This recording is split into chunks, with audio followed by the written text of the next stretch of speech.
Xiao Yao awoke from his slumber to discover that he had inexplicably traversed into a parallel world. He had soul-swapped into a scholar bearing the same name as his own, and this revelation filled him with immense joy. In his previous life, he had been nothing more than a mere cog in the wheel, subsisting on the grand illusions crafted by his employer, nourished by the broth simmered by the same. Eventually, his body succumbed to an utter collapse after enduring the strain of such a hollow existence. Reflecting on his past, Xiao Yao felt an overwhelming urge to slap some sense into himself. I vow that in this life, I shall relish every moment and shall never again be a mere beast of burden. With this declaration, the system activated. The salty fish system was here to guide him toward a life of perfection. With great anticipation, Xiao Yao opened the system interface and, upon careful examination, found it exceedingly straightforward. Clocking in for work rewarded him with a modest amount of salty fish points, while a leisurely hour of idleness during work hours could also earn him a few.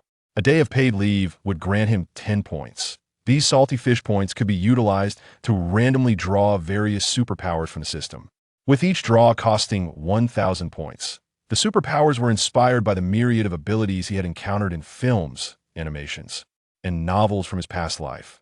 Refreshing daily. That all. Xiao Yao mused, feeling as though he had been bestowed with a rudimentary system that was far too simplistic. Yet, a realization struck him: if the system had the audacity to grant him superpowers, it must imply that this new world he had entered possessed supernatural forces as well. Otherwise, possessing even a single superpower would render him a veritable anomaly in this age of cold steel weaponry. Xiao Yao hastily embraced the memories of his predecessor, gaining a clearer understanding of this world. After absorbing the original owner's recollections, his previously anxious heart found peace. The realm into which Xiao Yao had transitioned was one of martial prowess, devoid of demons and monsters, yet still populated by formidable martial artists of unparalleled strength. From the memories, he learned that tales of extraordinary individuals capable of cleaving mountains and parting rivers could often be overheard in taverns and tea houses. Others possessed unparalleled agility, traversing from the North Sea to Kangwu in the blink of an eye. The original owner harbored dreams of becoming a hero in the martial world, but alas, his family was merely that of a minor gentry in the local city of Guangling, possessing some wealth. Yet, as the saying goes, the poor cultivate literature while the rich cultivate martial prowess. It was a distant dream for the original owner to nurture a true martial artist with his meager resources. Moreover, the reputation of martial practitioners among the common folk was far from favorable. Ultimately, the original owner chose the path of the imperial examination. However, studying was a test of innate talent, and after a decade of diligent effort, the original owner finally earned the title of scholar in the Qin dynasty, only to face repeated failures in subsequent examinations. His family eventually abandoned any hopes of pursuing further studies, leading him to become a secretary for the prefect of Guangling City. Thus stepping half into the realm of politics, he hoped that should the prefect rise to prominence, he might one day be recommended to enter the official ranks, thus bringing satisfaction to the Xiao family. In the Qin dynasty, there were 3 paths to officialdom: the traditional imperial examination, the recommendation system, and the merit-based system. The imperial examination was self-explanatory, while the recommendation system allowed current officials to assess talents within their jurisdiction and recommend them to the court. Following verification, these individuals could join the list of candidates for official positions. The merit-based system recognized those who had rendered great service, whether through military achievements or significant contributions during disasters, allowing local officials to report such individuals to the court for honorary titles. Although these often came with no real power, the Xiao family had set their sights on the recommendation system.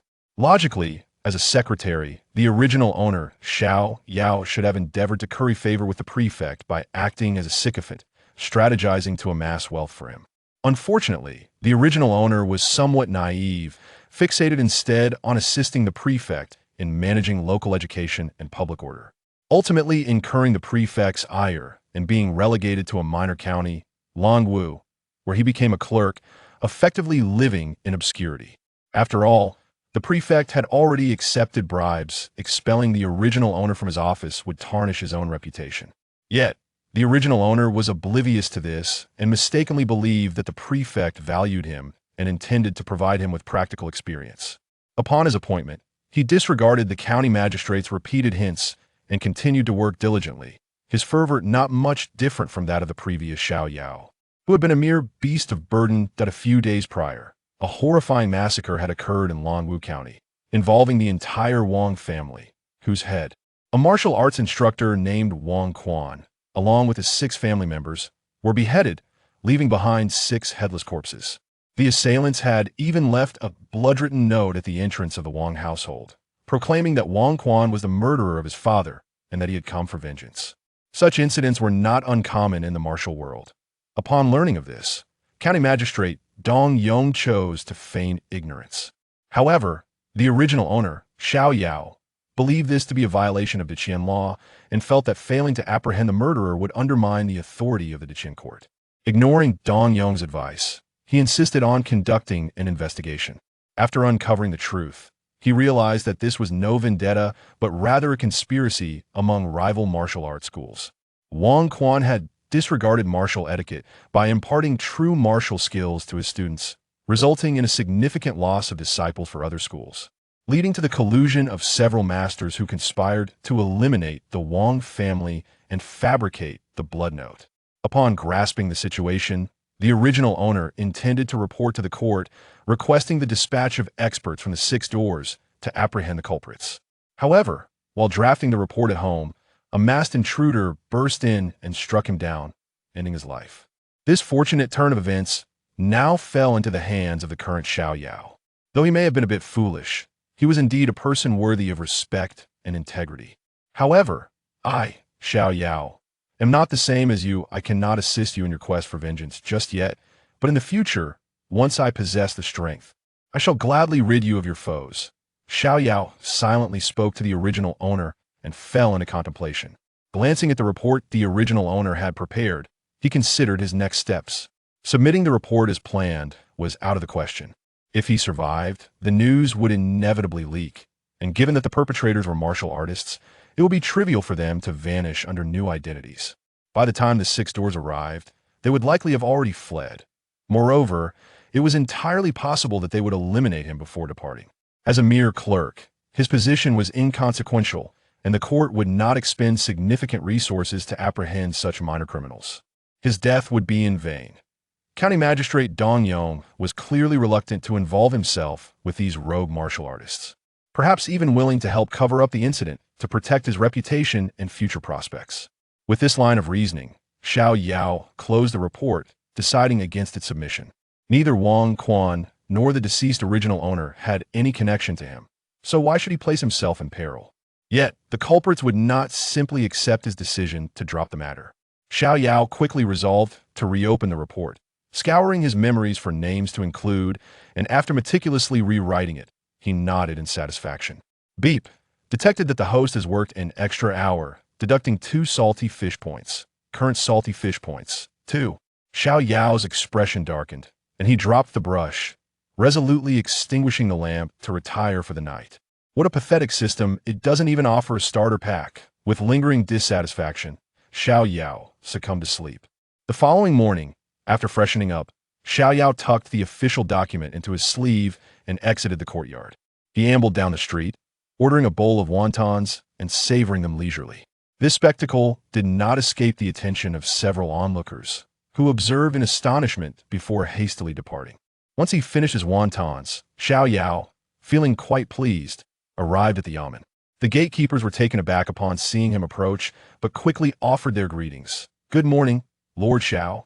Xiao Yao nodded in acknowledgement and proceeded into the yamen, heading straight for the fast track. Chapter 2.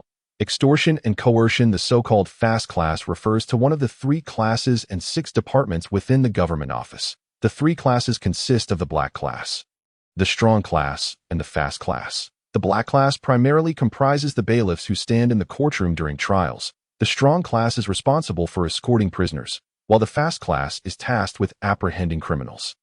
Although they are all collectively referred to as catchers, It is only the bailiffs of the fast class who can truly be considered as such. The public order in Longwu County is relatively stable, and the bailiffs of the fast class usually have little to attend to. At this moment, having just finished roll call, they are gathered in small groups, engaged in idle chatter. Upon seeing Xiao Yao enter, their expressions darken, and a sense of annoyance fills their hearts. Ever since this individual arrived at the government office, he has meddled in even the most trivial matters, provoking widespread discontent among the officials. However, he is a directly appointed official from the governor, with an imposing background, leading even the county magistrate, Dong Yong, to refrain from opposing him. Everyone understands the principle that two tigers cannot coexist on the same mountain. While Dong Yong may tolerate Xiao Yao for the time being, it is certain that a confrontation between them is inevitable. They, the lowly subordinates, can only bide their time in anticipation. Master Xiao, I pay my respects to you. Chun Yongnian, the head of the fast class, hurriedly steps forward to offer his greetings, with the other bailiffs following suit. Xiao Yao nods slightly, his gaze sweeping over the motley crew before him, and his brow furrows in displeasure. Chun Yongnian's heart sinks. He senses that today's visit may entail some troublesome developments. Without waiting for Chun Yongnian to probe further, Xiao Yao speaks in a detached manner. Never mind. Having you here is better than not having you at all. Captain Chun, do you have any cases to handle today? If not, accompany me on an errand. Upon hearing this, Chun Yongnian quickly replies, it is our honor to serve the magistrate that we have no cases at present. Given that the county magistrate Dong Yong has not yet openly clashed with Xiao Yao, they dare not oppose him. Very well, then follow me. With that, Xiao Yao leads the group of bailiffs briskly out of the office. The gatekeepers and surrounding catchers watch this scene unfold, speculating about Xiao Yao's intentions. Chun Yongnian, curious to inquire further, knows well Xiao Yao's temperament and can only suppress his curiosity, following along with a face full of trepidation. Before long, they arrive at their destination, the Zhang family martial arts hall. Upon seeing the sign, Chun Yongnian's heart skips a beat. He recalls a case they had dealt with a few days prior and wonders if Xiao Yao has lost his mind, leading them to apprehend a murderer personally. They, the bailiffs, are hardly a match for these martial artists. Just as he contemplates dissuading Xiao Yao, it is too late. Xiao Yao strides forward and kicks the heavy door, which swings open slowly with a creak. Xiao Yao's face flushes. After all, he is merely a bookish scholar, unable to even kick open a door. The bailiffs behind him stifle their laughter at this sight. Open the door for me. Xiao Yao bellows in anger. Faced with his wrath, Chun Yongnian dares not intervene further and hastily signals the bailiffs to push the door wide open. Inside the courtyard, several apprentices of the martial arts hall are practicing their stances. Upon seeing Xiao Yao and the group of bailiffs enter, they freeze mid-action, fear evident on their faces. The hall's master, Zhang Tao, is taken aback at the sight of Xiao Yao. A flicker of malice flashes in his eyes, but is quickly concealed as he approaches with a smile, bowing respectfully from a distance.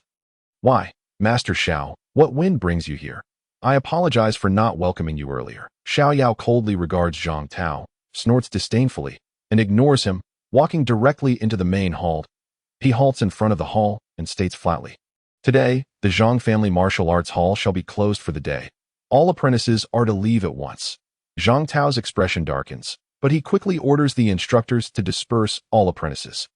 He personally pours tea for Xiao Yao, quietly inquiring, may I ask what brings you here today, Master Xiao? Xiao Yao gazes at Zhang Tao with a smile that makes him uncomfortable and no need for formality. Please, sit down. Zhang Tao awkwardly takes a seat. Chun Yongnian watches Xiao Yao with confusion. Upon entering, Xiao Yao has not issued any orders to arrest anyone, which clearly indicates that he does not intend to pursue the Wang Quan massacre case. So, what could his true purpose be? Once Zhang Tao is settled, Xiao Yao leisurely retrieves a document from his sleeve and tosses it to Zhang Tao. Take your time to read it. I am in no rush. Zhang Tao, puzzled, opens the document, and when he sees the mention of the Wang Quan massacre, his heart drops as he reads about the various martial arts halls competing for students, disguising vendettas as motives. He breaks into a cold sweat upon realizing that his name is prominently featured among the list of perpetrators. He can no longer remain seated, leaping up. Master Xiao, what is the meaning of this? You claim Zhang is the murderer. Zhang Tao glanced at the others and remarked, last night, we indeed took action against Xiao Yao. Although we remain uncertain as to how he survived, it is evident that he is now apprehensive. Logically, we should no longer worry about him causing any disturbances. However, our relations cannot remain this tense that I propose that our families contribute an additional 500 taels of silver. Should he accept, he would surely grasp our intentions. What do you all think? Certainly. I concur. Zhang Tao, you have a good plan. Let it be decided thus. I shall return and arrange for the silver to be sent to you. As for the remaining families, they were complicit in the murder of Wang Quan's family. Now, by contributing an extra 100 taels of silver, they could eliminate any future complications from this case, leaving them no reason to decline. After leaving the martial arts school, Zhang Tao made a stop at the bank to withdraw an additional 100 taels of silver. Upon returning to the martial arts school, his son immediately approached him, presenting the prepared 300 taels of silver. Seeing Zhang Tao's return, Xiao Yao wore an expression devoid of emotion. Zhang Tao, with a smile, set the silver aside and said, I kindly ask the esteemed magistrate to wait a moment longer. They will soon deliver the silver. Xiao Yao responded tersely, ignoring him. Before long, individuals from the martial arts school began to arrive with the silver point 3,000 taels, all packed in bulging bags, caused the surrounding constables to swallow hard. Their eyes glistening with greed. Sir, here are 3,500 taels of silver. The extra 500 is our humble offering to replenish your health. Hearing this, Xiao Yao glanced at Zhang Tao, a hint of a smile playing on his lips as he nodded slightly. At least you understand the situation. This matter is now settled. As for the official documents, you may burn them yourselves. Zhang Tao's heart soared with joy upon hearing this. Chen Biu, take the silver. Let us return. After leaving Zhang's martial arts school, Xiao Yao turned to Chun Yongnian with a smile and said, set aside 300 taels of silver to distribute among the brothers. The rest, take to the bank and exchange for silver notes to deliver to me. Qin Zhongyan and the other constables were momentarily stunned, then erupted into exuberant expressions of gratitude. However, do you know what you have done with me today? Chun Yongnian's eyes darted, and he quickly replied, returning to the esteemed magistrate, we merely accompanied you on a patrol for public safety. Nothing out of the ordinary. Astute. I shall return to the Yamen and will not accompany you further. Upon returning to his office, Xiao Yao let out a long sigh of relief. He had narrowly escaped a deadly ordeal. Humming a tune, he idly flipped through official documents, rolling his eyes before finding a comfortable position to drift off to sleep. Ding! 1 hour of leisure time has increased laziness points by 1. Current laziness points. -1. My lord, here are the silver notes from Tongyuan Trading Company, totaling 3,200 taels. Please review, my lord. After an hour's rest, Qin Zhongyan returned to submit the silver notes. Xiao Yao reluctantly got up, counted the notes, and casually pulled out 200 taels, saying, we are all comrades here, while you feast on meat. Others should at least enjoy some broth. Send 100 taels to the Zhuang and Zhao squads, stating it is a treat from this official for their hard work. Qin Yongnian eagerly accepted, showering praises. Enough with the flattery. Go on and be busy. Xiao Yao waved him off, then resumed his leisurely activities. Ding! 1 hour of leisure time has increased laziness points by 1. Current laziness points, as the workday, came to an end. Xiao Yao wasted no time, promptly departing the Yamen with a substantial sum of money. Ding! Today's summary, 3 hours of leisure time, yielding 3 laziness points. Timely departure increases laziness points by 1. Current laziness points, 2. Seated in a brothel's flower hall, enveloped by 2 charming ladies, Xiao Yao contemplated, this won't do. Earning merely 4 laziness points a day equates to just over 100 in a month. It would take nearly half a year to accumulate enough for a chance to draw superpowers. I must devise a plan to secure paid leave. Sir, what are you pondering? Is it our service that falls short? Come, let us drink. Xiao Yao's thoughts were interrupted. He dismissed the notion and, leaning toward the lady in his arms, planted a kiss and laughed heartily. No more thinking. Let us drink, and you two should continue playing music and dancing. Chapter 4. Paid leave. Awakening in the morning, Xiao Yao gently pushed aside the delicate arms draped across his chest. Successfully breaking free from the embrace of 2 beauties, he rubbed his lower back, grimacing. Indeed, the body is the foundation of revolution. Perhaps I should learn some martial arts to strengthen myself. Yet, recalling the hardships of training, Xiao Yao promptly dismissed the idea. After all, he would soon possess superpowers. Why bother with martial arts when he could have that? The wild knight had thoroughly released the pent-up frustrations of his previous life.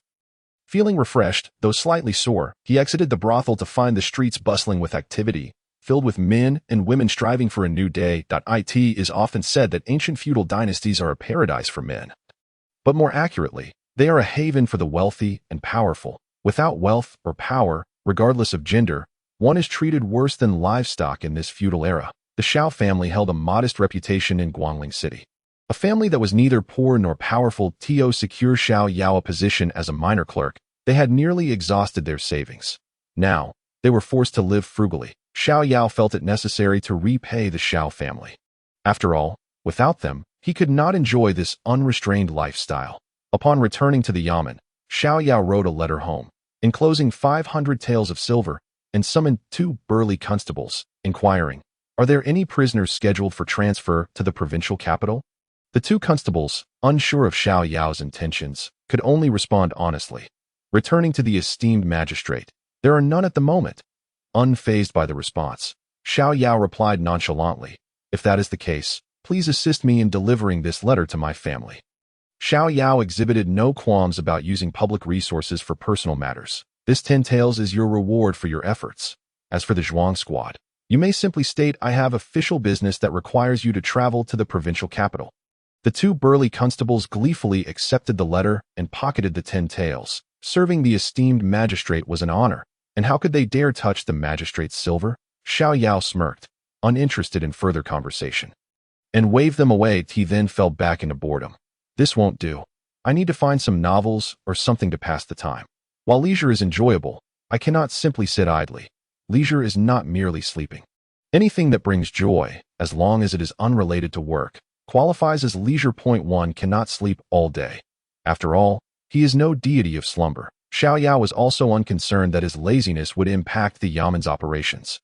The position of magistrate differs from that of the county head, chief scribe, or deputy. The magistrate primarily oversees the monitoring of prisoners. Additionally, if the positions of chief scribe or deputy are vacant, the magistrate may directly assume those responsibilities. It is a versatile position, ostensibly responsible only for prisoner oversight, yet capable of intervening in any matter, while also neglecting others. The original Xiao Yao had taken on numerous responsibilities entirely of his own accord. Now, as the current Xiao Yao, he could easily be considered the most leisurely individual in the yamen, provided he chose to be uninvolved. Before his arrival, Longwu County was merely a sparsely populated small county. With the positions of chief scribe and deputy remaining unfilled, all duties falling to county head Dong Yong. After Xiao Yao's arrival, Dong Yong did not delegate any authority to him. The original master only gave a little. And if he did not, then he did not. Clearly, Dong Yong did not wish for Xiao Yao to compete for power, but out of respect for Xiao Yao being a subordinate of the governor. He subtly hinted to the original master. Now, contemplating yesterday's thoughts, Xiao Yao realized that working diligently from 9 to 5, even if he spent the entire time being lazy, would only yield 5 laziness points. Conversely, merely handling a bit of official business would result in only 4 laziness points. Too slow.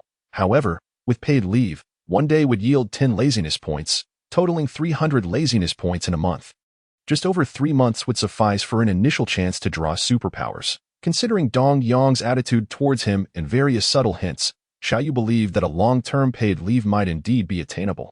Determined, Xiao Yao resolved to test this theory. He approached Dong Yong's study, where Dong Yong was engrossed in official matters, and lightly knocked on the door. Dong Yong looked up, and upon seeing Xiao Yao, his brow furrowed slightly before quickly replacing it with a warm smile. "Xiao Jianshi, have you come to request some official documents that require attention?" Xiao Yao promptly shook his head, stepping into the room with a smile and bowing. "Greetings, County Head. I have come to request a period of leave." Dong Yong exclaimed in surprise, his handsome face reflecting a myriad of questions. Xiao Yao sighed. "County Head, you may be unaware that I narrowly escaped death last night." Dong Yong's expression turned to shock as he asked, "What do you mean, magistrate? Continue your charade." Xiao Yao inwardly cursed, let out a sigh, and recounted the events of the previous night when he was ambushed by the cloaked assailants. With a sorrowful expression, he lamented, "Ever since that scoundrel injured me, I have been plagued by dizziness and am utterly unable to attend to my official duties. Therefore, I wish to take a leave of absence for a while." Dong Yong, his face contorted with anger, slammed his hand on the table and exclaimed, "What a band of lawless ruffians! How dare they attempt to harm an official of the court?" I shall report this to the authorities and summon the divine constables of the 6 doors to ensure that the culprits are brought to justice and that vengeance is served for the chief clerk." Xiao Yao offered a bitter smile and shook his head, responding, "There is no need for that, my lord. Such vagabonds of the Jianghu are elusive. Where could we possibly find them? I waited all day yesterday. Yet the villain did not return, and it seems he has already fled to distant lands. There is no need to waste the court's resources unnecessarily." Dong Yong sighed, conceding, "Very well, then I shall grant the chief clerk a fortnight's leave to recuperate. If that is insufficient, simply send word, and you may extend your rest further." "Thank you, my lord. However, if the chief clerk has any other difficulties, please do not hesitate to speak of them, and I shall certainly assist in resolving them," Dong Yong added. Xiao Yao smiled shyly, saying, "As you are aware, county magistrate, I possess little in the way of material wealth, and my means are quite limited if I were to take an extended leave. It may lead to a shortage of provisions at home. Thus, fear not, I had thought it to be a grave issue. The chief clerk may rest assured, you have encountered troubles while serving the court. And during your leave, your salary will continue to be dispensed without fail. You shall not find yourself in dire straits." Dong Yong reassured him. "Thank you, county magistrate. I shall now return home to recuperate." Xiao Yao expressed gratefully. Dong Yong nodded, observing Xiao Yao's departure with a bemused shake of his head. Indeed, one must hit a wall before turning back. Only now does he understand the hardship. Had he known this sooner, he might have acted differently. Yet, the transformation is rather abrupt. Just yesterday, he acquired 3,000 taels of silver, and today he is so frugal with even this meager salary. Nevertheless, it is certainly an improvement over his previous scholarly naivety. With that, Dong Yong dismissed the matter from his mind. He had only known Xiao Yao for half a month. Whether the man lived or died was of no concern to him. In fact, he would prefer if Xiao Yao continued to draw his salary without causing any disturbances at the county office. Upon returning to the magistrate's office, Xiao Yao summoned the clerks, instructing them to sort and deliver the documents within the office to their respective departments. While informing them of his intention to take a leave of absence for the next half-month to recuperate, he then swaggered out of the office with confidence. Chapter 5. A charming young man by the river. Longwu County was merely a small town, lacking in entertainment facilities, and the cost of living was pathetically low. With his 3,000 taels of silver, after sending some back home, he still had over 2,000 taels left, an astronomical sum for the impoverished common folk. Even if he indulged himself daily with wine, theater, and lavish feasts, and spent half a month enjoying the company of all the beautiful courtesans in the brothels, he would have only spent a little over 100 taels.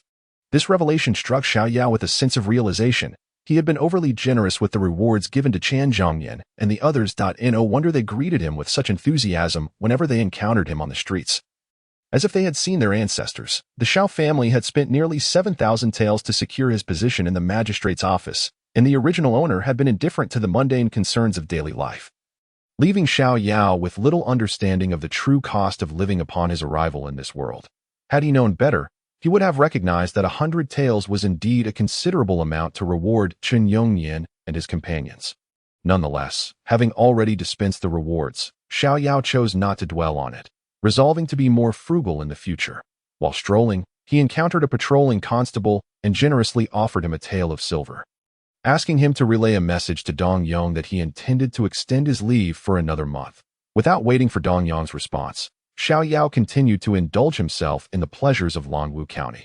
It was no wonder that in his past life, he had often seen on television that no matter how strict the upbringing or how powerful the noble families, there were always idle wastrels among them. The allure of such a lifestyle was undeniably enticing. By day, he wandered the streets, and by night, he lounged in brothels. What could be better than such leisure? However, as time passed, the novelty of this existence began to wane, and Xiao Yao started to feel a twinge of boredom. One day, he resolved to find something to occupy his time. He purchased a ready-made fishing rod and bamboo basket from the local fisherman by the river and, armed with a book, made his way to the willow trees by the riverbank to fish.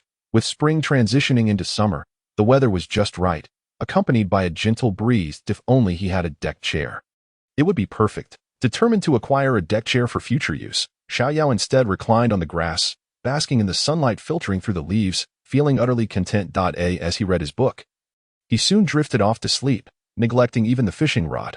Uncertain of how long he had slept, Xiao Yao was stirred awake by a voice. "Young sir, your fishing rod has caught a fish." Startled, Xiao Yao shot up, barely managing to thank the speaker before hastily getting to his feet. He discovered that a servant, dressed in livery, was gripping his fishing rod, which was bent under the weight of the fish. The line taut and straight. Alarmed, Xiao Yao rushed forward, snatching the rod from the servant's hands, exclaiming, "Fool! How can you fish like that? You don't even understand the basics of fishing." This was his first time attempting to fish. And the first catch was a precious moment of beginner's luck. If he missed this opportunity, he might not have the chance to catch such a large fish again. The servant, bewildered, glanced back at his master, who bore no sign of anger and merely smiled, gesturing for him to step aside. Thus, the three of them, one master and two servants, observed as Xiao Yao struggled by the riverbank, swaying left and right, clearly on the verge of being dragged into the water while he rambled on about the intricacies of fishing. This fishing is akin to a duel between two masters. Point 1 must skillfully utilize the forces at play. When the fish exerts strength, one must yield, and when it tires, one must pull it in, leaving no time for it to rest, exhausting it until it is at your mercy. Xiao Yao continued to expound upon his theories. In reality, he had never fished before in his previous life. He had merely observed others and watched videos. If no one were watching, he would have exerted all his strength to wrestle the fish. Rather than imitating the techniques he had seen, just as Xiao Yao was boasting, a sharp crack interrupted him. The fishing line snapped, causing him to stumble and fall flat on his backside, utterly stunned. Indeed, one could hardly expect quality fishing lines in ancient times. This was certainly not a matter of skill. However, with an audience present, he could not afford to lose face. Quickly concocting a plan, Xiao Yao tossed the fishing rod aside and burst into laughter. "How amusing! Truly amusing!" he exclaimed, behaving like a madman. "Oh, what do you find amusing, sir?" Turning his head, Xiao Yao finally noticed the identity of the person beside him, a young gentleman clad in luxurious silk garments, accompanied by two servants, clearly not a local. Over the past half-month, as Xiao Yao roamed the streets of Longwu County, he had encountered few individuals, but none could afford attire as fine as that of the young man before him. Yet he deemed this irrelevant. With a grin, Xiao Yao replied, as the saying goes, "To contend with heaven is boundless joy. To contend with others is equally delightful. But to contend with oneself is the most gratifying of all. Today, I engage in battle with a fish. How could I not find joy in that? Young master, this is likely a fool who has read too many books. Why pay him any mind?" One of the servants whispered to the young man. Xiao Yao stood, brushing the dirt off his trousers, and regarded the servant with a dismissive smile. "How audacious! How dare you speak to me, sir, without showing respect? Apologize at once." The young gentleman furrowed his brow and commanded, "You insolent fool, my master does not know you, so how dare you address him so?" Unfazed, Xiao Yao replied, "No need for apologies that I do not concern myself with a mere commoner. I am Xiao Yao. Courtesy name Zio. I see that you are not from this locality. May I inquire as to your origins and the purpose of your visit? You impudent wretch, how dare you question my master, whom you do not know?" The servant retorted. Xiao Yao chuckled. "Who am I, you ask? I am but an official in this Longwu County, and I believe I have the right to inquire. Do I not?" The servant was taken aback. He had not anticipated that this carefree individual was, in fact, an official. However, upon hearing Xiao Yao proclaim his position, the two servants and their master remained unfazed. Xiao Yao felt a shiver run down his spine. It seemed these three were of no ordinary stature. A typical gentry family would not dare to provoke someone from the magistrate's office, yet these three were unperturbed. They must either belong to a prominent family or be officials of considerable rank. "Ah, so you are the magistrate. I am Chui Zilu, a scion of the Chui family of Rongyang. I offer my respects." The Chui family of Rongyang. Xiao Yao searched the original owner's memories, but found nothing. However, to be able to precede one's surname with a place name indicated a prestigious lineage, not something to be taken lightly.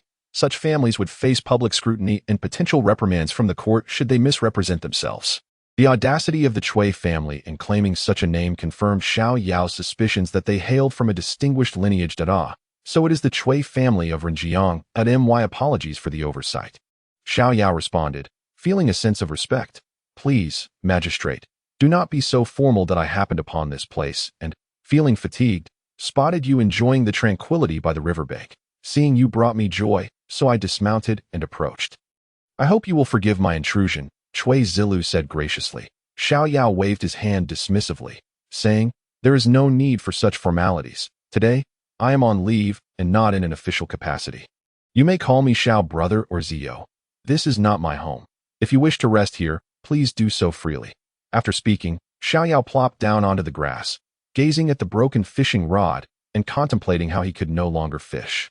Observing Xiao Yao's carefree demeanor, Cui Zilu also felt intrigued. Ignoring the objections from the household servants, he imitated Xiao Yao and settled beside him. Cui brother, since you are not leaving for the time being, why not lend me your servant for a moment? Xiao Yao said without hesitation. Without waiting for Cui Zilu's response, he pulled a piece of silver from his pocket and tossed it to a nearby servant, instructing, "There, you'll find a fishing family. Go help me buy a new fishing rod and tell them that if the line breaks again, I shall break their legs." The servant's face twisted in anger.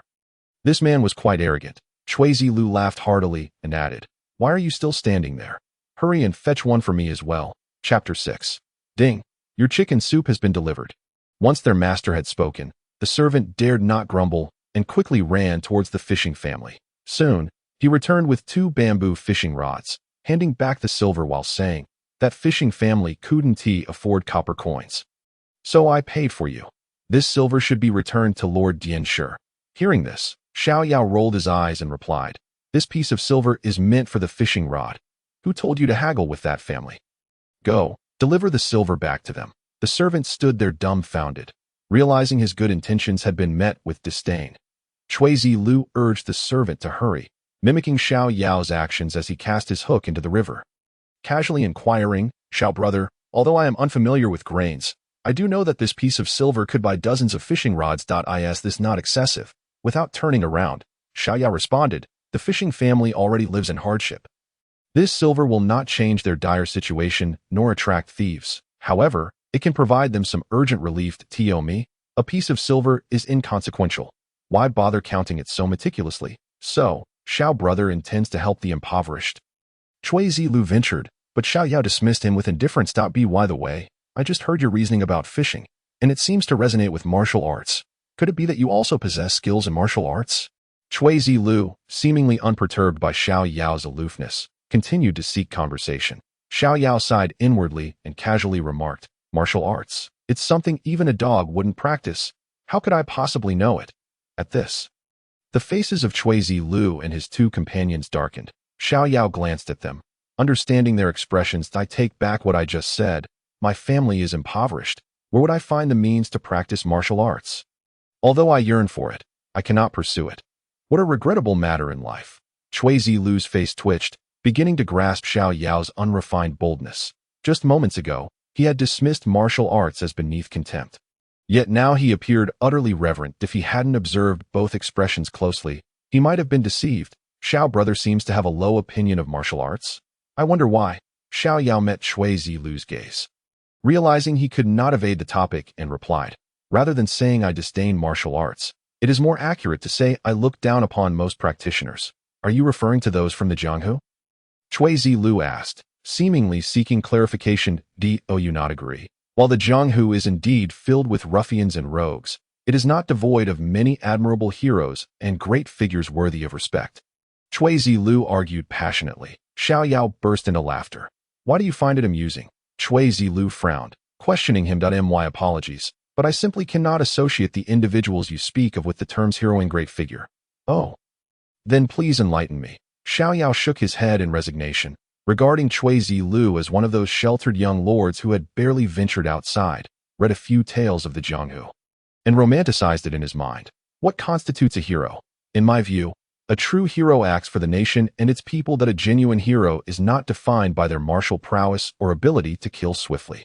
It is not merely those who drink heartily and eat ravenously, boasting of their audacity and disregard for trifles. As the saying goes, we, men of honor, born between heaven and earth, should strive to achieve extraordinary feats, with a sword in hand. Those capable should expand territories and spare the common folk from the ravages of war. Even those of lesser ability can protect their homes and maintain peace. Even the weakest, if they can assist those in need around them, serve as an example through their actions. Who dares claim they are not a man?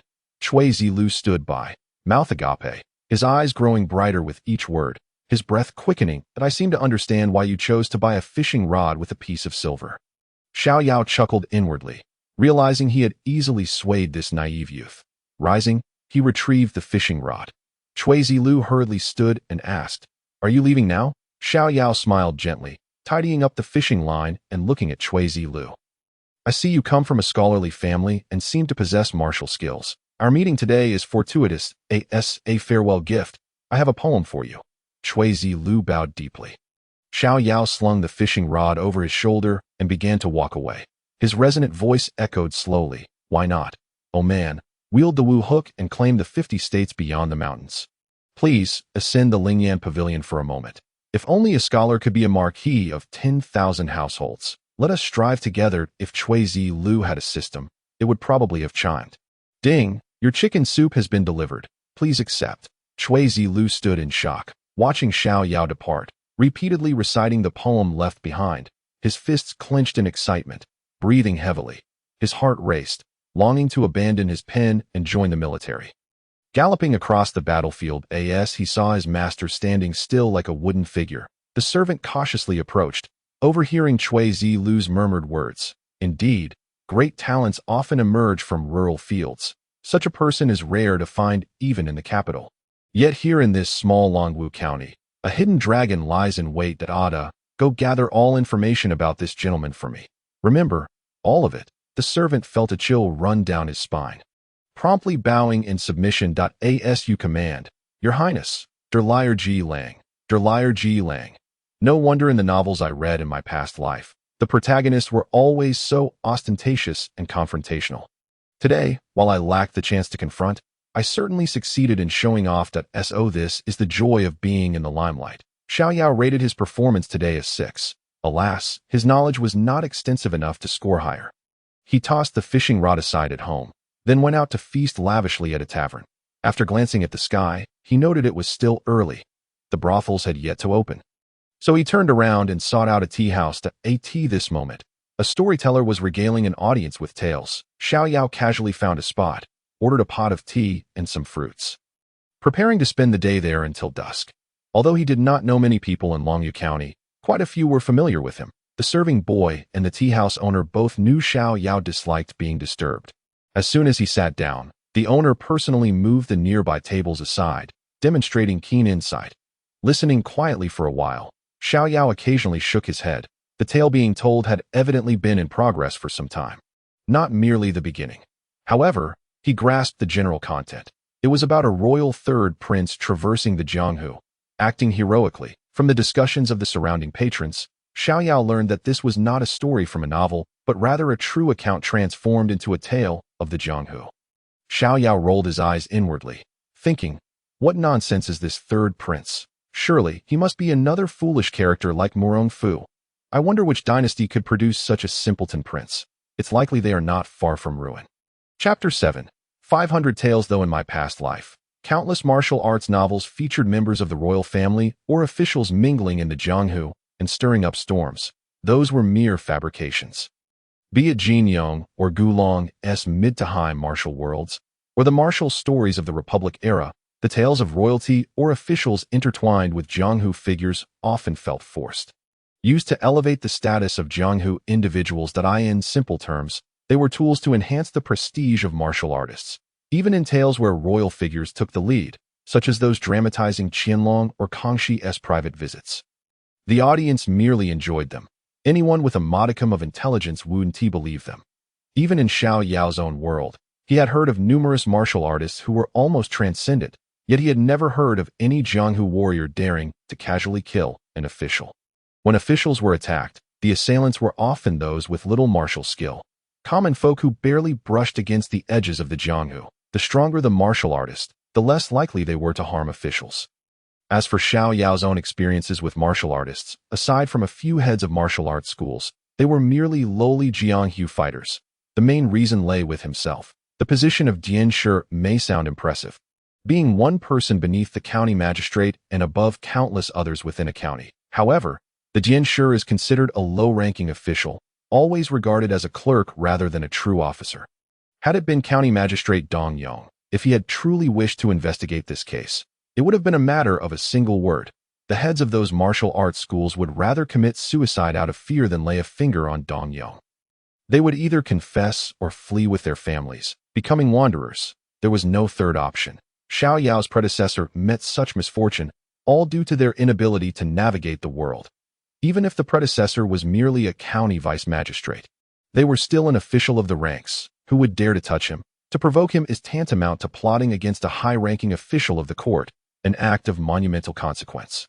The distinction between a magistrate and a county lieutenant is but a mere step, yet it represents an abyss of difference. Thus, should a royal prince choose to wander the underbelly of society, it would undeniably be a degradation of his status, tarnishing the royal family's reputation if he were to pursue such folly. Unless all his brothers meet their untimely demise, he is destined to remain estranged from the throne. Even if he were to defile himself, it would not be long before the royal family dispatched agents to apprehend him, incarcerating him in the Dali Temple for investigation. It is inconceivable that he could revel in such reckless abandon as the storyteller suggests. Xiao Yao surmised that the storyteller and the surrounding patrons were merely engaged in self-entertainment, indulging in idle chatter, and should not be taken seriously. After all, they were but common folk, scarcely privy to the truth. Observing the storyteller shake his head, Xiao Yao pondered whether the tale lacked the requisite brilliance to satisfy him. At that moment, a voice both unfamiliar and familiar resonated beside Xiao Yao. Turning to see, his expression twisted in distaste. The individual was none other than Cui Zilu. He had not anticipated that this fellow would follow him to this very place. That weren't you supposed to be on your way? Why haven't you left? Xiao Yao, disinterested and engaging, turned his head and offered a perfunctory response. However, Cui Zilu seemed oblivious to Xiao Yao's demeanor, cheerfully taking a seat beside him. The storyteller recounts the tale of the current third prince. Though the narrative is somewhat exaggerated, with added dramatic flair, it does not stray too far from the truth. What do you think of this third prince, Mr. Xiao? Does he possess the qualities of a future sovereign? Xiao Yao sputtered, astonished at Cui Zilu's words. Are you suggesting that fool is the current third prince? Impudent. Cui Zilu's smile froze, and his attendants glared menacingly at Xiao Yao. Hastily, Xiao Yao waved his hands. Laughing, that was a slip of the tongue. The third prince is chivalrous and just, his character free-spirited and unrestrained, compassionate towards the common people. Should he ascend to the throne, he is destined to be a wise ruler for the ages. Cui Zilu's lips twitched, forcing a smile as he replied, You truly have a knack for evasion, sir. You too, step aside. This is no place for your insolence. Begone. The two attendants, still glaring at Xiao Yao, reluctantly retreated. Observing this scene, Xiao Yao thought to himself, Isn't it said that during feudal times, travel is arduous and the world vast? How could I possibly encounter a companion of that insufferable third prince in this tiny Longwu county? Cui Zilu's admiration for the third prince was all too evident, as if he felt honored to be associated with such a figure. If Xiao Yao failed to see through it, he would be a fool indeed. No, I cannot afford to be idle any longer. I must return to the government office to peruse the court reports from recent years to ascertain the state of the Daqian dynasty. If a change of dynasty is imminent, I must hasten to amass some wealth and find a secluded place for my family to hide away. Xiao Yao did not allow the tranquility of Guangling City and Longwu County to deceive him into believing that the entire Daqian dynasty was at peace. In this era of limited information, common folk remain oblivious to turmoil until it encroaches upon their doorsteps. With a plan forming in his mind, he prepared to rise and return to the office. Cui Zilu, bewildered, could not comprehend the sudden shift. He had merely mentioned that the protagonist of the story was the current third prince. Yet Xiao Yao appeared alarmed, akin to a startled creature. Is the third prince truly so fearsome? The Daqian dynasty seldom punished for words or actions. Despite Xiao Yao's derisive comment about the third prince, many officials had openly insulted the emperor without losing their heads over it. Brother Cui, I have pressing matters to attend to. I must take my leave. Ah, Mr. Xiao, why the haste? Is it due to your derision of the third prince? Fear not, this is no grave matter. The third prince is known for his magnanimity. Even if he were to learn of it, he would not trouble you over such a triviality. Xiao Yao rolled his eyes. Unconcerned with the opinions of that foolish prince, he attempted to extricate himself, only to find Cui Zilu's grip on his wrist surprisingly firm, akin to a vice. Indeed, a martial artist, and how detestable are such brutish individuals. With no choice but to sit back down, Xiao Yao remarked. You may release me now. Cui Zilu, seeing Xiao Yao seated once more, finally let go and inquired, "Might you share what has caused you such alarm?" Xiao Yao shot him a disdainful glance. Yet, noticing Cui Zilu's opulent attire, he smirked and said, "Are you curious to know?" Cui Zilu nodded eagerly. Xiao Yao extended a hand, coolly stating, 500 taels, and I shall enlighten you. Chapter 8. Another 500 taels. Cui Zilu stared in astonishment for a few moments, then erupted into laughter, summoning his attendants to present 500 taels in silver notes before Xiao Yao. As if it were merely pocket change, Xiao Yao swallowed hard. Indeed, a wealthy man. After stowing the silver away, he gestured for Cui Zilu to lean closer and whispered, "Brother Cui, are you quite close to that third prince?" Cui Zilu, with a peculiar expression, nodded slowly, then added, "Like brothers born of the same womb." "Alas, Brother Cui, you are in deep trouble." Xiao Yao regarded him with pity, sighed, and patted his shoulder, advising softly, "If you trust me, heed my counsel and distance yourself from the third prince. Otherwise, you will inevitably suffer his consequences." Cui Zilu's brow furrowed, the smile fading from his face. He met Xiao Yao's gaze for a long moment, realizing that his counterpart was not jesting, and asked with furrowed brows, "Mr. Xiao, you seem to have never met the third prince. Why so hastily make such a judgment? Is it not overly presumptuous?" Xiao Yao scoffed. "What does it matter if I have not met him? A prince wandering the streets is nothing but a blemish on the royal family. Such a person is either foolishly attempting to gather skilled individuals from the underworld to bolster his own power, or he is deliberately tarnishing his own reputation to signal disinterest in the throne. But he fails to realize that a prince's desire to contend for succession is not a matter of choice. The power to choose lies solely with the emperor. The emperor needs his son to vie for succession.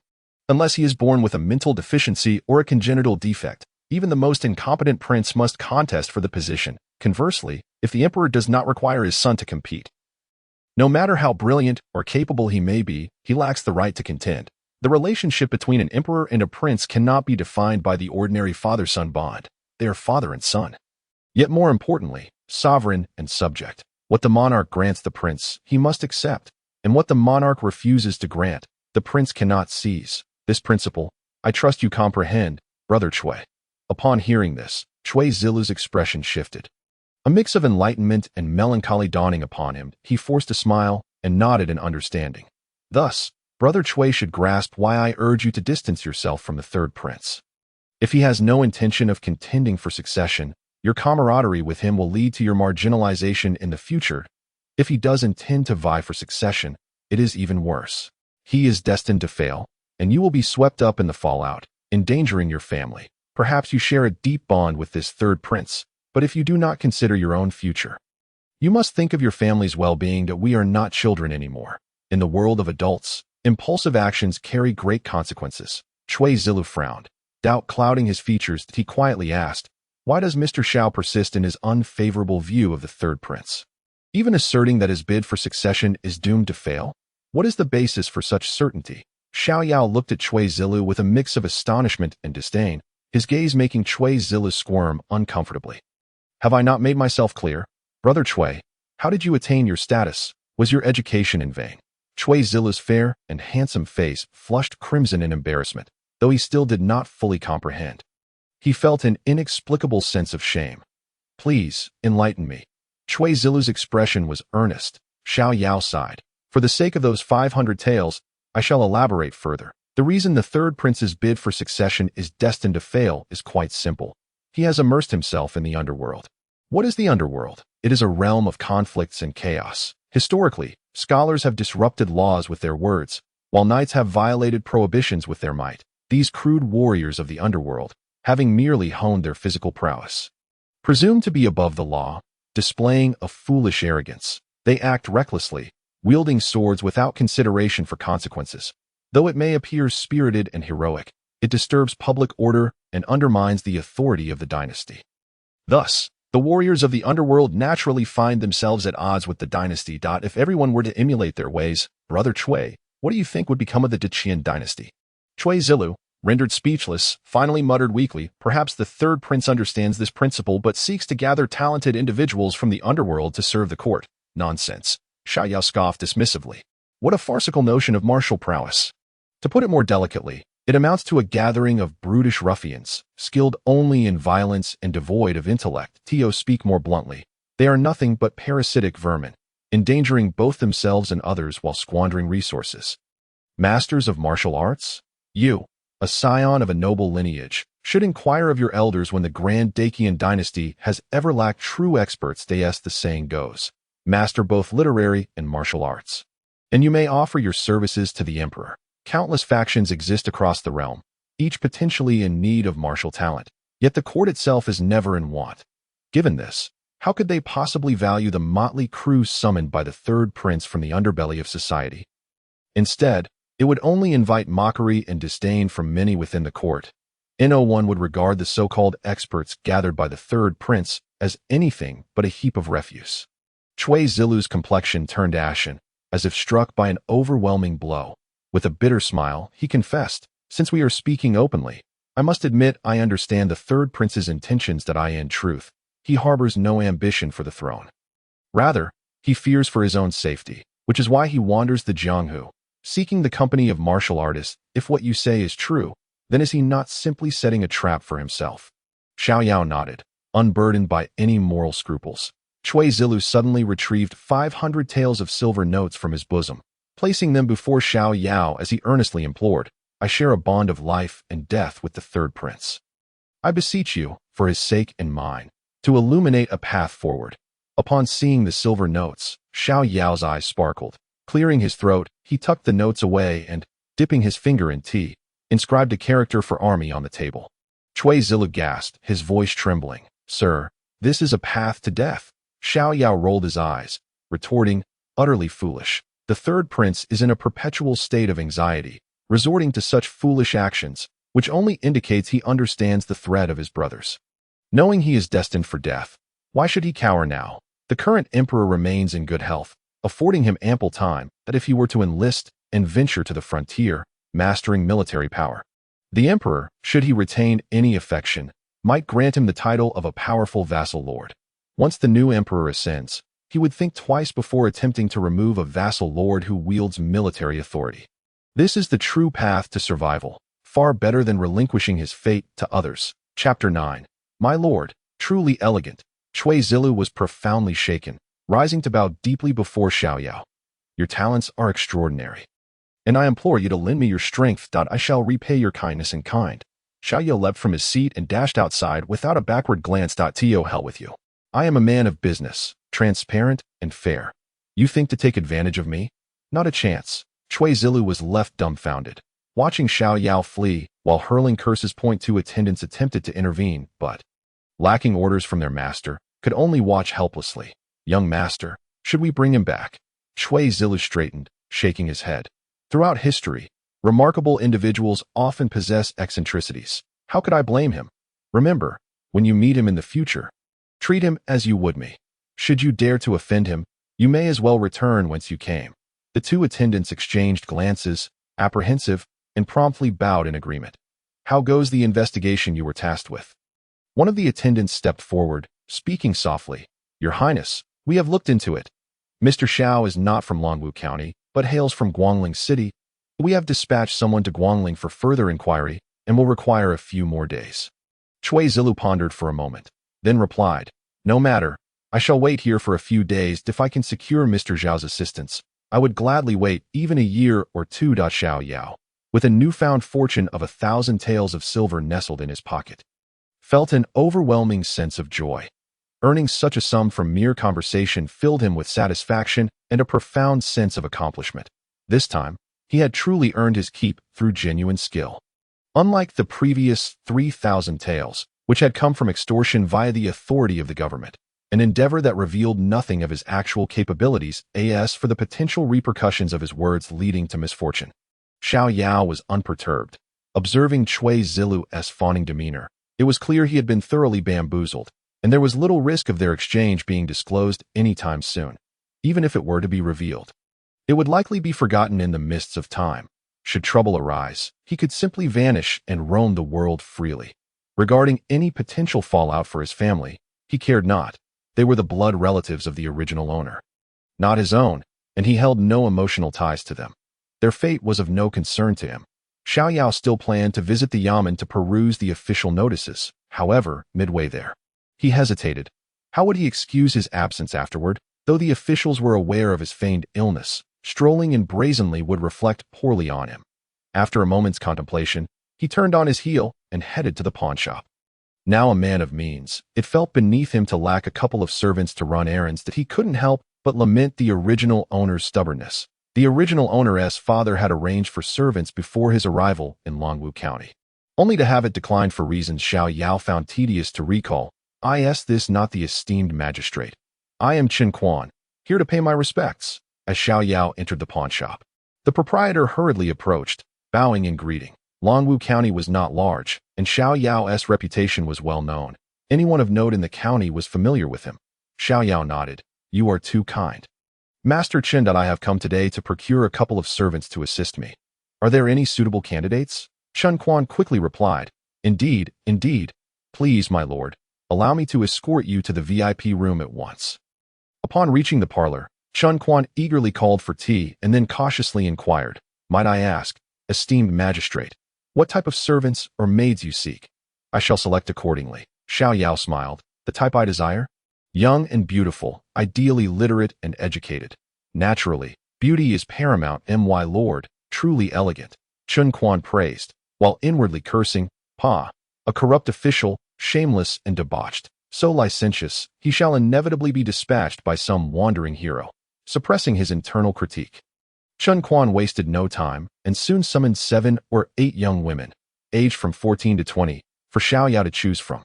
Setting down his teacup, Xiao Yao scrutinized the offerings, only to furrow his brow.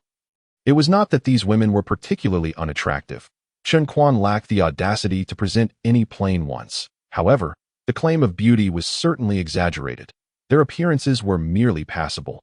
In rural areas of this era, they might be considered village beauties, but for a man accustomed to the myriad charms of the 21st century, such looks hardly held any allure. Master Chen, are you incapable of understanding plain speech? I specifically requested beautiful candidates, not these subpar selections. Chen Quan, unsure of what subpar meant, nonetheless grasped that Xiao Yao was dissatisfied. He quickly lamented, Oh dear, my esteemed magistrate, please do not misunderstand. Longwu County is but a small locale. What exceptional beauties could possibly exist?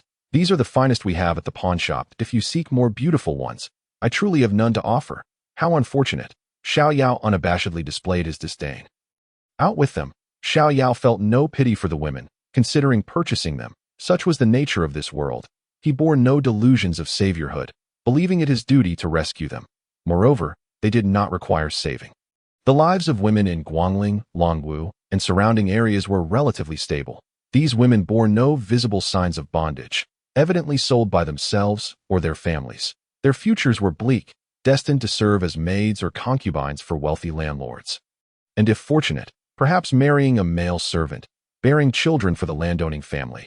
Should their luck run low, they might find themselves as mere bed warmers, and as they aged, cast aside like old rags, left to fend for themselves. The notion of crossing class boundaries to ascend to greatness through giving birth to a nobleman's child was, in Xiao Yao's view, a fanciful delusion held by though when Chen Quan entered with 4 or 5 teenagers.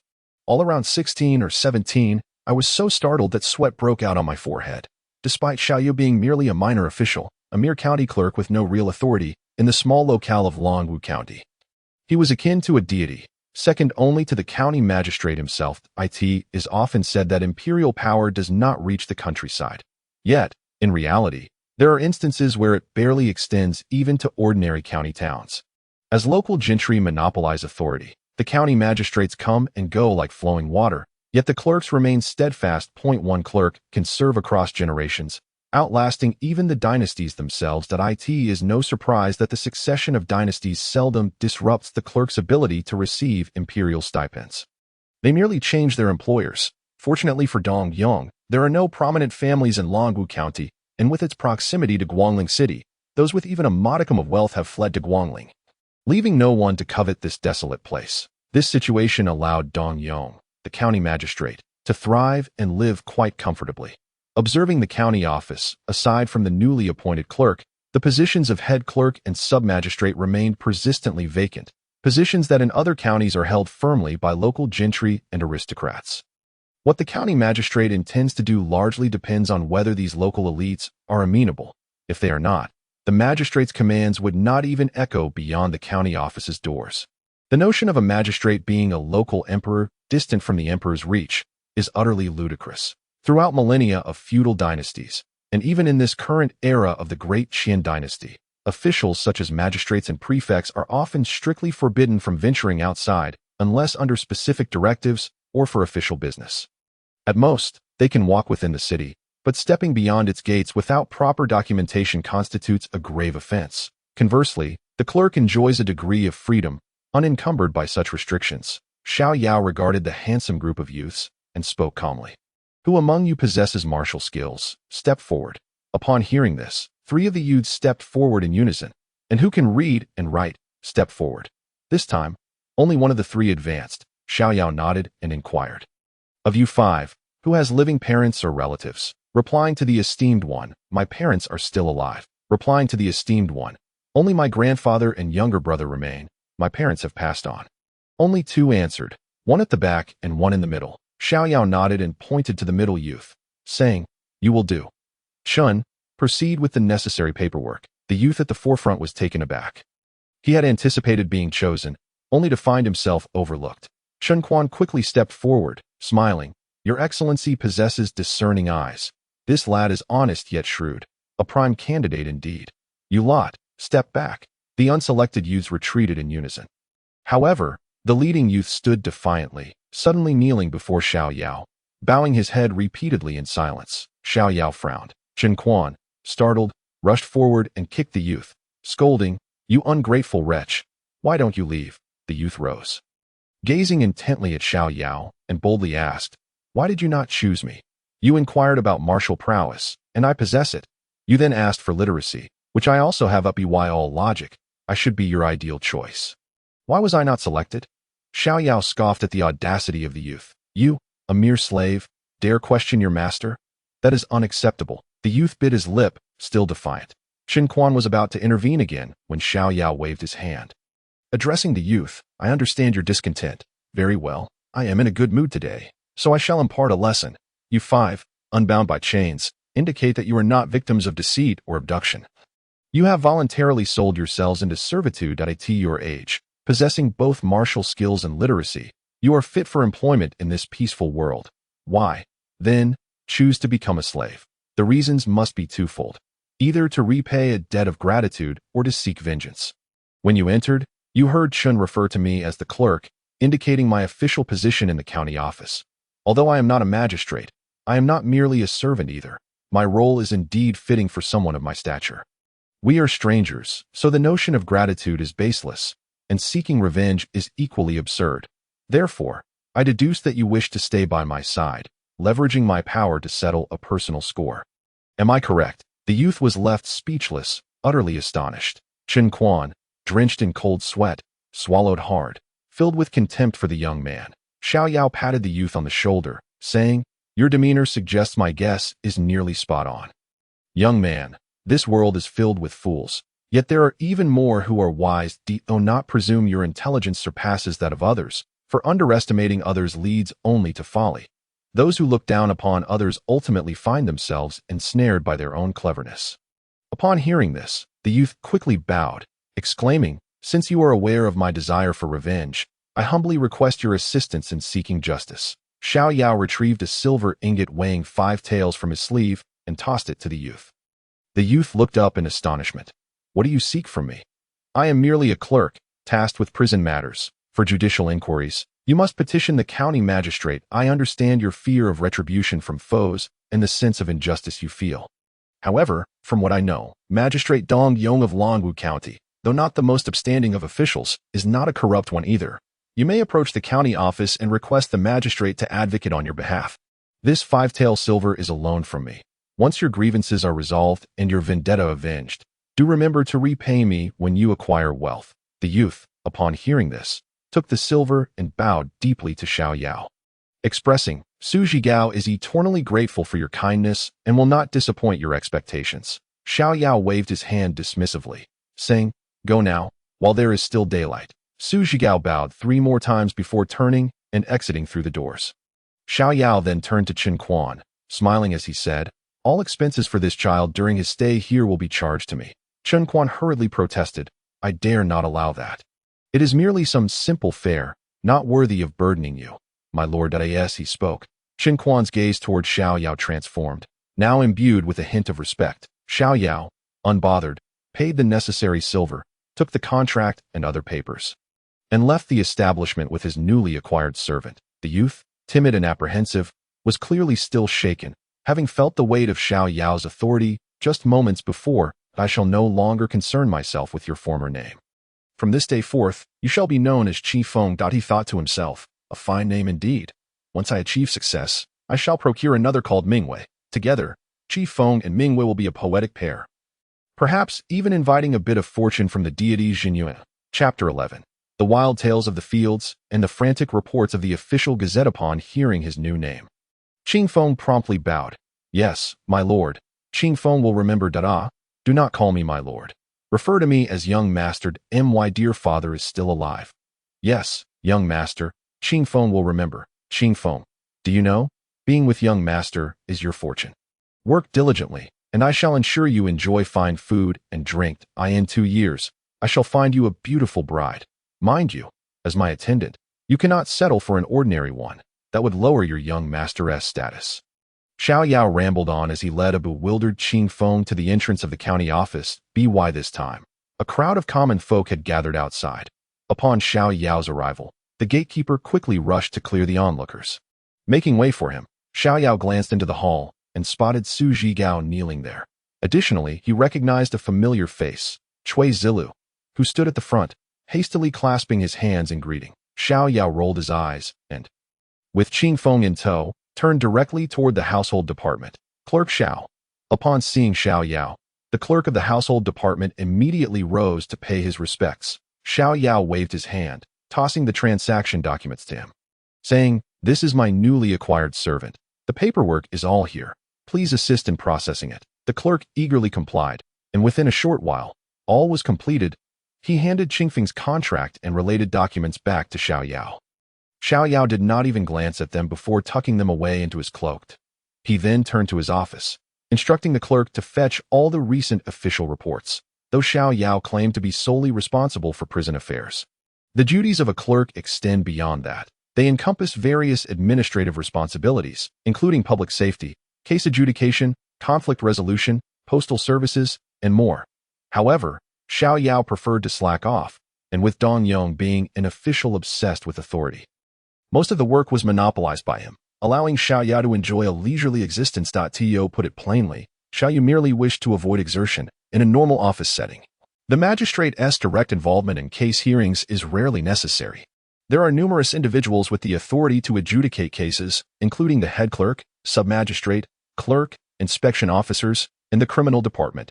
Despite Longwu County's small size, it is not devoid of minor disputes.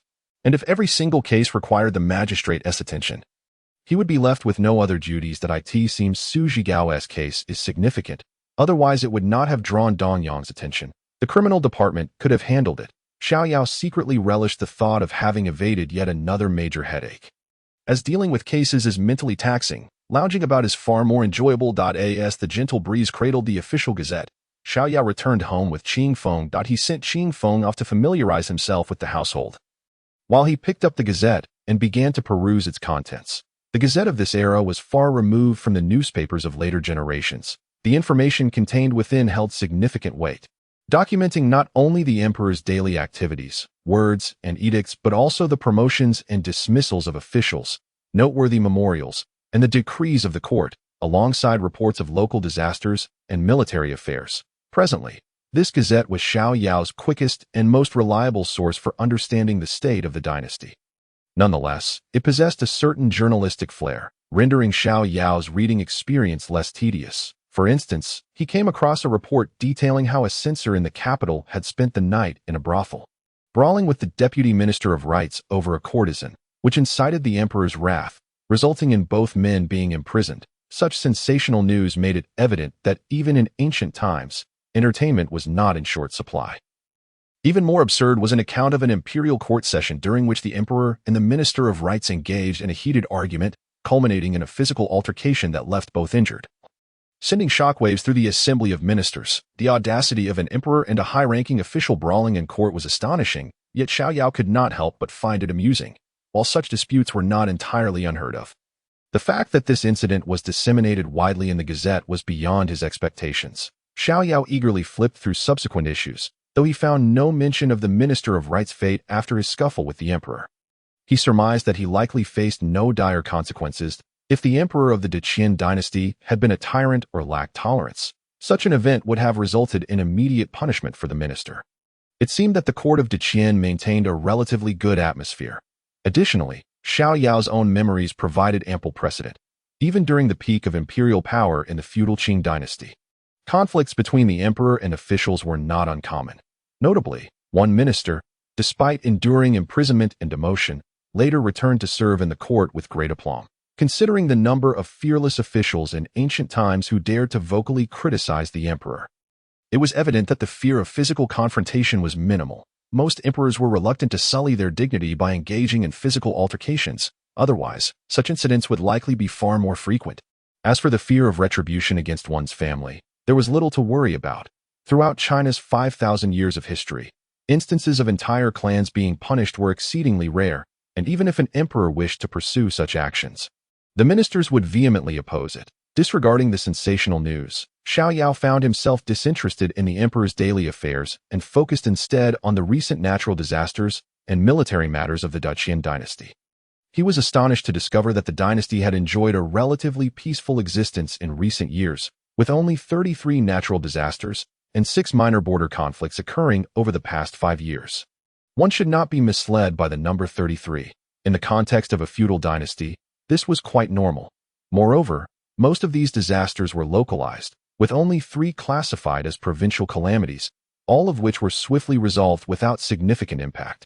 Remarkably, there had been no peasant uprisings in 5 years, a testament to the stability of the Deqian dynasty, a vibrant realm in its prime. The good news was that Xiao Yao no longer needed to hide in remote mountains to escape the tribulations of war. The bad news was that such a robust dynasty could still produce a foolish third prince, giving rise to a sense of unreliability, as if the dynasty were on the verge of collapse. Regardless, he thought, let us indulge in today's pleasures while we can. Tossing the Gazette onto the desk, Xiao Yao called for Qing Feng to head to the tavern. However, just as he stepped out of his home, a figure blocked his path. Sir, the magistrate requests your presence at the county office, a young clerk said with a servile grin, delivering news that displeased Xiao Yao greatly. Isn't Dong Yong supposed to be reviewing the case of Su Zhigao? Why would he seek me out? Even without knowing the specifics, Xiao Yao sensed that the summons boded ill as he contemplated feigning illness. The clerk interjected, Sir, the magistrate has seen you at the office just now and has instructed me to inform you not to attempt to deceive him with excuses of illness. Then you may return and tell Magistrate Dong that you could not find me. Xiao Yao replied curtly. The clerk looked troubled and continued. However, Magistrate Dong said that you took so many gazettes from the office that it would be impossible for you to read them elsewhere. And if any information were to leak, you would face severe repercussions. Thus, you must be at home, and it is implausible that you would go anywhere else. Xiao Yao's expression stiffened. The young man, a scholar indeed, had anticipated all his potential excuses. He tossed a piece of silver to Qing Feng, instructing him, go find something to eat and wait for me at home, that I must visit the office. Yes, young master. Qing Feng exclaimed, marveling at the silver in his hand. The clerk, sensing Xiao Yao's displeasure, tread cautiously, afraid to disturb him. What is your name? You seem no older than 14 or 15. Replying to the esteemed magistrate. My name is Wang Chao. My father was one of Magistrate Dong's attendants, but he passed away last month due to a sudden illness. Out of compassion, Magistrate Dong allowed me to join the office, and I am currently serving in the clerk's position. Xiao Yao nodded, not surprised that it was rare for those who could achieve the rank of scholar to come from impoverished backgrounds. Most attendants and servants were either born into their roles or were relatives, individuals of utmost trust. With Wang Chao's father having passed, it was only fitting that Dong Yong extended a helping hand, ensuring Wang Chao's unwavering loyalty, which was far superior to hiring someone anew. What does Magistrate Dong want with me? Surely you must know. replying to the esteemed magistrate, "I do not know. Since you are a clerk, you ought to know about the case that Magistrate Dong is reviewing today. Please enlighten me." Wang Chao, now more forthcoming, recounted the details of the case. Though his pace was measured, his logic remained clear, indicative of some education. Upon hearing Wang Chao's account, Xiao Yao mused, "I suspected as much. How could that old scoundrel Dong Yong have any good news for me?" The case itself was not particularly complex, but rather intriguing. Su Zhigao, a villager from Zhejiang under Longwu County, owned 20 acres of farmland and had some modest wealth, even managing to send Su Zhigao to a private school to learn basic martial arts. Compared to the vast majority of the peasant class, Su Zhigao's living conditions surpassed those of over 90% of his peers. Had fortune smiled upon him without calamity, it was conceivable that in a decade or so, Su Zhigao's family could elevate themselves from mere farmers to small landowners. Alas, fate is capricious.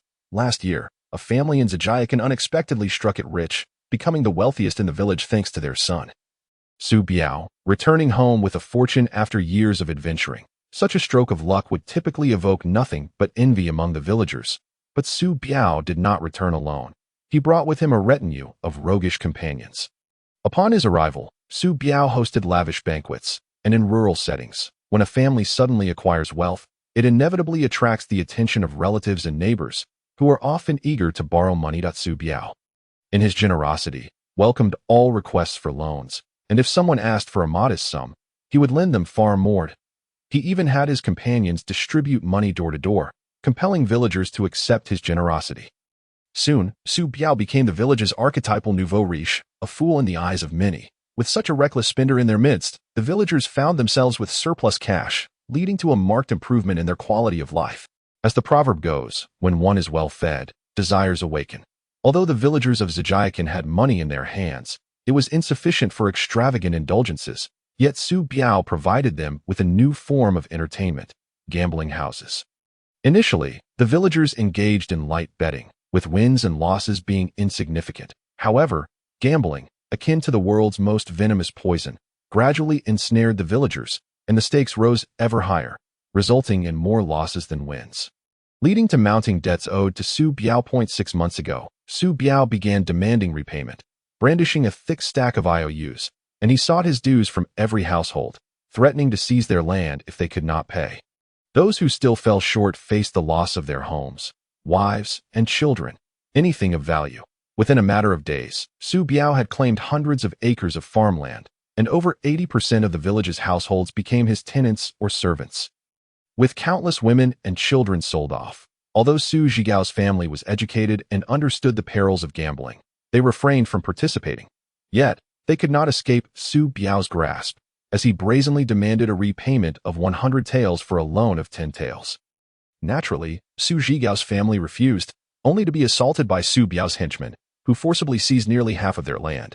Out of defiance, Su Zhigao rallied other families who had suffered similar fates to lodge a complaint with the village head.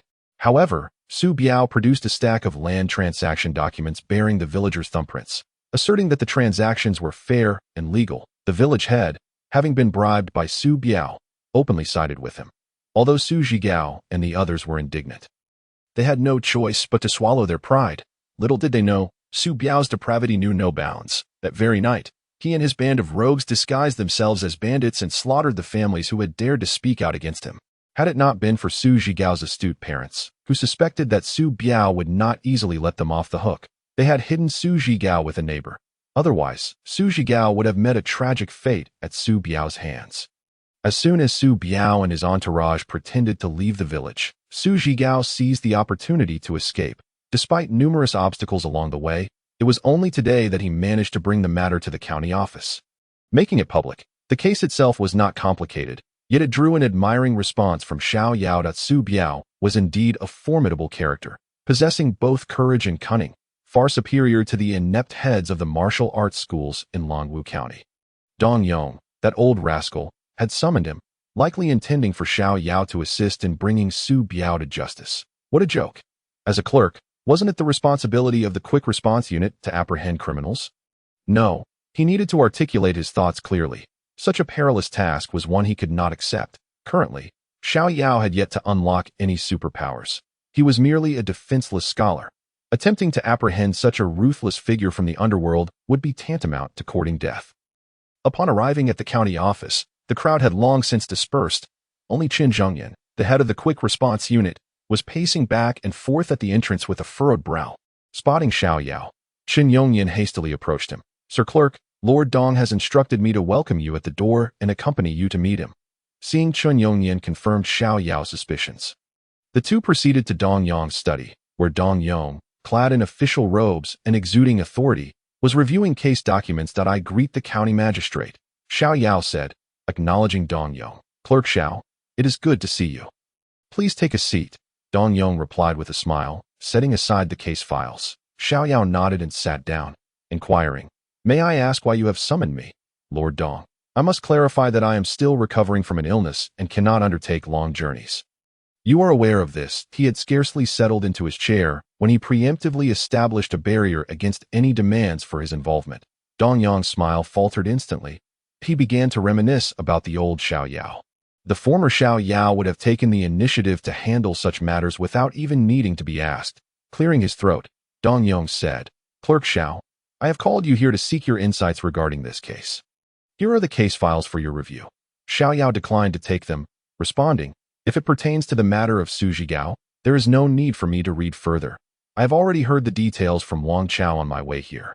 Upon hearing this, Dong Yong set the files down and asked, "In that case, what do you think should be done about this case, Clerk Xiao?" Without hesitation, Xiao Yao replied with a smile, "Lord Magistrate, you have served as the county magistrate for over 2 years. While I have only been a clerk for a few months, surely you are far more knowledgeable about how to handle such cases than I." Dong Yong frowned, prompting Xiao Yao to continue. "However, this case is not complex and can be easily resolved. Simply summon Su Biao and the villagers of Zijiakan to clarify the details, and the case will be clear. Additionally, if we bring in the village head for interrogation, we can ascertain the reasons behind the incident. Given the simplicity of this case, why do you need to consult me, Lord Dong?" Dong Yong sighed. "While the case may be straightforward, the individuals involved are not. I wish to inquire, how do you believe we should handle Su Biao?" He decided to be direct, realizing Xiao Yao is clever enough not to require beating around the bush. Su Biao has returned home unexpectedly, accompanied by a cadre of vagabonds and a large sum of unaccounted wealth. I suspect this money may have dubious origins. Are you concerned that Su Biao is a man of the underworld? Xiao Yao asked. Precisely, which is why I wish for you, Clerk Xiao, to investigate under the pretense of tax assessment. To uncover the truth in Zijiakan. Xiao Yao rolled his eyes, showing no deference to Dong Yong. Are you joking with me, Lord County Magistrate? Dong Yong's expression darkened as he asked, What do you mean by that? Clerk Xiao, what do you think I mean? Lord Dong, we are not fools. There is no need for pretense. You want to use me as a means to test Su Biao, yet you fear the consequences from the governor? Dong Yong's demeanor stiffened at this remark. Lord Dong, have my recent actions not inspired your confidence? Why the fear? I am merely a clerk, a minor official, incapable of threatening your authority. Furthermore, while I may not wish to provoke you, do you really want to risk the governor's ire? Xiao Yao's audacious sarcasm only served to tighten Dong Yong's fists, his anger clearly boiling beneath the surface. Let us keep the peace, if you do not seek my trouble. I shall not irritate you. We can continue to coexist without conflict. If you find this case difficult to handle, I shall assist you in resolving it today, but I hope there will not be a next time. With that, Xiao Yao disregarded Dong Yong's intentions, turning his attention to the trembling Chun Yongyan. Chun, summon 2 officers from the quick response unit to go to Zijiakan and bring Su Biao here for questioning. If he comes willingly, that is ideal. If not, do not force it. Return and inform Lord Dong. Then, please have Lord Dong draft a document for the 6 doors in Guangling City, stating that Su Biao of Zijiakan has gathered a band of ruffians, flaunts his strength, disregards the law, resists authority, and has assaulted officers. Request 6 doors to take action against him. Qin Zhongyan was taken aback. Dong Yong was equally astonished. Xiao Yao glanced at them both and then glared at Qin Zhongyan. Scolding, what are you doing? Are you deaf? And no, I will go at once. Qin Yongyan stammered that he glanced at Dong Yong, saw no opposition, and hurriedly agreed to exit the scene. Xiao Yao turned to Dong Yong, asking, Lord Dong, are you satisfied with my arrangement? Dong Yong's expression had returned to calm, and he nodded slightly, saying, since this proposal originates from Clerk Xiao, the subsequent investigation of the case will be entrusted to you. Upon hearing this, Xiao Yao furrowed his brow but ultimately nodded in agreement. Very well, I shall come to the office tomorrow and handle this matter. He then took his leave, inwardly cursing. Dong Yong truly was a fool. He perceived Xiao Yao's practical efforts as a challenge to his authority. Now that Xiao Yao had decided to take a step back, Dong Yong still found ways to create problems for him. Xiao Yao could not refuse. Otherwise, he would be unfairly labeled as disrespectful to his superior, jeopardizing his position. Although Dong Yong currently held a grudge against him, Xiao Yao must not give him any leverage. After Xiao Yao departed, Dong Yong quickly stood up, and from behind a screen emerged three individuals. Had Xiao Yu been present, he would have easily recognized that the leading young man was Cui Zilu. Dong Yong smiled wryly at Cui Zilu, saying, "Your Highness, look at the trouble this has caused." Cui Zilu chuckled as he took a seat. "Dong County Magistrate, you have suffered due to this matter. It is all my fault. Once this incident is resolved, I shall explain it to you, ensuring that Clerk Xiao does not continue to misunderstand your intentions." Dong Yong sighed internally, enviously reflecting on Xiao Yao's fortuitous stroke of luck. Having inexplicably caught the eye of such a person, County Magistrate Dong, please sit. I would like to hear more about this Clerk Xiao from you. Dong Yong eagerly complied, suppressing his feelings of bitterness as he began to recount the details of Xiao Yao's circumstances. When the two quick response officers, Zhang San and Li Si, arrived at Zhijiakan, night had already fallen. Had it not been for Qian Zhongyan's urging, they would have been unwilling to undertake this errand. After all, although Zhijiakan was not far from the county seat, it was still a considerable distance, and they were uncertain if they would reach the gates before closing. If not, they would have to spend the night outside the city gates. Upon inquiring in Zhijiakan, the two quickly learned of Su Biao's residence. The largest house in the village belonged to Su Biao, the only three-compound residence in Su Yao. The untrained eye, it might be mistaken for the estate of a gentry family. After knocking on the door, it was soon opened by a bare-chested ruffian adorned with tattoos. Clearly not a good character. As Zhang San and Li Si peered into the courtyard, their legs turned to jelly. The expansive yard was filled with over a dozen individuals, surrounded by stone locks and weapons. A group of bare-chested, tattooed men were engaged in vigorous training, their bodies steaming with heat, creating a striking spectacle. "Do the two of you have business here?" the man at the door inquired, his brow furrowed. The gruff tone made both officers shiver. Zhang San mustered his courage and called out, "Is Su Biao home?" Upon hearing Zhang San shout, the men in the courtyard halted their activities. One muscular man, carrying a stone lock the size of a millstone, casually tossed it aside, shaking the ground as he approached the door. Sizing up Zhang San and Li Si. "I am Su Biao. What business do you have with me?" Officers, glancing at the enormous stone lock on the ground, Zhang San's tone softened immediately. "So you are Su Biao. The matter is this. Someone has lodged a complaint against you at the county office, and we have come on behalf of Lord Dong to request your presence at the county office for questioning. If you are available, we kindly ask you to accompany us." Su Biao raised an eyebrow upon hearing this. "Someone has accused me.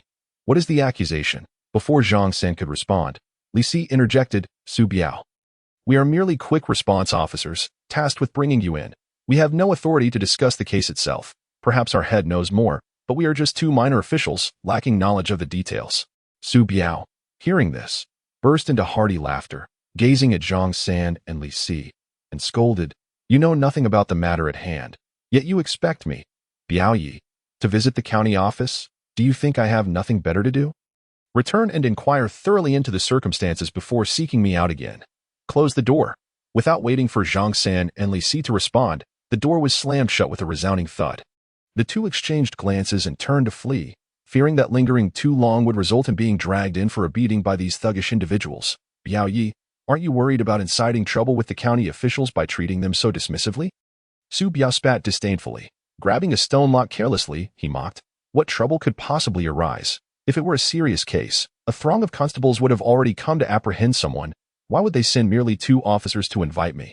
I suspect it's not a significant matter. More likely, the county magistrate is attempting to extort some money from me. Damn it. Does he think Biao Ye's silver is so easily acquired? A dozen or so wandering knights, upon hearing this, found it reasonable and thus did not dwell on the issue. Meanwhile, Zhang San and Li Si from Su family village hastily made their escape, as if pursued by ravenous wolves.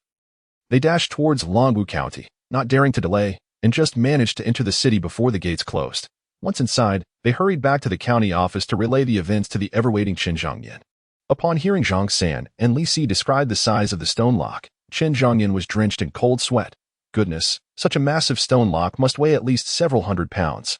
To wield something so heavy with ease indicates that the individual must be a martial artist of considerable prowess, far beyond the capacity of these rough-and-tumble officers. Fortunate was he to have abstained from involvement. Chun Yongnian, not daring to delay, promptly sought out Dong Yong, only to be dismissed and directed to find Xiao Yao. However, the sun had already set, and Xiao Yao had long since finished work, though Chun Yongnian surmised that Xiao Yao was likely indulging in wine at some brothel. He did not dare to pursue him and resolved to wait until the morrow to inform Xiao Yao of the matter. Chui Zilu lingered in the shadowy alley outside the brothel. Appearing somewhat hesitant, Dai was not a concern for his reputation, nor was he fearful of any repercussions should word of his presence leak to the censors. Rather, Chui Zilu felt disdain for the lowly standards of this establishment. Deeming it beneath him, in a small place like Longwu County, what was termed a brothel was merely a hybrid of a brothel and a house of ill repute, a facade maintained due to its proximity to Guangling City, where some scholars resided, ostensibly to cultivate a veneer of elegance and attract clientele. Two servants watched him anxiously. Your Highness, you cannot enter such a place. It is beneath your dignity. Indeed, Your Highness, you must not go. Chui Zilu sighed and was about to leave when a ruckus erupted from within the brothel. Frowning, he said, "It seems something has transpired. Let us enter and ascertain whether it involves our esteemed teacher. If not, we shall depart." Though providing himself with justification, Chui Zilu nodded affirmatively and strode into the brothel. The two servants exchanged glances, sighed, and hurriedly followed. Upon entering, they were greeted by a cacophony of boisterous laughter, and upon looking up, they recognized the source as none other than Xiao Yao. Just as Chui Zilu intended to greet him, he realized Xiao Yao was oblivious to his presence. Xiao Yao was embracing two young women. Facing a room, roaring with laughter. "Which scoundrel dares to mock my sixth master? Step forward if you have the gall." From within the room came a furious retort and a wailing sound. Chui Zilu quickly ascended the stairs, pushing through the crowd to peer into the room, where he saw 3 or 4 individuals. The madam was sweating profusely, continuously apologizing to a young man lying on the bed, while 2 lackeys bent low, grinning ingratiatingly. Meanwhile, a corpulent woman, dressed provocatively, stood to the side, looking utterly helpless. I say, Ji Lao Lu, for someone who claims to be skilled, have you trained your body merely to become a dog? To be bested by a mere young woman to the point of injury is truly a disgrace to your family's martial arts school. Xiao Yao pushed into the room, arriving at the bedside, and directly confronted the frail young man. Ji Lao Lu was in pain and fury, about to unleash a tirade, when he glanced up and saw Xiao Yao. His expression froze, and he exclaimed, "Oh, I thought it was someone else. It turns out to be you, Xiao Jianshi.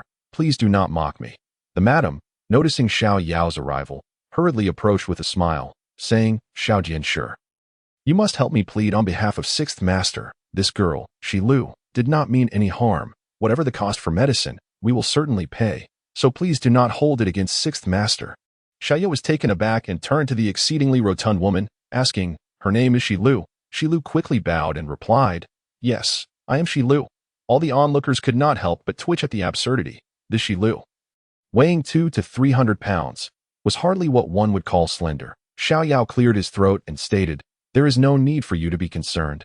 Miss Xiao Yao, the magistrate of Longwu County. It is my duty to uphold justice on your behalf." With that, Xiao Yao turned his gaze to Ji Lao Lu, saying, "I say, Ji Lao Lu, you are somewhat of a figure in Longwu County. Your father, Ji Changfa, is the master of one of the top 10 martial arts schools in the county. You must consider your reputation, as well as that of your father. Now, tell me, who is to blame for this incident?" Ji Lao Lu, upon hearing this, cursed Xiao Yao inwardly. With Xiao Yao's loud proclamation, everyone in Longwu County would soon know that the son of the Ji family martial arts school had peculiar tastes. Indeed, Ji Lao Lu had a penchant not for lithe, beautiful women, but rather for those of ample proportions, the larger the better. Due to this proclivity, he would always visit clandestinely. But tonight, in the heat of the moment, he had suffered an injury due to Shi Lu's exuberance, and naturally, he sought to extort compensation. Now, however, with Xiao Yao's loud declaration, his identity was exposed, and Ji Lao Lu was more concerned with salvaging his dignity than with monetary gain. He wished only to put an end to this farce and prayed that word of his indiscretion would not spread.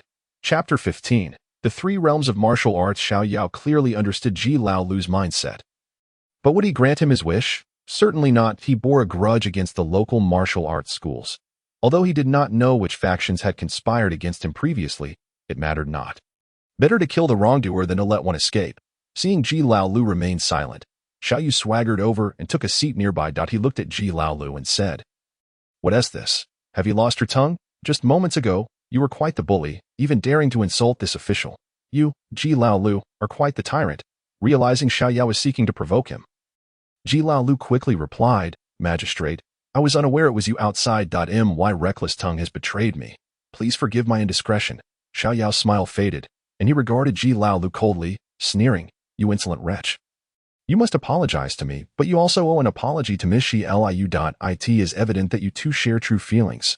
How could you turn your back on her over such a trivial matter? Are you even a man?" Upon hearing this, Shi Lu's face flushed with shyness. The onlookers shuddered collectively at the scene. Ji Lao Lu's countenance fell, and he hastily addressed Shi Lu. "Shi Lu, do not hold it against me.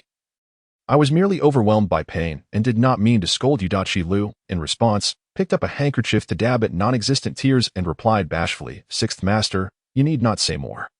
I understand your intentions." Xiao Yao clapped his hands and laughed. "See, this is how to resolve matters. Yes, thank you, Magistrate, for your wise counsel. However, I am injured and would appreciate your understanding," Ji Lao Lu replied. The madam beamed with delight at the turn of events. With Xiao Yao's intervention, the situation had become far simpler. They could simply offer some silver afterward to settle the matter. "Thank you, Magistrate." Xiao Yao shot a glare at the madam, retorting, "What concern is this of yours?" "I am acting on Miss Shi Lu's behalf."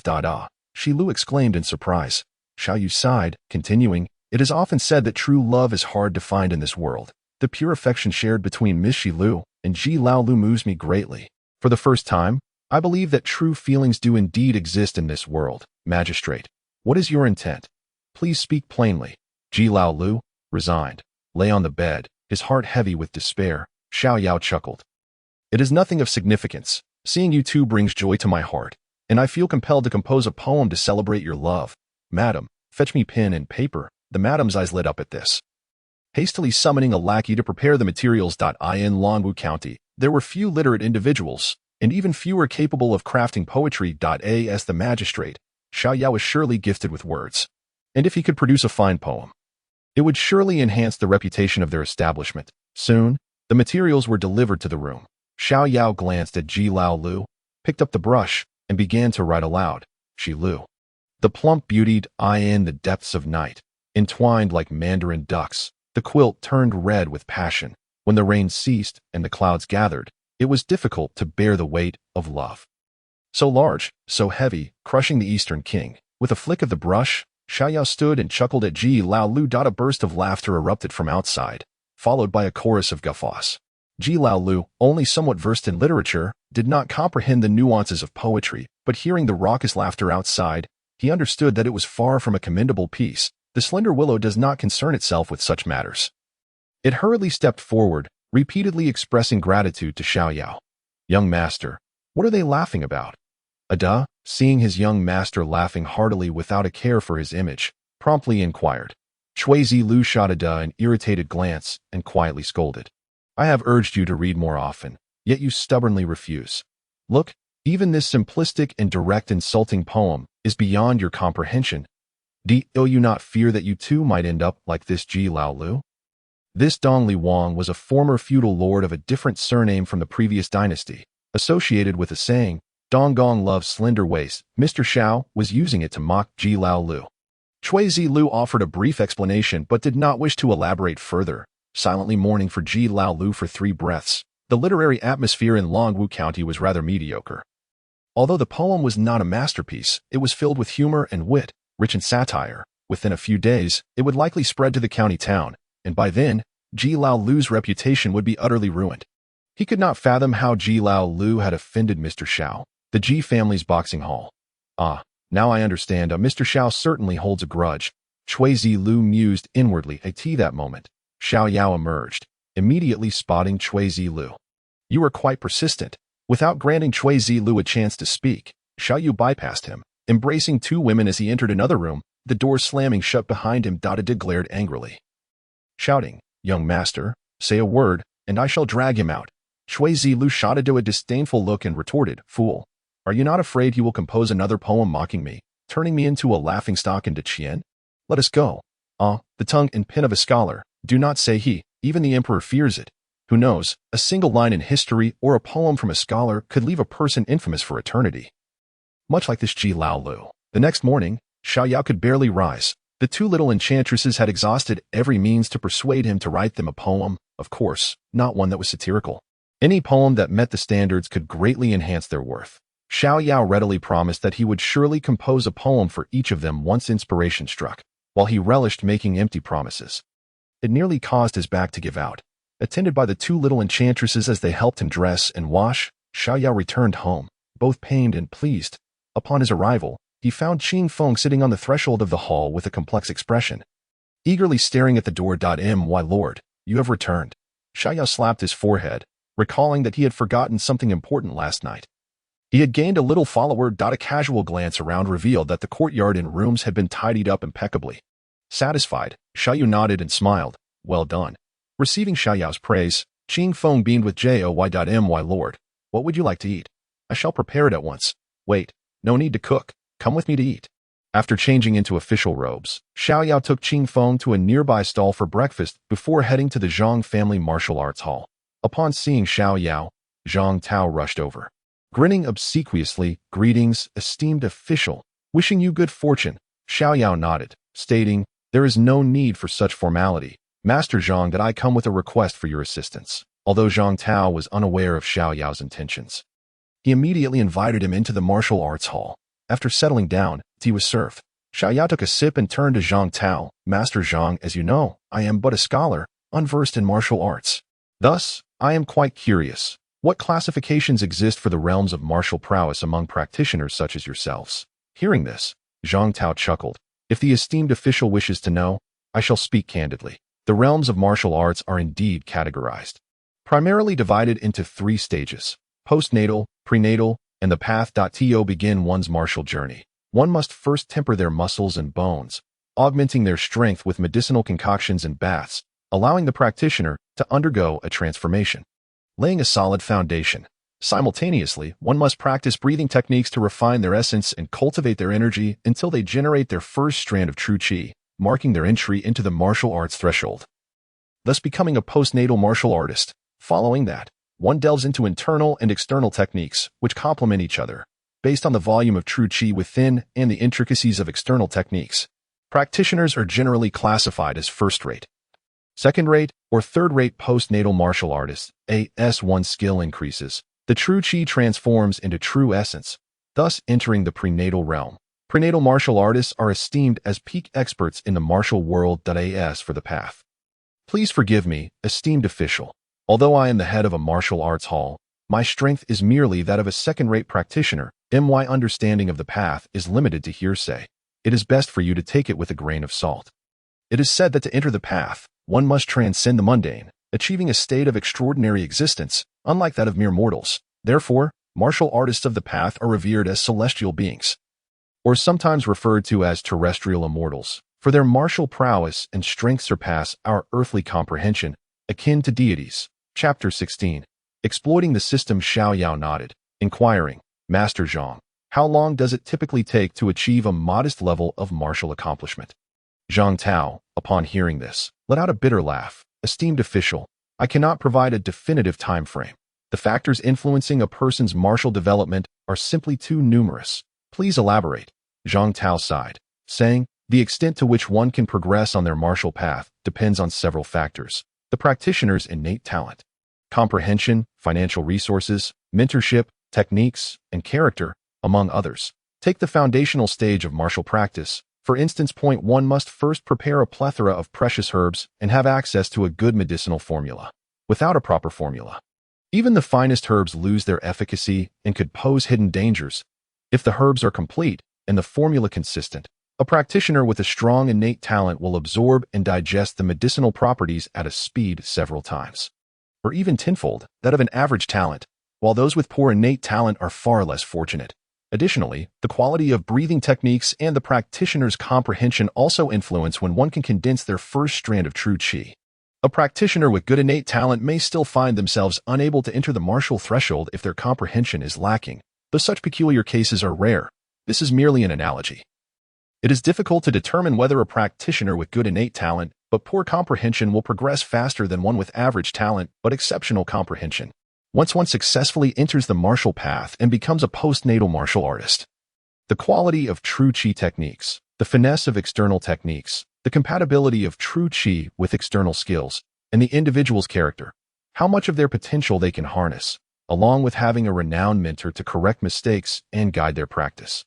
All play crucial roles in determining a martial artist's strength. This is particularly evident in martial sects, where even among brothers practicing the same techniques, their powers can differ vastly. Thus, when you inquire about the duration it takes for someone to progress from a beginner to a modest level of martial achievement, I truly cannot provide an estimate. Upon hearing this, Xiao Yao nodded. The arduous nature of martial training reaffirmed his decision to refrain from practicing martial arts. He did not believe he, having never engaged in physical labor in either of his lives, could endure the hardships of martial training. It was best for him to remain a leisurely individual, akin to a salted fish. He reflected on how protagonists in web novels, often portrayed as reclusive youths before their reincarnation, suddenly became diligent martial artists capable of killing without a second thought. Such narratives defied logic. He was living proof that he could not endure the rigors of martial training. He was simply a waste. A person like him was not transformed by merely changing worlds but remained a waste, regardless of how many times he traversed realms. Furthermore, he grasped Zhang Tao's implication. A person's martial achievements hinge on multiple factors.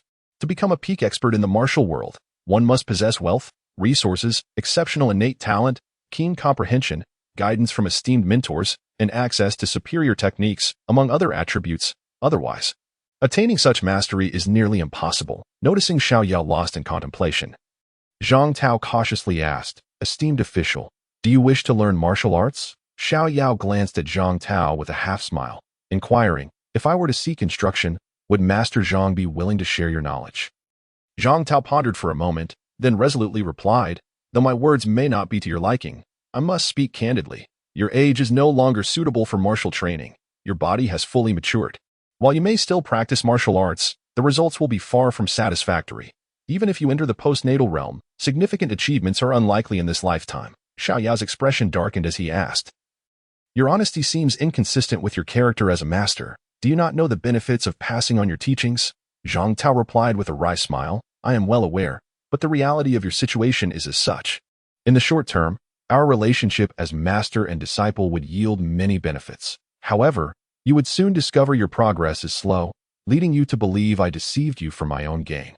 And that would surely lead to enmity, with me suffering the consequences. It is better for me to clarify things in advance. Master Zhang indeed possesses keen insight.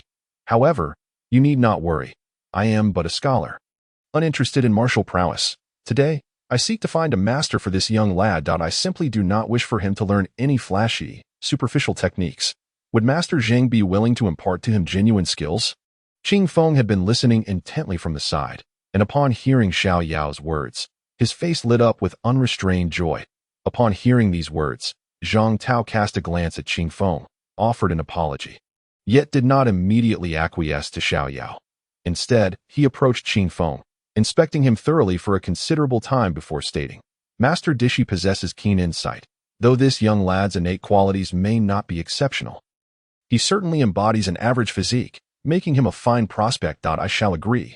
Xiao Yao, noticing that Qi Feng remained rooted in place, kicked him sharply on the back of the knee and scolded, "Fool, why are you not hastening to pay your respects to your master?" This time, Zhang Tao did not intervene, allowing Qi Feng to bow deeply 3 times before accepting the teacup handed to him by Xiao Yao. With a stiff smile, Zhang Tao gazed at the cup that had already been sipped by Xiao Yao and forced himself to take a sip. "Very well. Congratulations to Master Zhang on acquiring a beloved disciple. Henceforth, Qing Feng shall come here daily to train under Master Zhang, and I shall take my leave now, as I have duties to attend to. You need not see me off." Upon hearing this, Zhang Tao was utterly flabbergasted. Was this truly the end? No payment for the apprenticeship. What of the fees for the medicinal meals and baths? Surely, he should receive something for that. Zhang Tao had never anticipated that Xiao Yao would be so shameless as to blatantly take advantage of him. All the discussions regarding martial arts were rendered futile. Zhang Tao sighed inwardly, cursing the previous master who had been so ruthless toward Xiao Yao. Otherwise, how could he have suffered such financial loss, and of a prolonged nature at that? Had Xiao Yao forgotten to pay? Of course not. He was doing it intentionally. What a farce. I am graciously allowing you to instruct my servant in martial arts. How dare you demand payment? Do you intend to keep the martial arts hall open?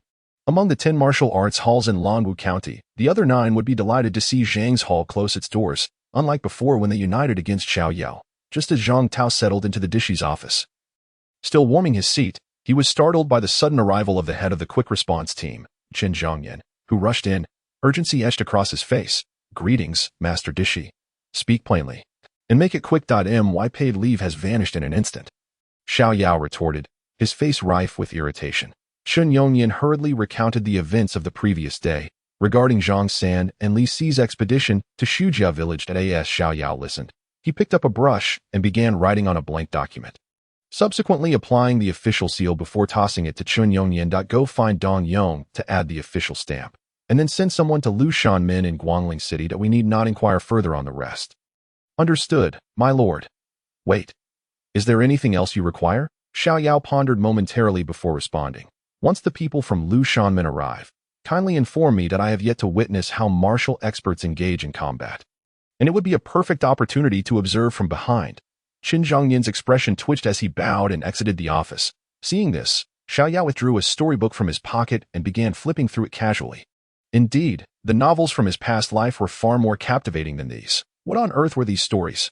Chapter 17. Visitors from Lu Shanmin Ding. Today's summary. Total idling time amounted to 3 hours. Timely departure resulted in a successful opening, earning a total of 4 salted fish points. Current salted fish value, 176 points. Another day of idling. Xiao Yao stuffed the storybook into the drawer of his desk and happily left for the day. Regrettably, it was not a paid leave day, and he had only earned 4 points. Xiao Yao planned to browse the bookstore, hoping to find some interesting storybooks, although he was thoroughly dissatisfied with the novels of this era. He had no intention of writing his own, that he considered himself a salted fish, meant to bring joy to others rather than exerting effort to make others happy, a reversal of priorities he would never entertain. Upon exiting the yamen, he found Chi Feng waiting outside. Xiao Yu beckoned him, and they headed toward the bookstore. Poor child, fearing he would be forgotten again, had arrived early to wait. Xiao Yu casually inquired about Qingfeng's learning progress at the martial arts hall. Chi Feng immediately perked up and began to recount enthusiastically. Today, however, Chi Feng had not learned much. He had simply practiced basic stances like the horse stance. According to Zhang Tao, this was to invigorate the body, facilitating future medicinal baths and meals. Additionally, he had learned a breathing technique. Xiao Yu nodded along, saying, "Study well. Once you become a martial artist, you will need to learn to read and write. Your master is an official. If you do not understand written language, how will you comprehend invitations and lists? That simply will not do." Chi Feng was astonished. His master wished for him to learn to read.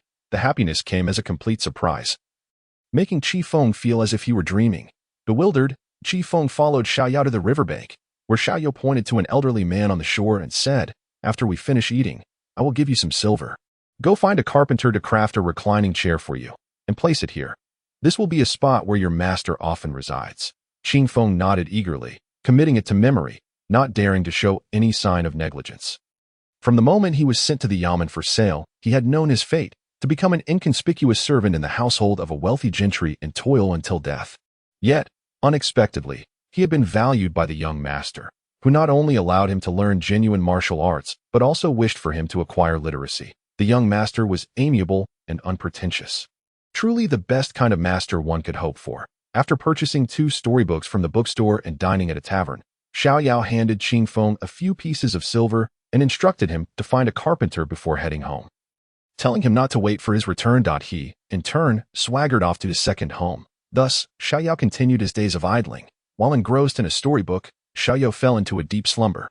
He noticed that he had been feeling somewhat weak lately, not only fatigued but also excessively drowsy. Upon visiting the apothecary to procure some Lu Wei Di Huang pills, he discovered they were unavailable. Xiao Yao scorned the physician for an extended period, receiving instead a concoction whose name he could not recall. After several days of consumption, he found no benefit. Infuriated, Xiao Yao berated the quack doctor for several days at the yamen. Just then, while he was enjoying a deep sleep, someone gently shook him awake. Taking away his storybook, he found it was Chun Yongyan, that scoundrel. My lord, the people from Lu Shanmin have arrived. Xiao Yao perked up at this, his annoyance towards Chun Yongyan dissipating as he inquired, "Oh, Where are they now? They are currently at the magistrate's office, inquiring about the case. Xiao Yao rose and made his way to Dong Yong's office. Upon arriving outside, he spotted 10 or so soldiers clad in half-scaled armor, equipped with long blades and folding crossbows, each exuding an aura that warned others to keep their distance. Upon closer inspection, he noticed each bore a black iron token hanging from their waists, with one side depicting a mythical creature. This is our Longwu County's Dishi, Master Xiao. Qin Zhongyan hurriedly introduced. We have met, Master Dishi. Xiao Yao nodded politely and stepped into Dong Yong's chamber. Inside, he saw a man and a woman seated at the lower end of the room, both turning their gazes towards him.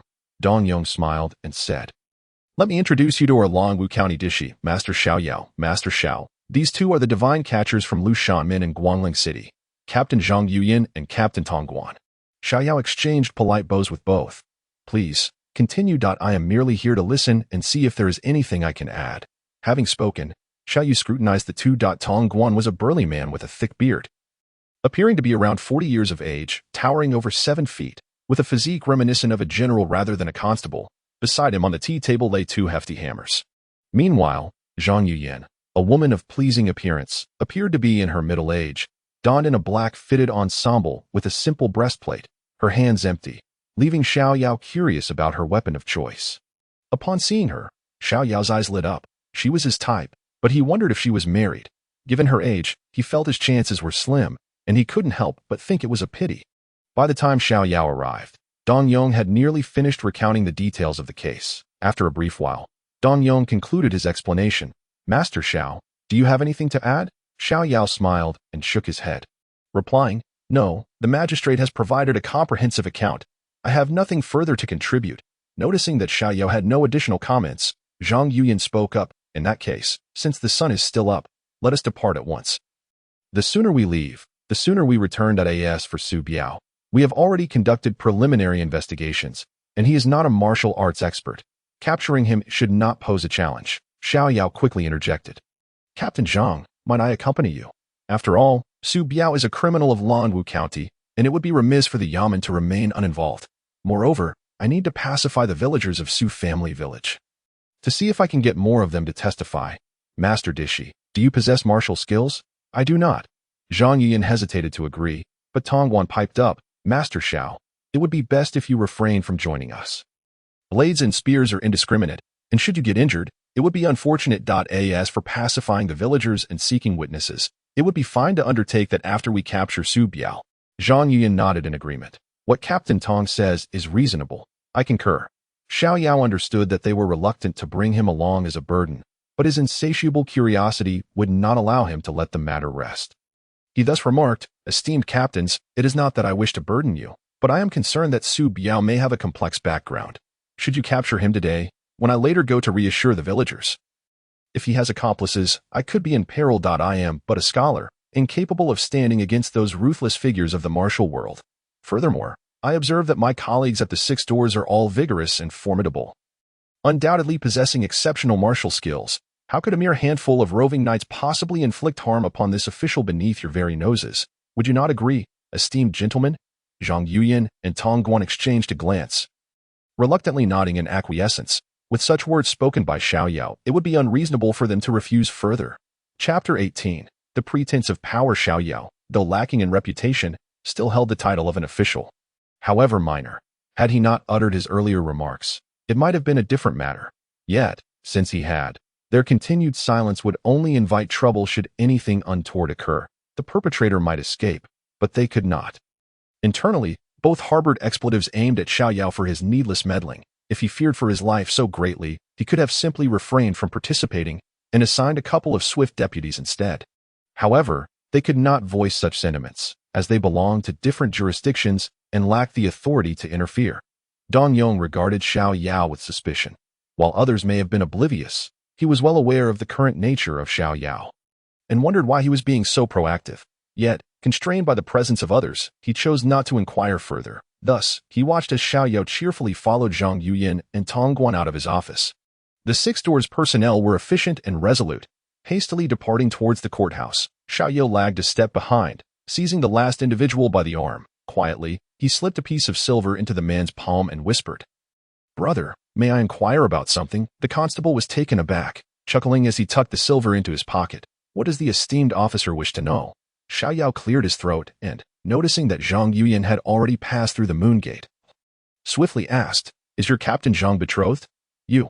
The constable's eyes widened in disbelief as he stared at Xiao Yu before he hastily retreated, exclaiming, "Not yet engaged," and hurriedly rejoined the group, visibly shaken. Xiao Yu was momentarily stunned. Was it truly such a grave matter? He quickly pursued them, catching up just outside the courthouse, where he found everyone mounted and casting him peculiar glances. Particularly, Zhang Yuyan glared at him as if she were about to devour him. Perplexed by their expressions, he scanned the group only to realize that there was not a single vacant horse. Clearing his throat, he stated, "I apologize, but I cannot ride. I require Captain Zhang to escort me." To his surprise, Zhang Yuyan's glare intensified. Tong Guan, suppressing a laugh, suggested, "Perhaps, Xiao Dianshi, you and I should share a mount." Xiao Yao shot a disdainful look at Tong Guan's bushy beard, retorting, "Two grown men riding together on a single horse? That is utterly indecorous and a disgrace to civility." "Captain Zhang." Zhang Yuyan snorted derisively, cracked her whip, and galloped away. Xiao Yao blinked in astonishment, chuckling as he turned to Tong Guan, "Then I am grateful to you." "Captain Tong." Tong Guan, speechless, pulled Xiao Yu behind him. Once settled, the other constables rode off, all of them giving Xiao Yao a thumbs up as they departed. Tong Guan, with a voice tinged by age, remarked, "Xiao Dianshi, we martial artists are sharp of hearing and keen of sight. Aware of all that transpires, while I admire your courage, I would counsel you to keep your distance from Captain Zhang today." Only then did Xiao Yao realize why the constables bore such expressions. It seemed his inquiry regarding Zhang Yuyan's marital status had not gone unnoticed. As they galloped onwards, Xiao Yao instinctively refrained from uttering the phrase, "A graceful lady is a fine match for a gentleman." As he stumbled and Tong Guan spurred his horse to catch up, the journey was swift, and throughout, Xiao Yao maintained a tight closure of both eyes and mouth, overwhelmed by dust as they lagged behind. Upon dismounting, he was left feeling queasy and began to gag. Zhang Yuyan, witnessing his disheveled state, scoffed in disdain while others regarded him with pity, refraining from comment. Once all had departed, Xiao Yao hastily wiped his face with his sleeve. Retching as he ran after them, he observed several constables casually apprehending two villagers, quickly extracting information regarding Su Biao's residence before heading that way. From a distance, he could hear Zhang Yuyan organizing the team. At the village's end, a sizable brick-and-tile courtyard came into view. Approaching, 3 constables leaped effortlessly to the rooftops, moving with the grace of a gazelle. Good heavens, are they superhuman? Xiao Yao thought enviously. He hastened to catch up, calling out, "Wait for me." Zhang Yuyan and Tong Guan, along with the remaining constables, arrived at the entrance, whereupon Tong Guan gestured, prompting one constable to step forward and kick the door with force. With a resounding crash, the heavy door frame splintered, and the door itself flew inward. Before it could hit the ground, Xiao Yao witnessed the door shatter into pieces as a robust man, bare-chested and adorned with floral tattoos, landed nimbly. Just as he prepared to curse, he caught sight of the figures standing at the threshold, and his expression shifted drastically, swallowing his words. Upon noticing the badge at their waists, his countenance paled, and he hastily clasped his hands, saying, "Esteemed officials, I am unaware of any offense that would warrant such a violent entrance." Within the courtyard stood a dozen similarly adorned men, all wearing expressions of alarm. Seeing this, Xiao Yu felt a wave of relief wash over him. They had softened. He stepped forward, positioning himself before Zhang Yuyan, and declared loudly, "We are here on behalf of the 6 doors, empowered by imperial authority. Surrender immediately, Su Biao, and present yourself." The constables stared at Xiao Yao in disbelief, as if they had encountered a ghost. What did he just say about imperial authority? Is he out of his mind? They thought, realizing that such words, if uttered in public, would invite scorn from both the censors and the learned men of the realm. The 6 doors stood in a precarious position within the court. While the martial artists of the rivers and lakes trembled at the name of the 6 doors, within the court, they were merely a group that anyone could trample upon. The constables of the 6 doors, in principle, were tasked with patrolling the land and capturing criminals. However, in reality, they were mere constables without the authority of a magistrate. Even after the establishment of the 6 doors, they remained under the jurisdiction of the 3 law offices, wielding only the power to investigate cases, apprehend suspects, and conduct interrogations. Nothing more in matters of criminal cases. They could only address common crimes. Any involvement of officials necessitated an appeal to the 3 law offices, requiring their consent to proceed. More often than not, investigations would be halted and cases transferred to the Jinhui, or await imperial judgment, with a designated envoy overseeing the inquiry, while the Six Doors merely assisted. Facing numerous restrictions to end the Dacian dynasty, aside from the Jinhui, who served as the emperor's personal guard, no one dared to claim imperial authority without courting death. Chapter 19. The martial artist of the future Xiao Yao, however, was merely indulging in rhetorical flair, paying little heed to the ramifications. His proclamation left the room in stunned silence. You are Jinhui? How can this be? Within the courtyard, a man's expression shifted dramatically. Xiao Yao furrowed his brow, preparing to chastise the man for his apparent deafness, but found his mouth suddenly covered. Why, dear Dianshur, please refrain from such reckless speech. It could lead to dire consequences. Zhang Yuyin and her companions looked on, exasperated by Xiao Yao's imprudent bravado. To falsely claim imperial authority was tantamount to overstepping bounds or even invoking a family's sacred decree. Zhang Yuyin, lacking the time to engage in a dispute with Xiao Yao, stepped forward and demanded, "Who is Su Biao?" "I am Su Biao," he replied, his face darkening. "That I must ask what business the Jinhui has with a commoner like myself." Xiao Yao pushed aside the hand covering his mouth and scrutinized Su Biao. The man stood tall, with a well-built physique adorned with a green snake embroidered upon his garments. His features were unremarkable.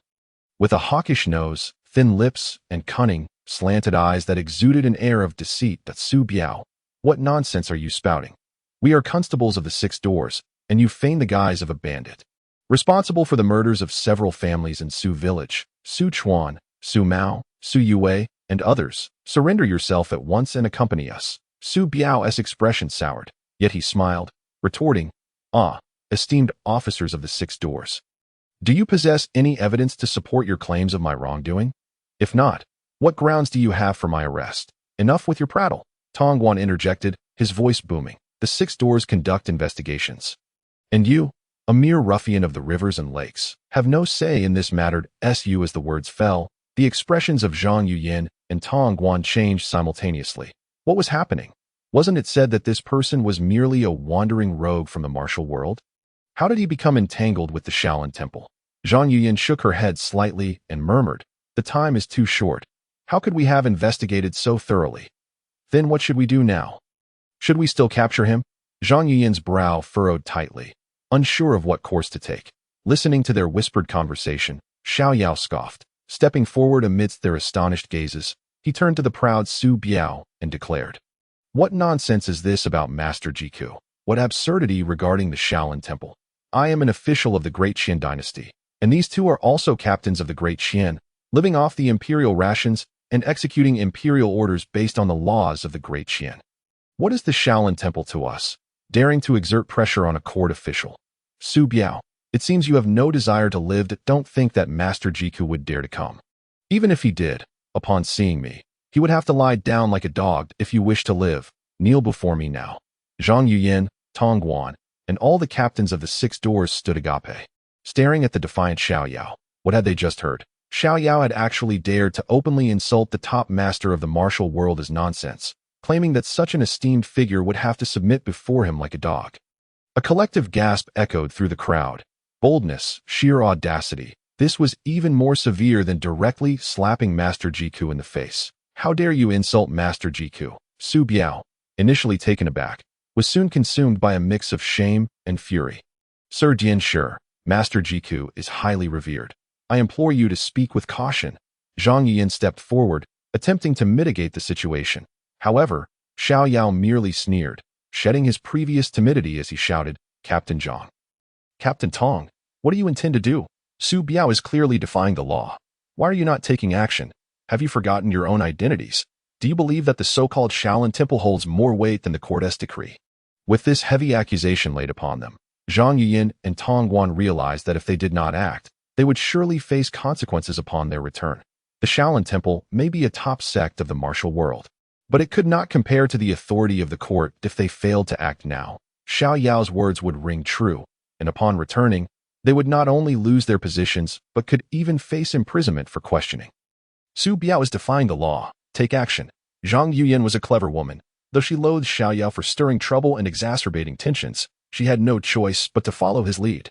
Su Biao's expression changed drastically as he shouted, "Brothers, attack. The people of the Six Doors are framing us for murder. Let us fight back." The wandering rogues in the courtyard had been listening intently. And upon Su Biao's command, they sprang into action. A long staff flew through the air, which Su Biao caught deftly. Others grabbed weapons from the racks, shouting, "Brothers, let us break out." Seeing this, Xiao Yao's face lit up with joy as he swiftly ducked behind the captains of the 6 doors. Su Biao's movements were swift, and the 6 doors' men were not slow to react either. By the time Zhang Yuyan gave the order, they had already formed a line, quickly assembling their folding crossbows. Just as Su Biao and his men charged out of the courtyard, they heard Zhang Yuyan's cold voice ring out, "Release." The sound of arrows whistling through the air was like a string of firecrackers. Following that were the clashing of metal and the cries of the wounded. Xiao Yao turned to look, taking a sharp breath. The captains of the 6 doors had their folding crossbows equipped with repeating bolts. And the arrows flew densely. As Su Biao's men rushed out, they were met with a barrage of arrows, and within moments, 5 or 6 lay on the ground, pierced like hedgehogs. The few remaining took shelter behind the courtyard walls. Not daring to show their heads, "Advance," Zhang Yuyan commanded again. The 4 outermost captains lowered their folding crossbows and quickly took position at the front. Holding steel blades, their left arms crossed over their chests. They activated a mechanism that caused their left arm guards to unfold, forming small steel shields. In perfect unison, they pressed forward into the courtyard. The captains behind them still held their folding crossbows. Ever vigilant, Xiao Yu was taken aback by this coordinated formation, almost believing he had been transported back to his original world, witnessing a group of armed police in action. As they neared the gate, a loud shout erupted. The bare-chested rogue leaped out from the side of the gate, swinging a sword at the foremost captain. In an instant, the captain raised his arm to block, and the shield absorbed the blow. The captains behind him moved with remarkable speed, firing their folding crossbows, and the arrows effortlessly struck the rogue's forehead. His body stiffened, and he fell straight to the ground. The seamless cooperation and sharpness of their attack left Xiao Yao in awe. But before he could voice his admiration, those who had just entered the gate suddenly halted, as a shadow of a staff descended upon them. With a loud crash, the 4 armed captains were all sent flying, tumbling into a heap. Zhang Yuyan's expression shifted as she exclaimed, "I didn't expect him to be a first-rate master. I truly underestimated him." Despite Su Biao's men being sent flying by a single blow, Zhang Yuyan and Tong Guan knew the strength of their subordinates. Each was at least a second-rate expert. Even ordinary men with innate strength would struggle to shake them with a heavy hammer. Now, being struck down by a single blow, it was evident that their opponent was formidable. "Brothers, the wind is fierce. Everyone must accept their fate. If we can escape, we should seek refuge at the Shaolin Temple." Su Biao's voice echoed through the courtyard. Zhang Yuyan's face paled, and she no longer held back, charging toward the gate alongside Tong Guan. At that moment, Xiao Yao could see several bare-chested men leaping from the courtyard, scattering in all directions. However, as they reached the wall, a few crossbow arrows flew from the shadows. In an instant, 2 or 3 men fell, struck by arrows. Yet, some managed to dodge the bolts and escape. Xiao Yao smirked, thinking, "Is this the 6 doors?" Meanwhile, Zhang Yuyan and Tong Guan had already entered the courtyard, and the previously fallen captains surged in as well. Seeing this, Xiao Yao hurriedly followed, having narrowly escaped a few moments ago. He feared a counterattack and found himself without any guards. Things could turn dire for him. Upon entering, Xiao Yao was taken aback. Zhang Yuyan was already embroiled in battle with Su Biao, while Tong Guan and the other captains merely stood by. Watching in front of the moon gate leading to the inner courtyard, an elderly couple clung to each other in fear, clearly Su Biao's parents. "Why are you not helping? Letting a girl fight for her life against a desperate man?" Xiao Yao shouted in embarrassment. Though his gaze remained fixated on the battlefield, he saw Su Biao wielding a wooden staff with ferocity, the weapon a blur, while Zhang Yuyan had somehow acquired a soft sword, its silver sheen flashing like a serpent's flicking tongue. As she danced and maneuvered, her sword sang through the air, leaving a cut on Su Biao's body. Blood sprang forth. It was evident that Zhang Yuyan had gained the upper hand. Victory was merely a matter of time. Noticing Xiao Yao's arrival, Tong Guan sighed. "A mere Su Biao is no match for Captain Zhang. This is merely a matter of time. Captain Zhang is also using this opportunity for those below to learn without a prison cart." Su Biao could only be led along by a rope. Throughout the journey, his serpent-like eyes remained fixated on Xiao Yao's back. Yet Xiao Yao was utterly unconcerned. Perched atop a donkey, Xiao Yao swayed his head from side to side. "Captain Zhang, Today, this official has truly witnessed what it means to be a genuine heroine. I am profoundly impressed. Zhang Yuyan rolled her eyes and retorted with irritation. My lord, has no one ever told you that you are ill-suited for conversation? Tong Guan and the other constables stifled their laughter behind their hands. Everyone understood Xiao Yao's intentions, though they secretly scolded him for being like a toad yearning for a swan's flesh. They could not help but admire his audacity. Upon hearing her words, Xiao Yao erupted into hearty laughter, saying, Not at all. If I do not speak, how can I extol Captain Zhang's virtues? By the way, having observed Captain Zhang's valiant capture of the brigands today, I was inspired to compose a poem in your honor. Zhang Yuyan fought to suppress her disgust and snapped, I have no desire for it. Yet Xiao Yao seemed oblivious to her response, reciting, with a dashing figure and a 5-foot spear, as dawn breaks upon the training grounds, daughters and sons of Deqian possess lofty aspirations. They prefer armor over adornments. As the poem concluded, all were left stunned, even Zhang Yuyan, who gazed at Xiao Yao in astonishment. She had expected Xiao Yao's whimsical nature to yield a poem that would provoke rage.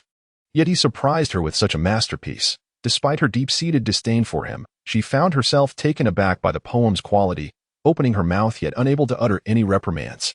Tong Guan looked at Zhang Yuyan with immense envy before turning his gaze longingly toward Xiao Yao. In this world, regardless of one's martial prowess, public opinion remained firmly in the hands of scholars. A fine poem could serve not only to elevate one's reputation but also to etch one's name into history. Though the constables of the Six Doors may not possess the knowledge of scholars, they were not mere ordinary lackeys. They were literate and possessed some degree of education. With this poem, it was certain that Zhang Yuyan would achieve renown across Deqian, and perhaps even ascend the ranks. While women were traditionally barred from holding office, the flourishing martial arts of Deqian had seen a surge in female practitioners. The Six Doors represented the sole path for women to serve in official capacities.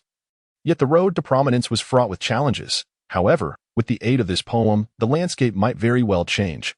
Constables like Tong Guan, who considered themselves half-scholars, felt an overwhelming envy, wishing to implore Xiao Yao to compose a poem for them too, to help them attain fame.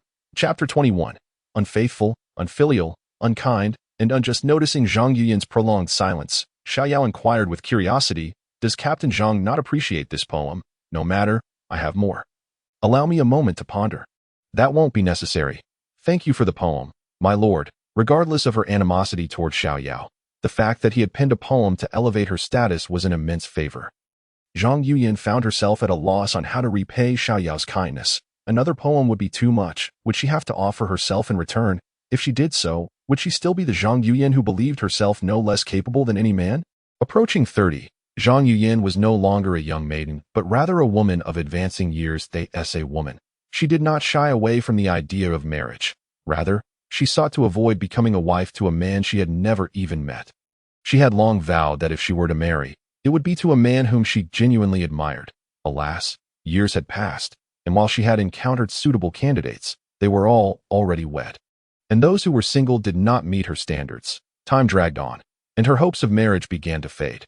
Had Xiao Yao been privy to Zhang Yuyan's plight, he might have told her that she was ensnared by her sunk costs and could not turn back. He had seen many women of a similar fate in his previous life, aged and single due to a myriad of reasons, including careers. As they grew older, they found it increasingly difficult to meet a suitable partner, leading to a cycle where they remained unattached, yet successful in their careers, unable to lower their standards for ordinary suitors. Xiao Yao, lacking the ability to read minds and knowing little of Zhang Yuyan's struggles, remained unaware of her difficulties. Observing a gradual softening in her demeanor, he recognized the importance of moderation and ceased his playful jabs, turning his attention to the still indignant Su Biao. What are you staring at? You dog of an official, Su Biao spat. Noticing Xiao Yao's scrutiny, Xiao Yao couldn't help but chuckle in response. A prisoner dared to be so audacious. Yet, knowing Su Biao possessed some martial skill, Xiao Yao decided against approaching him. Instead, he retorted, You dare call me a dog of an official? You, a filthy creature devoid of loyalty, filial piety, kindness, or justice, scum so vile even dogs would turn away from you. What gives you the audacity to insult this official? In this era, whether among scholars or those who roamed the streets, reputation was of utmost importance. Xiao Yao's accusations of disloyalty, unfilial behavior, cruelty, and injustice struck deeper than any insult regarding his ancestors. Su Biao's face turned crimson. Unable to formulate a retort. As the saying goes, even a rabbit does not eat the grass near its home. Xiao Yao had inquired into Su Biao's family and learned that, despite some minor conflicts with the other villagers, they were trivial disputes. What had compelled him to betray his kin so grievously? Did he harbor such hatred for his own family? This was unkind. That Su Biao lowered his head, speechless. All of this was a testament to his unfilial character. Furthermore, in terms of disloyalty, he had left home at a young age to apprentice at the Shaolin Temple, which had bestowed upon him both sustenance and the art of combat, two debts of gratitude that outweighed all else. Upon encountering us, he had sought to leverage the temple's reputation to intimidate others, oblivious to how such actions would drag the temple down as well, inevitably leading to reprimands from the court. This was disloyalty. The band of rogues following him, though their origins were unknown, referred to each other as brothers. He was fully aware that his actions would one day attract the attention of the court. Yet he persisted in leading them to openly defy the law, even assaulting court officials and leaving them for dead. This was unjust. Su Biao, I ask you, are you not a beast devoid of loyalty, filial piety, kindness, and justice? The constables of the 6 doors nodded in agreement. They thought to themselves, although this official may have his shortcomings, being cowardly and lecherous, his moral compass was intact. His words resonated deeply with them. Whether in the martial world, the political arena, or among the common folk, countless individuals derided the constables of the 6 doors and the Jinui as mere hounds of the court, yet they failed to recognize the nature of those they apprehended. They were indeed criminals who had violated the laws of Diqian. While they did not deny the existence of many nefarious individuals among them, there were also those who genuinely cared for the well-being of the populace. Every time they caught a criminal and traversed the streets, the townsfolk would not ponder what vile deeds had been committed, but rather which unfortunate soul had suffered at the hands of these court hounds. Su Biao, who had committed numerous heinous acts yet still presented himself as a paragon of righteousness, only served to further paint them as villains. Now, with Xiao Yao's sharp words reducing Su Biao to a mere subordinate, they felt an immense sense of satisfaction. Well said, Sir Xiao. It is a pity that the good people of Su Village, who have toiled their entire lives, have been rendered destitute by this scourge. Sir Xiao's words are commendable. The villagers of Su Village, who were aiding Xiao Yao in moving the donkey cart and returning to testify, all voiced their approval. Xiao Yao rolled his eyes, uninterested in their praise. Su Biao was not the only villain. The villagers of Su Village bore some guilt as well. Of course, they had once looked on him favorably when he began to prosper, their greed taking hold as they sought loans without intent to repay, which Su Biao exploited. He had become enmeshed in gambling, ultimately leading to the selling of their children. They had witnessed their kin slaughtered, yet dared not speak out, until a mere 15 or 16-year-old boy finally uncovered the sordid affair. In Xiao Yao's eyes, Su Biao deserved his fate, and so too did the villagers of Su Village. Yet, this was simply the nature of the times. As an official, there were certain truths he could not voice. The criminal was apprehended and brought to trial. Dong Yong promptly convened a court session. The crimes committed by Su Biao were not only notorious in Longwu County, but could be counted among the most significant cases in the entire Donghai Prefecture. Before long, a crowd of onlookers gathered, eager to witness the spectacle. Su Zhigao, upon seeing Su Biao in custody, was consumed with rage, almost lunging forward to devour him whole, only to be restrained by the officers. It was unclear whether it was Xiao Yao's words that extinguished Su Biao's spirit or if he had simply given up entirely. Under the testimonies of Su Zhigao and the villagers of Su Village, Su Biao confessed without reservation. Dong Yong was sentenced to immediate execution, inciting the citizens of Longwu County to cry out for the justice of Dong Qingtian. However, before Su Biao was imprisoned, Xiao Yao had directly instructed the constables of the 6 doors to sever Su Biao's tendons to prevent him from causing harm.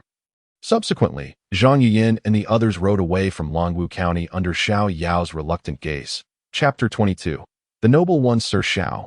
Just as Xiao Yao was lost in thought, gazing at Zhang Yuyin's receding figure, a voice interrupted his reverie. Turning around, he saw Su Zhigao, who wore a face of profound gratitude. It's you. There's something you need. Su Zhigao nodded and inquired.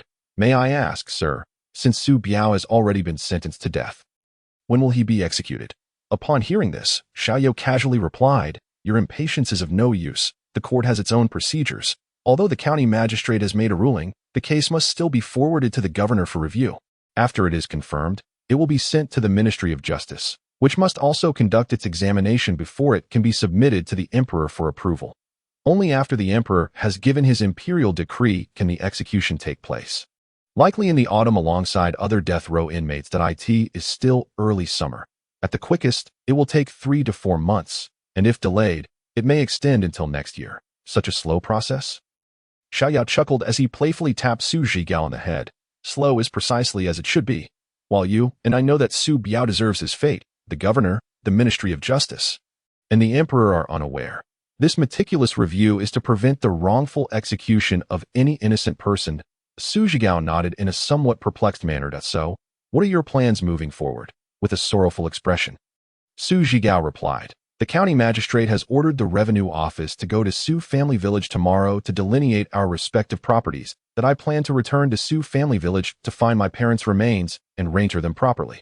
Then, I shall diligently cultivate our land and study hard to participate in the imperial examinations, aspiring to become a good official like you, Sir Xiao, an advocate for the people. Xiao Yao was taken aback. A good official? Him? Keep striving. I believe in your potential. However, the villagers of Su family village, while victims, are not inherently virtuous. Should they bully you or attempt to seize your land, do not hesitate to seek my assistance. Su Zhijiao's face lit up with joy as he bowed deeply to Xiao Yao 3 times before taking his leave. Having been adrift for some time, Su Zhijiao had witnessed various forms of darkness and had heard countless tales of misfortune. He was no longer the naive child he once was. He was indeed worried about what awaited him upon his return. While he was not likely to face life-threatening situations, the probability of being bullied by the villagers and having his family's land encroached upon was quite high. Now, with Xiao Yao as his backing, those concerns were somewhat alleviated. Regrettably, the villagers of Su family village feared Xiao Yao and dared not approach, missing the opportunity to hear his words directly. Xiao Yao understood Su Zhijiao's thoughts and was pleased to offer his support. He recognized Su Zhijiao as a wise individual willing to invest in his future. Xiao Yao had no qualms about aiding him. If he could escape Su family village, Su Zhijiao might truly carve out a path for himself. As for his potential achievements, Xiao Yao could not guarantee, for the factors influencing one's success were myriad. Countless extraordinary talents had been lost to the annals of history, their brilliance obscured. Take Han Xin from the previous life as an example. Had he not fortuitously met Xiao He, regardless of his immense talent, he would have remained unrecognized, ultimately fading into obscurity. The saying that gold will always shine is merely a comforting notion. It may quench one's thirst, but it falls short of filling one's belly. Su Zhijiao desperately needed the assistance of a noble patron like Xiao Yao, and who knows, in the future, Su Zhijiao might also become a benefactor to others. By performing good deeds, one might one day be repaid in kind. Watching Su Zhijiao depart, surrounded by several villagers from Su family village, Xiao Yao smiled and turned to enter the yamen. County magistrate. During my time in Su family village, I was greatly unsettled by the ferocity of Su Biao and his band of ruffians. I find myself in quite a state of anxiety and humbly request a brief leave of absence. Dong Yang, observing Xiao Yao's pale complexion and dark circles under his eyes, felt that Xiao Yao's concerns were somewhat exaggerated, yet he could not ignore his evident exhaustion. He opened his mouth but ultimately acquiesced. He was well aware that this esteemed official had been frequenting pleasure houses nightly, and his current state was a clear indication of debilitation, regardless of his claims of being frightened by miscreants. Yet, Xiao Yao's health was a matter of concern. Should he succumb to a sudden ailment in the yamen, it would certainly create complications. Very well, Sir Xiao must prioritize his health to better serve the court. With a paid leave secured, Xiao Yao promptly departed. Upon returning home, he grabbed his fishing rod and made his way to the riverside beneath a large tree, where he spotted a reclining chair peacefully placed at the water's edge. Satisfied, he baited his hook with dough and cast it into the river, reclining in the chair with a contented sigh. This is the epitome of leisure. Meanwhile, Zhang Yuyan and her companions hastened back to the 6 doors in Guangling City. Upon their arrival at the yamen, Tongguan accompanied Zhang Yuyan to report their mission to their superiors. The other constables dispersed, engaging in conversation with familiar acquaintances about the recent task. Naturally, there was little to discuss regarding Su Biao, as the constables of the 6 doors had encountered all manner of villains. Su Biao, a man who would harm his own kin, was merely another cold-hearted criminal in their eyes, akin to those who would slay their own parents and families. Thus, their conversations leaned more towards the captivating Zhang Yuyan, the head constable, whose beauty had effortlessly ensnared the heart of Longwu County's magistrate. They boasted of how the magistrate, Xiao Yao, pursued Zhang Yuyan like a lovesick fool. even composing poetry in her honor. Once Zhang Yuyan and Tong Guan concluded their report and exited the chief's office, the gossip of Xiao Yao's poetic courtship of Zhang Yuyan had already spread throughout the 6 doors and swiftly beyond. Regardless of the era, tales of romance always captivated the masses, especially when intertwined with talented individuals exchanging verses. As Zhang Yuyan walked through the 6 doors, she noticed the peculiar gazes directed at her by passers-by. Given her assertive nature, she questioned a passing scribe and soon learned the source of the commotion, prompting her to smile wryly. She was not angry. She understood that this matter could not be concealed. Moreover, it could prove advantageous for her at the age of 28. Her reputation as a woman had already diminished significantly. The presence of this poem could help restore her tarnished name. Were it not for her position as a constable in the 6 doors, she would have been interrogated and fined by the authorities for her age. Instead, she enjoyed a measure of freedom. Just as she returned to her office, an elderly man clad in the uniform of the 6 doors entered. Upon seeing him, Zhang Yuyan promptly rose and greeted him with a smile. "Master, what brings you here?" The visitor was none other than Zhang Yuyan's mentor, the head of the Guangling branch of the 6 doors. The Iron Fist Protector, Nangong Xuanya. Chapter 23. The son of the sun. Nangong Xuanya stood 6 feet tall, and although he had reached the age of discernment, he remained vigorous and imposing. Had it not been for his graying hair and beard, he could easily be mistaken for a robust young man in his 20s. With a hearty laugh, Nangong Xuanya entered the room, stroking his beard. "My dear girl, it seems you have finally found a worthy partner. As your master, I must ensure your happiness. Tell me, what manner of man is this Xiao Yao? I must ascertain if he is indeed suitable for you." Zhang Yuyan scoffed lightly.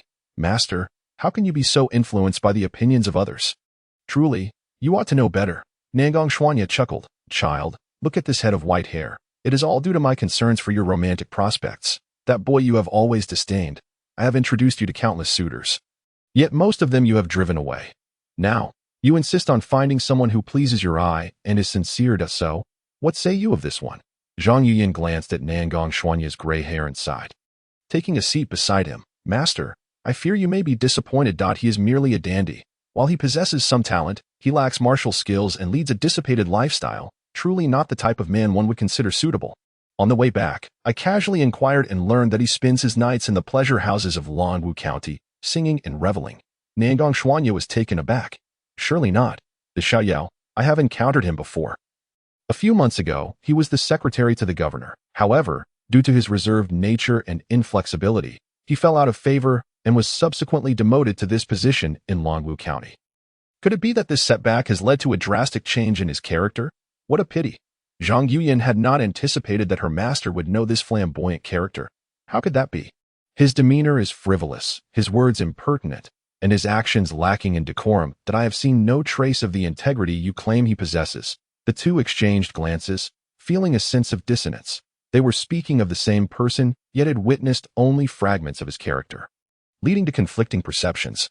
Ultimately, they could only conclude that Nangong Xuanya's assessment might hold some truth. Perhaps Xiao Yao had indeed succumbed to self-neglect following his demotion by the governor. Nangong Xuanya lamented the loss of a fine young man. Yet they chose not to dwell on the matter any further. Although Nangong Xuanya was immensely anxious about the romantic prospects of his disciple, he could not knowingly push her into a pit of fire.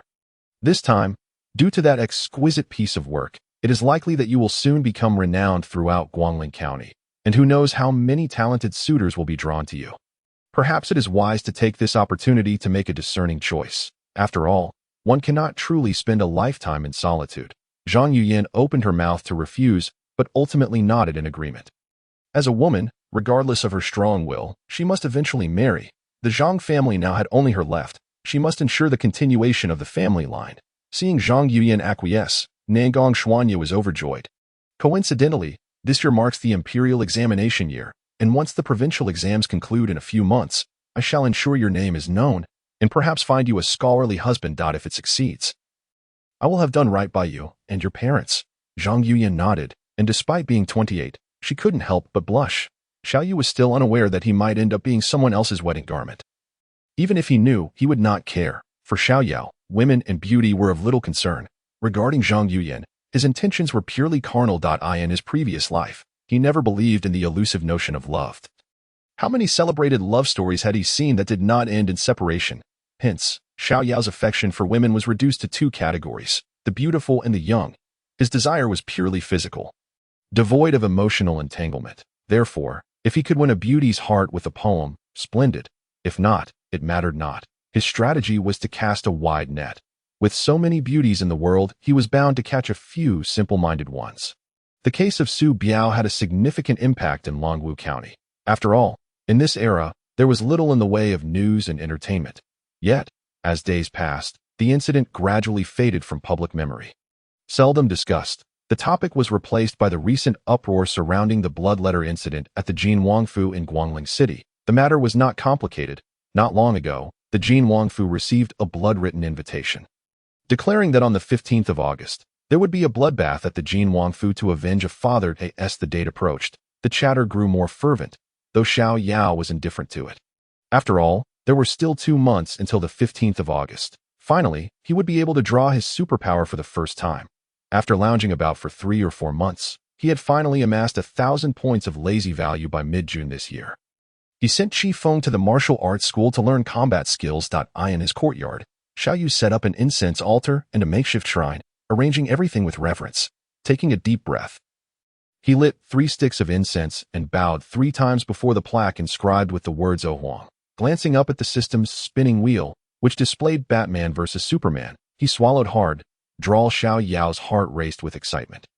For there were not many characters with superpowers in this film, making the chances of winning exceedingly high. If he could draw Superman's powers, he would fear no one. Henceforth, he would be as formidable as a crab. He had not watched this movie in his previous life but had read a synopsis that suggested Superman's battle with Zod incited Batman's wariness, ultimately leading to a confrontation between the two, spurred on by Lex Luthor's instigation. Thus, based on the synopsis, only Superman and Zod possessed superpowers, yet the poster also featured Wonder Woman. Xiao Yao scoffed inwardly, questioning why such a mediocre character was even in the mix. Otherwise, with 2 Kryptonians, drawing either would be a win. As the spinning wheel slowed, Xiao Yao's heart nearly ceased its rhythm. When the wheel finally stopped with the pointer landing on Superman, he nearly leapt for joy.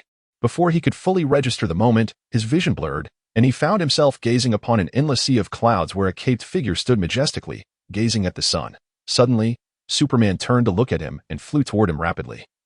Just as the vision faded, Xiao Yao found himself once again staring at the system's spinning wheel, his smile freezing in place. The pointer indicated, "Superman, son of the sun ding.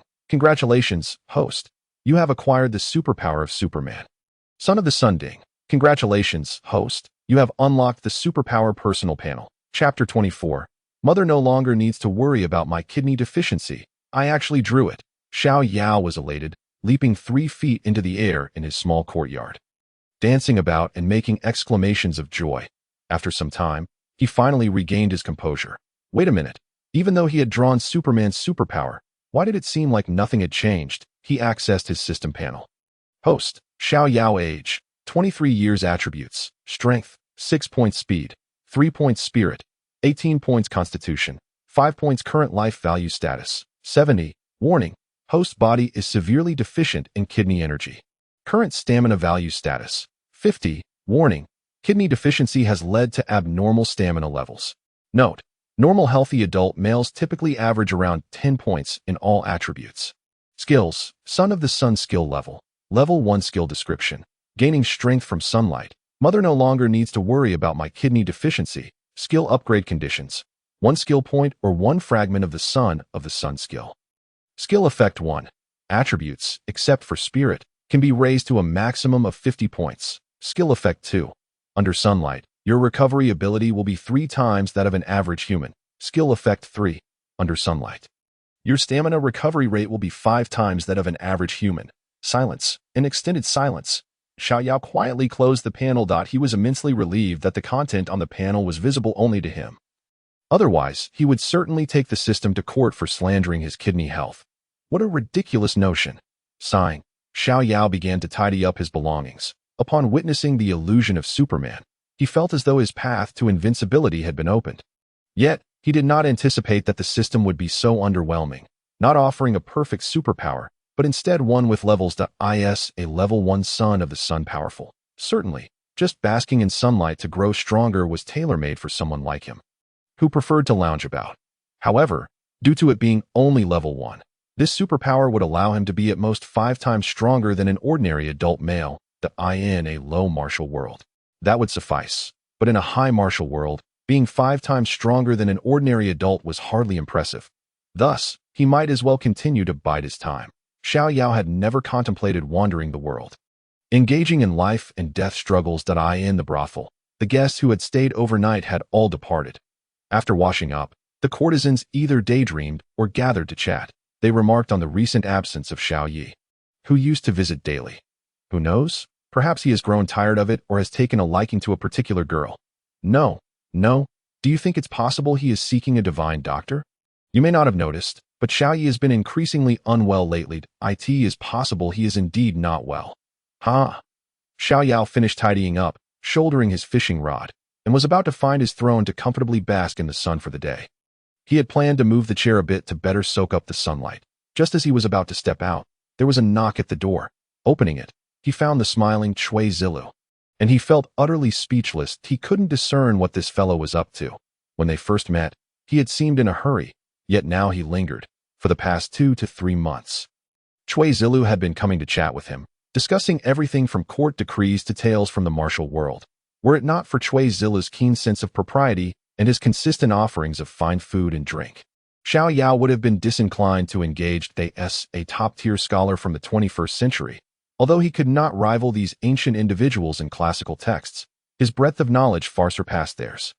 Perhaps it was Xiao Yao's unique perspective that attracted Cui Zilu. Mr. Xiao, are you going fishing again? As the saying goes, one does not strike a smiling face, and Xiao Yao replied, Brother Zilu, would you like to join? Of course. Cui Zilu eagerly instructed his servants to help carry Xiao Yao's belongings. The two engaged in casual conversation all the way to the riverbank. Xiao Yao unreservedly directed Cui Zilu's servants to help move the chairs. Now, beside his throne, there was an additional chair, one specially made by Cui Zilu. Watching Xiao Yao reclining on the chair, eyes closed in leisurely enjoyment, Cui Zilu poured him a glass of wine and smiled, saying, Mr. Xiao, we just discussed the Tatar tribes of the grasslands yesterday. Why not continue sharing with me today? Xiao Yao took the glass of wine from Cui Zilu, took a sip, and grimaced, saying, This wine is mediocre. Only chilled grape wine is truly delightful. Rest assured, Mr. Xiao, I have already sent someone to Guangling City to procure some, but we cannot find grape wine in Longwu County, so you must endure this Jiaorenzi for now. Xiao Yao nodded, setting down the wine glass, casually picking up a broad bean, and popping it into his mouth, saying, What were we discussing yesterday? I've forgotten. Please continue. Cui Zilu promptly replied, Yesterday we spoke of the Tatar tribes. A few years ago, the Tatar chieftain of the grasslands passed away due to illness, plunging the region into chaos. However, today, a strong leader has emerged among the tribes, and amidst mutual conflicts, there is a tendency toward unification. Once the Tatar tribes unify, they may pose a threat to our great Qian. Yesterday, when I mentioned this, you remarked that the Tatar tribes were merely ambitious and could be easily subdued. However, you did not clarify how this could be achieved. Xiao Yao nodded, pondering for a moment, then smiled, saying, Do not think I am boasting. There are indeed many methods to deal with the Tatars. Please, dear sir, impart your wisdom upon me. The first method, though it addresses the symptoms rather than the root cause, carries considerable peril. This entails the establishment of a light cavalry unit by the court, aimed at quelling conflict through conflict itself. From the onset of spring on the grasslands, this force would be dispatched deep into the steppes, with no other purpose than to slay, be it men, horses, or livestock. The spring, summer, and autumn seasons are paramount for the nomadic tribes of the grasslands, as this is when cattle and sheep must be fattened and bred. If this unit can eliminate a substantial number of cattle, sheep, and horses during this critical period, it could significantly suppress the growth of the grassland tribes. As winter approaches, the nomadic peoples will retreat to their winter pastures to escape the harsh elements. During this time, their sole concern will be survival. The death of a large population along with livestock would drastically diminish the survival prospects of these tribes, making it exceedingly difficult for many to endure the winter. Over several years, this would lead to a significant reduction in the population of the grasslands, ultimately weakening the overall strength of the Tatar tribes, rendering them incapable of threatening our glorious Diqian. Cui Zilu listened intently, sighed, and remarked, While it is indeed a clever strategy, as Mr. Xiao has pointed out, the risks are considerable. and the likelihood of success is low. One might even end up losing more than what is gained. Cui Zilu, being a scion of a prominent family, possessed knowledge and insight far beyond that of an ordinary scholar. Although Xiao Yao had only spoken briefly, Cui Zilu immediately discerned many flaws and dangers within the plan.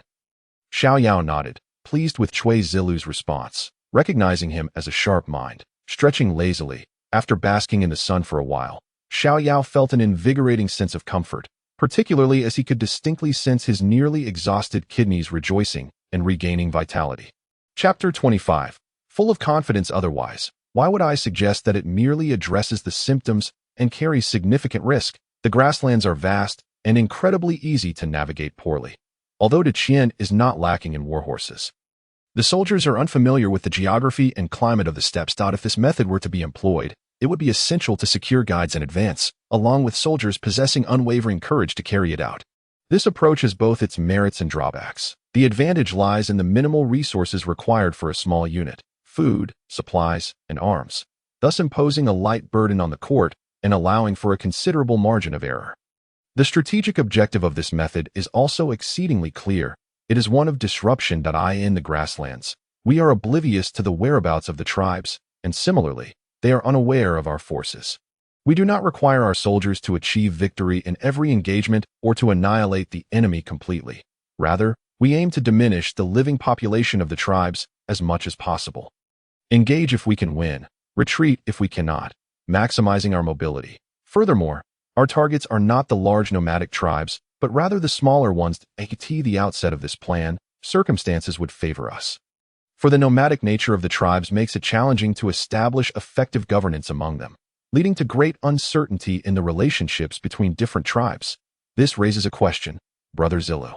Have you contemplated anything? Loyalty? Cui Zilu responded uncertainly. Xiao Yao nodded, patting Cui Zilu's shoulder with a look of encouragement. Indeed, it is loyalty. The smaller tribe's allegiance to the larger ones, or to the royal court, is tenuous at best.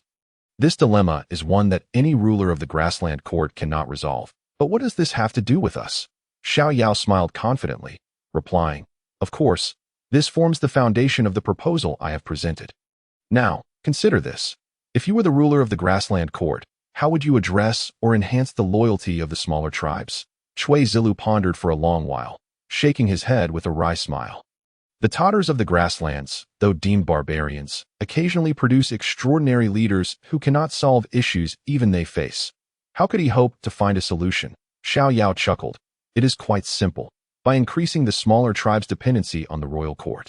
Imagine, now, if several units of Deqian cavalry were to suddenly emerge and launch indiscriminate attacks on the smaller tribes, instilling fear in their daily lives. Brother Zilu, if you were the chieftain of one of these smaller tribes, or the leader of the royal court, what would your thoughts be? What actions would you take? Upon hearing this, Cui Zilu experienced a moment of clarity, joyfully slapping his thigh. If I were the chieftain of a smaller tribe, to evade the uncertain threat of Deqian cavalry, I would undoubtedly seek the protection of a larger tribe or the royal court. Conversely, if I were the leader of the grassland court, I would gladly permit Deqian's cavalry to attack the smaller tribes, facilitating my efforts to subdue them and strengthen my own position. Xiao Yao nodded in satisfaction. Precisely. Therefore, at the onset of this plan, as long as the ruler of the grasslands is not utterly foolish, he will not only refrain from attacking the Deqian cavalry penetrating the steppes, but will indeed allow it to continue. However, if the ruler of the grassland court is dim-witted, he must carefully weigh the advantages and disadvantages. Cui Zilu nodded in agreement. Xiao Yao continued. As we progress into the mid-phase, it is then that the Deqian cavalry faces its gravest peril. As none of us can predict the appetite of the ruler of the grassland court or when he might be satisfied. Once he reaches a state of contentment, he will be quick to eliminate the Deqian cavalry on the steppes. At that point, we will have only two options. One is to shift from small-scale, dispersed operations to a large-scale offensive.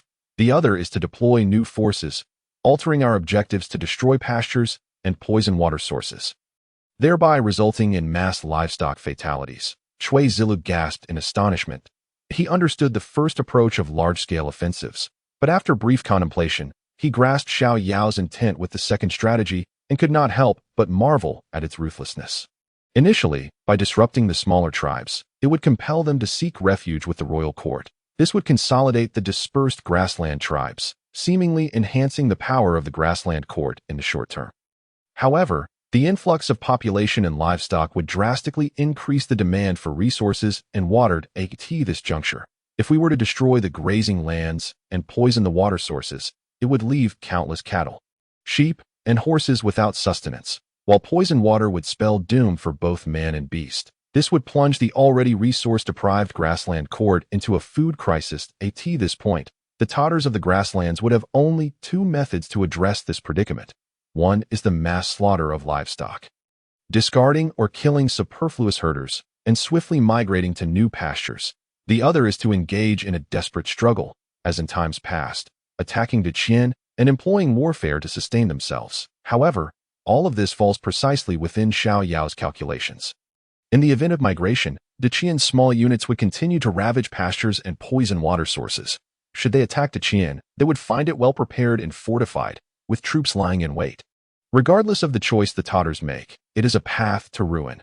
Observing the dawning realization on Cui Zilu's face, Xiao Yao remarked, "It seems the remaining details need not be elaborated further." "Mr. Xiao, you possess immense talent." Cui Zilu rose in a bow, expressing his profound admiration. Xiao Yao savored a sip of wine, relishing the moment. Indeed, one must seek an appropriate audience for boasting, lest the sense of achievement diminish. The reason Xiao Yao was disinclined to engage with Cui Zilu yet still relished the opportunity to boast was precisely due to Cui Zilu's impeccable flattery. In truth, there were many aspects Xiao Yao had not articulated. After all, this was mere boasting, not an actual battle plan. While the proposal sounded excellent, numerous uncertainties remained. Issues such as the potential for the unit to become lost, the inability to locate smaller tribes leading to logistical failures, or the presence of skilled warriors among the tribes posed significant risks. Just as one might employ poison, the adversary could equally possess antidotes. Should repeated instances of poisoning occur, the destruction of pastures would make it evident to even the dimmest observer that enemies lurked nearby, prompting the grassland court's masters to emerge in force, rendering escape impossible for Deqian's cavalry. And so, the conversation continued, with Xiao Yao recounting the well-worn tale of the sheep-eating plan from online literature. And before they knew it, nightfall had descended. Cui Zilu reluctantly took his leave, fully aware that once darkness fell, it would be Xiao Yao's time to revel, within the brothels, amidst the songs of orioles and the dance of swallows. Affluent young masters and merchants mingled incessantly. Suddenly, the madam's eyes lit up, exclaiming with delight, "Isn't this Master Xiao? It has been quite some time since your last visit. The girls have missed you dearly." Xiao Yao laughed heartily, embracing the madam as he declared, "I have recently mastered a new skill. My prowess has reached new heights. Fetch me Xiao Taohong, Sen Yang, Xiao Waner, Qingqing, and Hong Hong got all of them," with a vigorous slap to his waist. He grandly proclaimed, "I, Guangling Xiao Yao, intend to conquer 10 this evening." Chapter 26. Delivering strategies with a night of tumultuous revelry behind him, Xiao Yao departed in a markedly elevated mood, his head held high. Through the still open door, one could glimpse the room strewn with disheveled garments. Clearing his throat, he casually tossed a silver ingot of 5 taels to the turtle man. Feeling cheerful today, he decided to be generous. Xiao Yao did not return home. Now, Qing Feng had matured into a capable aide, adept at seeking sustenance and reporting to the Martial Arts Academy, without requiring his oversight. He was currently enjoying breakfast on the street. As I observed, Chen Yongyan, accompanied by a group of quick-witted constables, made his way towards the city gates, each of them laden with travel bags, suggesting they were about to embark on a journey. Xiao Yao waved his hand, and Chen Yongyan hurried over, bowing respectfully to the esteemed official. Xiao Yao gestured to the empty seat beside him and instructed the innkeeper to serve a bowl of wontons to each of the quick brigade constables. Understanding Xiao Yao's temperament, Chen Zhongyan and his companions expressed their gratitude and took their seats without further ado, eagerly awaiting their meal. "Why the haste?" Xiao Yao inquired. "There haven't been any significant cases in Longwu County lately that necessitate your urgent departure." Chen Yongyan chuckled and replied, "Respected official, it's due to the commotion surrounding the Jin Wangfu. All skilled individuals in Guangling City have been dispatched to the vicinity of the Jin Wangfu to ensure the safety of the prince and his family. The government office is currently in dire need of personnel. Just yesterday afternoon, the governor's official document arrived, commanding the county head to send a portion of constables and aides to assist at the office. Consequently, the county head entrusted this task to us, The Quick Brigade. Xiao Yao curiously asked, "Is that all? No other benefits? You seem rather pleased." "Captain Chun," he continued, "I never would have guessed that you would dare to involve yourself in the affairs of the Jin Wangfu and the martial world. Quite impressive." "Oh dear, my esteemed Xiao Yao. You flatter me too much." Qin Yongnian murmured, "We are not oblivious to our own limitations. With our meager skills, it would indeed be tantamount to courting death to meddle in the affairs of the Jin Wangfu. The crux of the matter lies with the blood decree from the Jin Wangfu, which fortuitously coincides with the imperial examinations. Regardless of the significance of the Jin Wangfu situation, it cannot interfere with the civil service examinations. Our role is merely to temporarily fill in for ordinary constables and assist with the related tasks during the examinations. Most crucially, we are to deliver good news, a rather lucrative assignment. The county head likely considered my rapport with you, the chief clerk, which is why this task was assigned to me." Qin Yongnian's flattery was neither excessive nor insufficient. It was only then that Xiao Yao recalled the matter concerning the Jin Wangfu, which had been making waves for some time, shrouded in uncertainty. While he had been preoccupied with his own affairs, he had nearly forgotten about this significant event. Upon hearing Qin Yongnian's account, a flicker of inspiration ignited within him. He tossed a piece of silver to the vendor for his account and hastily made his way to the government office, where he sought out Dong Yong. "Master Dong," he inquired, "I have heard that you have sent Qin Yongnian to the capital on official business?" Dong Yong nodded nonchalantly. "Is there anything else?" Dong Yong raised an eyebrow, puzzled by Xiao Yao's inquiries. "What do you mean by that, Clerk Xiao?" With a sigh, Xiao Yao settled into a chair and remarked, "My dear county head, how long have you served in Longwu County?" Dong Yong, confused, replied, "This is my 4th year." "What is the meaning of your query, Clerk Xiao?" Xiao Yao continued, "In our dynasty, local officials are evaluated annually, with a significant examination every 3 years. The most crucial aspect of these evaluations is the performance of our esteemed governor. You have now completed your 4th year in office without a promotion, which suggests that your initial evaluation was at best mediocre. Shouldn't you reflect on what issues may have led to this? I am aware that you and the governor are not of the same faction, and your relationship is rather lukewarm. If this continues, your subsequent evaluations may also yield unsatisfactory results. After 3 evaluations, if you do not achieve a promotion, you will be reassigned to another county. Are you truly content with that?" Dong Yong's expression shifted, showing signs of concern. In the Dacian dynasty, the evaluation of local officials consists of 2 systems, the evaluation system and the performance assessment system. The evaluation system occurs annually, wherein officials are assessed by their direct superiors based on their performance over the past year, identifying shortcomings and providing feedback, but only offering negative assessments. The performance assessment system, on the other hand, occurs every 3 years, allowing for a comprehensive evaluation of all officials, where those deemed competent are promoted, while those deemed ineffective remain stagnant or are demoted. Given that this process spans 3 years, the first 3-year term is referred to as the initial evaluation, the second as the reevaluation, and the third as the final evaluation. Upon completion of these 3 evaluations, if an official does not receive a promotion, they will be reassigned to a lower-tier county. The differences among these counties are significant. Thus, even those complacent county magistrates who wish to remain passive will strive to secure favorable evaluations, for even if they cannot ascend in rank, a good evaluation allows for smoother transitions to better postings. A career bureaucrat, Dong Yong could not afford to be indifferent. In the realm of the Dacian dynasty, only individuals like Xiao Yao, who held the lowly rank of clerk and sought to avoid responsibility, could afford to disregard the evaluation systems. After all, clerks are considered minor officials, and as long as they do not commit major offenses, they cannot be demoted further. A career bureaucrat, Dong Yong would naturally be quite concerned about these matters. Clerk Xiao, we are both intelligent individuals. I would appreciate your candid advice, Dong Yong urged. Xiao Yao chuckled softly and replied, "It is quite simple. With the current turmoil surrounding the Jin Wangfu, compounded by the significance of the civil service examinations, each element is of utmost importance to the governor. Should he falter in any regard, he cannot expect to achieve a favorable evaluation in the next assessment. Presently, the governor is in desperate need of manpower, yet you have only dispatched the ineffectual Qin Yongnian. How could the governor possibly be pleased with that?" Dong Yong's heart raced. Indeed, if he were the governor and had sent only a few useless individuals, he would be immensely frustrated. Clerk Xiao, I recognize your close relationship with the governor. What course of action do you suggest? Xiao Yao smiled and said, It is quite straightforward. Provide your utmost support to the governor. Regardless of the outcome, he will remember your goodwill. Therefore, I propose that all constables from the Quick Brigade be dispatched, led by me as the clerk. While other counties may only send a captain, you would be sending a clerk, which would clearly demonstrate your support for the governor, if you wish to take it a step further. Gather the heads and instructors of the 10 major martial arts schools in Longwu County to accompany us, lending further protection to the Jin Wangfu. Given the current circumstances, the governor would welcome assistance from any skilled martial artist, regardless of their abilities. Dong Yong nodded vigorously, increasingly convinced of Xiao Yao's reasoning. However, he was not naive.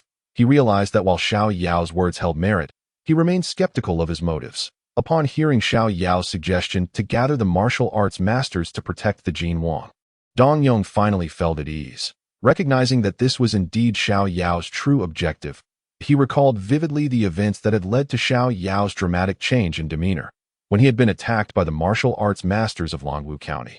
Nearly losing his life in his own home, Dong Yong was genuinely curious. Despite their lack of familiarity, it was evident that Xiao Yao was not one to easily back down, nor would he allow his enemies to live in peace while he greeted them with a smile.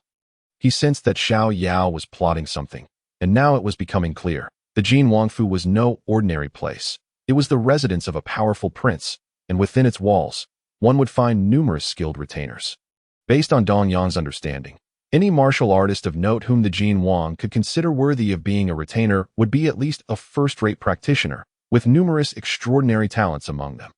This did not even account for the prince's personal guards. To issue a blood decree against such a formidable prince, vowing to annihilate his entire family, would require someone of exceptional prowess, a transcendent figure.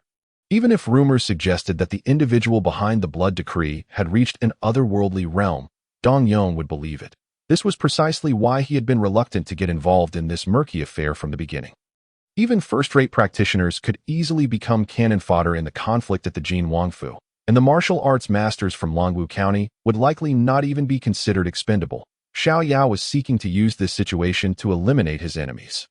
This was a calculated maneuver. As a scholar, Dong Yong understood well that meticulous plans rarely succeed. In the world of politics, filled with uncertainties, even the most astute minds cannot account for every variable. The more intricate the plan, the higher the likelihood of failure. In the realm of political maneuvering, while there may be schemes and calculations, they are typically employed to weaken or balance the growth of rivals. The true power to topple an opponent relies on two factors: luck and patience. With good fortune, an adversary may err, allowing one to take advantage of the situation, striking decisively and delivering a fatal blow. Conversely, poor luck could result in years of waiting, possibly leading to a lifetime without ever striking at one's rivals. This is precisely why scholars often say, when Mount Tai collapses before one's eyes, one remains unperturbed. Those who undertake great affairs must cultivate a tranquil demeanor.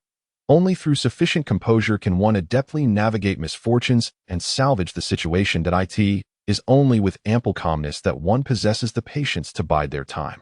Akin to a venomous serpent poised for the hunt, waiting in prolonged silence to strike decisively at the opportune moment. Until today, Dong Yong had not truly acknowledged Xiao Yao'd eye in Dong Yong's eyes. The former Xiao Yao, though steadfast and incorruptible, appeared more like a naive youth who had become foolish through excessive study, someone unworthy of the title scholar. Yet today, Xiao Yao has finally emerged as a somewhat competent scholar. Dong Yong smiled, realizing that there was no fundamental discord between himself and Xiao Yao. Xiao Yao's leisurely demeanor now indicated he had relinquished any conflict of interest with him. Thus, he was naturally inclined to assist. I shall comply with your request, Xiao Jianshi, he declared. He proceeded to summon the heads and instructors of local martial arts schools, while he prepared the necessary documents, ensuring Xiao Jianshi could swiftly make his way to Guangling City. Xiao Yao nodded in satisfaction. Dong Yong was indeed straightforward, sparing him the need for elaborate explanations. Indeed, it is essential for scholars to forge friendships with fellow scholars. With Dong Yong's support secured, Xiao Yao promptly dispatched the swiftest constables to gather the heads and instructors of the 10 major martial arts schools to convene at the Yamen. As Dong Yong finalized the documents, the representatives from the 10 martial arts schools began to arrive in succession. After all, It was a summons from the esteemed county magistrate, and they dared not show any negligence. Dong Yong, embodying his benevolent nature, personally addressed them with a blend of persuasion and subtle intimidation, compelling the heads of the 10 schools to agree to journey to Guangling City to ensure the safety of the Jin Wang mansion. With matters settled, everyone dispersed to prepare their belongings, planning to depart that afternoon. This scene perfectly illustrated why Dong Yong was so eager for power, to the extent of even excluding Xiao Yao. Without a chief clerk, deputy magistrate, or record keeper, although Dong Yong's responsibilities multiplied, his authority expanded boundlessly. Any one of the martial instructors could wreak havoc upon the yamen if provoked. Yet despite this, a few words from Dong Yong rendered even these formidable martial artists submissive and compliant. However, in the presence of a chief clerk, deputy magistrate, or record keeper, authority would be diffused, diminishing the county magistrate's influence and leaving Dong Yong with little recourse should he be disrespected. "Thank you, Lord Dong." Dong Yong cheerfully replied, "Whether I receive a commendable evaluation in my next assessment depends entirely on your efforts, Xiao Jianshi." Everything was understood without further words, and Xiao Yao readily agreed with a smile. This matter was of utmost urgency. Qing Feng received a notification from Zhang Tao, and by the time Xiao Yao returned home, Qing Feng had also arrived as fate would have it. Xiao Yao prepared the silver, while Qing Feng packed their belongings. Upon stepping outside, Xiao Yao instructed Qi Feng to hire a carriage and driver. Though Xiao Yao, under the sun, expended little energy as a mere idle person, there was no need for excessive exertion. By the time they returned to the yamen, most had gathered. Xiao Yao seated himself within the official quarters, patiently awaiting the arrival of all. Once everyone had assembled, disregarding the mealtime, Xiao Yao urged them to hasten their departure. In his words, they needed to catch up with Chun Yongnian and his party, who had set off earlier that morning. Although the group harbored some discontent, no one dared to challenge Xiao Yao, the esteemed record keeper. Otherwise, this journey to the capital could easily place them in a precarious situation at his mere whim. The party comprised both horseback riders and pedestrians, naturally limiting their speed as the sun dipped below the horizon. Xiao Yao found himself bewildered to see Chun Yongnian and his entourage idly chatting by the roadside. Cursed, Qin Zhongnian was even more adept at slacking off than he. Having departed Longwu County a day prior, they had only covered a meager distance, managing only 2.5 hours of travel. Upon witnessing Xiao Yao's darkened expression as he dismounted from the carriage, Qin Zhongnian's group hurried over, each resembling a child caught in wrongdoing, awaiting the admonishment of their elder. True to form, Xiao Yao shed his usual gentle demeanor, unleashing a torrent of invective upon Chun Yongnian and the others. It was not that Xiao Yao, the idle person, sought to make life difficult for fellow idlers. Rather, it was the absurdity of their shared idleness. If they were all to be idle, how could he be idle himself? Chapter 28. Silver works wonders. There is a saying that rings true. Life is rarely tranquil. Rather, it is sustained by those who silently shoulder the burdens. Just as in a past life, had it not been for exceptional individuals like Xiao Yao bearing the weight for their employers, those employers would hardly have indulged in revelry, luxury cars, and beautiful women. In this life, Xiao Yao is destined not to be the one bearing the burdens, and thus, he must allow others to do so for him. Consequently, regardless of whether the constables and martial artists typically lazed about under his command, idleness would not be tolerated. After dinner, Xiao Yao ordered a 2-hour rest, after which they would continue their journey. The martial artists, aside from a few grumbles, complied without much resistance. After all, those capable of serving as instructors were at least cultivators of the postnatal realm, possessing far superior physical prowess compared to the constables within the yamen. Xiao Yao was not the type to exploit others without regard for their well-being. He was certainly not like the business owners of his past life, who merely painted grand visions while expecting their subordinates to act like wolves, yet hesitated to provide even a modicum of support. He informed the constables that should they reach Guangling City within 2 days, each would receive a reward of 3 taels of silver, and the head constable would earn 10 taels. Instantly, the group of idle individuals erupted into enthusiastic shouts, eager to set off immediately for Guangling City. Fortunately, the road from Longwu County to Guangling City was exceptionally broad, and the moonlight was bright, making travel feasible. Perhaps due to Xiao Yao's promise of silver, what would typically take 3 days was accomplished in less than 2. They entered the city before the gates closed. Xiao Yao arranged for their accommodation at the inn within the city and, accompanied by 3 swift constable captains, proceeded to the governor's office. Guangling City was historically peaceful, and no curfew was enforced at night. Even as the sun dipped, the streets remained bustling with activity. Upon arriving at the governor's office, Xiao Yao was immediately recognized. The gatekeepers, grinning broadly, greeted him, Master Xiao.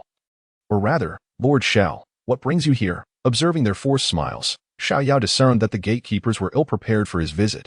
Considering his previous disposition, Xiao Yao realized he would be equally unwelcomed within the governor's office. Tossing a piece of silver to them, he smiled. Why I am here is not a question for you young fellows. Go and inform the esteemed governor that scholar Xiao Yao has come to pay his respects.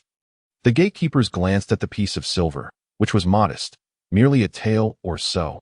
Yet, this was a stark contrast to the former Master Xiao, prompting them to speculate that he had undergone a transformation. Their smiles became markedly warmer. Of course, Lord Xiao, please come in and wait. We're all family here. When others visit the governor's office, they must wait outside, but you cannot be treated the same as those outsiders. Xiao Yao smiled and playfully tapped one of them with his finger, tossing another piece of silver. You speak well. I appreciate it. Treat my brothers to some tea. Thank you for your generosity, Lord. The gatekeepers warmly ushered Xiao Yao into the entrance hall. Hastily running toward the inner office, observing Xiao Yao's demeanor, Qin Yongyan and the other captains marveled at how he seemed at home in the governor's office, realizing that the relationships he cultivated were indeed formidable. Shortly thereafter, the gatekeepers returned, informing Xiao Yao that the governor was currently dining and requested he wait in the study. Xiao Yao, leading Qin Zhongyan and the other three, effortlessly made his way to the study of Governor Sima Jinzhong, where they stood patiently awaiting his arrival. My lord, weren't you instructed to wait in the study? Why are you standing out here like us? Qin Yongyan whispered. Xiao Yao shot him a glance of annoyance. Hissing softly, silence. This is the governor's study. One cannot enter and exit at will. Who do you think you are? And who do you think I am? Qin Zhongyan, reprimanded, sulked back into silence. The four stood like statues until night fell. When they finally saw a plump and dignified man approach, upon seeing him, Xiao Yao smiled and bowed.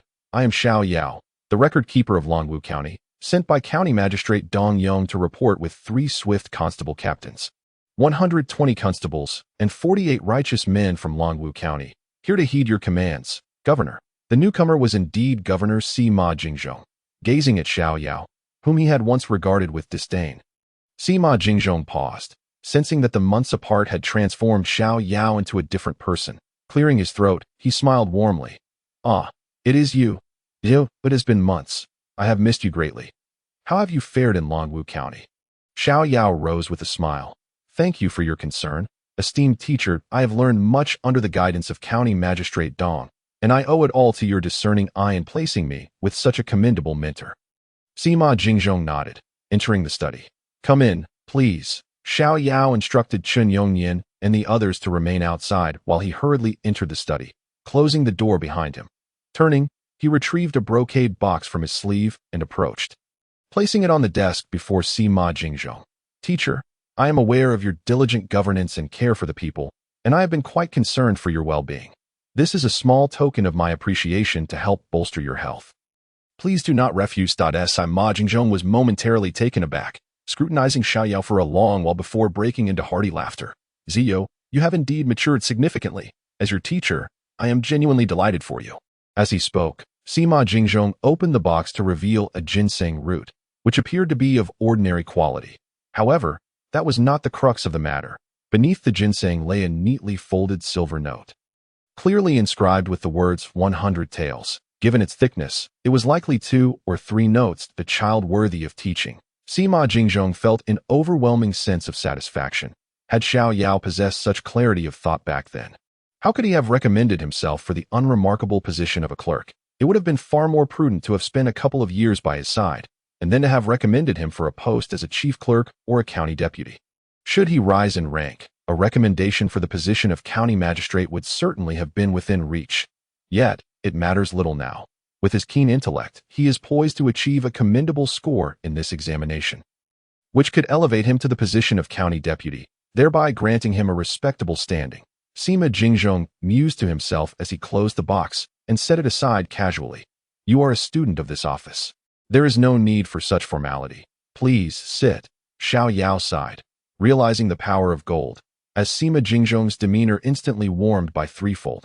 Xiao Yao obediently took his seat. The two engaged in a conversation reminiscent of a benevolent teacher and a dutiful student. Recounting joyful times of the past, to an outsider, one might assume their relationship was exceedingly close. After a lengthy exchange, they finally concluded their performance and transitioned into the formal discussions. Although the office had issued orders for various county offices to temporarily supplement their ranks with additional personnel. Why had so many been dispatched? Xiao Yao replied with a smile. Initially, there were indeed not this many. County Magistrate Dong only sent a head constable and a handful of constables. However, upon learning of the situation, I immediately sought out Magistrate Dong and explained the severe circumstances within the capital. I reminded him of how the Lord of the province has always cared for him and his students, and that he ought to extend his full support to his teacher. That it was only then that the magistrate realized his oversight and, to demonstrate his sincerity, dispatched me as the chief officer, sending all head constables and constables from Longwu County, in addition to summoning all the heads and instructors of local martial arts schools to join us. He was concerned that there might not be sufficient personnel here for the teacher. Traveling at a swift pace, I managed to compress a journey of 3 or 4 days into just 2, lest I delay my teacher's important matters. Sima Jingzhong, visibly moved, calculated the time and recognized that Xiao Yao had indeed spoken truthfully. It appears I did not err in my initial assessment of you. Xiao, you truly are a commendable student of your teacher. Serving your teacher diligently is simply what a student ought to do. Chapter 29. The generosity of Master Xiao. Before Sima Jingzhong, Xiao Yao presented himself as if all the credit belonged to him, while Dong Yong had merely offered a passing mention. If Dong Yong were to discover this, one could only wonder what he would think. This was not Xiao Yao's desire to claim undue credit, but rather an unspoken understanding had developed between Dong Yong and himself. Should this incident endear Dong Yong to Sima Jingzhong, it could lead to a favorable assessment in the upcoming examination, potentially resulting in Dong Yong's promotion, which would hinder Xiao Yao's own ambitions, though this possibility was slim.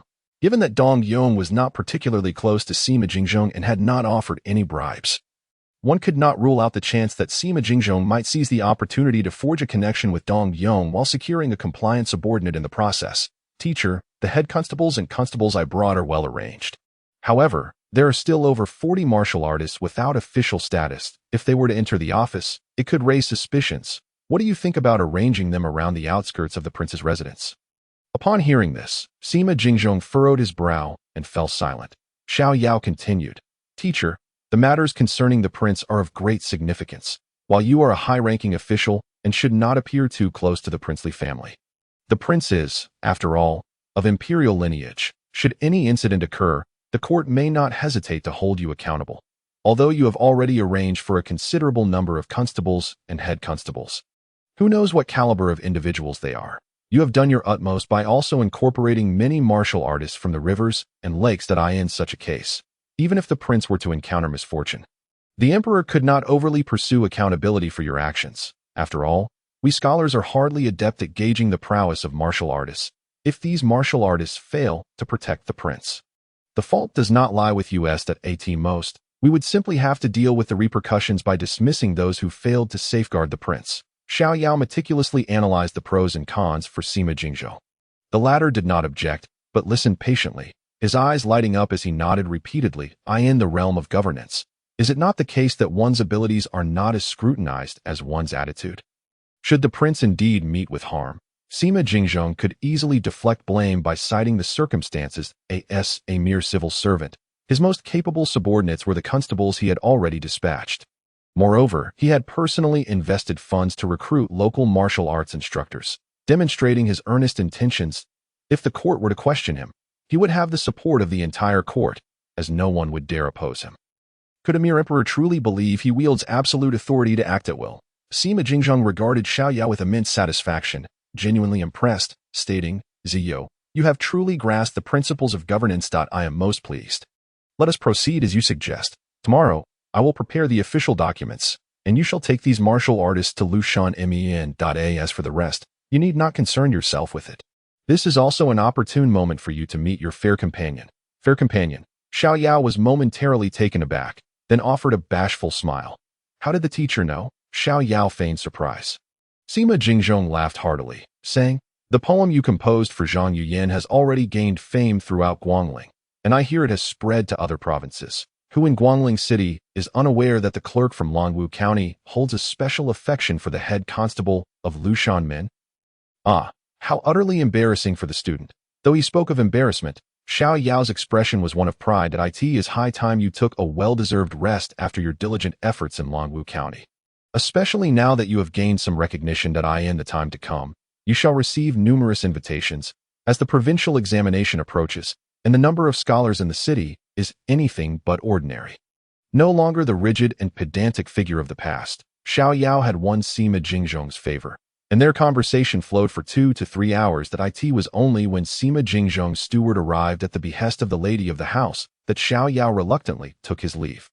While Xiao Yao enjoyed the lively discourse, the 3 head constables, Chen Yongnian and his companions, endured a long wait. Upon leaving the office, the trio lavished praise upon Xiao Yao, who nodded along, reveling in the attention. Listen closely. When we arrive at the office tomorrow, do not let the title of head constable lead you to act with arrogance. We are merely here temporarily and shall return in due time.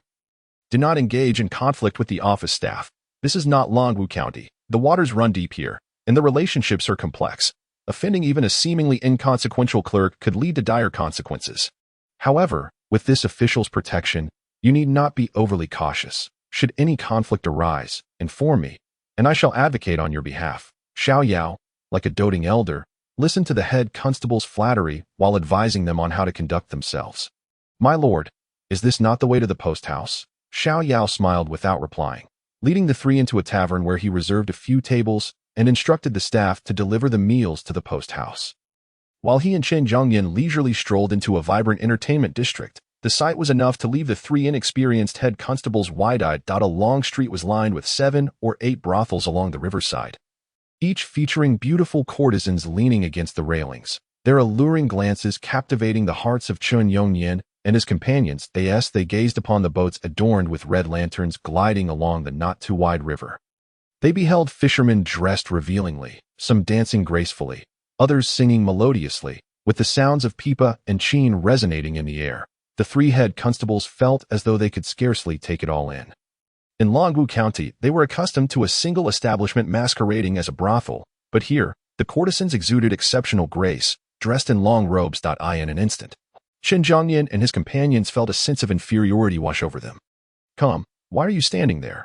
Tomorrow marks the beginning of your hard work. Your master shall, am not one to skimp. Enjoy yourselves tonight and relax. If you perform well in your duties, I shall treat you again before we depart. Master Xiao is truly generous. Chen Yongnian and the others rejoiced. Observing their naive expressions, Xiao Yao quickly educated them to prevent any embarrassment later. What you see here is a brothel, not a common house of ill repute. The courtesans here are Qing Guan Run, who sell their talents, not their bodies. The distinction is simple. They do not wander freely within or outside the brothel, but remain in the back courtyard, performing in accordance with the brothel's schedule. Should they catch the eye of a patron, they may be escorted to a room to share drinks, engage in conversation, or perform privately. In contrast, those who roam about the brothel soliciting patrons are the prostitutes, who indeed sell their bodies. They are the workers of the brothel, and should they spend the night, they must leave to stay at a nearby house of ill repute. The rooms within the brothel are reserved for the Qing Guanren. Chen Yongnian was left bewildered. Master Xiao, did you not say that the Qing Guanren sell their talents, not their bodies? Xiao Yao regarded him as one might a simpleton. Are you foolish? The term Qing Guanren is merely a self-inflated title. A prostitute is a prostitute, and there is no such thing as one who does not sell their body. The only difference is that you cannot afford their prices with the Qing Guanren. You either need wealth to sway them or talent that elevates their own worth. You understand. Xiao Yao shook his head in exasperation at Chen Yongnian and his companions and chose a brothel that caught his eye. Upon entering, the 3 head constables transformed into eager suitors, their noses twitching, as if an endless stream of enticing aromas wafted toward them. Chapter 30. The Flower Queen noticing the 3's eager demeanor. Xiao Yao playfully smacked Chen Zhongyan on the back of the head. The trio merely chuckled, grinning foolishly. Welcome, my lords. I am Yuer. I see you are new here. Is this your first visit? As they entered, an old matron approached gracefully, offering a slight bow. Unlike the vulgar proprietress of Longwu County, the madam of the brothel named Wangyue Tower exudes an air of elegance and refinement, reminiscent more of a genteel lady than a mere courtesan. She is gracious yet retains an understated demeanor. Observing this captivating, somewhat mature woman, Xiao Yao chuckled softly and, with a respectful gesture, said, Miss Yue speaks truly that it is my first visit, and I would appreciate it if you could arrange a private room. The madam nodded slightly, beckoning with her delicate hand, summoning a servant who scurried over to guide Xiao Yao and his companions to the second floor. Along the way, the servant quietly elucidated the rules of Wangyue Tower while continuously introducing the ladies who approached them, along with their respective prices. Why are you staring? Choose one and take her. Xiao Yao waved his hand dismissively, allowing Chun Yongnian and the others to act freely. Everyone was well aware of the unspoken understanding in such establishments. There was no need for pretense of innocence. With Xiao Yao's encouragement, Chen Zhongyan and his companions lewdly smiled as they selected a lady whose appearance pleased them, each embracing a relatively affordable courtesan. They swallowed hard, their thoughts echoing in disbelief. Goodness, the courtesans of Guangling City are indeed expensive. Even the least costly among them is worth twice as much as the most expensive in Longwu County. Xiao Yao paid little heed to their trivial musings. This time, he refrained from choosing a self-recommending courtesan. After all, in Longwu County, there was no choice. Now that he was in Guangling City, he intended to select only the finest. He tossed a 100-tael silver note to the servant, instructing him to prepare a lavish feast, while the remaining coins were exchanged for red flowers, the excess being a tip for the servant. This gesture instantly uplifted the servant's spirits. Red flowers were the refined tokens used in Wangyue Tower to reward the courtesans. Being a respectable brothel, using silver coins directly felt too crass, while exchanging them for red flowers added an air of sophistication. Such tokens existed in all brothels, albeit with variations. By now, the clock was approaching midnight, and most inhabitants of Guangling City had succumbed to slumber. Yet, within the brothel, the atmosphere was vibrant, for this was the moment when the esteemed courtesans took to the stage to showcase their talents. A multitude of wealthy gentlemen, talented scholars, and dashing young lords awaited the grand performance. Xiao Yu was naturally among them. At that moment, a courtesan was performing a solo dance on the first-floor stage. Xiao Yao cast a glance her way. She was strikingly beautiful and possessed a graceful figure, yet the audience below responded tepidly. This lackluster reaction was not due to the audience's lofty standards, but rather because they were eagerly anticipating the appearance of the brothel's prized courtesan. The performing courtesan, accustomed to such indifference, displayed no signs of disappointment. After receiving 56 red flowers, she was escorted away by the servant to another private room on the second floor. Then, petals fell, and the melodious sound of strings filled the air. A charming young lady clad in a pale blue gown emerged gracefully from behind a screen, cradling a pipa as she stepped into the center of the stage. With delicate fingers, she plucked the strings, her red lips parting slightly as her enchanting voice resonated through the hall. Not one who revels in the dust of the world, but rather a victim of fate's cruel hand. Flowers bloom and wither in their own time, reliant upon the whims of the Eastern Lord. Departing is inevitable, yet how may one reside? If only I could adorn my head with mountain blossoms. I would ask not where I belong. As the once boisterous brothel fell into a reverent silence, Xiao Yao observed the room full of men, whether wealthy merchants, cultured scholars, or swordsmen from the martial realm, closing their eyes, swaying their heads to the rhythm of the song, embodying an absurdity of self-importance, which nearly elicited laughter from him. He couldn't help but muse. Look at that. The ancients truly knew how to enjoy themselves. Exuding sophistication. Meanwhile, in modern times, those who sell themselves merely adopt a fade of innocence and purity. The meaning of the song was quite simple. The courtesan lamented that she was not innately drawn to the world of pleasure, but rather, she was a hapless soul ensnared by fate. She invoked the voice of the Eastern Lord to question when the flowers would bloom, subtly suggesting that, like the flowers, her fate was not hers to control. She longed for the day when she could encounter a sincere individual who would lead her away from this life, living freely like an ordinary woman, and if she could escape the shackles of destiny, she would find immense joy. Indeed, this elevated her status immensely. In this era, such an untainted disposition would undoubtedly captivate the vast majority of MENAS. The song concluded. The hall erupted in applause after a lengthy silence. The servant began to announce names, calling out who had gifted how many red flowers to the enchanting courtesan. The fervent scene left Chen Yongnian and his companions, who had never encountered such extravagance, utterly dumbfounded. Earlier, the servant had explained that a single red flower was worth 10 taels of silver, with each gift ranging from a mere dozen to several dozen red flowers. The trio quickly understood the stark disparity between social standings. The red flowers casually given away far exceeded the amount they could hope to earn in a lifetime. Xiao Yao beckoned the servant over again, handing over silver and presenting 10 red flowers. Standing beside him, the 3 captains, who had been admiring the beauties, swallowed hard in unison. Goodness, Xiao Yao is quite wealthy. He just threw away 100 taels of silver so casually. Meanwhile, the courtesan on stage remained unflustered. Graciously expressing her gratitude and uttering the customary pleasantries, the atmosphere in the brothel grew increasingly lively. Finally, the Madame Yue, accompanied by a servant, approached the courtesan, gently applauding and saying, "Thank you, esteemed gentlemen, for your support. As you all know, the lovely Xiao has a fondness for poetry. Tonight, she has prepared a challenge for you all." With a pause, the servant stepped forward, raising a scroll and unfurling it, revealing just 2 characters: drunkenness. Yue smiled and continued, "You all know the rules. Who among you shall become tonight's favored guest of Xiao will depend on your abilities." Xiao Yao's spirits lifted. The real entertainment was about to begin. This was precisely the sort of pretentious scenario often depicted in dramas from his past life. A poetry contest on site. Yet, unlike those television depictions, there were no ink and paper prepared here. The rationale was simple. A spontaneous composition would provide guests with a greater sense of satisfaction. Savoring his wine, Xiao Yao took his time, not rushing to claim a beauty for himself. The imperial examination was currently underway. Drawing together numerous scholars and gifted individuals, those audacious enough to indulge in revelry before the exams were either dissolute gentlemen with a bit of spare change or truly talented individuals brimming with confidence. As anticipated, someone soon stepped forward. A young man clad in white, with a long sword at his side, leaped from the 2nd floor onto the stage, bowing courteously, "Xiao, I pay my respects. I am Chang from the Qingqing sect." A scholar of poetry, swordplay, and literature, his introduction ignited a stir within the brothel. Xiao Yao, taken aback, glanced at Chun Yongyan and the others, inquiring, "Is this Chang particularly renowned?" Chun Yongyan inhaled sharply, replying, "My lord, he is not just renowned. He is exceptionally famous. He is among the finest disciples of the Qingqing sect, a frequent guest in tea houses and storytelling venues, celebrated for his poetry, calligraphy, swordsmanship, and striking appearance.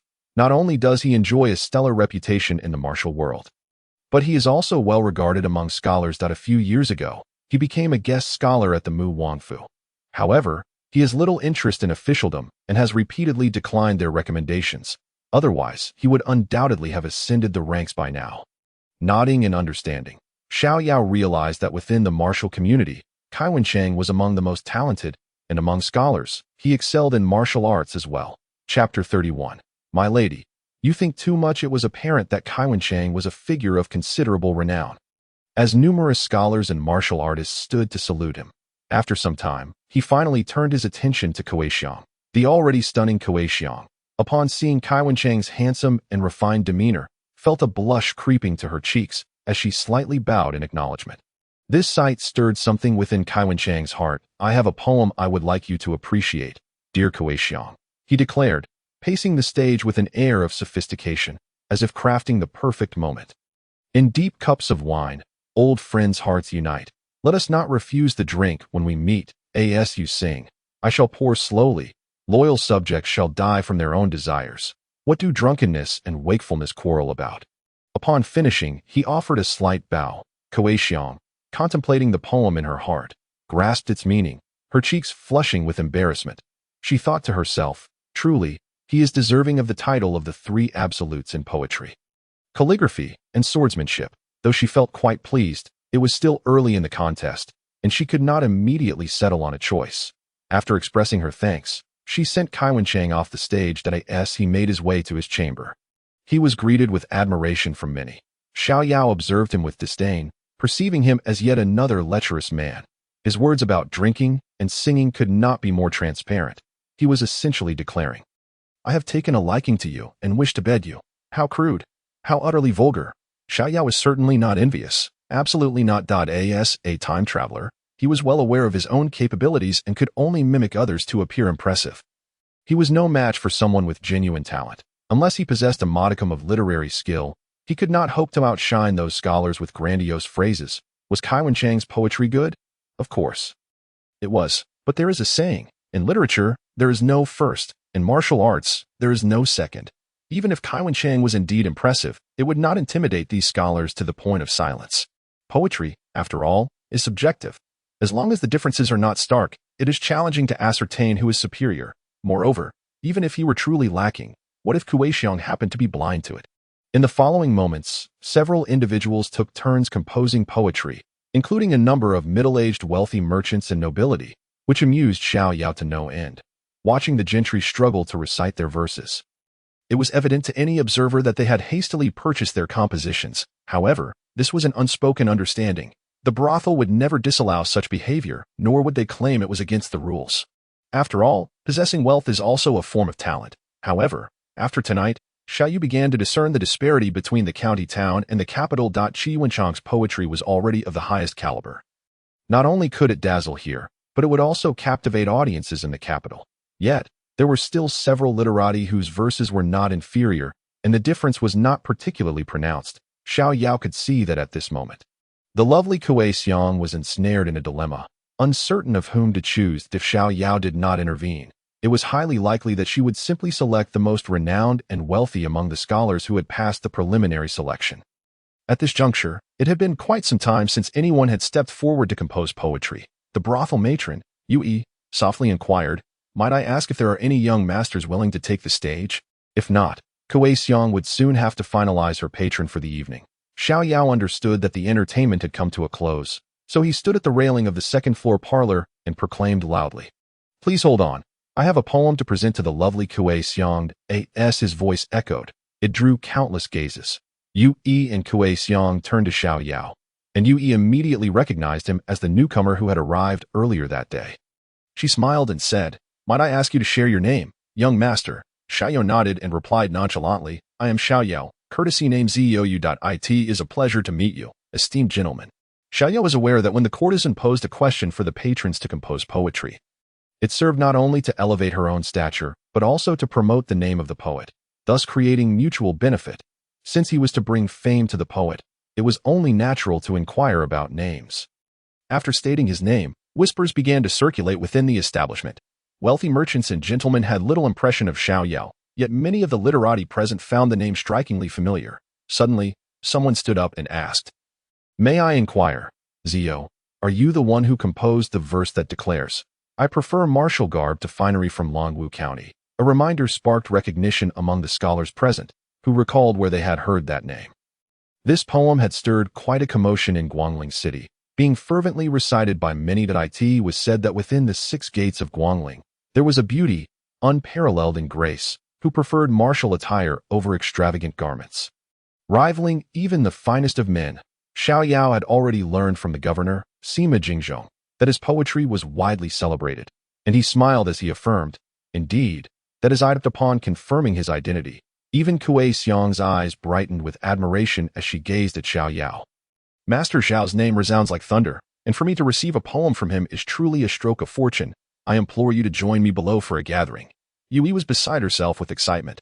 In their profession, what could be more sensational than attracting a renowned literary talent? Xiao Yao laughed heartily, leaning against the railing with a languid demeanor, raising his cup in a distant salute and downing the fine wine.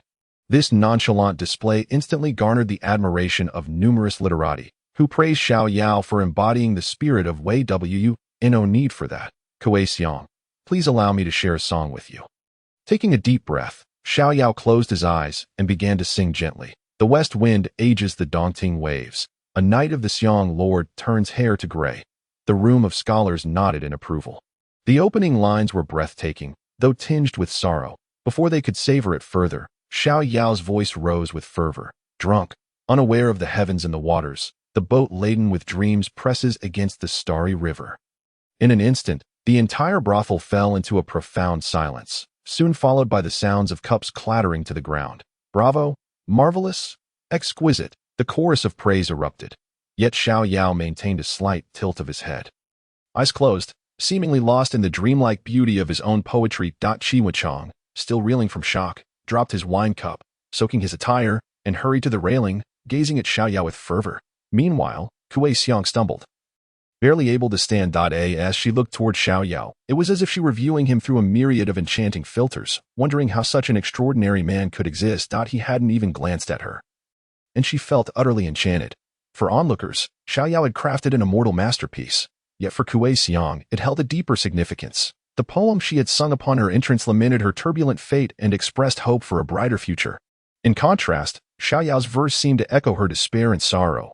The west wind ages the Dongying waves. A knight of the Xiong lord turns hair to gray. This spoke to her anguish. As if to say, I hear your sorrow and understand your heart. Your worries are like the wind that ages Dongying lake. And even the Xiong lord, upon hearing it, would turn gray in a single night.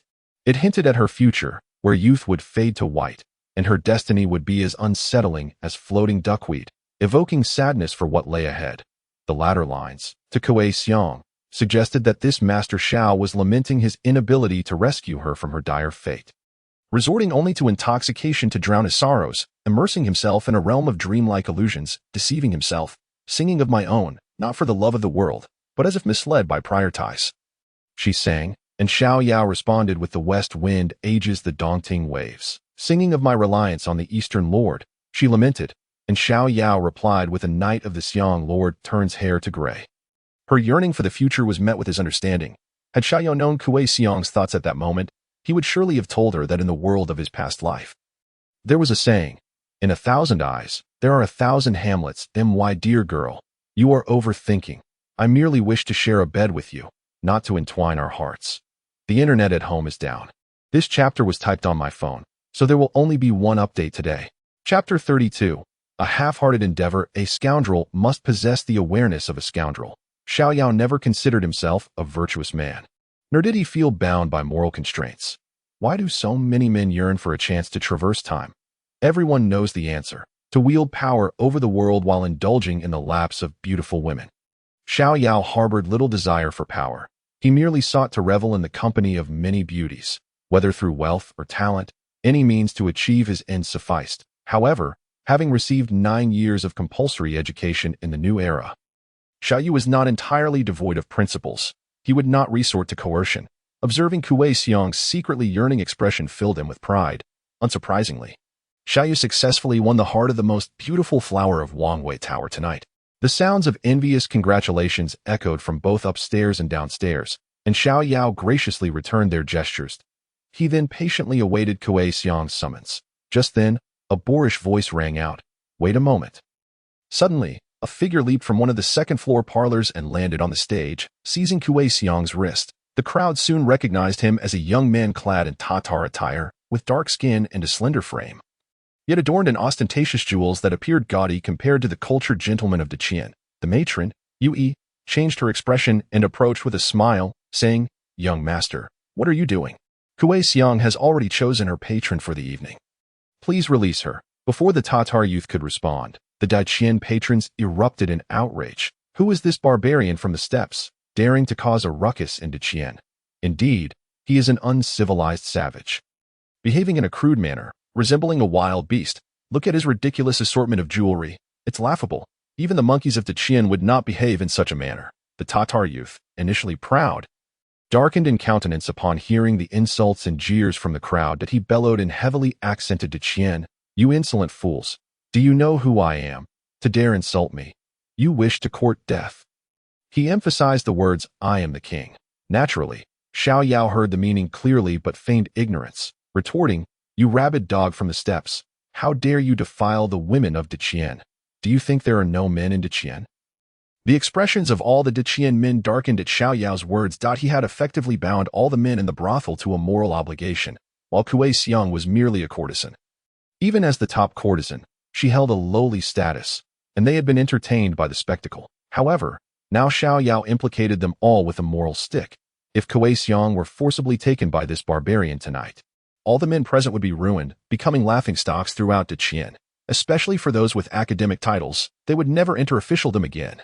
Scholars who could not even protect their national honor were of little use. Before anyone could react, the Tatar youth glared at Xiao Yao and barked, You dare insult me? He put heavy emphasis on the word king. Xiao Yao, of course, understood perfectly but continued to play the fool, saying, You wild dog, what audacity you have to impersonate a prince of Deqian. I don't recall Deqian having any Tatar wild dogs as princes. You are courting death. The youth faltered, then shouted, You fool! I am Sabir, the Khan of the Tatar Wugo tribe. You ugly donkey! I am not a king of your Deqian. His declaration elicited uproarious laughter from the audience. He calls himself Ugly Donkey. What sort of ridiculous name is that? Savages will always be savages. Even their names are lowly. Sabir's face darkened. Although laughter resounded throughout the room, some individuals exchanged worried glances. While the name Sabir, the Ugly Donkey, was indeed comical, the Wugo tribe itself was no laughing matter. It was one of the most powerful tribes among the 9 Tatar tribes, and if one counted the smaller tribes allied with the Wugo, they could quickly muster tens of thousands of cavalry. Xiao Yao, while in Longwu County, engaged in conversation with Cui Zilu and gleaned considerable insights about the Tatar tribes of the grasslands. Upon learning that his interlocutor was the Khan of the Wugo tribe, a flicker of doubt crossed his face. That moment, it was the critical juncture in the contest for the Tatar throne. Why would he abandon the pursuit of power to vie with him for a woman?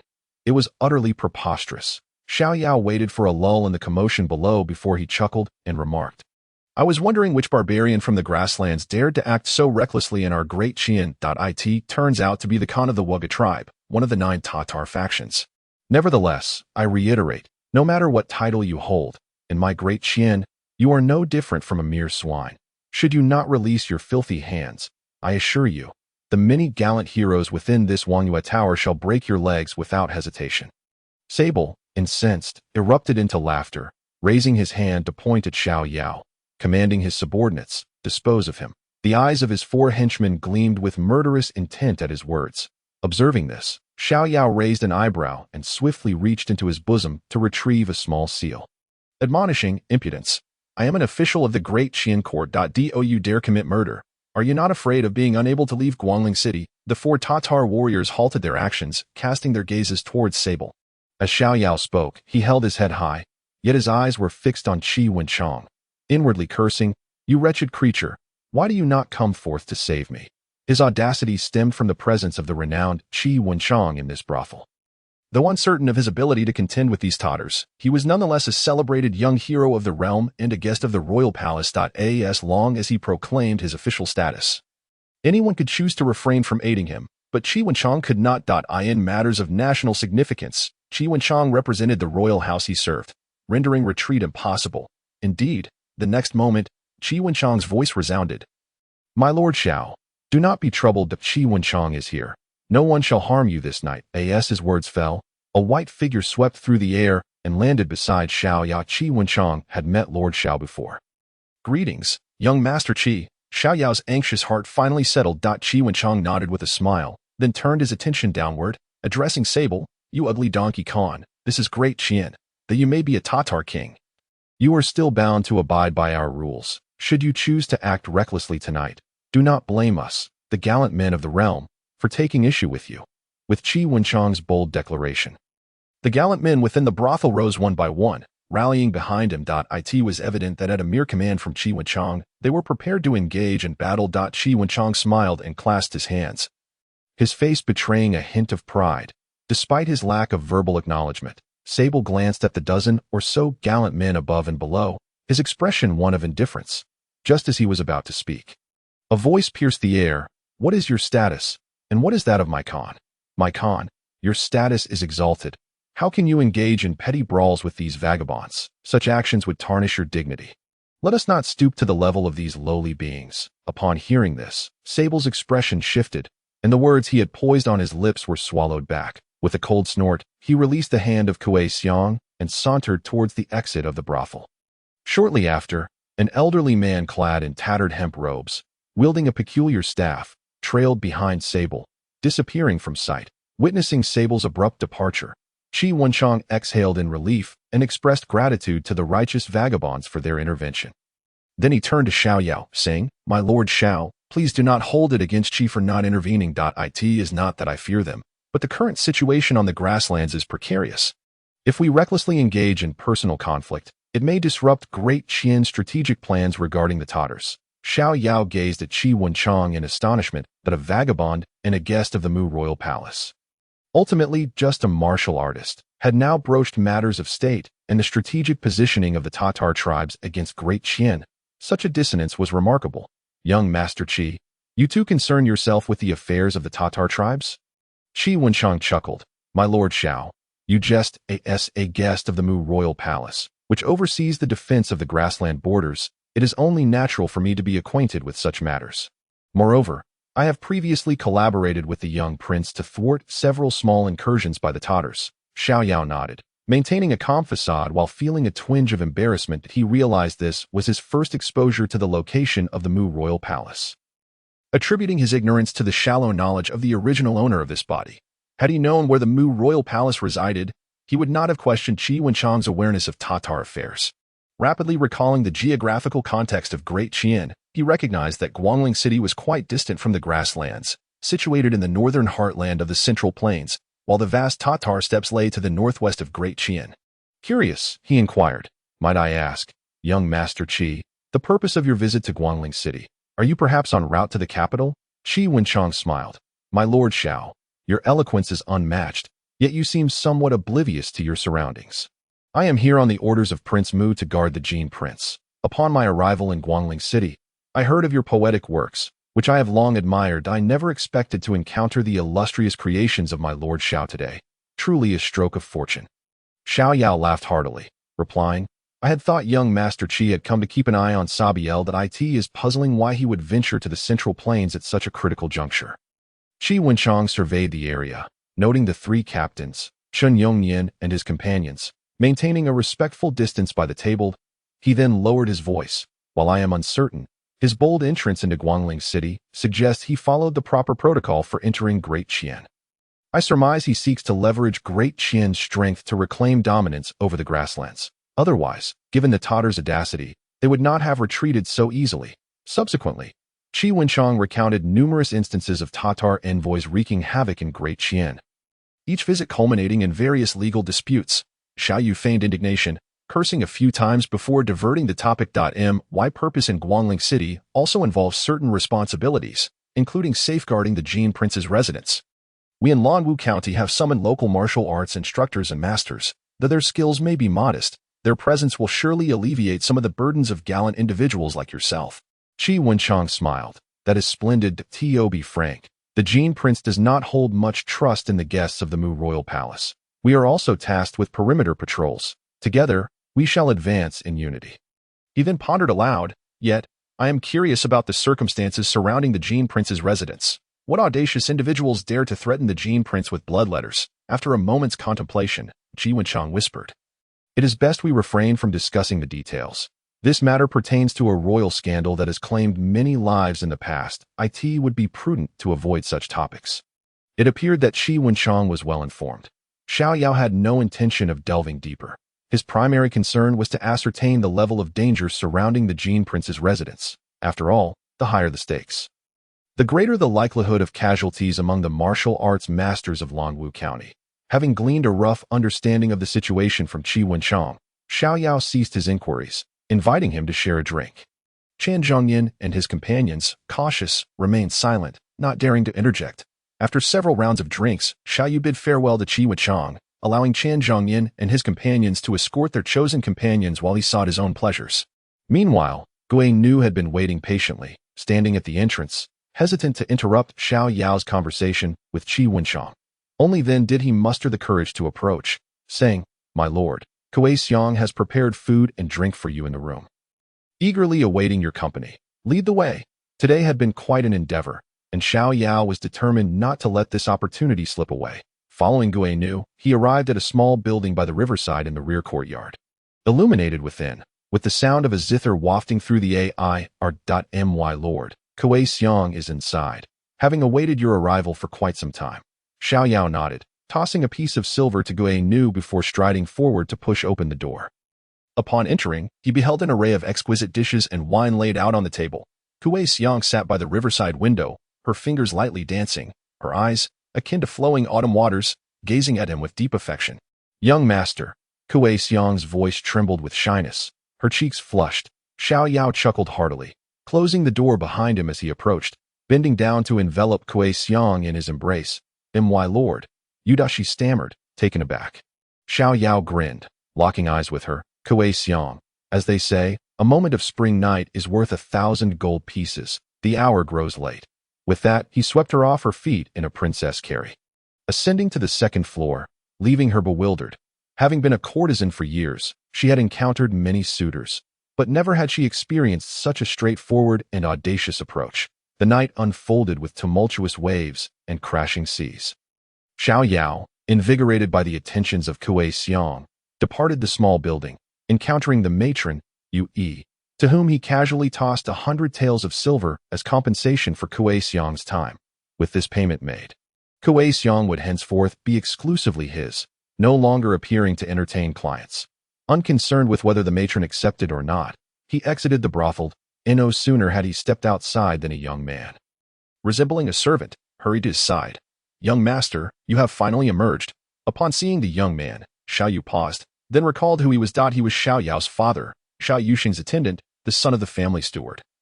He Bo, Xiao Feng, once a personal attendant to the original master. He remained by his side until Xiao Yao was reassigned to serve as the magistrate in Longwu County. It was only then that Xiao Feng departed from the original master's company, subsequently taken under the wing of Xiao Yuxing for training as a potential steward. "Xiao Feng, how did you know I was here?" Xiao Feng chuckled. "Young master, your remarkable performance at Wangyue Tower last night has already spread throughout the city.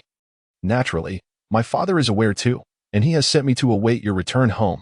Xiao Yao waved his hand dismissively, replying, "I have official duties to attend to. Please inform my father that I will return after work today. I simply do not have the time right now."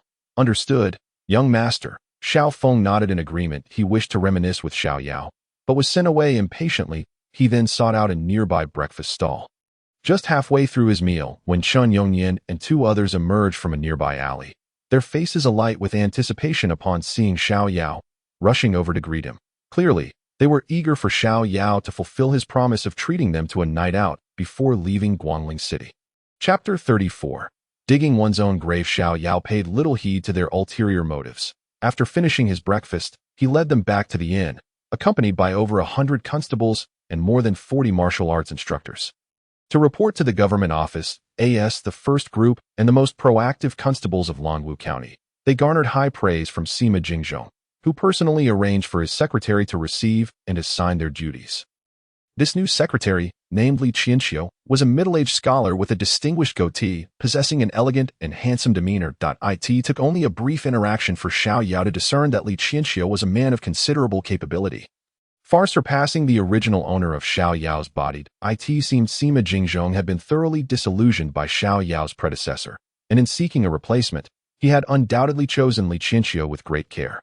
Upon delving into the memories of his former self, Xiao Yao discovered he was acquainted with this new secretary. Though their relationship was merely one of nodding acquaintances, Li Qianxiu was originally a distant relative of the prominent Li family and, like Xiao Yao, had only achieved the status of a licentiate after numerous failed attempts in the imperial examinations, serving as a tutor in the family's private school, when Xiao Yao's father had procured this secretary position. Li Qianxiu had been among the candidates. However, despite his noble lineage, he had not received significant support from the Li family, which ultimately benefited the Xiao family, who were prepared to invest their entire fortune. It was likely that after Xiao Yao had left, Sima Jingzhong disgusted. Li Qianxiu had been taken on as a substitute. In no wonder I felt that his smile was so peculiar upon our first meeting. Xiao Yao thought to himself, cursing inwardly. In addition to being resourceful, Li Qianxiu demonstrated commendable work ethic, efficiently organizing the more than 100 constables into two groups, one dedicated to apprehension and the other to patrolling, with the latter being temporarily supervised by the head of the office's swift response team for 3 days, after which Qin Yongyan and the others would take over. As for Xiao Yao, he naturally assumed the role of overseeing them all. Once the constables were adequately assigned, Xiao Yao leaned in to speak quietly to Li Qianxiu. "Secretary Li, apart from the swift response team, I also have over 40 martial artists who were sent here specifically to protect Prince Jin. What do you think?" Upon hearing this, Li Qianxiu paused thoughtfully before responding. "Does Magistrate Xiao have any specific ideas?" Xiao Yao nodded, stating, "I wish to entrust them to the head of the office responsible for Prince Jin's security or to someone from the 6 doors, allowing them to command and arrange accordingly. After all, such specialized matters should be handled by professionals. I shan't meddle further." Li Qianxiu stroked his goatee, a glimmer of understanding in his eyes, and nodded in agreement. "Magistrate Xiao is indeed wise. Then I shall take charge of them." Xiao Yao nodded subtly, discreetly slipping a few neatly folded banknotes into Li Qianxiu's hand, adding meaningfully, "Secretary Li, these masters of martial arts are men of great integrity. willing to sacrifice for justice. Please make good use of them. Li Qianxiu laughed heartily, nodding repeatedly. He then dispatched a clerk to summon the head of the guards from near Prince Jin's residence. Before leading Xiao Yao away from the swift response office with the promise of arranging a temporary office for him to facilitate the management of his people, the government office was indeed expansive. Shortly, Li Qianxiu arranged for Xiao Yao a sunlit office not far from the swift response office, complete with a clerk and assistants. Once everything was set, Li Qianxiu eagerly engaged Xiao Yao in discussions about poetry. Expressing his admiration for Xiao Yao's 2 recent poems, and the conversation smoothly transitioned to inquiries about the events at Wang Wei Tower the previous night. The face of this dashing middle-aged man was practically inscribed with curiosity. Xiao Yao, however, felt speechless. It seemed this man was also rather repressed in his affections. Seizing the opportunity, Xiao Yao brought up the incident involving the Tartars, asking, secretarially, "Are you aware of the matter concerning Sabir?" Li Qianxiu's expression turned solemn as he nodded, saying, "Yes, they are envoys from the Wugo tribe. Fortunately, Qi Wenchang intervened last night, driving them away. Otherwise, Magistrate Xiao would have found himself in serious trouble." Xiao Yao raised an eyebrow. "Serious trouble? Secretary Li, although I may be a mere county magistrate of little renown, I am still an official of the Great Qian court.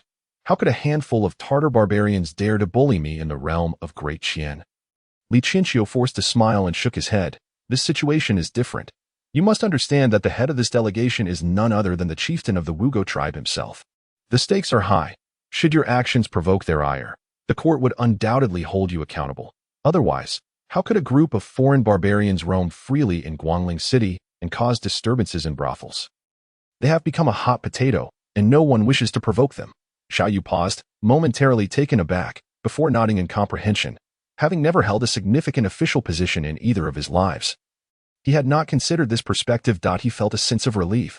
Losing a position was one thing, but being imprisoned for it seemed utterly unwarranted. So why haven't they left yet? They're waiting for the commotion at Prince Jin's residence to settle. They were eager to see the spectacle. Xiao Yao surmised. He realized that in a vast empire like Great Qian, if a princely figure were publicly assassinated, it would undoubtedly turn into a laughingstock. And the Wugo delegation would exploit this to undermine Great Qian's authority, thereby securing more advantages during negotiations. It was no wonder that despite the presence of the 6 doors and Prince Jin's private soldiers, the government office had chosen to suspend its operations and deploy all constables to safeguard Prince Jin. The fear of a potential assassination was palpable. Should such a tragedy occur, the Tartar tribe would revel in the disgrace, inciting the emperor's wrath and endangering Xiao Yao. At that moment, Xiao Yao began to regret coming here. If that unfortunate Prince Jin were to meet his demise, would he too become embroiled in the fallout? Contemplating this, he pondered whether he should find an excuse to flee. Sensing Xiao Yao's turmoil, Li Qianxiu smiled and remarked, "What is Magistrate Xiao pondering?" "Ah, the governor has also heard of your new poetry and has requested that you participate as an examiner for the upcoming provincial examination. It would be prudent for you to prepare in advance." "What, me?" Xiao Yao exclaimed in astonishment, inwardly cursing Sima Jingzhong for being unscrupulous, a mere county magistrate. What right did he have to serve as an examiner? It was evident that Sima Jingzhong, aware of the events at Wang Wei Tower, was afraid that Xiao Yao might come to understand the implications of the relationship between Prince Jin and the Tartar delegation, prompting him to hastily flee. Magistrate Xiao must not belittle himself. Only those capable of crafting such masterpieces as Drunken, unaware of the heavens and the water, dreams of clarity pressing down on the starry river possess such profound talent. Who would dare to question it? Rest assured and prepare, Li Qianxiu said, departing with a triumphant laugh. Xiao Yao's mind was a torrent of curses, feeling utterly exasperated. In the end, he could only smile wryly, realizing he might very well be leaping headfirst into a pit of fire. Chapter 35. The unfortunate wandering hero. As he traversed the bustling streets, the martial arts instructors and masters from Longwu County were decidedly disheartened. The attitude of the governor's secretary and the head constable was exceedingly arrogant. Despite their ostensible camaraderie, the two treated them like mere servants. Zhang Tao, observing the head of the swift response team, Su Liang, striding ahead, furrowed his brow. Ever since the last incident where the martial arts schools of Longwu County were extorted for over 3,000 taels by Xiao Yao, Zhang Tao had become an unwitting figurehead among the martial arts community. Though they had initially believed that they would merely be performing for the sake of appearances, as evidenced by Dong Yang's remarks, it had become apparent that their martial prowess was insufficient for such significant responsibilities as safeguarding Prince Jin's estate. Moreover, as outsiders, they faced a challenge in earning trust. Yet, since this morning, an inexplicable sense of unease had settled over Zhang Tao. It was not until they had walked for some time that Zhang Tao began to discern the source of his discomfort. His eyes were sharp, constantly scanning their surroundings, and he began to notice numerous individuals with martial skills disguised as ordinary citizens. The closer they got to Prince Jin's residence, the more of such individuals he observed. Simultaneously, he sensed a multitude of scrutinizing gazes directed at him, laden with judgment, hostility, malice, and disdain. This sensation stemmed from the heightened perception of those trained in martial arts. He turned his gaze towards the other owners of the establishments. Locking eyes with them, and from their shared glances, he confirmed that his feelings were not mistaken. This only served to deepen the weight in the hearts of Zhang Tao and his companions. Soon, the streets began to thin, and eventually, pedestrians became a rare sight. They arrived at a street adorned with opulence, where stone lions flanked the entrance, and multiple doors marked its threshold. Ultimately, they halted before the heavily guarded gates of the Jin Wang Fu. As they approached, a young officer clad in armor stepped forward, casting a glance at Zhang Tao and his group before addressing Su Liang. Su Liang, where did you gather this motley crew, and what purpose do they serve? Upon seeing the young officer, Su Liang instantly shed the air of authority he had displayed towards Zhang Tao and the others, bending slightly in a show of deference as he responded obsequiously. Sun Baihu, they are martial artists recommended by Longwu County to safeguard the Jin Wang Fu. They are the masters and instructors of local martial arts schools in Longwu County, of reputable backgrounds, and possess some martial skills. The esteemed Lord Fu Zun believes we are short on manpower. Thus he has arranged for them to patrol the streets. Even if they prove useless, they can still bolster our presence. Sun Baihu furrowed his brow at this and scolded. Nonsense. The Jinwan is the brother of our current emperor and the youngest son of the first empress of the late emperor. Since when did we allow a band of ruffians to enhance our stature? Are you intent on bringing shame to the Jinwan? Su Liang's expression shifted immediately, and he hastily shook his head. Before he could explain further, Sun Baihu continued. However, since it is the will of Lord Fu Zun, you shall keep a close watch over them and arrange for them to patrol at night. They must not be seen during the day, lest they bring disgrace upon the Jin Wang. Su Liang quickly acquiesced.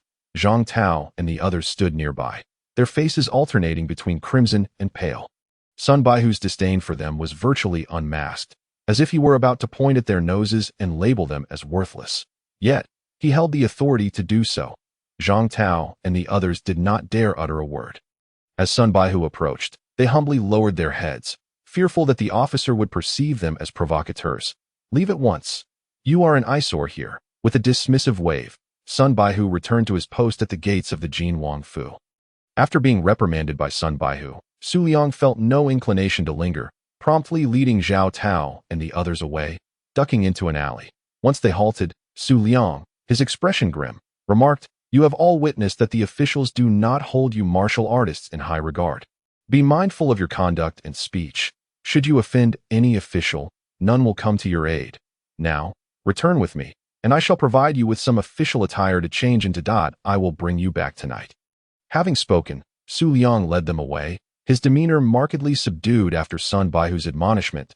He did not dare take the main road, wary of encountering other officials. The vicinity of the Jin Wang Fu was rife with stationed troops. The Jin Wang's private guards, as well as the covert protection from the Six Doors and the Jinyui. None were individuals with whom they could afford to quarrel. Su Liang had not anticipated that these martial artists would be so unwelcome.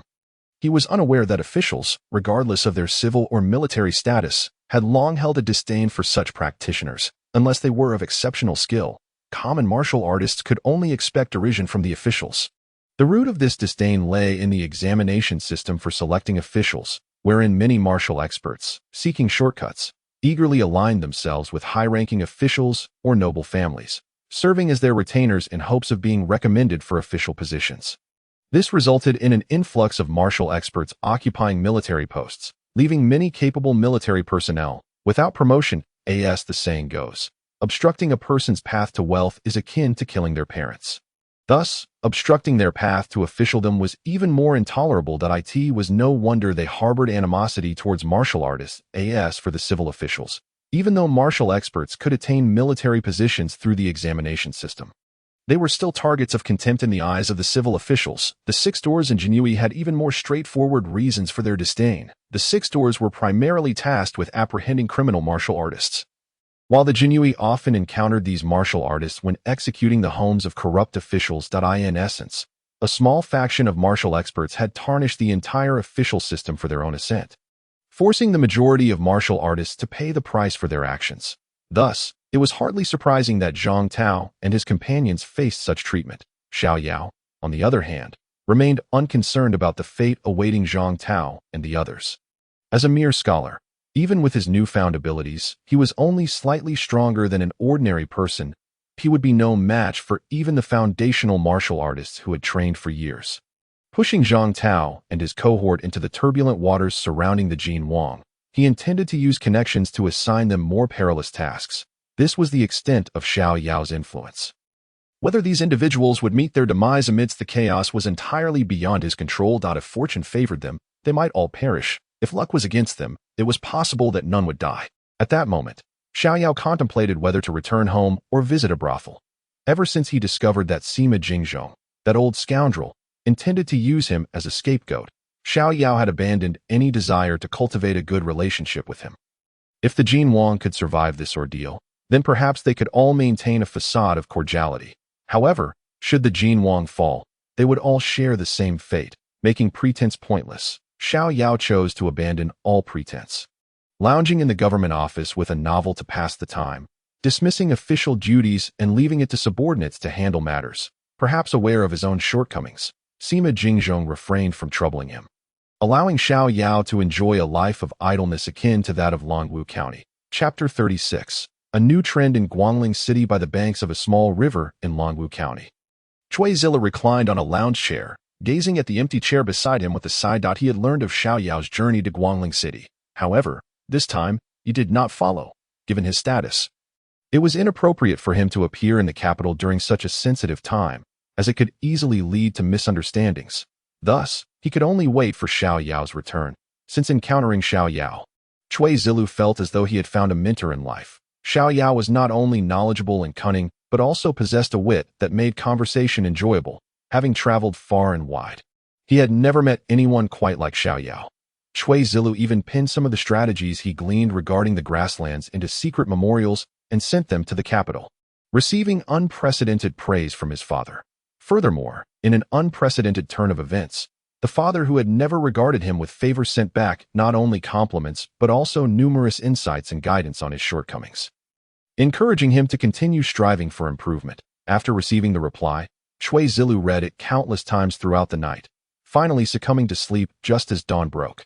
Upon waking, he was eager to seek out Xiao Yao, hoping to indirectly draw out more information from him by referencing his father's words. However, he discovered that Xiao Yao had unexpectedly ventured to the capital. After inquiring with Dong Yong, Cui Zilu abandoned his plan to go to the capital. The Jin Wang was the younger brother of the current emperor, the youngest son of the late emperor's first empress. The late emperor's first empress was deposed and relegated to the cold palace after her involvement in the prince's rebellion, passing away within a few years. The current emperor's mother ascended to become the late emperor's second empress through this turmoil. As a result, the current emperor, benefiting from his mother's status, became the legitimate eldest son and eventually ascended to the throne. In a certain sense, the current emperor had usurped the Jin Wang's claim to the throne. Although Cui Zilu was not the crown prince, it would be unwise to visit the capital during such a sensitive time when the Jin Wang was threatened with assassination, as it could provoke misunderstandings and fears that the current emperor sought to harm him. Should this lead the Jin Wang to madness and rebellion, Cui Zilu would be labeled a traitor to Deqian.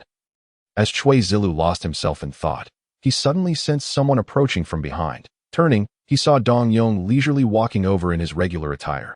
"Your Highness," Dong Yong bowed respectfully.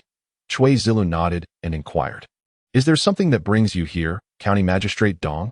Dong Yong nodded, observing that only Cui Zilu's servants were present before speaking. "I have received a secret edict from the Emperor, summoning your Highness to return to the capital immediately. Furthermore, it is advised that you do not enter Guangling. Chui Zilu was taken aback, dropping his fishing rod and rising to ask, "Why has father suddenly summoned me back? Has something significant occurred in the capital?" Dong Yong forced a smile and shook his head. "Your Highness, I am but a county magistrate. How could I know of any major events in the capital?" However, the messenger bore no signs of urgency, indicating that all is likely well. Reassured, Chui Zilu frowned and remarked, "While I was indulging in the pleasures of the martial world, father paid me no mind. Now that I seek tranquility, he summons me back.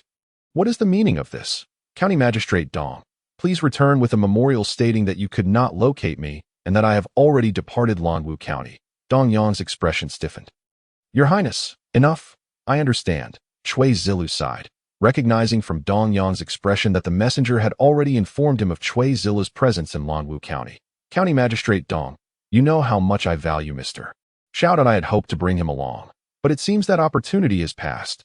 Please take good care of him for me. I will expedite his transfer to my side." Chui Zilu produced a gilded token from his robes and placed it in Dong Yong's hand. "Rest assured, I will remember your contributions, County Magistrate Dong. Thank you, Your Highness, that I will not disappoint your trust." Chui Zilu nodded and instructed his servants, "Ada, heir, gather our belongings. We are returning to the capital." As he gazed at the departing figure of Chui Zilu, he glanced once more at the token in his hand, his eyes brimming with envy. Xiao Yao realized that aside from the potential future of becoming a supporting character, his days in Guangling City bore little distinction from those in Longwu County. Over the past few days, the constables from the counties under Guangling City had gradually arrived, and the operations of the government office had entered a state of normalcy. However, he was not an official of the office and was not tasked with handling its affairs. His days were spent leisurely sipping tea and reading within the office, while his nights were devoted to wandering the brothels. It must be said that under his guidance, the skills of Miss Kuei-xiang had indeed improved remarkably. IT could be considered an additional craft to fall back on, and he had not treated her poorly in return. Naturally, Xiao Yao took the time to return to his family, but he felt little affection for the parents of his original self. He would merely go through the motions and often stay overnight at the brothels. As the provincial examination approached, the inns were fully booked, filled to capacity with scholars coming to participate in the exams. Xiao Yao received invitations to literary gatherings almost daily, yet he declined them all. It was not that he was unwilling to showcase his talents in public. Rather, he understood that the satisfaction derived from such recognition had its limits. Excess would only diminish his enjoyment. Thus, he preferred to reserve such opportunities for grander occasions, such as the present moment. Assigned to Xiao Yao as a menial worker by Li Qianxiu, the young man stood beside him with an obsequious expression, observing Xiao Yao take up pen and paper. He pondered briefly before beginning to write. "Delicate dice rest upon red beans. Within my bones, unrequited longing. Do you know?" This was a poem gifted by Xiao Ziyou to the daughter of the Zhang family. He finished, blew dry the ink, sealed it in an envelope, and handed it to the menial worker. "Go, run swiftly. It is a rare opportunity to catch her at the government office. Do not let it slip away." "Understood, my lord. You may rest assured." The menial worker carefully stowed the envelope and hurried out of the office, not long after he left. He was surrounded by a group of scholars. A few pieces of silver quickly fell into the menial worker's hands. "Quickly, what new poem has Mr. Xiao released?" The menial worker, quite accustomed to this, tucked the silver away and carefully unfolded the letter. The scholars did not touch it, but eagerly gazed at the paper. Then instinctively began to read aloud. In no time, praises of a splendid poem resonated all around. "Delicate dice rest upon red beans. Within my bones, unrequited longing. Do you know?" Mr. Zhao's feelings for the daughter of the Zhang family are truly profound. Leaving us, the romantic literati, feeling ashamed. "Zhang Xiu, what you speak of is not romance, but rather lewdness. Mr. Xiao is the true romantic." Laughter erupted among the scholars. The menial worker, indifferent to their banter, carefully returned the poem to the envelope as they finished reading Xiao Yao's latest work. "Gentlemen, you have read the poem. I must go deliver this letter to the daughter of the Zhang family. If I miss the opportunity, I would be betraying Lord Zhao's trust." "Go on, go on." The group of scholars did not hinder him, allowing the menial worker to depart, their laughter echoing as they dispersed. The gatekeepers of the office were no longer surprised. Ever since Xiao Yao had arrived, he frequently ran errands to the 6 gates, hoping to meet Zhang Yuyan, but was always turned away before he could even enter. After returning, Xiao Yao would sporadically compose a poem about longing, sending it with a subordinate to the six gates. Gradually, this matter spread, naturally drawing the attention of the literati in the government city, who began to ambush the menial workers, pressuring them to reveal the poems, since they were all scholars with reputations. The gatekeepers dared not be overly restrictive. As long as the menial worker displayed the poetry, they would disperse after reading. Thus the gatekeepers turned a blind eye. After all, the menial workers received benefits and would share a portion with them upon returning, which they were more than happy to accept. Currently, aside from the affairs of Prince Jin and the provincial examination, the most talked about topic in Guangling City was the poems Xiao Yao wrote for Zhang Yuyan at the Six Gates. Any wealthy young master visiting the brothels in Guangling City would likely hear Xiao Yao's poetry being recited, having become a new trend in the city. Chapter 37. The 15th of August. Did Xiao Yao know about this? Of course, he was aware that as a frequent visitor to the brothels. How could he not inquire about the spread of his poetry? The menial worker would not dare to conceal it, and upon learning, Xiao Yao did not mind. Allowing the menial workers to showcase his works to the scholars, it was not that he sought to coerce Zhang Yuyan into accepting him through public opinion. Rather, he relished the feeling of being a legend in the world despite his absence. There were indeed benefits to this. Now, when he visited the brothels, he no longer had to spend money. Each time he strolled through the flower street, he was eagerly sought after by various establishments. Had it not been for the courtesans' concern for their reputations, there would have been chaos. The madam of Wangyue Tower even returned all the money Xiao Yao had previously spent, seeking only a piece of his calligraphy and a poem for Miss Kueixiang. Naturally, the returned silver was several times the original amount, aptly termed writing fee. Xiao Yao readily agreed. This was one of the advantages that fame brought. He was not one of those affluent families. Although he possessed several thousand taels, he was still far from being wealthy. Saving money was essential. After all, there were many young ladies to pursue, and several thousand taels would not suffice. At the entrance of the Six Gates in Guangling City, unlike the usual desolate scene, a crowd of constables had gathered, eagerly awaiting at the gate, their eyes fixed on the end of the street.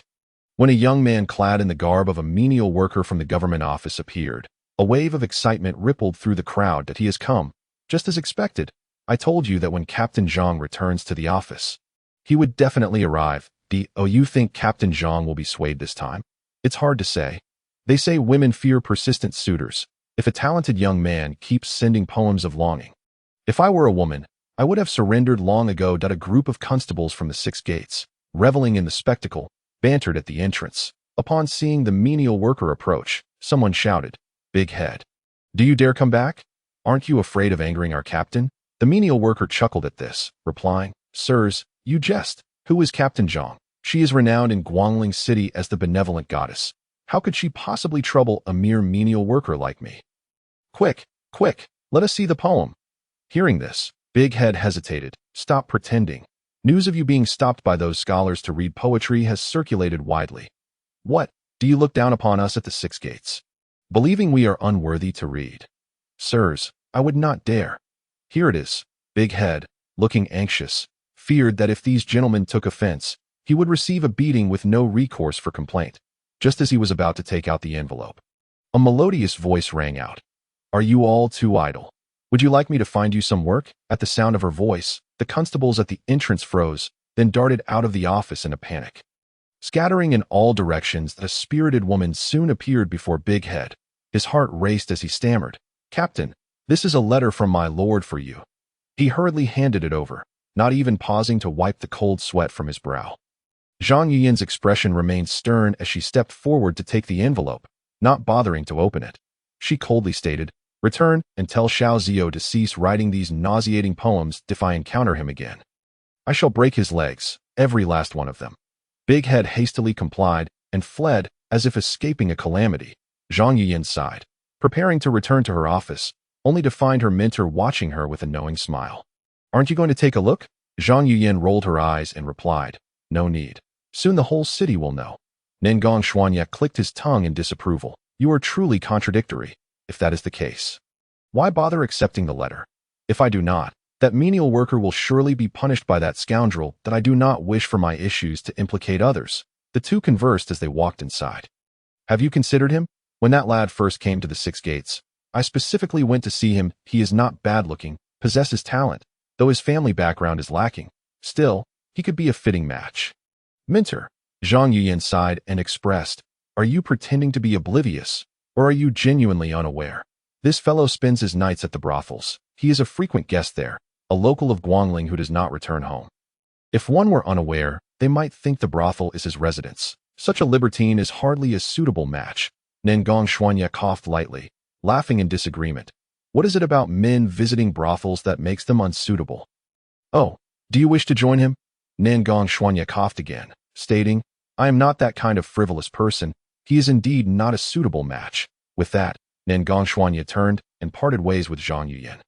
She gave a significant eye roll, having patrolled all night and in need of rest. After washing up, Zhang Yuyan lay in her small chamber within the office, unable to sleep. Almost instinctively, she retrieved the letter. Delicate dice rest upon red beans. Within my bones, unrequited longing. Do you know? I know you. You big-headed ghost. How utterly nauseating.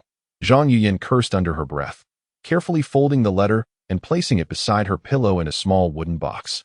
Upon opening the box, one could see it neatly contained many folded letters. Strangely, Zhang Yuyan soon felt drowsy, and before long, her breathing became steady, a smile gracing her face. The 15th of August marked the day of the provincial examination in Guangling City, as well as the annual Guanghan Festival. Unlike Xiao Yao's previous life, this world did not celebrate the Mid-Autumn Festival. Instead, it observed the Guanghan Festival to commemorate the love story of Chang'e and Hou-yi. It is said that on this day, the fairy Chang'e sits in the Guanghan Palace, gazing down at the mortal realm, longing for her husband, Hou-yi. Thus, the Guanghan Festival is akin to Valentine's Day in this world, where many unmarried daughters craft tokens of affection to present to their beloved suitors. In days gone by, the streets of Guangling City would be abuzz with activity, with noble ladies visible at every turn.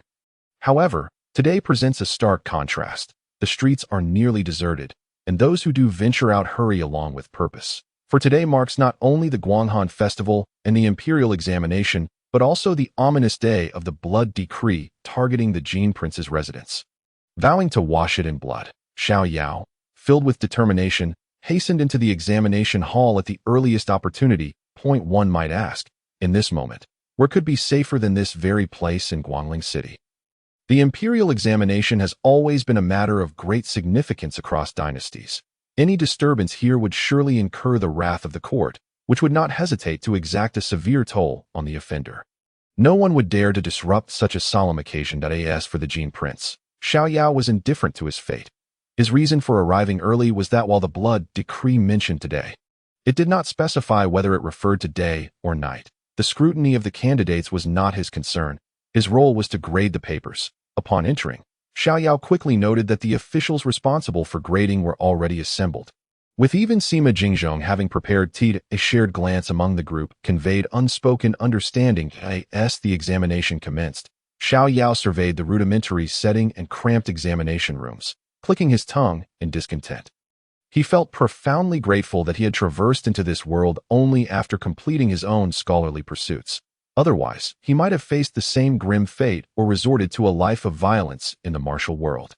How fortunate he was to live comfortably in this present moment. Chapter 38. The East Sea Blade Society. The imperial examination holds paramount importance, even if the Jin Prince is fated to perish today. Once the examination begins, it must proceed uninterrupted. Xiao Yao harbored deep suspicions that Sima Jingzhong, the old fox, was using the examination as a means to evade potential blame. After all, he could argue, I am serving the nation in selecting scholars.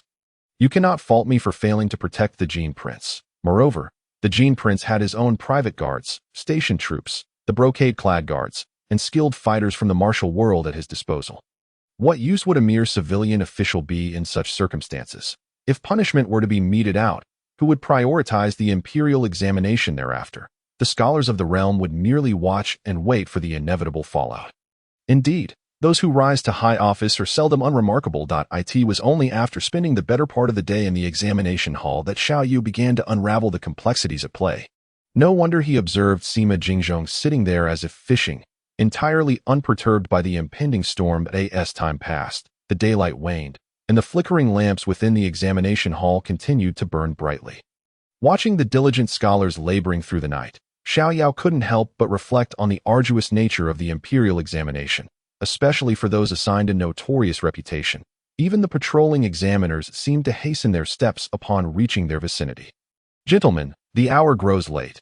Let us take our rest." "Indeed, esteemed examiner." Xiao Yao followed the crowd, guided by the officials, to a temporary resting chamber. Gazing out at the night sky, he silently prayed for the Jin Prince's affairs to conclude swiftly. At the Jin Prince's residence, soldiers were stationed everywhere, swords and daggers ever at the ready. Soldiers patrolled both inside and outside the palace, with sentries every few paces. No exaggeration. Outside the Jin Prince's abode, members of the brocade-clad guards and the 6 doors had taken to the streets, no longer concealed among the populace, patrolling diligently. Zhang Tao, clad in the garb of a constable, felt an overwhelming sense of trepidation as his heart raced. Though he had once navigated the tumultuous waters of the martial world, witnessing bloodshed and chaos, he had never encountered a scene as tense as tonight's. Even the martial arts gatherings paled in comparison. The atmosphere was thick with an ominous aura, as if every individual were a predator poised to strike. He found it hard to conceive how the mastermind behind the blood decree could possibly carry out such a ruthless plan under such rigorous security. Yet, one comforted him. Their cohort from Longwu County had been assigned to patrol the outer perimeter alongside the constables. Zhang Tao believed this to be the safest position. After all, a true assassin would never target those on the fringes, lest they raise alarms and summon the guards from within the palace. Only a fool would act otherwise. Thus, amidst his anxiety, Zhang Tao found himself somewhat relaxed, envisioning how he might use this experience to attract more students and enhance the reputation of his martial arts school.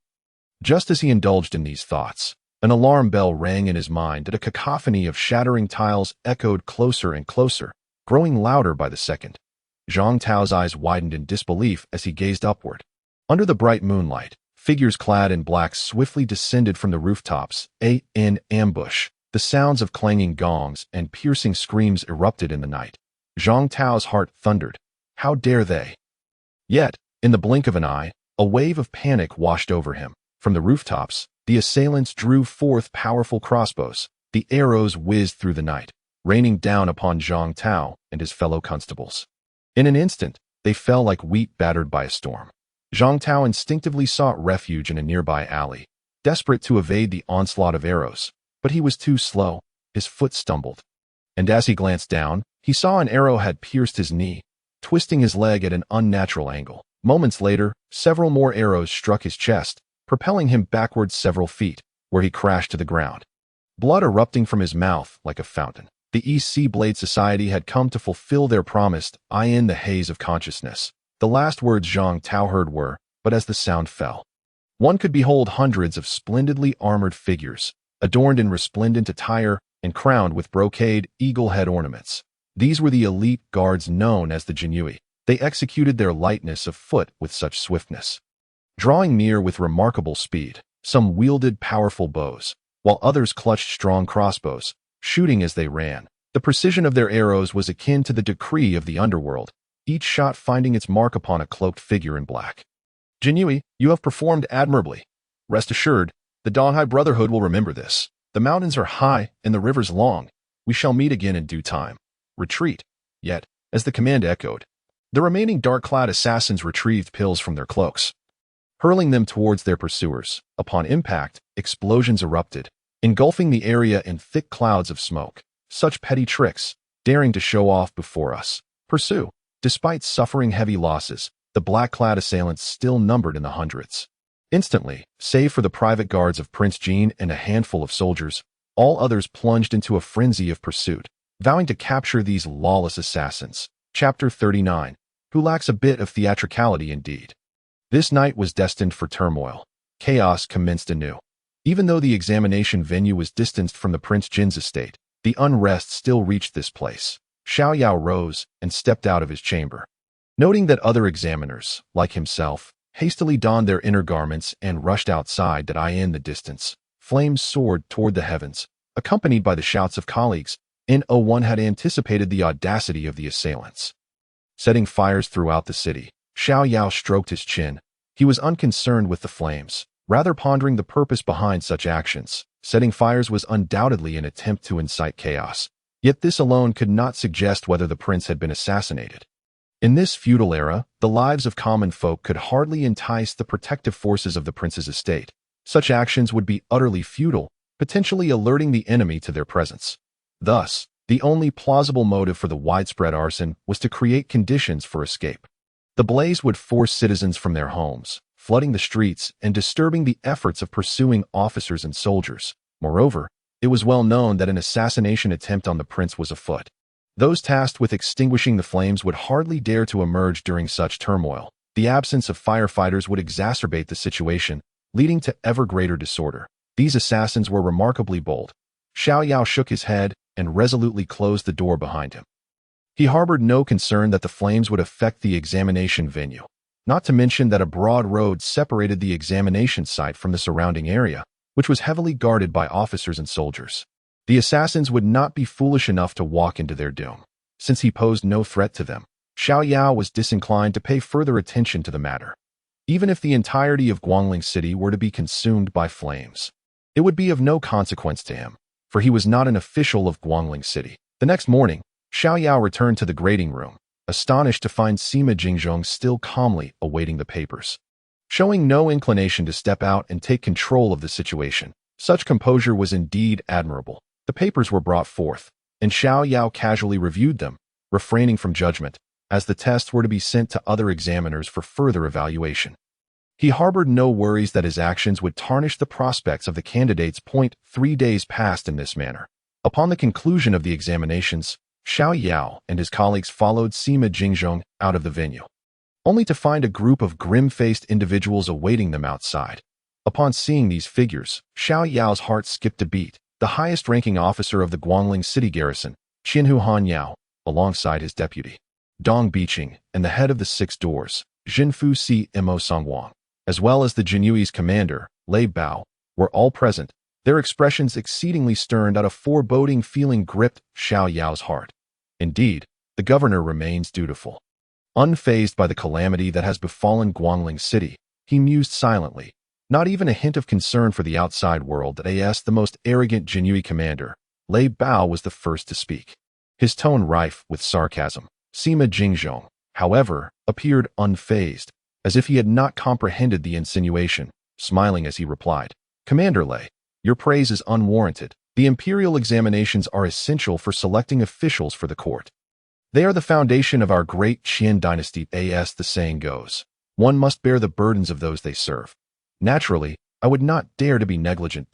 What a fine sense of duty you possess," Lei Bao retorted, barely concealing his ire. Han Yao sighed and stepped forward, addressing Sima Jingzhong. "Commander Lei, it would be wise to refrain from pointless words. Sima Darren, the entire household of Prince Jin was slaughtered last night. Every soul, young and old, perished as the governor of Guangling City." What are you saying?" Sima Jingzhong interrupted, staggering back, leaning against an official for support. Tears cascaded down his face, as if it were not the royal family that had perished, but rather his own kin. "Heaven, how could this happen? Why? No, Prince Jin, my heart aches." Overcome with grief, Sima Jingzhong crumpled to the ground, pounding his chest in despair. Xiao Yao watched, dumbfounded, gasping in astonishment. Such theatricality was remarkable, observing the torrent of tears flowing as if a dam had burst. Xiao Yao found himself utterly astounded. Lei Bao and the others stood speechless, mouths agape, questioning their very existence. Suddenly, as if possessed by a spirit, Sima Jingzhong sprang to his feet, his face twisted in rage. His bloodshot eyes fixed upon Lei Bao and the others, advancing menacingly. How could the prince have been attacked? Within and without the prince's estate, there were not only the garrison troops, but also the skilled fighters of the Jinyui and 6 doors, alongside the prince's own guards, numbering 2,000 to 3,000. That how could you fail to protect the prince? Do you not feel the weight of the emperor's grace? Do you not honor the trust one have placed in you? At these words, the faces of Lei Bao and his companions paled. Damn it, this old fool is trying to shift the blame, they thought. You shall wait, for I will certainly hold you accountable for your negligence, for your failure to protect the state. You have truly betrayed the trust placed upon you by the court. With that, he turned without allowing them a chance to defend themselves, sweeping away with a flourish of his sleeve. Xiao Yao and the others hastily followed. Along the way, Sima Jingzhong raised his face to the heavens, weeping loudly, occasionally letting out a wail. Heaven, Prince Jin, my heart aches. He would also suddenly collapse to the ground. Rolling in the dust, Xiao Yao could not help but admire the old rogue's performance. He had to concede that this level of acting would put even the Oscars to shame. In truth, he was quite curious how the assassins had managed to execute such a massacre under the protection of 2,000 to 3,000 guards. It was simply astounding. As Xiao Yao's mind buzzed with curiosity, akin to a cat's claws scratching at his heart, he suddenly noticed something amiss. Soft sobs echoed around him. Looking up, he was taken aback to see all the officials nearby covering their faces. Weeping in despair, Xiao Yao's face turned pale. Damn it, they think I'm not one of them.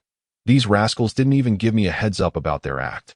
Hastily, he raised his hand, using his wide sleeve to shield his face, burying his head to emit suppressed cries. What a farce. It's merely an act, yet they make it seem as if no one else could do it. Upon returning to the government office, Sima Jingzhong continued his earnest display of theatrics.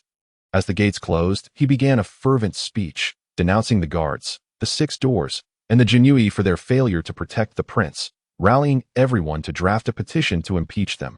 Naturally, in Sima Jingzhong's oration, the primary focus was directed towards the Jinyui, for there was no other reason. Commander Lei Bao was an outsider, not one of their local officials. After all, they would still have to interact with the guards and the 6 doors in the future. Offending Lei Bao was a risk they were willing to take.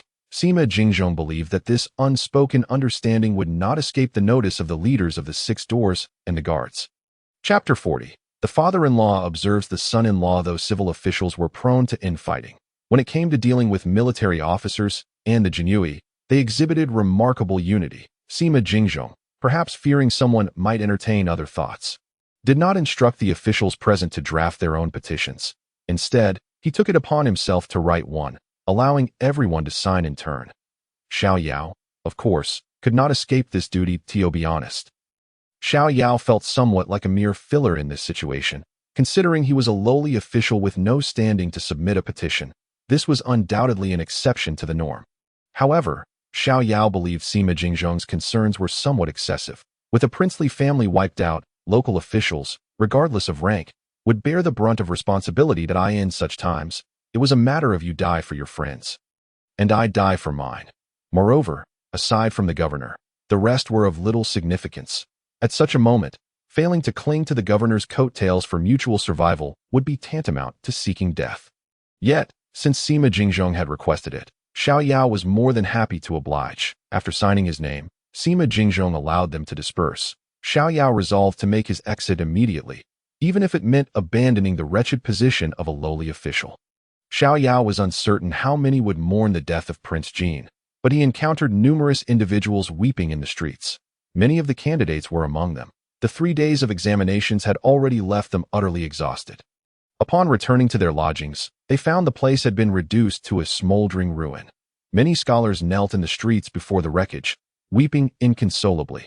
Especially at inns, the sight of dozens of students embracing one another in sorrow was unprecedented. Understanding dawned upon Xiao Yao. These scholars were outsiders, their entire fortunes held within the inns. Though documents like travel passes could be replaced, their money lay within those very establishments. That single fire had turned them into beggars, leaving them to ponder how to secure their next meal, let alone how to return home. However, this matter is not for him to worry about. There will always be affluent benefactors in the world ready to extend a helping hand in times of need. And now is the moment for them to bestow their kindness. Besides them, numerous citizens who have lost their homes to the inferno are also suffering. Witnessing this tragic scene, Xiao Yao felt that if the Prince of Jin, whom he had never seen, were to witness it, he would surely feel a sense of relief, for misfortune had not befallen his family. If anyone were to find joy in this situation, it would likely be the emperor. Far away in the capital, the death of a feudal prince is not merely the loss of one individual. It entails the confiscation of his lands, properties, and commercial establishments by the court, most likely to be funneled into the emperor's coffers. Furthermore, it signifies the dissolution of a threat, as the interest groups surrounding this prince would be scattered. Every emperor dreams of diminishing feudal power, and with someone assisting him in achieving this, he would undoubtedly be overjoyed. Were he in the emperor's position, he would feel the same. This was evident from the guards accompanying the Prince of Jin. The 6 doors, the garrison, and even the imperial guards had dispatched a commander, seemingly placing great importance on the matter. Yet truly formidable protectors were conspicuously absent. Does the Daqian dynasty lack extraordinary martial artists? Not in the slightest. Yet among these 3 factions, how many possess innate prowess?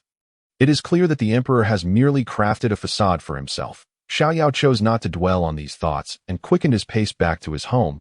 He instructed Qing Feng to pack his belongings, intending to bid farewell to his estranged father.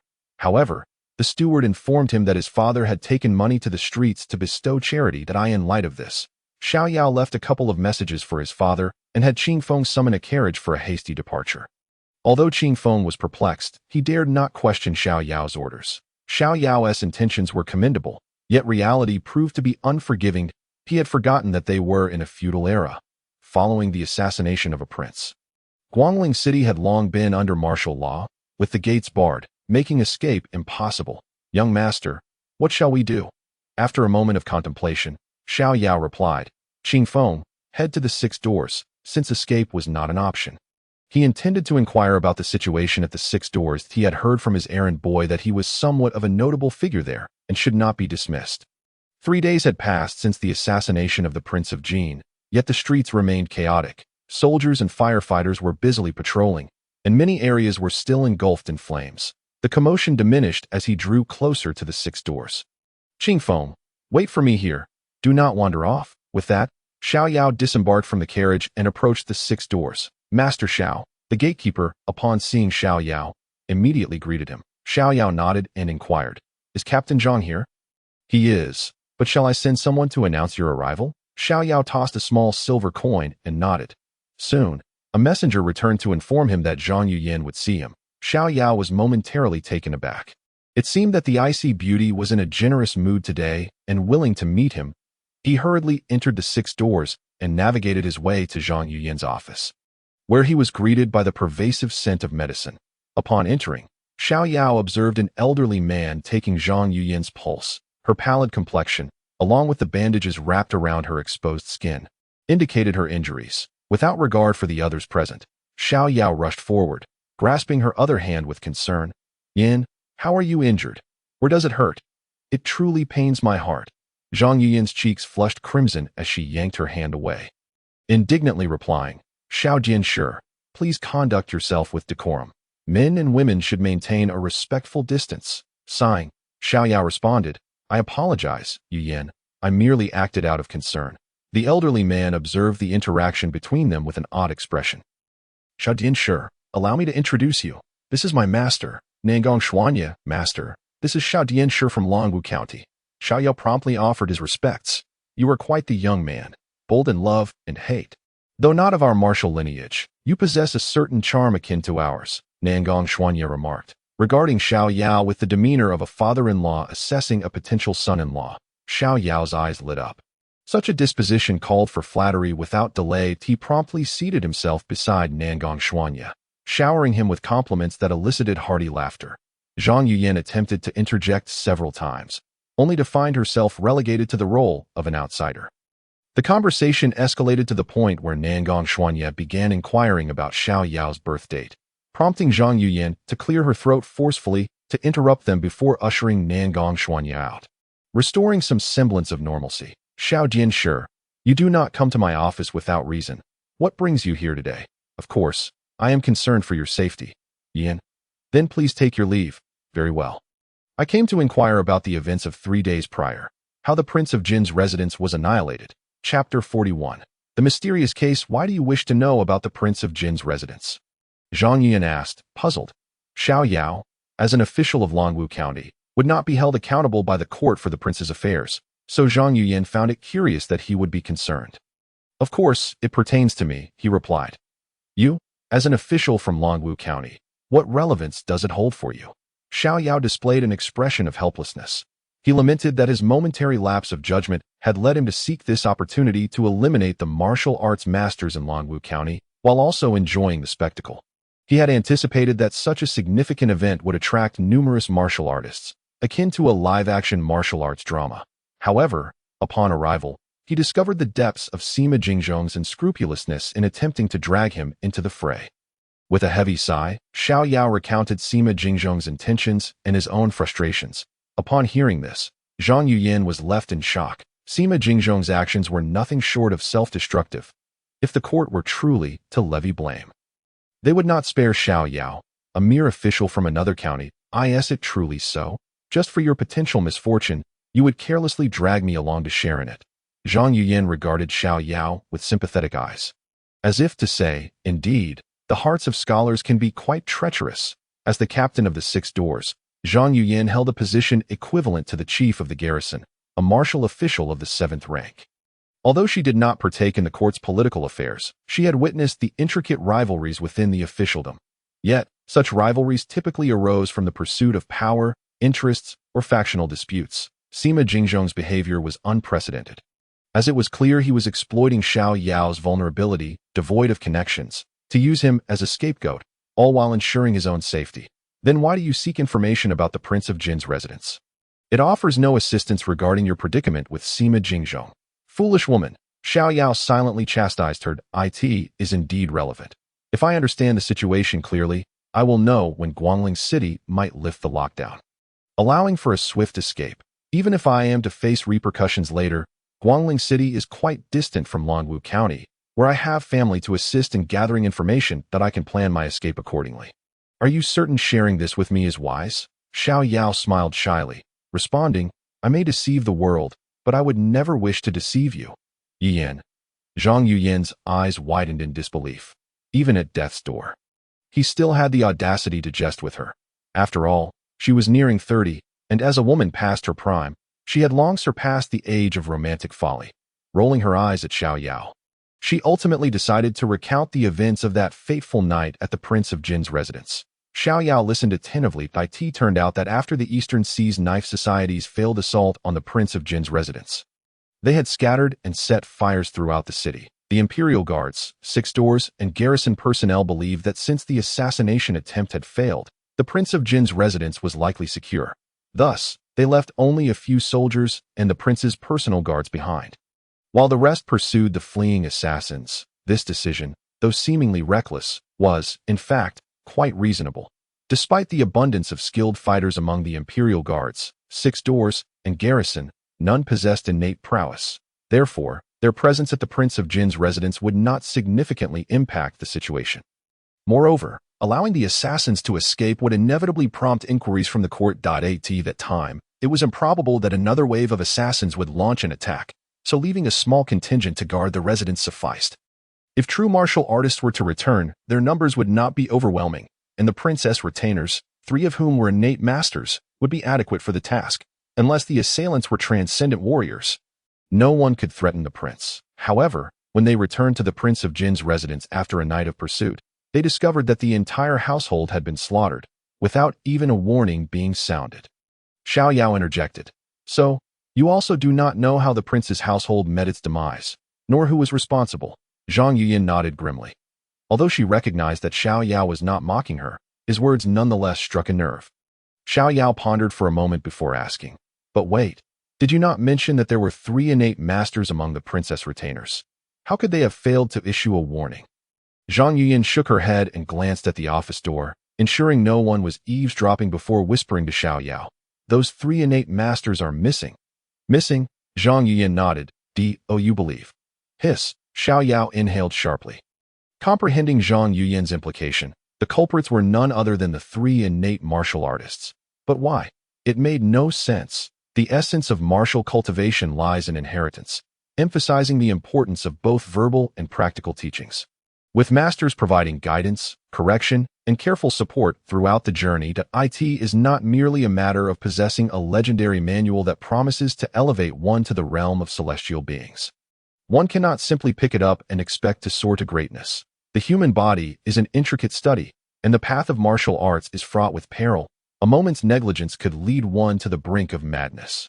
Only a martial arts grandmaster, having immersed themselves in the discipline for decades, might successfully navigate a foreign text without the need for external guidance. For an ordinary individual, lacking mentorship, even the finest manual could lead to certain demise if approached recklessly. The more profound the art, the truer this becomes.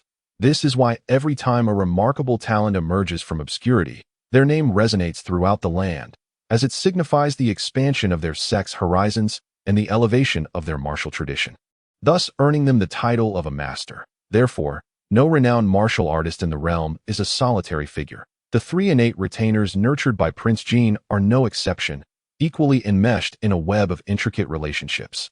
If it were confirmed that these three innate retainers were behind the assassination of Prince Jin, while extermination of their entire lineage would be implausible, implicating them would undoubtedly be feasible. The consequences could range from the execution of 3 clans to exile for 9.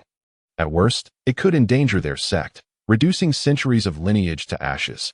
This is also why the noble families within the court dare to lavishly nurture these martial experts. After all, while one may escape the monk, they cannot escape the temple. Those who have been expelled from their sect or betrayed their masters cannot even approach the doors of these noble families, let alone become retainers. Thus, with the mysterious disappearance of Prince Jin's 3 innate experts, although the officials from the 6 doors, the Jinyui, and the various guards have begun their investigations, preparing to place the blame on these 3 individuals, deep down, they do not believe that these 3 are the perpetrators. As the ramifications are too extensive and the costs too great, they have also strictly instructed their subordinates to discuss the matter discreetly. Chapter 42. Drink more hot water after a long moment of contemplation. Xiao Yao suddenly slapped his thigh in frustration. Why was he even considering these matters? He was not the one responsible for investigating the case at Prince Jin's estate. Whether the culprits were those 3 innate experts had little bearing on him. His primary objective was to expedite the unsealing of Guangling City and make his escape. That was what warranted his attention. Casting a glance at Zhang Yuyan, he mentally berated her for leading him astray with her foolishness. What are you thinking?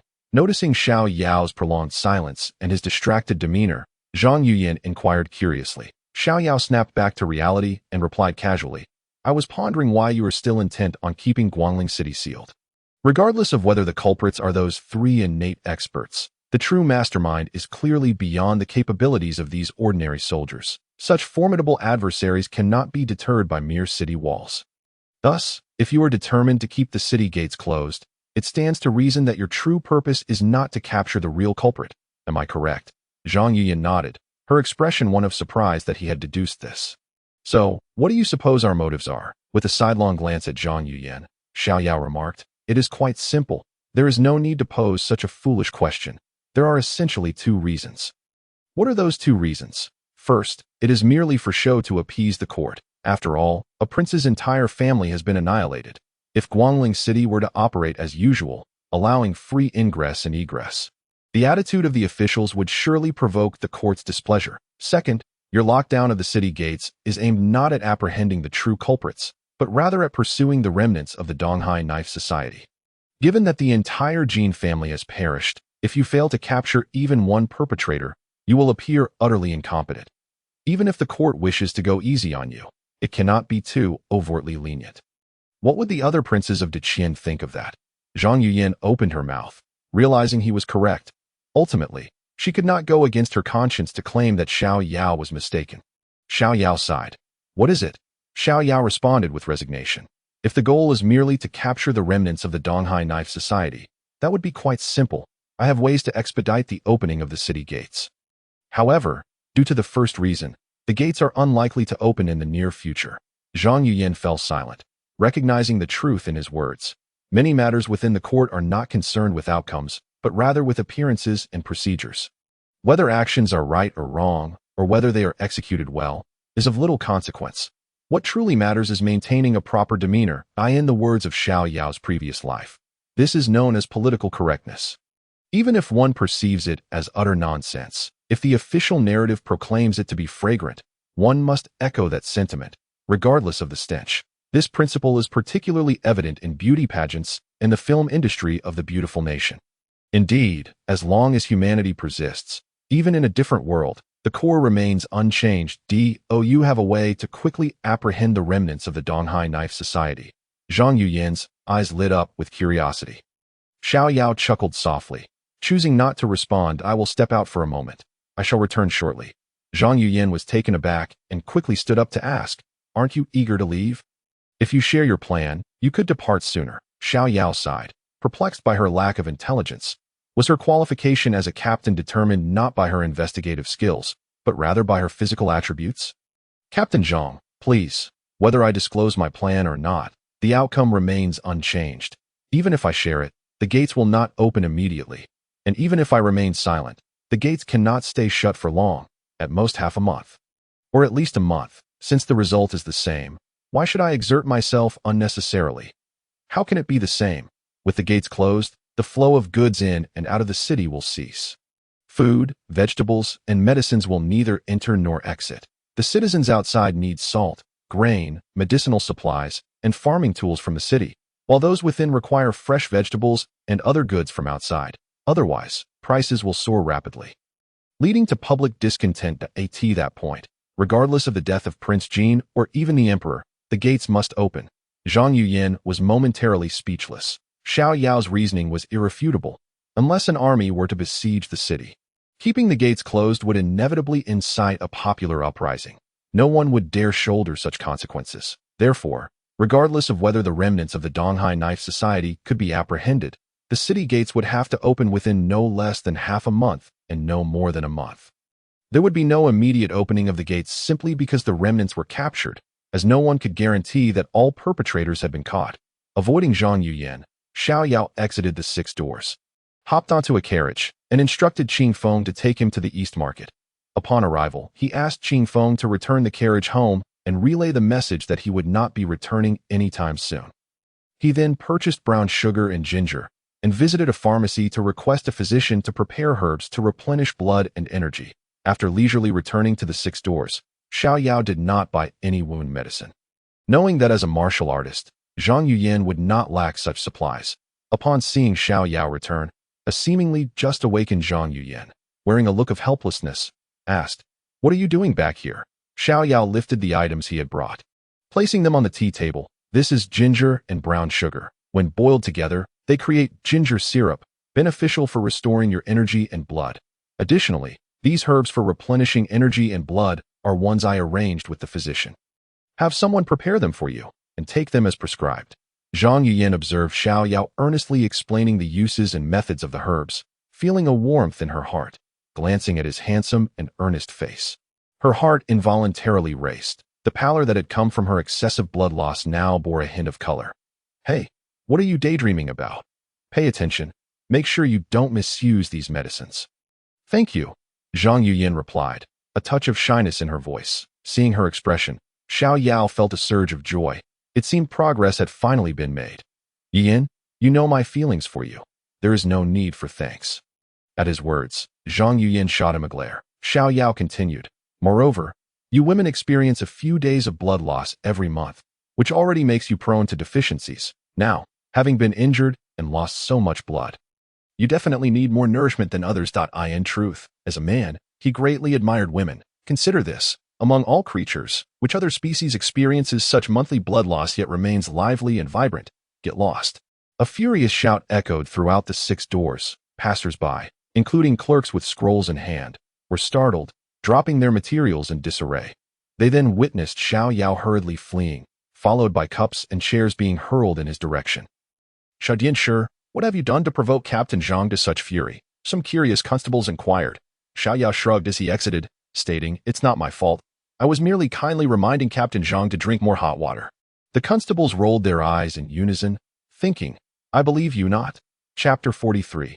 Uniquely not human, Xiao Yao was unable to leave the 6 doors, as he was confronted by Nangong Xuanya. With no choice, facing his potential future father-in-law, Xiao Yao could not resort to bureaucratic jargon to evade the conversation that if he wished to pursue Zhang Yuyan, he needed to inquire about her family background. After all, this was a feudal dynasty, not the modern society of free love he was accustomed to. One could not bypass the elders. Thus, Xiao Yao was aware that Zhang Yuyan was an orphan, raised from childhood by her master, Nangong Xuanya, who was both her mentor and her father. Thus, Xiao Yao gracefully followed behind Nangong Xuanya to the latter's official residence, as the chief constable of the 6 doors. Nangong Xuanya's office was considerably grander, not inferior to that of the governor, Sima Jingzhong. It was a refined little courtyard. After the servants had served tea, Nangong Xuanya dismissed the irrelevant individuals and turned his smiling gaze toward Xiao Yao. Now, enlighten me about your method. What method? Xiao Yao feigned ignorance. I do not comprehend what you, Senior Nangong, are referring to. Internally, he could not help but ridicule. Indeed, women are inherently drawn to gossip. Even an icy beauty is no exception. He had merely stepped out to procure medicine, yet this woman had already rushed to report to Nangong Shinii.do not play coy. What method do you have to capture the members of the Little Knife Society? Speak up. Xiao Yao realized he could no longer maintain the pretense that he cautiously replied, but please do not attribute this method to me. After all, I am not an official of Guangling City and wish to avoid trouble. Nangong Xuanya frowned, muttering, you literati are always tangled up in convoluted nonsense. He insisted, speak up. I want to disclose it to anyone. The idea is yours. Only then did Xiao Yao feel satisfied. He had no doubts about Nangong Xuanya's assurance.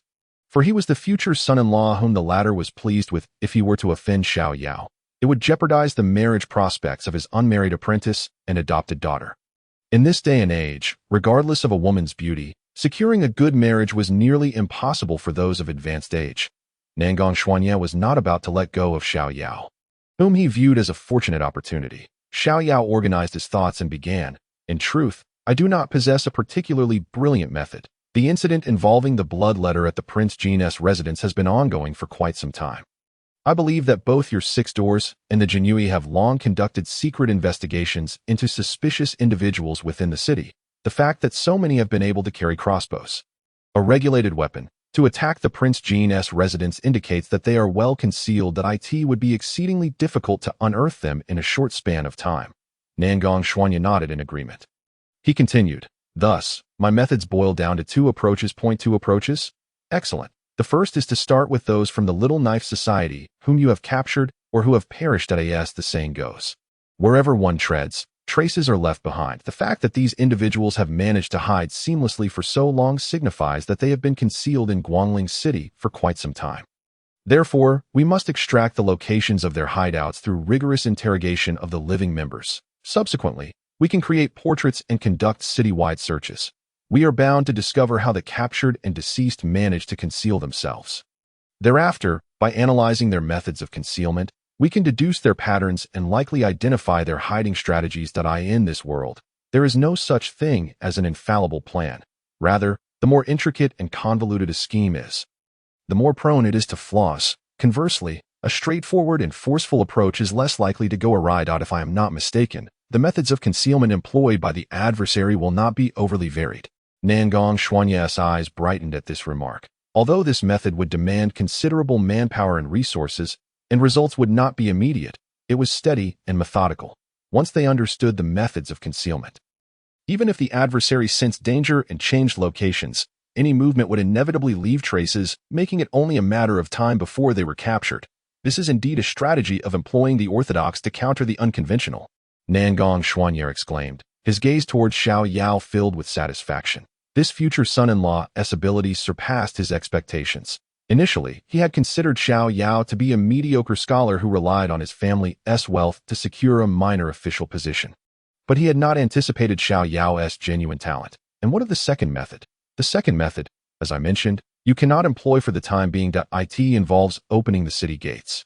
Maintaining a facade of openness while tightening apart from his own momentary musings that startled him. The primary reason was that he did not wish to entangle himself in this affair. Should Nangong Xuanya insist on compelling him to assist in the investigation, it would spell disaster. In such a scenario, Xiao Yao would inevitably offend all the civil officials of Guangling City, leaving him caught in a precarious position. Having departed from the Six Doors, Xiao Yao wandered aimlessly through the streets, only to find himself at Wangyue Tower. To his surprise, not only was Wangyue Tower nearly devoid of patrons, but virtually all brothels appeared equally deserted. Indifferent to this, he entered the establishment and sought out the courtesan Kuei Xiang. Embracing the enchanting courtesan, Xiao Yao drowned his sorrows in a succession of drinks, his mood darkening. True to her reputation, Kuei Xiang was adept at reading the room, remaining silent and simply keeping him company. Noticing that Xiao Yao seemed to be growing inebriated, she softly inquired, "My lord, do you bear any troubles upon your heart?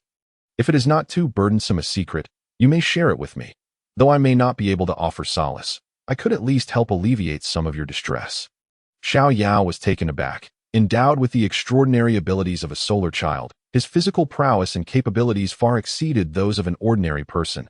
This paltry amount of alcohol could scarcely intoxicate him. Yet, gazing upon Kuei Xiang's delicate and beautiful visage, he suddenly realized how laughable his own troubles had become, that he feared the brutal reality of a world where humanity devours one another, terrified that before he could mature, he would be consumed himself. The clash of his modern moral compass with the harshness of his surroundings left him feeling as though he were mired in muck, unable to extricate himself. However, upon beholding Kuei Xiang's exquisite face, he felt no lust, only a chilling realization wash over him. He had long since become complicit, a mere speck of filth in this foul society. His fear of a world predicated on cannibalism was hypocritical. He had already partaken in it, he was no virtuous being, and he wondered why he was indulging in such self-pity, pretending to be something he was not. In a moment of clarity, he struck himself, prompting a gasp from Kuei Xiang.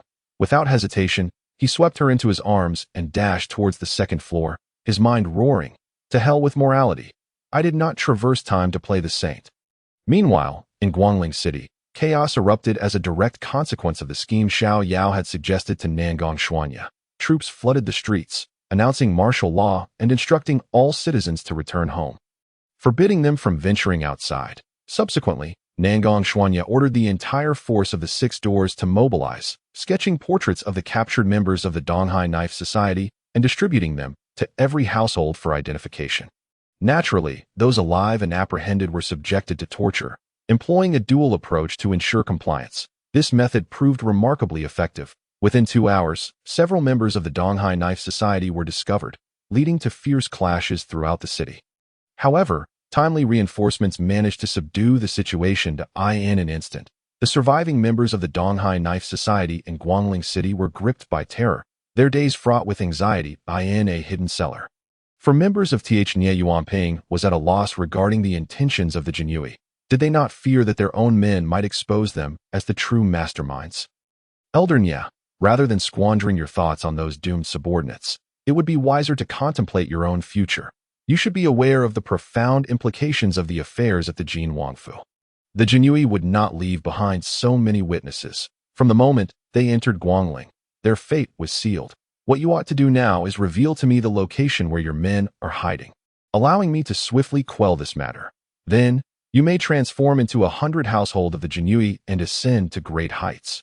Would you not agree? Nie Yuanping opened his mouth, yearning to acquiesce, when the Jinyui forbade members of the Xiao Yao Society from seeking refuge within their precincts. He had already surmised the grim outcome. Yet, years of shared existence and forged bonds, along with the principles of the martial world, rendered him reluctant to accept such a fate. He could only deceive himself. Now, Lei Bao had grown weary of the charade, shattering his illusions. This left Nie Yuanping feeling utterly helpless. Lei Bao cast a disdainful glance at him, disappointment flickering in his eyes. Had Nie Yuanping acted decisively and cooperated in eliminating the Xiao Yao Society's members, perhaps he might have earned Lei Bao's admiration and been spared. However, given his current demeanor, it was clear that he could not be retained. Consider your position carefully, Lei Bao remarked before rising to depart. Having already determined Nie Yuanping's inevitable demise, the following day, Xiao Yao emerged from Wangyue Tower, feeling invigorated. With the knots of his heart untied the previous day, he was no longer lost in confusion. He had gained a clear understanding of his future in this world. To thrive, one must learn to be ruthless. He was no moralist, and he felt no need to bear a heavy psychological burden. Thus, everything revolved around his own interests at present. The only course of action available to him was to wait. With the system as his golden finger, he was destined to be invincible. The time until he could satisfy the requirements for a second extraction of superpowers was drawing near. He merely needed to wait around 10 more days to draw a second ability. It would be best if he could obtain a powerful superpower. If not, he would simply continue to bide his time. His position as the chief of Longwu County was quite advantageous. Situated in a remote area, he would neither be burdened with the spoils of good fortune nor held accountable for any misdeeds.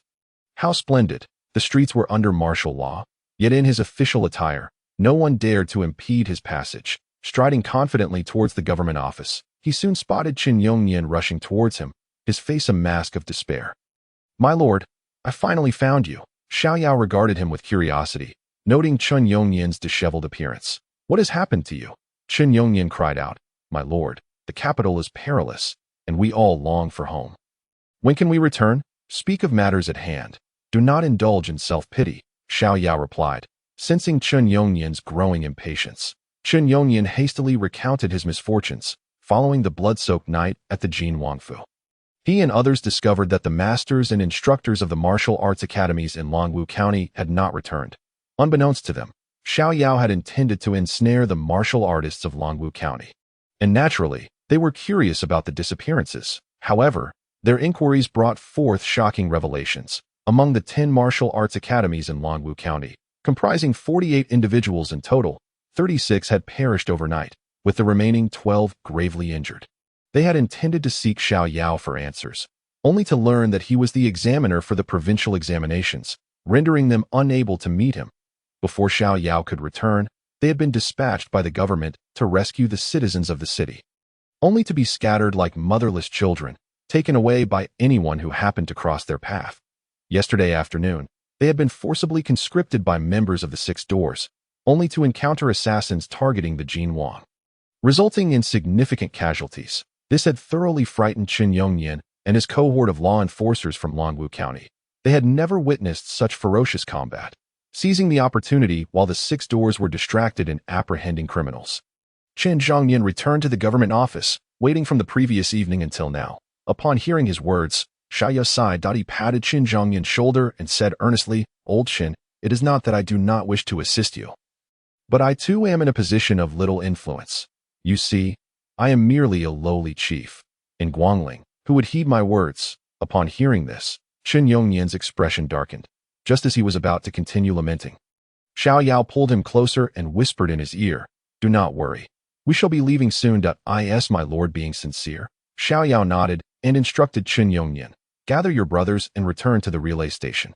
Do not emerge again. If anyone attempts to conscript you, simply state that you are acting under the orders of the governor. But what if we encounter the head of the government office?" "Are you foolish?" Xiao Yao scolded, delivering a slap to Chen Yongyan's face. "Will you not simply say that you are acting under the orders of the Jinyue? Do I need to teach you?" "Indeed, my lord speaks wisely, but how long must we hide?" Xiao Yao smiled. "Rest assured, the members of the Six Doors are currently preoccupied with the assassins. Soon, these assassins will have nowhere to hide, and they will devise a way to stir up trouble and escape. Once they make their move, sealing the city gates will no longer be necessary at that time. I shall take you all away." "Understood, my lord." Chen Yongyan, now filled with confidence, scampered away from the government office. Xiao Yao had not deceived Chen Yongyan that he intended to provide the Six Doors with a strategy, hoping to leverage their strength to expedite the unsealing of the city gates, whether the assassins were captured or forced out. The outcome remained the same for Xiao Yao. Xiao Yao began his usual idleness. The Six Doors faced an unwelcome visit at that moment. The Six Doors had nearly emptied, with only a few injured captains, like Zhang Yuyan, remaining to guard the premises. Upon hearing the news, Zhang Yuyan hurried to the entrance, only to discover that the Six Doors had been surrounded by the Genio. Is indeed Captain Zhang. "We come under the orders of the commanding officer to interrogate the criminals of the Donghai Xiaodao Society. We kindly request that you allow us to take them away," 100 households stated. Zhang Yuyan's first instinct was to perceive this as the Jinyue attempting to seize the fruits of their labor. After all, the rapidity with which the Xiaodao Society members were being cornered was entirely due to the efforts of the Six Doors. Zhang Yuyan scrutinized the individual before her, noting that he was 100 household, with an accent indicating he hailed from the capital, and she did not recognize him. However, as his rank surpassed hers, she still greeted him courteously with a clasped hand. "This humble officer has met the 100 household. Currently, our pacifying officer and chief captain are not present in the office, so I am unable to make decisions. Please allow me to notify the pacifying officer." The 100 household maintained his smile, thinking, "I was hoping for just this absence of your pacifying officer and chief captain. If they were here, I would be at a disadvantage." With a domineering tone, he declared, "Captain Zhang, your inability to make decisions is inconsequential. I have the authority to do so. Enter and take the prisoners." Zhang Yuyan's complexion changed dramatically as she immediately attempted to intervene. The 100 household calmly remarked, "Captain Zhang, the Jinyue operates under imperial decree. We shall act first and report later. You must consider this carefully." Upon hearing this, the six doors captains who had intended to intervene found themselves paralyzed.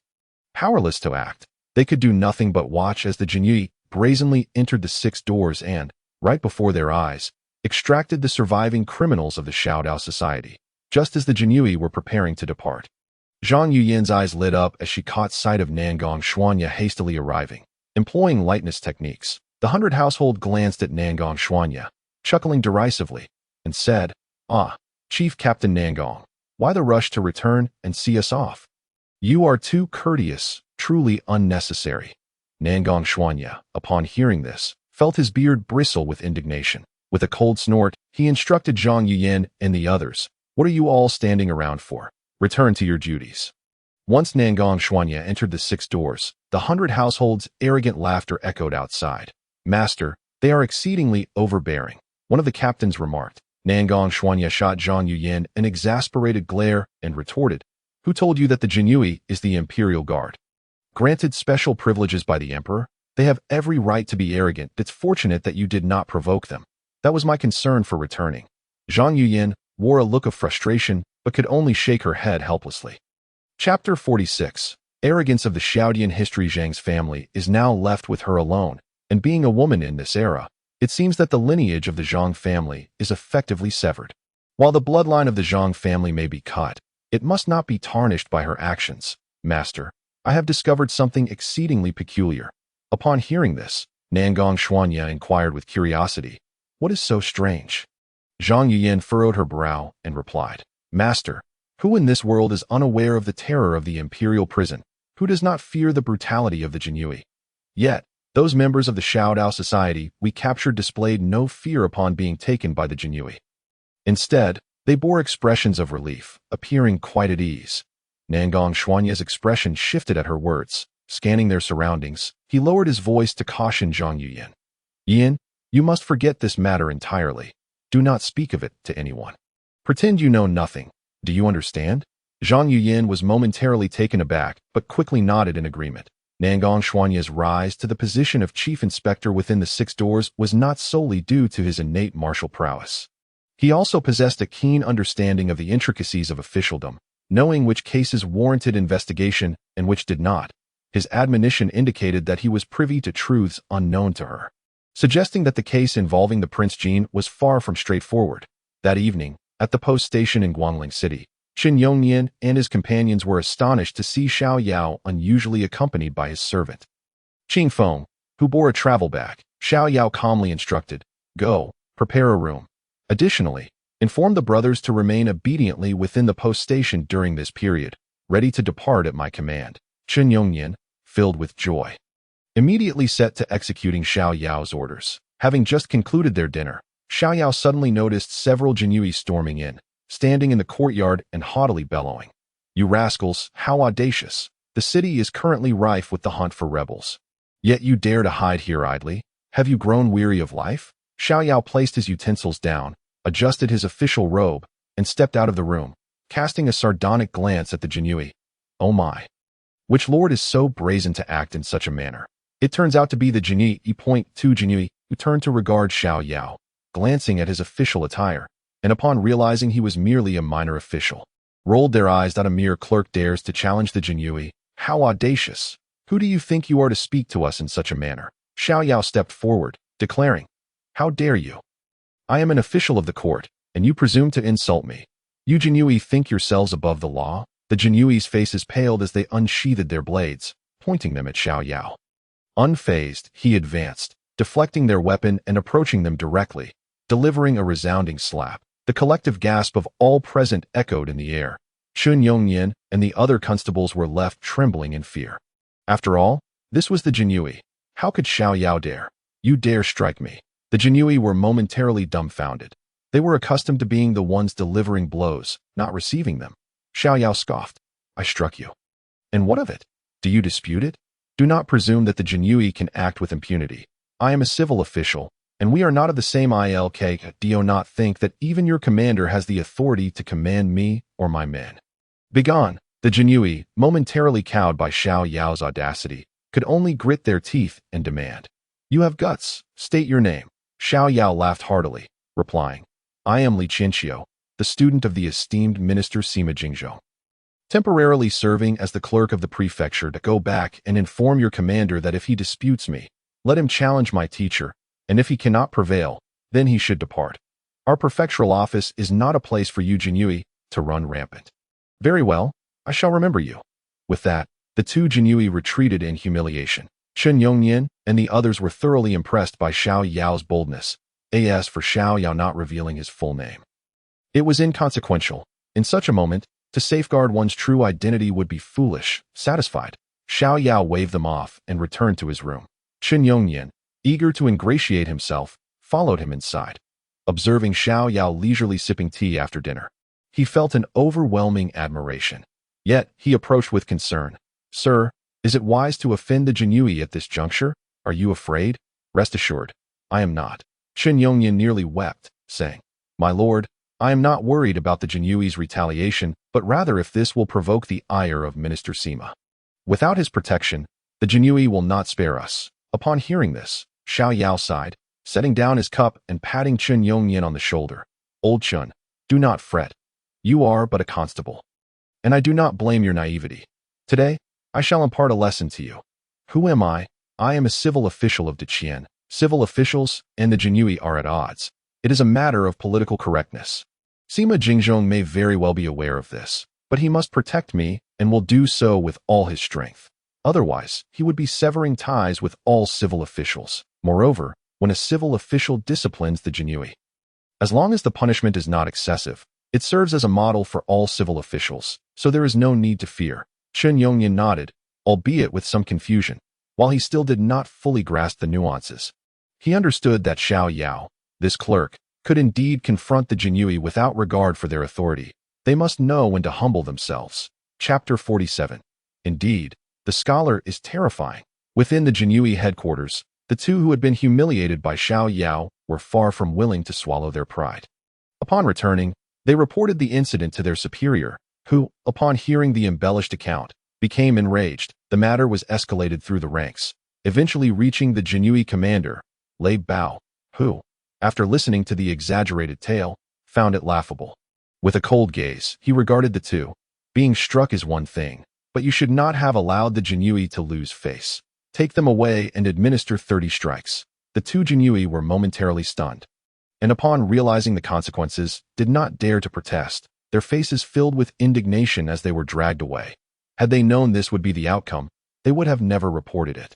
Choosing instead to keep it to themselves that a mere slap would lead to 30 strikes, a punishment that could cost them dearly. The Jinyui's punishment was far more severe than that of ordinary officials. As those executing the punishment were all seasoned martial artists that my lord, these two disgraceful individuals will be properly disciplined by me in the future. However, we cannot let this matter rest. The Jinyui officer in Guangling City spoke with discontent. Lei Bao snorted. Of course, we cannot let this slide. However, the current situation is delicate.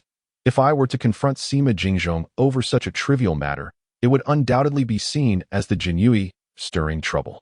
If he were to openly oppose us, that would be one thing. But should he endure our insults and later submit a report to the emperor, the entire Jinyui would face repercussions, and those civil officials would not let such an opportunity pass. What do you propose then? There are ways to deal with small matters. With the rebels lurking in the city, an unexpected incident would easily be explained. Find 2 nimble individuals to handle this discreetly. Understood, my lord. With Lei Bao's consent, the Jinyui officer in Guangling City departed with a smile that in truth, he did not need to seek Lei Bao's approval. He had the authority to act independently. However, he felt compelled to maintain a semblance of subordination. Lei Bao set down his teacup, dismissing the matter from his mind. It was hardly worth his concerned Li Qianxiu, having served beside Sima Jingzhong for the day, felt utterly exhausted. He found himself longing for the peaceful times of yore. He was quite pleased with his role as the secretary. As the saying goes, a 7th-rank official stands before a prime minister. In the local context, the prefect is akin to a local emperor. Despite the presence of several officials of equal rank in Guangling City, normally, the prefect holds superior authority, able to meddle in local military and administrative affairs. To say he could cover the heavens with one hand might be an exaggeration. But it was certainly common for others to bow before him. As the secretary close to the prefect, he naturally received numerous favors and benefits that in just a few months, the money he spent to curry favor with the prefect had already been recouped. He had resolved to save more funds, hoping to seek the prefect's recommendation for a county magistrate position, allowing him to experience the life of a local emperor. However, the prerequisite was to serve the prefect diligently. Currently, Guangling City was in turmoil due to the Xiao Yao Society's activities. He had no intention of returning home, but just as he lay down, a servant came to report that his elderly mother had suddenly fallen gravely ill and urged him to return immediately. Li Qianxiu was taken aback. Not daring to delay, he quickly donned his clothing and summoned 2 constables to follow him. Upon exiting the prefectural office, he found no sign of the messenger and thought little of it as he hurried away. The streets of Guangling City, under military control and curfew, were eerily deserted. However, the occasional sight of patrolling soldiers eased Li Qianxiu's mind. Just as he was nearing home, 2 muffled groans echoed from behind him. Turning around, he discovered that the 2 constables had collapsed to the ground. This is not good. Li Qianxiu was taken aback, and before he could flee, a burlap sack was thrown over his head, and his body was bound with rope. Spare my life. Good sir, if it is money you seek, I grant you permission to take all that I possess. I implore you, do not take my life. Li Qianxiu, having barely caught a glimpse of his assailant's features, was quickly subdued and hastily began to plead for mercy. He dared not cry out loudly, fearing that it might provoke the attacker to strike him down. A fate he could not afford. Li Qianxiu felt as if he were being lifted like a mere chicken, and after traversing a short distance, he was unceremoniously thrown to the ground. We have a message for you. In Guangling City, a mere clerk like you cannot act so arrogantly. Now, tell us, which hand dared to strike our brother? Li Qianxiu was bewildered. When had he ever acted with such arrogance? True, he had been somewhat audacious in his daily dealings, but he had never crossed the line into tyranny. Furthermore, when had he laid a hand on anyone today? Gentlemen, I believe you have mistaken me that I have not engaged in any conflict today, nor have I harmed anyone. To his surprise, they remarked, you do possess a certain bravado, yet no matter how defiant a man may be, once in our hands, he shall surely yield. Tonight, we shall not dwell on the details. You have 2 choices, either reveal which hand struck my brother, and I shall take one of yours, or we shall take your head back as a trophy. Li Qianxiu was terrified, nearly losing control of his faculties, and he lost his composure, pleading desperately for mercy. If I do not speak, then it shall be the latter. It was my left hand. I swear. Through the burlap, feeling the cold steel of a knife pressed against his neck, Li Qianxiu understood that his fate was sealed. He called out urgently.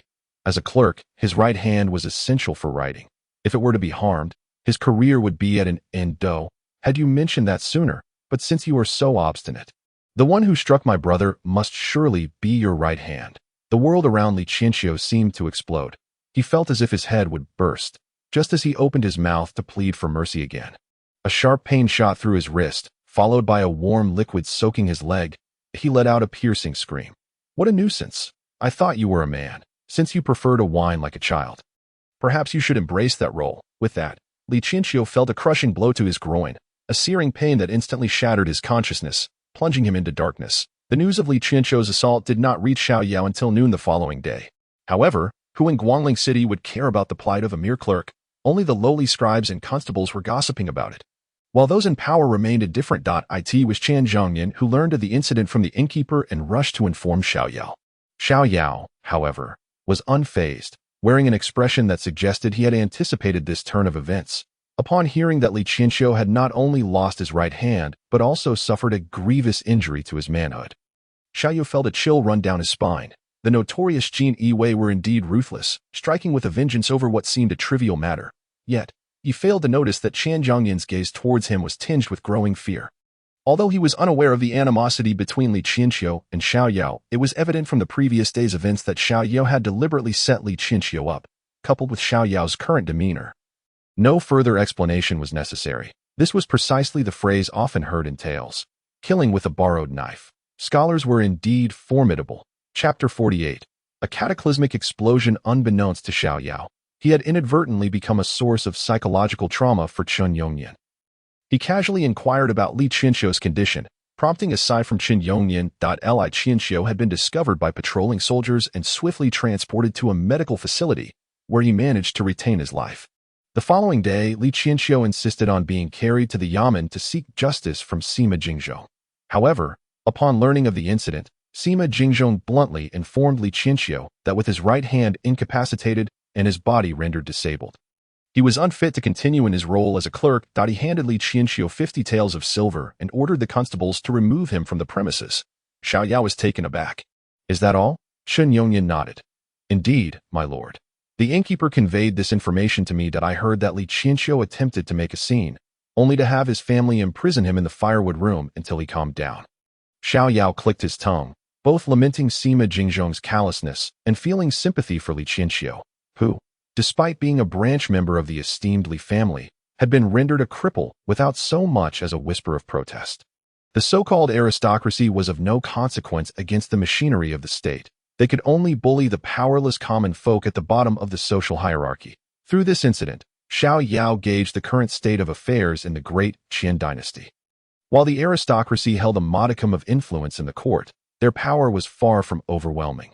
This was comparable to the situation in his own world, although many cinematic works exaggerated the might of noble families.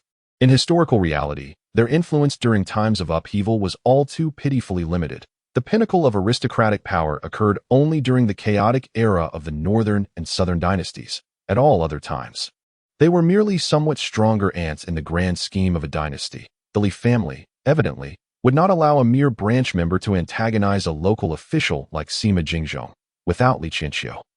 They had plenty of suitable candidates to take his place. "Here, take these 10 taels of silver and have the innkeeper deliver them to Li Qianxiu's family. After all, you were colleagues." Qin Yongnian took the silver from Xiao Yao's hands, his lips twitching. If Li Qianxiu were to discover that his current misfortune stemmed from Xiao Yao's machinations, would he not be infuriated to the point of spitting blood, even in such dire straits?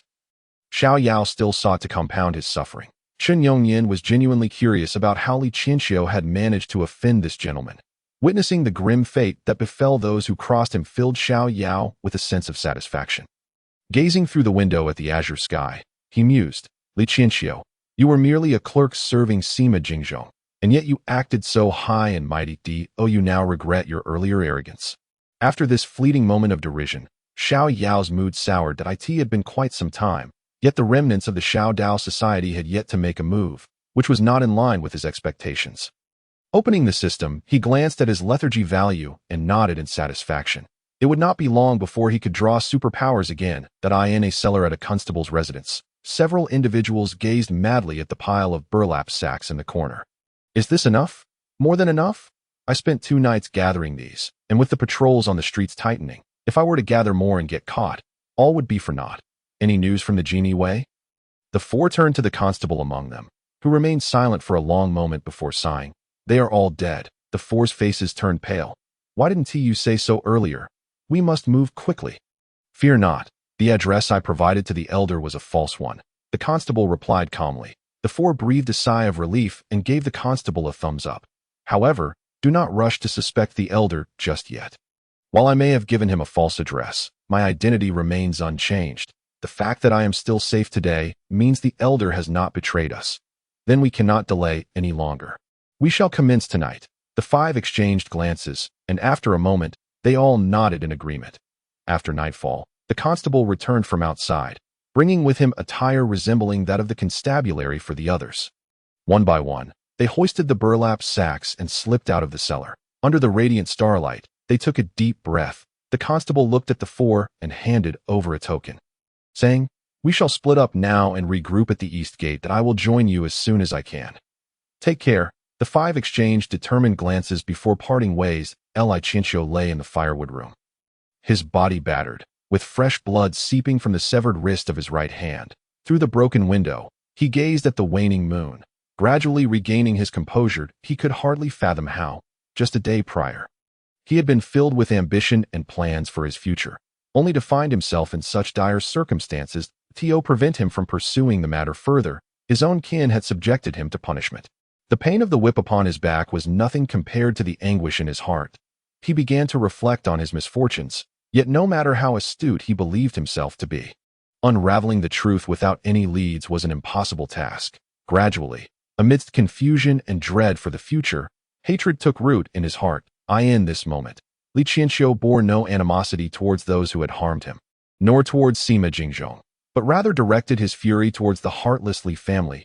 Li Qianxiu silently vowed that if given the chance, he would ensure that this unfeeling clan would be reduced to ashes, making them regret their actions today. Ha ha ha.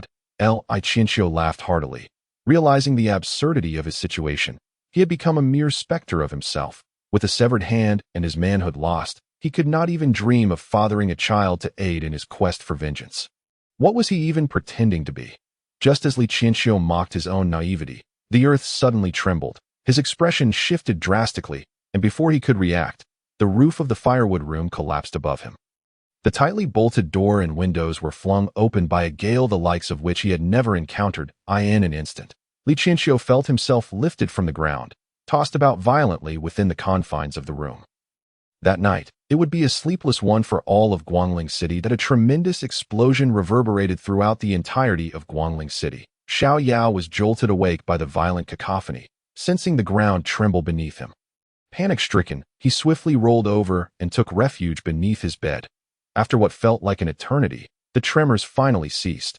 Clambering out from his hiding place, Xiao Yao hastily exited his room at that moment. Within the inn, every individual bore a visage of sheer terror, completely oblivious to the cause of the chaos. "Look, a fire!"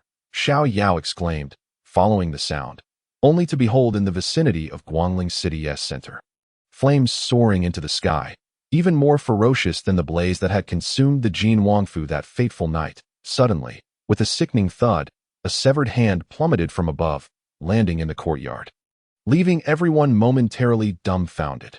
Reacting the fastest, Xiao Yao urgently beckoned everyone to seek shelter indoors. Just as he dashed into the building, a torrential downpour of debris, stones, splintered wood, shattered tiles, severed limbs, and tattered garments descended upon them like a deluge. The sounds of cracking tiles echoing ominously above. Several of the slower reacting constables, mere steps from the eaves, were struck down, their skulls crushed by falling bricks. All present watched in horror, paralyzed by fear, none daring to come to the aid of others. Staring blankly at the unfolding calamity, Xiao Yao thumped his thigh and shouted, "Everyone, gather your belongings immediately. Once the deluge ceases, we must flee towards the city gate." The constables, bewildered by the unfolding chaos, were at a loss. But Xiao Yao, a man of modern understanding, quickly deduced the truth. A gunpowder store within the city had exploded. Astonished, he pondered which reckless individual would dare store such a vast quantity of explosives within Guangling City. After a quarter of an hour, they finally mustered the courage to step out of the room. Xiao Yao promptly urged everyone to cease their gawking and to follow closely behind him as he led the way. With a physical prowess 5 times that of an ordinary man, Xiao Yao moved with remarkable speed, leaving Chun Yongnian and the others utterly astonished. Could this truly be the frail scholar they once knew? A throng of them followed Xiao Yao towards the nearest city gate. The streets were littered with debris, dismembered bodies, and, to their astonishment, glimmering jewels and gold scattered about. The constables, unable to resist temptation, lunged forward to seize the treasures. Unconcerned, Xiao Yao sprinted on, his eyes scanning the surroundings, commanding the patrolling soldiers to redirect their efforts elsewhere, relying on his official garb. "Look at the tree," one constable cried out in alarm. Xiao Yao raised his gaze. Stunned to see a naked woman, blood oozing from her 7 orifices, her limbs grotesquely contorted, hanging lifelessly from a high branch, the chill ran down his spine as he silently thanked his fortune that the inn was situated at the edge of Guangling City, away from the epicenter of the disaster. Gazing at the unfortunate woman, he recalled the historical account of the Tianqi explosion, which detailed a bride's shocking misfortune when a sudden gust of wind whisked away her sedan chair's canopy, leaving her unharmed yet exposed. Clearly, the woman before him was not so fortunate. Enough of this. Move swiftly. Chun Yongnian and the others quickly fell in line behind Xiao Yao. Before long, the western city gate came into view. Yet Xiao Yao refrained from rushing towards it. Instead, he led the constables into a nearby alley to conceal themselves. "Sir, what is your intention?"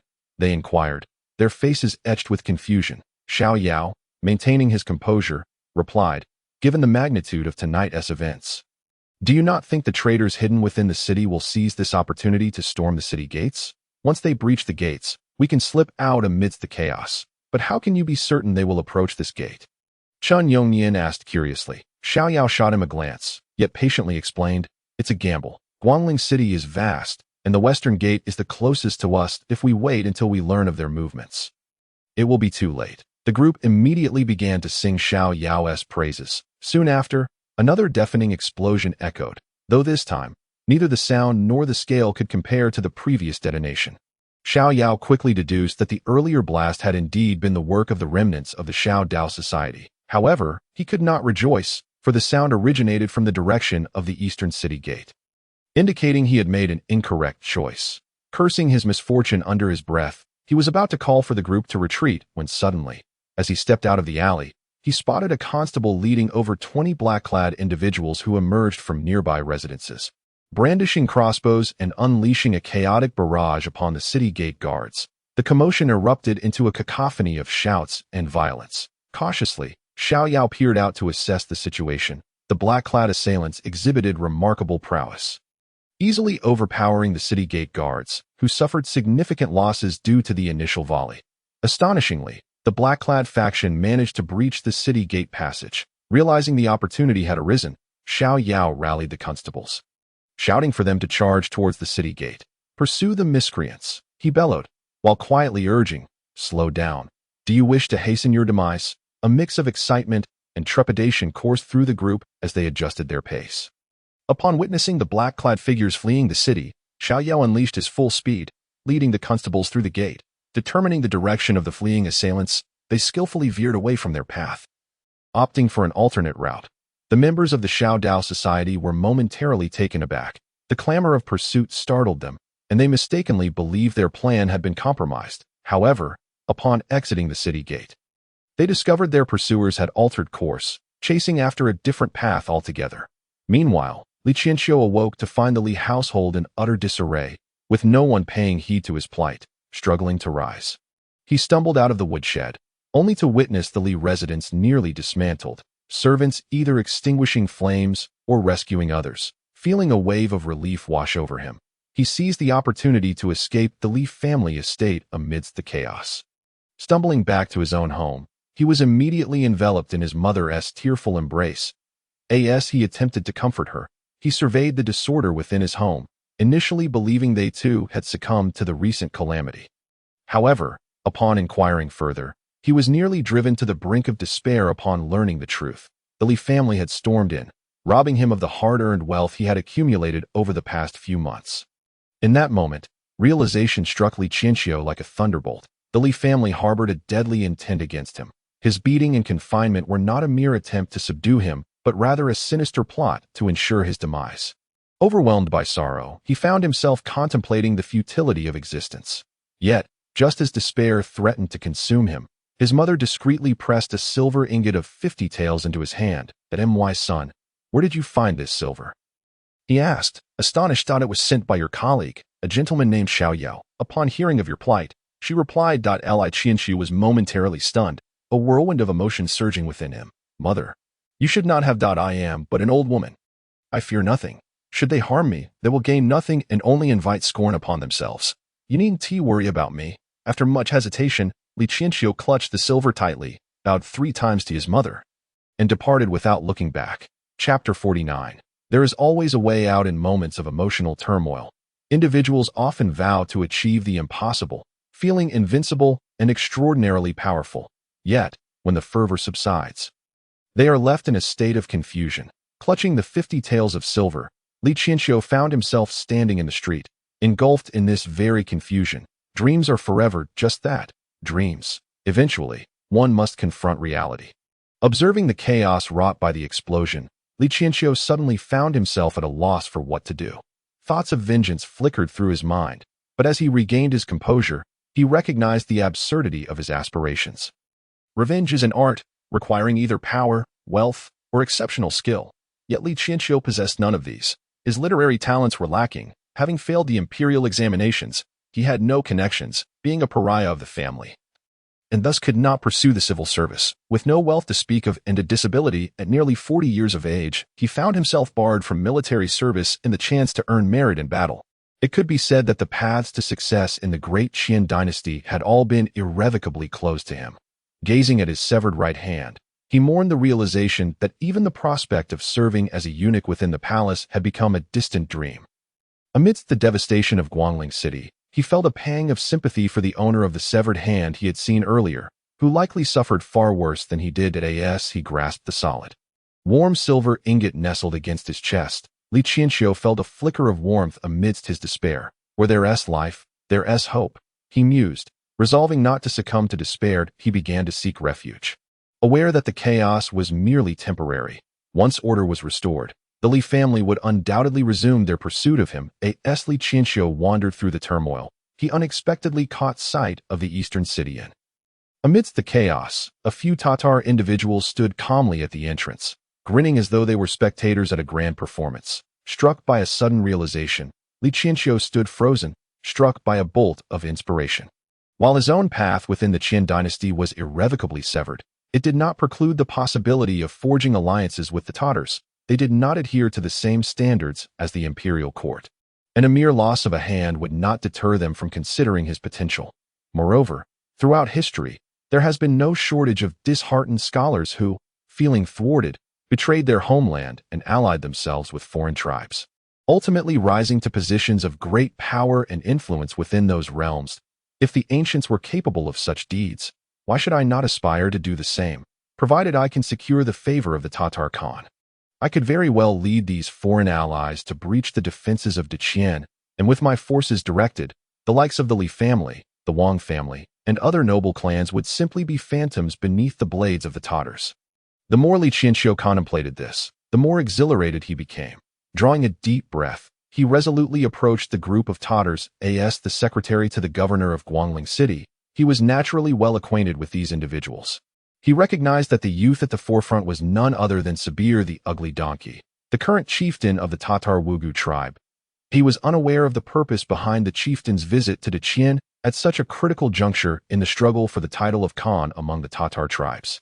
But he certainly understood that Sabir would be in dire need of someone well-versed in the affairs of Deqian. At that moment, offering his allegiance would be akin to providing timely assistance in a snowstorm. If he could help Sabir achieve his goals, he would undoubtedly earn the chieftain's favor in the future. His pace quickened, and under the astonished gazes of Sabir and the others, Li Qianxiu slid to his knees before them.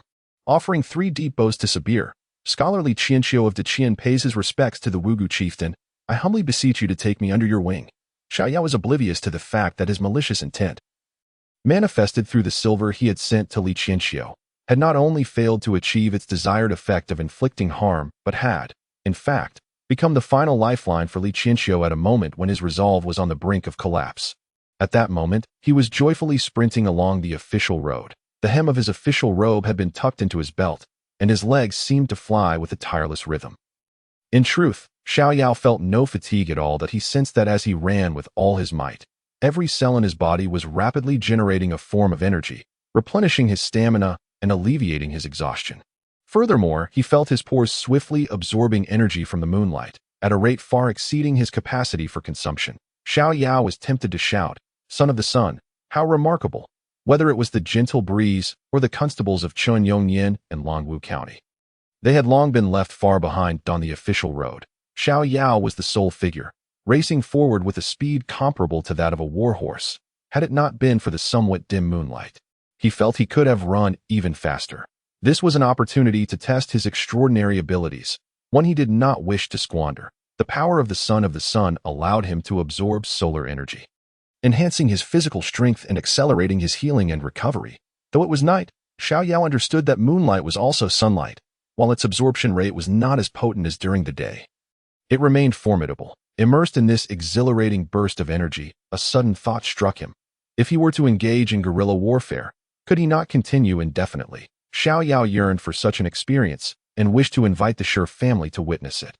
Imagining that even if he could not secure a place in the official annals, he could become the most formidable man in the realm of unofficial history, a figure revered by countless men throughout the ages. Of course, such aspirations could only exist in the realm of fantasy. If this were the dark epoch of the southern and northern dynasties, perhaps it could be feasible. However, in the current age, attempting such a thing would invite the scorn of scholars across the land.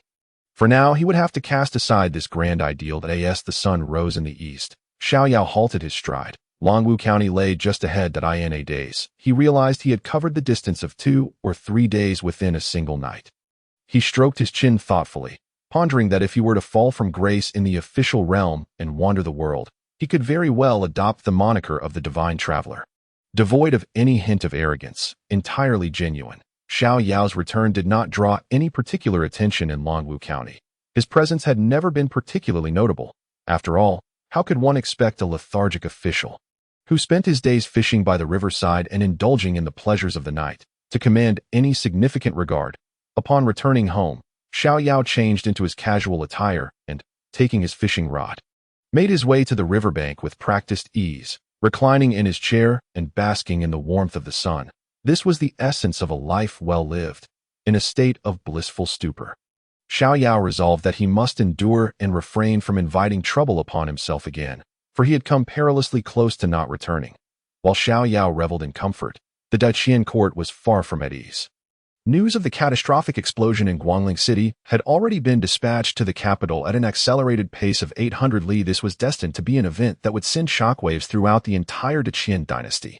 Chapter 50. The Imperial Envoy's Departure. A new extraordinary ability awaits. Emperor Qingping sat in the imperial study, observing the hurried influx of officials from the 3 provinces and 6 ministries, still somewhat dazed.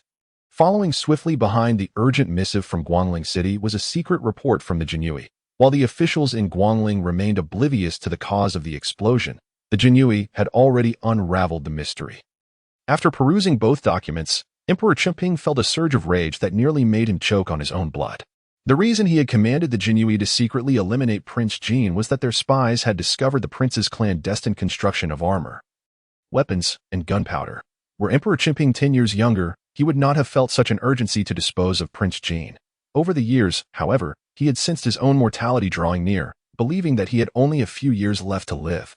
While Prince Jin was in the prime of his life, full of vigor, moreover, none of Emperor Qingping's heirs had ever met his approval, leaving him without a designated successor. In Emperor Qingping's eyes, Prince Jin was acutely aware of this. Should the emperor suddenly pass away, the various princes would vie for the throne, and he could seize the opportunity amidst the ensuing chaos to incite rebellion. This was something Emperor Qingping could not tolerate. The decision to employ such drastic measures against Prince Jin was one of desperation. At this moment, targeting the prince was not particularly challenging for Emperor Qingping, yet it could easily provoke unease among other vassal princes, leading to suspicion and distrust. Thus, he orchestrated a grand scheme of revenge. However, he had not anticipated that the Jinyue would bungle the operation, which infuriated Emperor Qingping to no end. Once all the ministers had gathered, Emperor Qingping instructed the eunuchs to distribute the urgent documents for the loyal ministers to review. Instantly, the once quiet study erupted into chaos, resembling a bustling marketplace. Emperor Qingping did not intervene. Once the ministers had read through the documents, he slammed his palm onto the imperial desk and exclaimed, "Since my ascension to the throne, I have lightened burdens and promoted prosperity, adopting the title of Qingping to remind myself to refrain from unnecessary bloodshed. Yet, I never imagined there existed such ungrateful wretches in this world, who not only cruelly slaughtered the entire Jin family but also madly employed explosive devices to wreak havoc within the city. My esteemed ministers, have I been too merciful, leading the world to believe I lack the resolve to take lives?" In an instant, the study fell into a profound silence, with all the ministers trembling in fear. "I am guilty. I am guilty." Someone took the lead, and soon all the ministers knelt in unison. Emperor Qingping scoffed. "Guilty? What crimes have you committed? Speak, and let me hear." The ministers, engrossed in their kowtowing, were too terrified to respond. At this moment, it was evident that Emperor Qingping was nearing the end of his days. Everyone understood that the emperor was at his most dangerous when facing mortality, as he sought to pave the way for the next emperor, executing some, demoting others, and promoting a select. No one dared to utter a word, knowing that an inadvertent remark could lead to their own execution. Observing the assembly of courtiers, a glint of icy malice flashed in Emperor Qingping's eyes. He was well aware of their thoughts. With a cold snort, he issued a decree. Minister of War Lu Ning, I appoint you as the imperial envoy, temporarily overseeing the Guangling region as both the governor and the right chief censor, as well as serving as a grand scholar of the Wenyuan Pavilion to investigate the matter of Prince Jin and the explosion in Guangling City. Consult with the cabinet, and each of the 3 judicial offices shall dispatch 2 officials to assist. The Jinyui and the 6 doors will each send 300 soldiers above the 4th rank to report to your command. Understood. Lu Ning inwardly lamented, but could only muster the courage to step forward and express his gratitude. Lu Ning, I grant you 1 month to accomplish this task. Lu Ning stared in shock, opening his mouth to plead for more time, but, upon meeting Emperor Chengping's aged yet piercing gaze filled with murderous intent, he hastily swallowed his words. I will not disappoint your majesty's expectations. I shall uncover the truth and provide an account for Prince Jin and the innocent citizens of Guangling City. Then you may disperse. With that, the assembly of ministers fell silent, bowing their heads as they exited the imperial study. Once they had distanced themselves from the chamber, a familiar official approached Lu Ning to offer consolation. Lu Ning forced a smile, but inwardly he had already resolved that upon reaching Guangling City, he would first arrest all local officials, as the local magistrates. They had stood by idly while Prince Jin was harmed. Entirely oblivious to the substantial quantities of explosives hidden within the city, these wretched scoundrels, one by one, deserved their fate. Lu Ning had no illusions about uncovering the truth of the case within a month. It was absurd. Even if he rode swiftly, it would take 1 to 2 months for so many people to reach Guangling. By the time he arrived, all evidence would likely have vanished, rendering any investigation futile. Frankly speaking, his mission as the imperial envoy was merely a matter of maintaining appearances, primarily aimed at assuaging the vassal princes across the realm. The more ruthlessly he executed his orders, the better he could placate the princes and prevent them from overthinking the situation. As an esteemed minister under Emperor Chengping, Lu Ning was quite familiar with the emperor's character. The cold, menacing gaze he had just received was not merely a threat, it was also an instruction on how to proceed. If he executed his duties well, the officials of Guangling would perish. If he failed, he would meet the same fate. Soon, the cabinet finalized the list of personnel, and the imperial edict swiftly completed its process. Landing in Lu Ning's hands, the Jinyui and 6 doors promptly selected their respective forces, gathering outside the city, ready to mobilize the moment the imperial envoy made his appearance. Lu Ning departed from the capital with a grand entourage of over 1,000 soldiers. The news of the happenings in Guangling City spread rapidly, matching the speed of the imperial court's urgent dispatches. In no time, countless pairs of eyes turned towards this city, which was typically not renowned. Just as the imperial envoy's procession galloped towards Guangling, Xiao Yao's luck had accumulated enough for a second chance to draw superpowers. However, this time, Xiao Yao chose not to draw immediately. The superpowers associated with the series titled The Fantastic Four held little allure for him.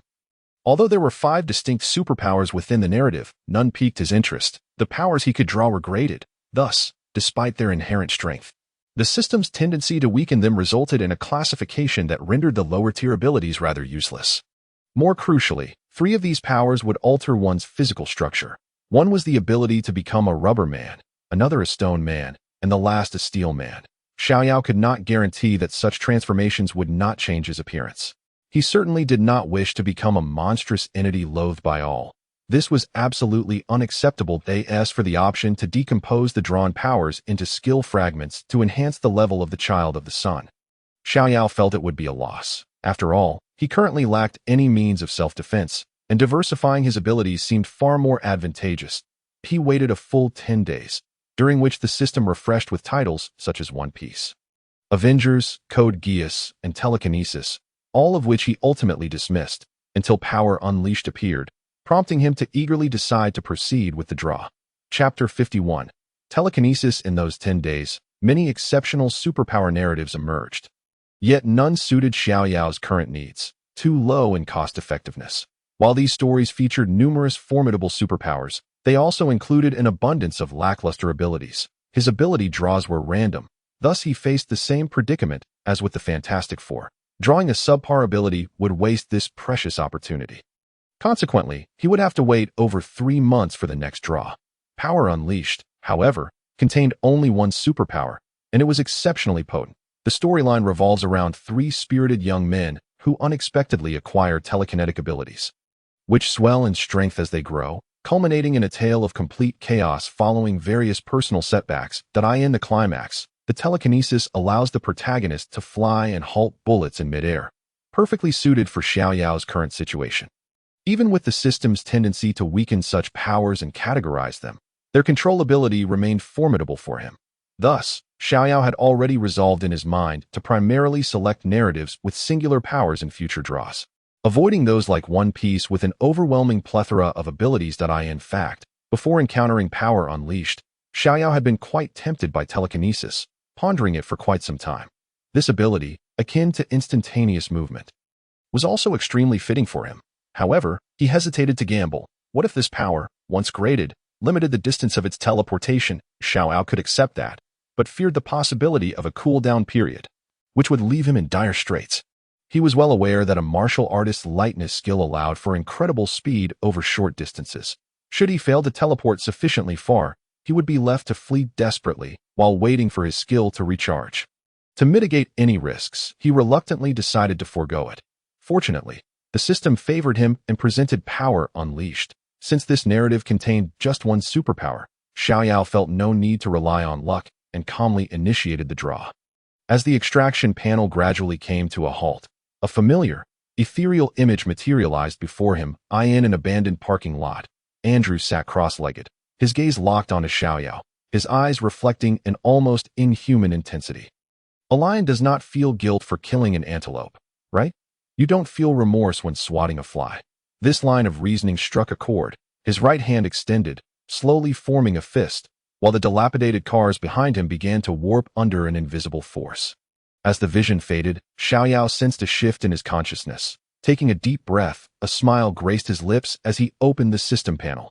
Host, Xiao Yao. Age, 23 years. Attributes, Strength, 50 points. Speed, 50 points. Spirit, 20 points. Constitution, 50 points. Current health, 100. Current stamina, 100. Skills, Child of the Sun. Skill level, Level 1. Telekinesis. Skill level, Level 1. Skill description, an essential tool for divine showmanship. However, remember, it often cannot replace your hands. Skill enhancement requirements, 1 skill point or 1 relevant telekinesis superpower fragment. Skill effect 1, through training. Rapidly enhance spirit power, with a cap of 200 points. Skill effect 2, telekinetic object manipulation. Skill effect 3, for every 1 point of spirit power, increase the controllable object's weight by 1 kilogram. Xiao Yao gazed at the skill effects. Inhaling sharply, I shall thrive. He laughed heartily. After traversing this world for over half a year, he finally possessed the capability for self-defense. According to the skill description, through training, he could elevate his spirit power to a maximum of 200 points, equating to a strength of 200 kilograms. While it may still not match the prowess of trained martial artists, 200 kg would allow him to soar freely through the skies. Ordinary martial artists would stand no chance against him while airborne to high spirits. Xiao Yao joyfully stepped out, heading towards the blacksmith shop in Longwu County. He ordered 10 small knives, each the size of a palm. He envisioned himself as a wandering hero, dubbed the Swift Blade Xiaoli. Yes, that shall be my name. The knives he ordered were small, and due to the generous payment, the blacksmith agreed to forge them overnight, delivering them to the county office by morning. Just as he prepared to return and lounge about, he spotted Chen Yongnian rushing towards him in a flurry. Previously, after Xiao Yao had sprinted back alone, Chen Yongnian and the others returned 3 or 4 days later, not due to slowness, but because they presumed Xiao Yao had gone missing and spent 2 days searching before returning to gather more people. Upon arrival, they discovered Xiao Yao had long since returned to At that moment. Chen Yongnian and his companions speculated that the enigmatic Xiao Dianshi might possess formidable skills, which explained the failure of the assassination attempt against him by the Longwu County Martial Arts Academy. Dong Yong, having inquired about the events in Guangling City from Chen Yongnian, did not seek out Xiao Yao, tacitly allowing him to continue his paid leave without further disturbances. Now, as Chen Yongnian approached in haste, Xiao Yao looked on with curiosity. Xiao Dianshi, we finally found you. Something has happened at the county office. Something has happened? What is it? Isn't the county magistrate still there? Chen Yongnian, with a look of urgency, replied, It's the Martial Arts Academy. Xiao Yao furrowed his brow slightly. The Martial Arts Academy? How many of them are left in Longwu County? Haven't they all been taken to Guangling City? Those remaining should be few. Do they dare to cause trouble at the county office? What could they possibly want? Qin Zhongyan sighed. They see us return, yet the top 10 martial academies have yet to come back. Coupled with the recent events from Guangling City, they are restless and demand the magistrate provide an explanation. Xiao Yao scoffed lightly, pondering before instructing. Tell them to gather at the county office by noon tomorrow. I shall personally provide them with an explanation. With that, Xiao Yao dismissed Qin Yongyan. Striding towards the brothel, he was eager to experiment with the high-frequency, reciprocating air propulsion device, and had no time to entertain the grievances of those martial academies. Qin Yongyan, deeply intimidated by Xiao Yao, dared not obstruct his path and hurried back to the county office to relay the instructions. Fortunately, the martial academy members were unaware that their masters and instructors had nearly perished in Guangling City. So they were not overly agitated. Upon hearing that Xiao Yao would personally address them the following day, they departed in an orderly fashion. Meanwhile, Xiao Yao swaggered into the brothel, where the matron greeted him with a beaming smile. "Ah, my esteemed Xiao Yao, you're quite early today." Xiao Yao laughed heartily. "Not too early, not too early. Have the chef prepare a feast for me, and summon the ladies. I wish to personally select. For tonight, I shall entertain 10. Chapter 52. Official tone. The next morning, Xiao Yao arrived at the county office to find the blacksmith's apprentice waiting with a leather pouch. Xiao Yao's heart leapt with joy as he approached to inspect it. The pouch, resembling a skirt, was designed to be worn beneath the hem of his clothing. This was the very item he had requested the blacksmith to make the day prior. Neatly inserted into the pouch were 10 palm-sized knives. Satisfied, Xiao Yao promptly settled the remaining payment. In the flourishing martial atmosphere of the Daiqian dynasty, blacksmiths frequently received custom weapon orders from martial artists, so the craftsmanship was commendable. Upon returning to his official quarters, Xiao Yao immediately donned the leather pouch. Although it bore some weight, it was negligible for someone with Xiao Yao's enhanced capabilities. Once he activated his telekinesis, a small knife effortlessly soared from beneath his clothing. Performing various maneuvers under his control to his delight, he did not feel any significant fatigue. Xiao Yao pondered for a moment, realizing that this was most likely due to his passive superpower, known as the Son of the Sun. His recovery rate far surpassed that of ordinary individuals, and the fatigue from the initial use of psychokinesis was mutually offset, allowing him to easily bear such consumption. He recalled that in the narrative of superpower out of control, the three spirited youths often experienced nosebleeds when they first began to wield their powers. It seemed he had no need to worry about such things. He sheathed his small knife, contemplating how to hone his superpower. According to the plot in Superpower Out of Control, training psychokinesis was not complicated. In fact, it was quite simple, consisting of strength training and refined control training. Due to the system's influence, he did not require strength training. Instead, his focus remained on the meticulous control training. With this in mind, Xiao Yao summoned a servant, instructing him to visit the carpenter's shop to commission some blank bamboo slips. He intended to control the small knife to engrave characters onto the slips as a means to train his superpower. After acquiring psychokinesis, Xiao Yao devised a new plan for his future abilities. He intended to reserve one opportunity for superpower extraction for emergency use, and if he encountered powers akin to immortality, he would immediately extract them. Otherwise, he would exchange them for skill points to enhance his psychokinesis, striving to elevate it to its maximum level as swiftly as possible. Xiao Yao refrained from meeting Dong Yao, as they shared an unspoken understanding. Soon, with noon approaching, Qin Yongyan entered with trepidation. My lord, the individuals from the martial arts school have arrived and are waiting at the county office. Xiao Yao nodded, rising to head towards the county office's entrance. Upon reaching the gate, he noticed that Dong Yong had conspicuously chosen not to appear. Stepping outside, he surveyed the raucous crowd of martial artists and cleared his throat. At this moment, not only the martial artists but also a throng of onlookers had gathered. I am aware of your grievances. I ask that you please remain silent for the time being. Xiao Yao cast a discerning glance and observed that most of the martial artists present were the young masters and apprentices from various martial arts schools, numbering around 40 to 50. Even though autumn had arrived, they were still clad in short garments, exposing their chests and arms. Despite the fierce gazes of these martial men, Xiao Yao felt no fear. My lord, my father and several instructors have been in Guangling City for over a month. They left with you, and now that you and the constables have returned, why have they not? Xiao Yao replied calmly, I understand your concerns. However, significant events have transpired in Guangling City. rebels have assassinated King Jin and orchestrated the demise of his entire family. The city is now sealed off, and no one is permitted to leave, thus your masters cannot return for the time being. Please return and be patient, despite the failure of the masters to protect King Jin. Resulting in the tragedy befalling his family, they still bore the fruits of their labor. You have surrounded the county office. This is quite inappropriate that I advise you to disperse swiftly, or I shall have no choice but to take you into custody. Xiao Yao issued a direct threat, exuding authority.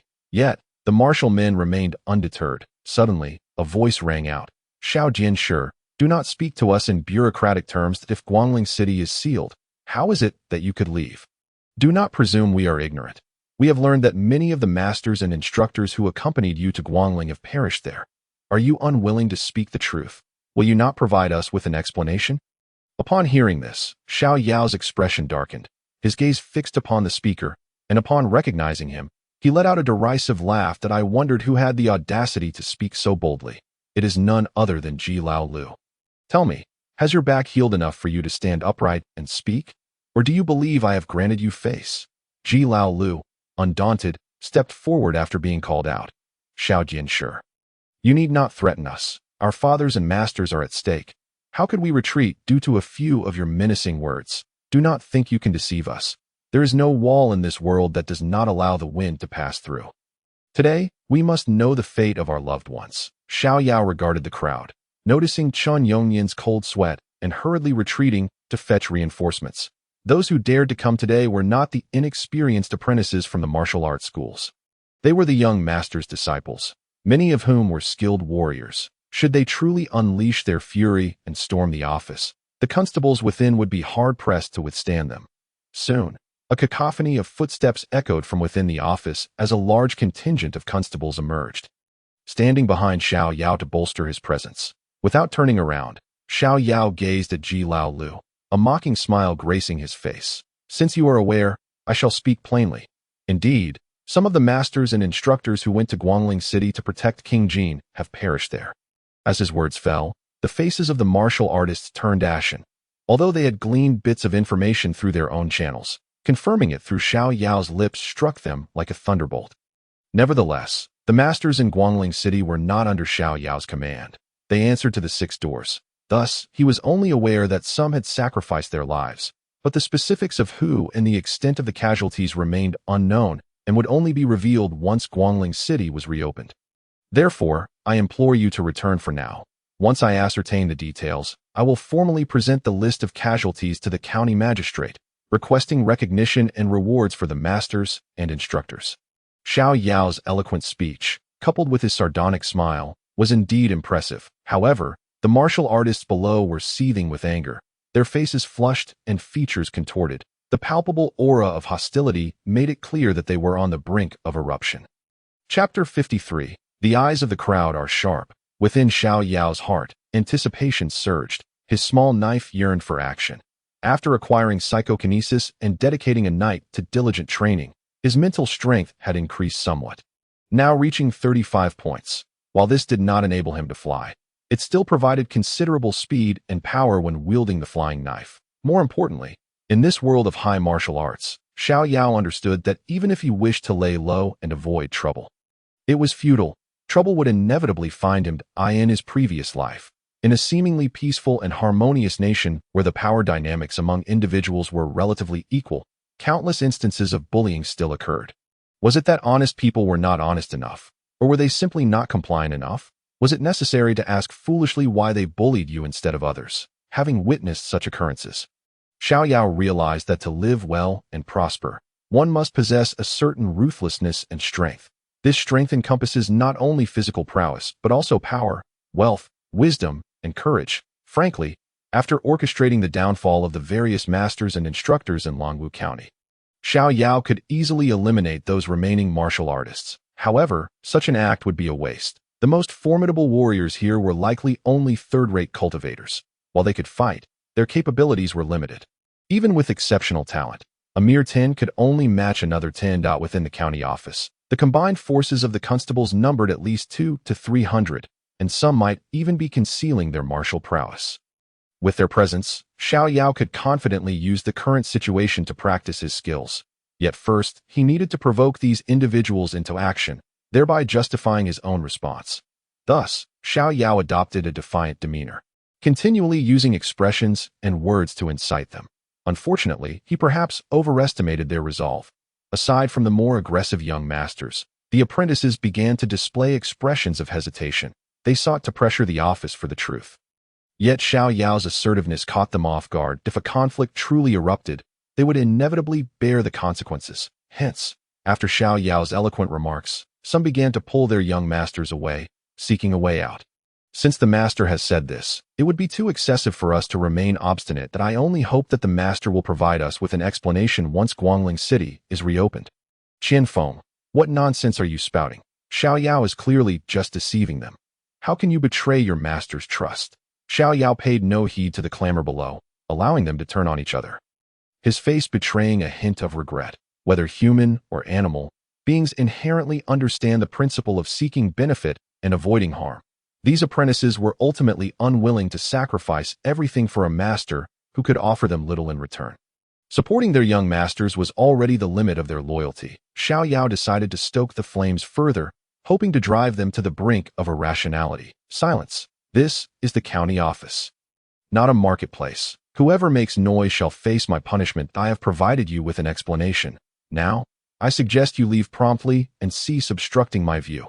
With a sharp command, the atmosphere fell silent.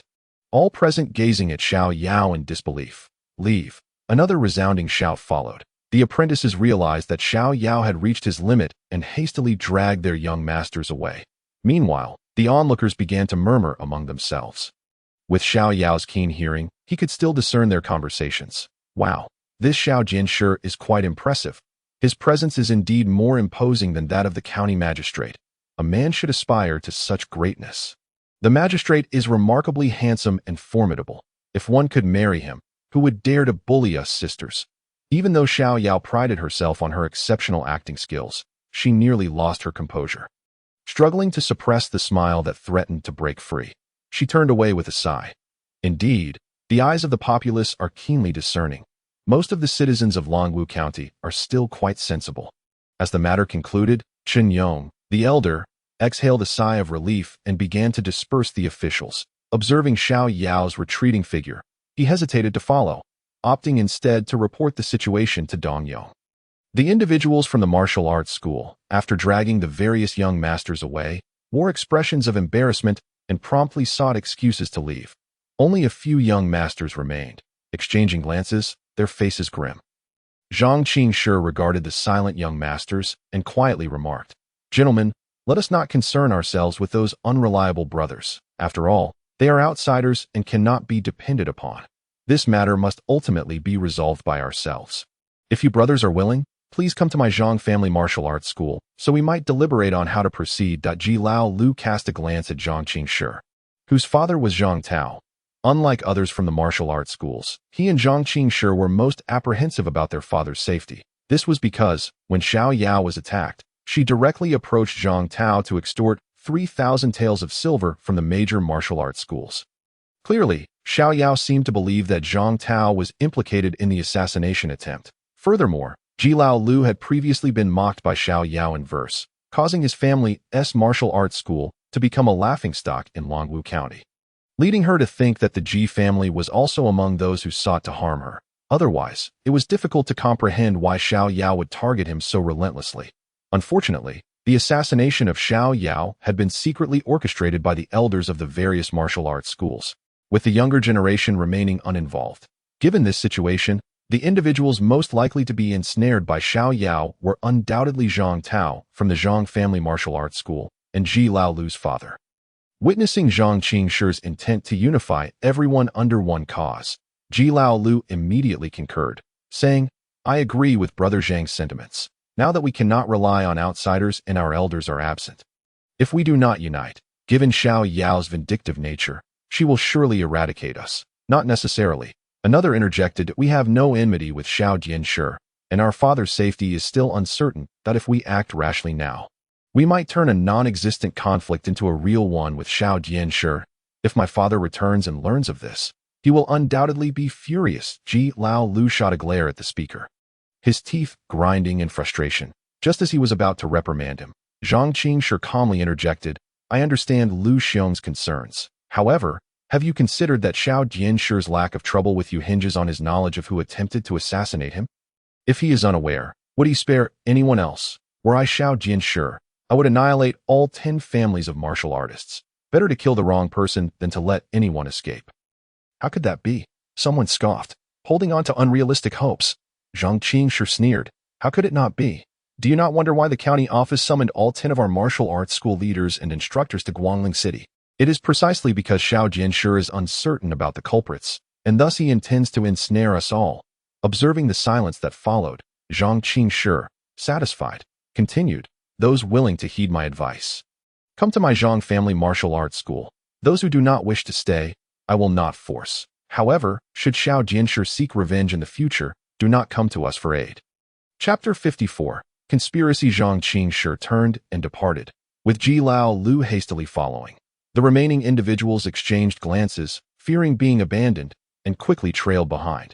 The group returned directly to the Zhang family martial arts school. Unlike the usual hustle and bustle, the current atmosphere was desolate, with only women and servants present. Zhang Qingshi promptly sent everyone back to the courtyard before taking a seat at the head of the main hall. The others followed suit. Brother Zhang, since we are all here, please share your thoughts directly. Ji Lao Lu spoke first. Zhang Qingshi nodded, surveying the assembly before declaring with startling clarity, I plan to kill Xiao Yao. What? Zhang Qingshi, you have lost your mind. Murdering a court official. Zhang family, do you wish to be exterminated along with us? As Zhang Qingshi spoke, several individuals could scarcely contain themselves and began to rise. Ji Lao Lu was equally taken aback, but upon recalling Xiao Yao's insults, he stood firm at the entrance of the hall, casting a sinister glance at those attempting to leave. Gentlemen, is it not a tad late to contemplate departing now? Ji Lao Lu, what do you mean? Ji Lao Lu coldly chuckled. Gentlemen, none of us are fools. Before coming here, you all likely understood that we were to engage in some unlawful activities, although you may not have anticipated Brother Zhang's intent to kill Xiao Jianshi. The distinction is hardly significant. Given this, why not accomplish it in one fell swoop? Furthermore, now that you are aware of this matter, do you think you can simply withdraw? Do you treat this as child's play? Those contemplating departure exchanged uncertain glances, realizing that half of the assembly was in agreement. They understood that if they insisted on withdrawing, they would first have to confront Zhang Qingshi and the others in a life-or-death struggle.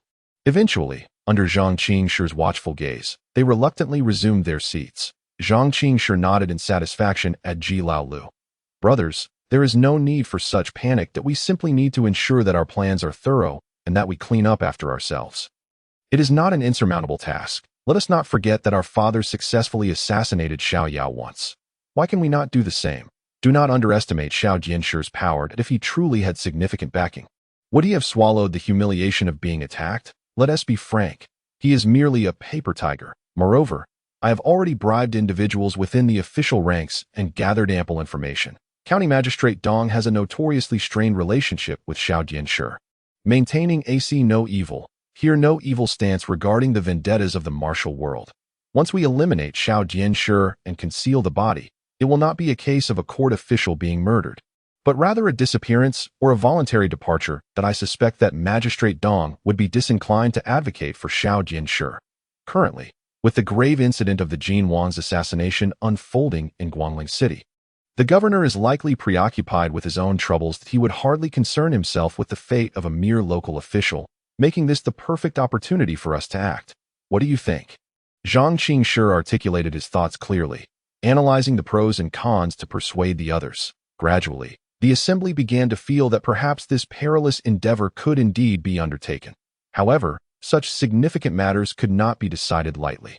Brother Zhang, it is not that we are merely afraid for our lives, but that we have only heard rumors about our father's demise in Guangling City from the returning officials, which remain unverified. If our fathers have not perished and merely cannot return due to the blockade in Guangling City, would our rash actions against Xiao Jianshi not invite disaster? Why did your father, Zhang Tao, propose that we contribute funds together? Was it not to foster goodwill with the magistrate and resolve our conflicts? Would we not be undermining the efforts of our fathers? Fools! Zhang Qingshi exclaimed. Incredulous, he felt pity for these individuals' fathers. Ji Lao Lu shook his head vigorously and added, Why do you feign ignorance? Brother Zhang has made his intentions abundantly clear. The reason our fathers ventured into the treacherous waters of Guangling City and met such a fateful end was precisely due to Xiao Jianshi's retaliatory schemes. Even if our fathers emerge unscathed this time, do you believe there will not be a next time? As the saying goes, a thief can only operate for 1,000 days. How can one guard against a thief for 1,000 days? Ji Xiong speaks wisely. Xiao Jianshi indeed harbors malicious intent. Today, you all witnessed how he sought to provoke us, inciting us to storm the county office, thereby branding us as rebels and leading to our demise. I stand in support of Brother Zhang's proposal. Those who backed Zhang Qingshi immediately voiced their support, and ultimately, everyone chose to agree. Yet, one timid voice spoke up. While we have made our decision, we should still prepare for potential failure and leave some contingency plans. In my view, we could draft a letter of intent. Should we fail and perish, our families could flee to the capital to lodge a complaint. With Xiao Jianshi's abuse of power, the evidence would be irrefutable. His Majesty is wise and mighty, and surely will deliver justice. Before the speaker could finish, Zhang Qingshi rolled his eyes, interrupting him to begin formulating the assassination plan. What a jest! Lodging a complaint? Is it truly so simple? Without a travel permit issued by the county office, you cannot even enter the villages of neighboring counties, let alone file a complaint. You would be arrested by the local offices along the way as fugitives and face punishment. Do you truly wish to meet the emperor? Have you been watching too many plays? Meanwhile, Xiao Yao remained oblivious to the audacious conspiracy unfolding against her. Upon returning to her official residence, she promptly closed the doors, practicing her knife-throwing technique while engaging in simultaneous mental exercises. The ability to control one's thoughts is akin to a versatile superpower. Its significance extends beyond mere manipulation of objects. The extent of this power's utility, aside from its inherent strength, is heavily influenced by the user's intellect. The force of 35 kilograms is neither particularly large nor exceedingly small. Xiao Yao needs to fully unleash his creativity to develop methods for utilizing such a superpower. As a time traveler, he may lack in various aspects, but he certainly does not lack imagination. Moreover, superpowers are a highly sought-after theme in film and television, with audiences often possessing more creativity than the creators themselves. Thus, throughout that afternoon, Xiao Yao generated a plethora of new ideas, though regrettably, he found himself without the opportunity to put them into practice. However, he had already mastered the ability to simultaneously control 2 flying daggers along different trajectories. This was not a manifestation of his aptitude for multitasking, but rather a result of his enhanced mental strength. As his mental faculties grew, Xiao Yao felt that he would eventually be able to control even more daggers at once, each performing distinct tasks. Before the end of his workday, the bamboo slips he had ordered were delivered. He instructed the errand boy to take them home while he changed into casual attire, preparing to visit the brothel to continue rapidly enhancing his mental strength through the high-frequency, reciprocating air propulsion device. Yes, it was for the purpose of honing his superpowers and absolutely not due to any carnal desires. Nevertheless, he needed to remember to open the window tonight to let the moonlight in. Otherwise, his recovery might falter. After all, what man could ever declare himself incapable at such a moment? Yet, as Xiao Yao strolled down the street, he remained oblivious to the pairs of eyes watching him from the shadows of nearby alleys. Chapter 55. The Benefactor and the Buddha. As Xiao Yao pondered whether to first dine at an inn or head to the brothel for a full experience, he was suddenly blocked in his path. Upon regaining his focus and discerning the appearance of the individuals before him, he was taken aback. Before him stood 3 monks clad in gray, comprising 1 elder and 2 youths. This was the first time he had encountered monks since arriving in this world. To his knowledge, Buddhism and Taoism were not particularly flourishing in Dahai County, with temples only found near larger cities like Guangling. While Longwu County lacked any temples altogether, Xiao Yao harbored no fondness for monks and had no intention of greeting them. He merely sought to sidestep them. However, the elder monk smiled and spoke first. "Esteemed benefactor, please wait a moment." Xiao Yao frowned. "Monk, what is your purpose in blocking my way? I have no silver to spare for you." The elder monk shook his head, speaking in a slow, deliberate tone. "Benefactor, you jest. Silver is inherently yours. Whether you choose to give or withhold it is entirely your prerogative. How could this humble monk impose upon you?" Xiao Yao regarded the elder monk with astonishment. Could it be that he had encountered a true monk today? He was well aware that throughout history and across cultures, Monks often devised countless schemes to extract money from visitors, and even outside the temples. They engaged in all manner of deceit. While he might not recall many Buddhist scriptures, he was acutely aware of the monk's expertise in financial deception. Xiao Yao did not believe himself fortunate enough to stumble upon a monk genuinely devoted to the Buddhist path. Thus, despite the elder monk's words, he maintained his wariness. "What do you intend to achieve by blocking my path?" The elder monk chuckled, regarding Xiao Yao with an unsettling gaze that sent shivers down his spine. "Benefactor, I perceive a connection between you and the Buddha. Observing your countenance, I see the visage of a protective deity. Might you consider embracing the Buddhist path? This humble monk wishes to take you as a disciple." Xiao Yao rolled his eyes in disbelief. Truly, how few genuine monks existed in this world. Fortunate was he to possess a strong sense of caution. Otherwise, he might have been deceived by the elder monk's benign appearance. He could not even be bothered to articulate his refusal and simply attempted to walk away. Yet, the elder monk extended his hand, blocking his path once more. Xiao Yao's brow furrowed, and his tone turned icy. "Elder monk, do you believe I owe you respect? If you do not step aside, do not say I am bullying an old man. This." The two younger monks behind the elder became incensed. "Presumptuous. Do you know who you are speaking to? Yuan-chun. Do not provoke anger." "Yes, master." The elder monk then addressed Xiao Yao again. "Benefactor, please forgive my intrusion. It is merely that you truly possess a connection with the Buddha. I observe that your steps are unsteady, yet you harbor great strength. You may possess innate divine power, making you exceptionally suited to practice the indestructible skill of Shaolin Temple. Thus, I could not bear to see such talent squandered." Xiao Yao was taken aback, not by the monk's ability to discern his extraordinary qualities, but by the mention of Shaolin Temple. He recalled that Su Biao, whom he had captured 2 months prior, hailed from Shaolin. Now, 2 months later, 3 monks from Shaolin Temple had appeared in the small Longwu County. It was difficult for Xiao Yao not to speculate further. Maintaining his composure, he replied coolly, "No need. My aspirations do not lie in martial arts. I am a scholar seeking fame and fortune. Please do not trouble yourself. Monk, farewell." The elder monk sighed, retracting his hand. "In that case, I apologize for my presumption. However, should you ever change your mind, you may seek me at Shaolin Temple. My Dharma name is Kuji. Additionally, I have a word of caution to impart." "What is it?" "I have discerned that a group of individuals is tailing you with ill intent. It would be wise for you to avoid deserted areas today." Upon hearing this, Xiao Yao nodded indifferently and continued on his way. This time, the elder monk did not impede him. However, Xiao Yao's heart raced with unease. Damn it, they were indeed here because of Su Biao. After walking a short distance and turning a corner, Xiao Yao glanced back to see that Kuji and the other monks had vanished, allowing him to exhale a sigh of relief. Fortunately, the elder monk was unaware that he was the one responsible for Su Biao's capture. If he had known, he might have had a justification to apprehend Xiao Yao. Xiao Yao was not being overly paranoid. He understood well that his exceptional nature made him a target. Beneath his lascivious exterior lay a treasure of unrivaled worth. Who would not wish to possess him? Clearing his throat, Xiao Yao touched his face. It felt neither hot nor flushed. It was evident that his subconscious perception of himself was indeed as such. He was not deceiving himself. Confirming this thought brought him great delight. Yet, he did not forget the warning Kuji had just given him.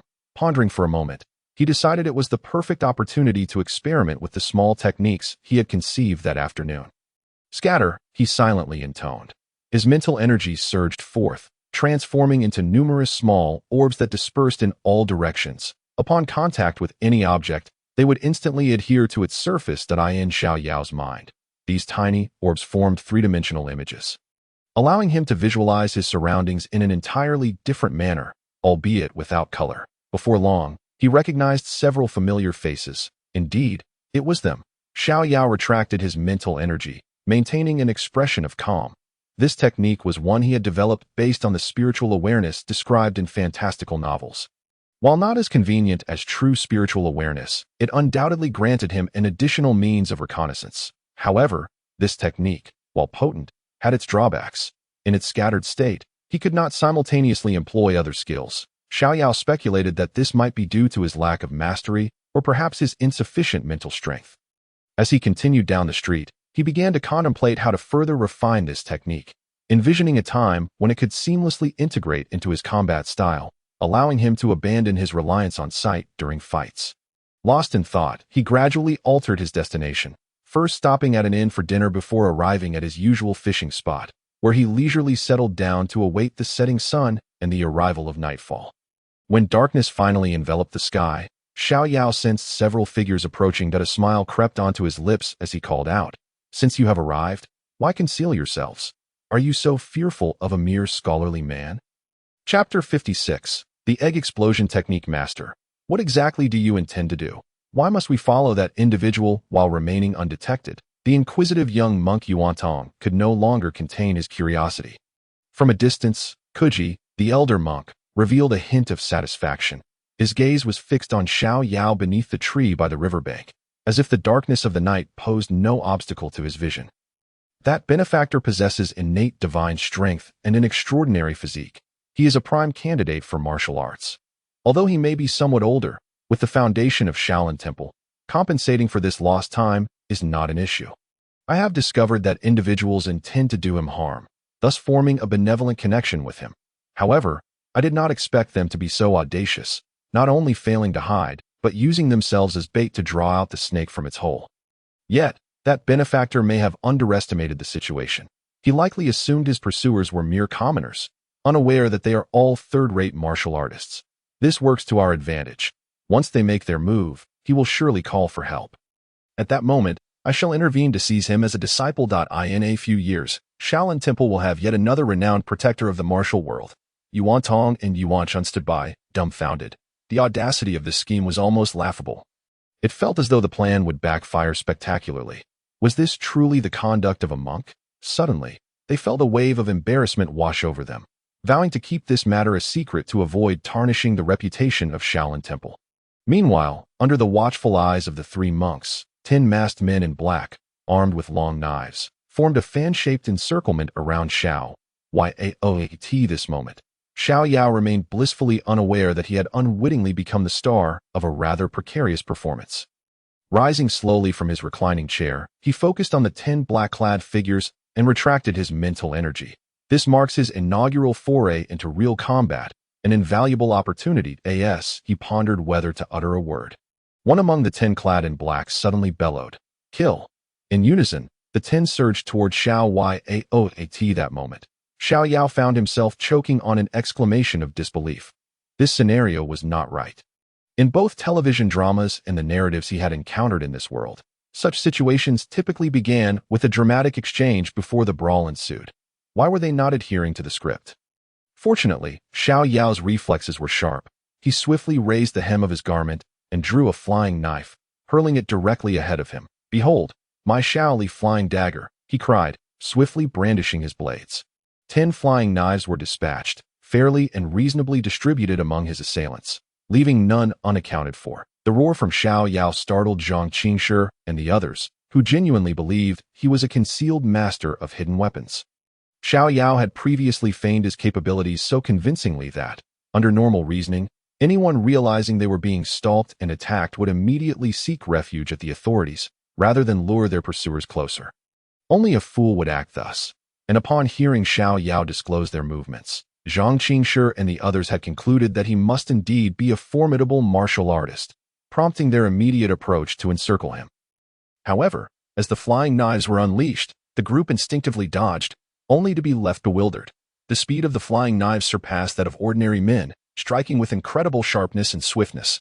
Yet, there was no discernible strategy. The knives were evidently thrown haphazardly, one might say with brute force and a touch of luck. However, it was clear that no miracle would occur. Zhang Qingshi erupted in laughter, realizing that Xiao Yao had foolishly squandered all his knives. "What a simpleton! Let us move quickly and end him before this drags on." Without further ado, Zhang Qingshi commanded, and all 10 rushed toward Xiao Yao. Yet Xiao Yao wore a victorious smile as he faced the rapidly approaching group and assumed a stance. Shouting, "Iron chain across the river," Zhang Qingshi mocked him, but in the next instant, all 10 suddenly felt as though they had tripped over an unseen rope, collapsing to the ground in perfect unison. Xiao Yao narrowed his eyes, swiftly dissipating the rope he had conjured with his mental prowess, while controlling a flying knife that had fallen behind the group. With a swift whoosh, the knife pierced the neck of one individual, the blade emerging from the front, directly penetrating the throat. All of this transpired silently. Xiao Yao had claimed the first kill in this skirmish. Zhang Qingshi turned to look, failing to spot the non-existent rope, only to pivot back just in time to witness a flying knife strike down beside him, piercing the neck of the Lu family's young master. The victim had not even had time to scream before meeting his demise. Zhang Qingshi's scalp prickled with alarm, and his hair stood on end as he shouted, "Be careful! There's a master of hidden weapons lurking nearby." The remaining 8 froze momentarily, then spotted the lifeless form of the Lu family's young master sprawled on the ground, prompting them to leap up and brandish their swords defensively. Xiao Yao savored their expressions, feeling a swell of pride. Indeed, possessing superpowers rendered the need for martial arts obsolete, as this group remained oblivious to who had struck them.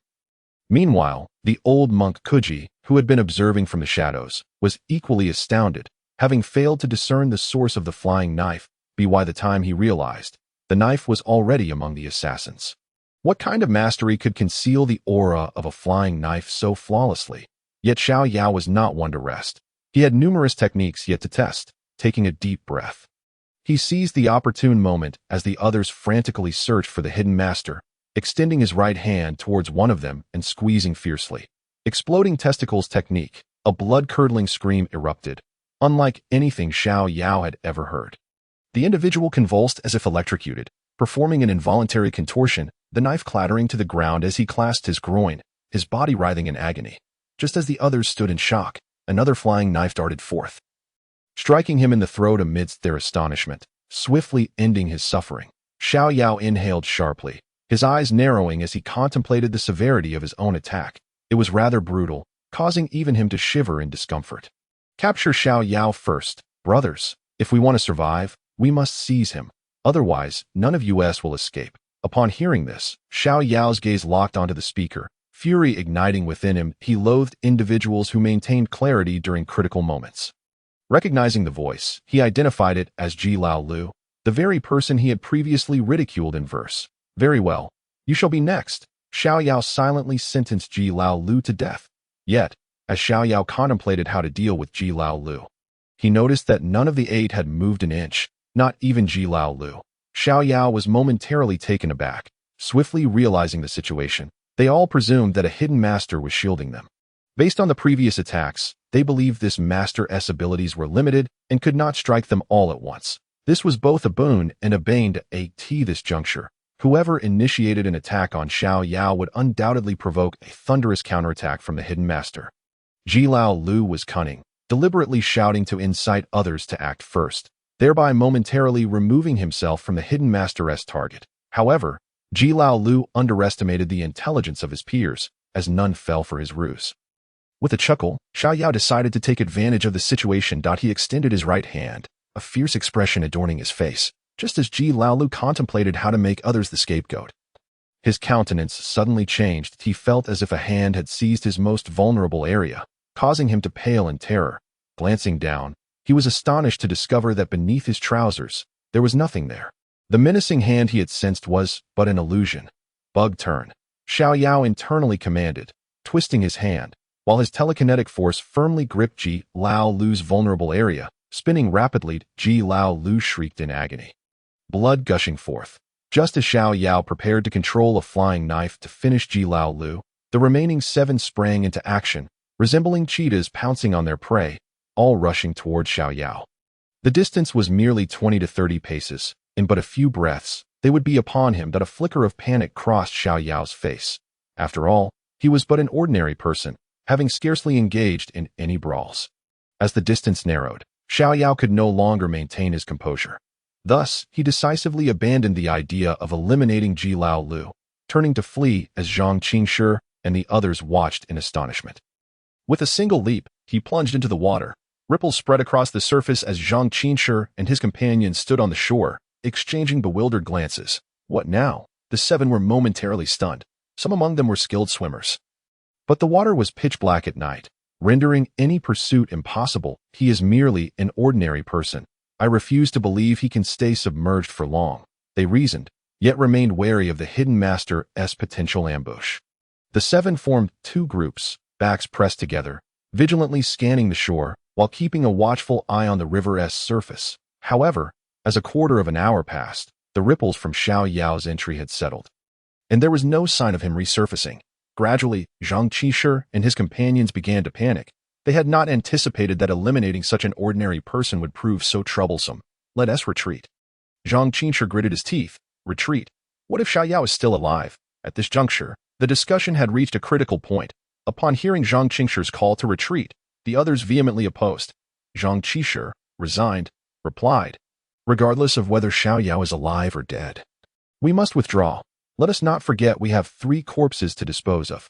After we return, we'll pack our belongings and leave Longwu County to avoid the heat for a while. We can send someone to inquire about the situation later. Are you joking? Our martial arts school's assets are here. Even if we wanted to leave, we wouldn't have time to handle our properties. Foolish. If Xiao Yao is not dead, do you think you will still possess these worldly possessions?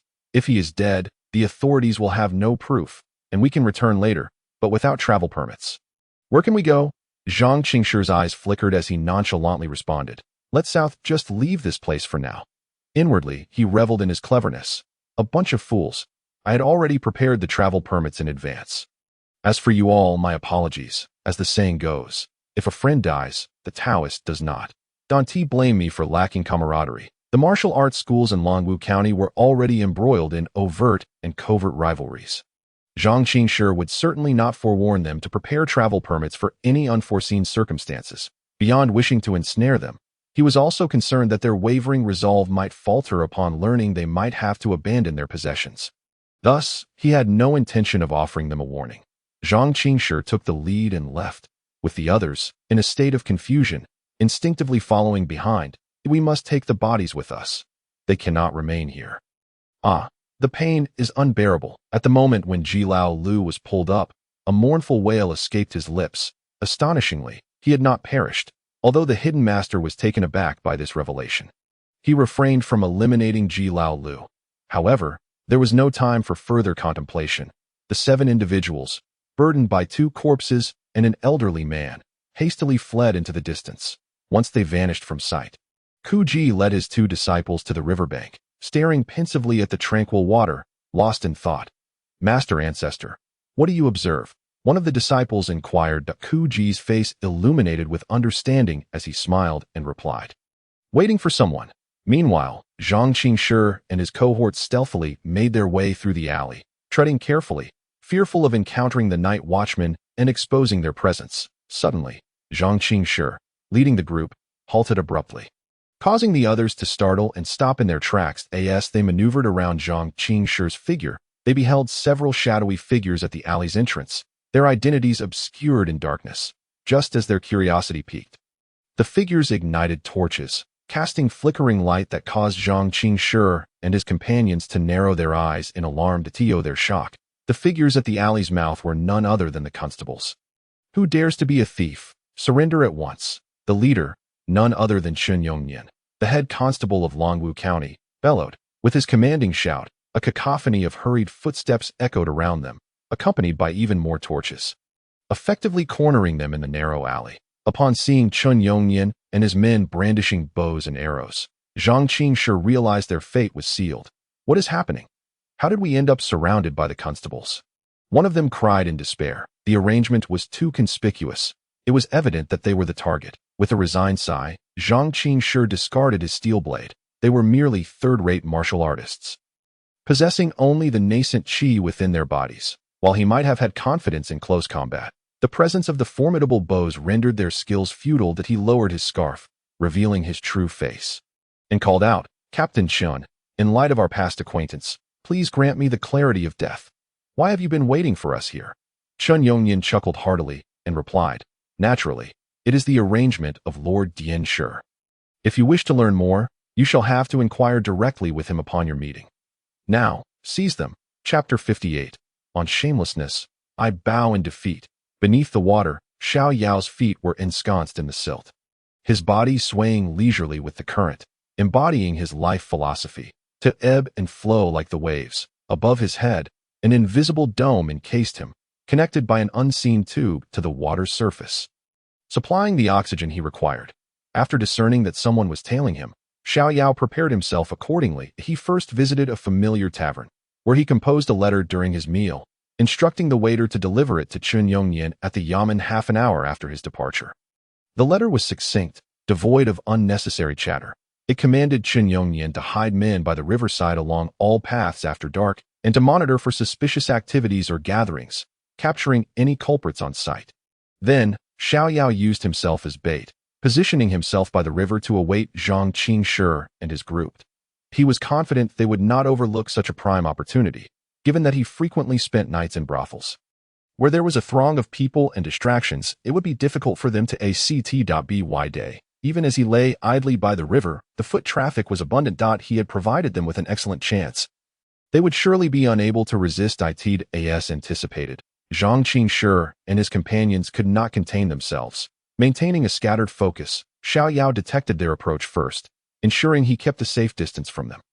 The only surprise came when, after Ji Lao Lu's elimination, the remaining individuals acted decisively, catching him off guard. However, Xiao Yao had already prepared an escape route.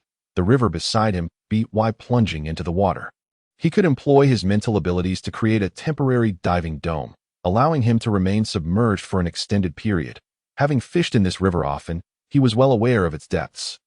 The deepest point was merely 2 zhang deep.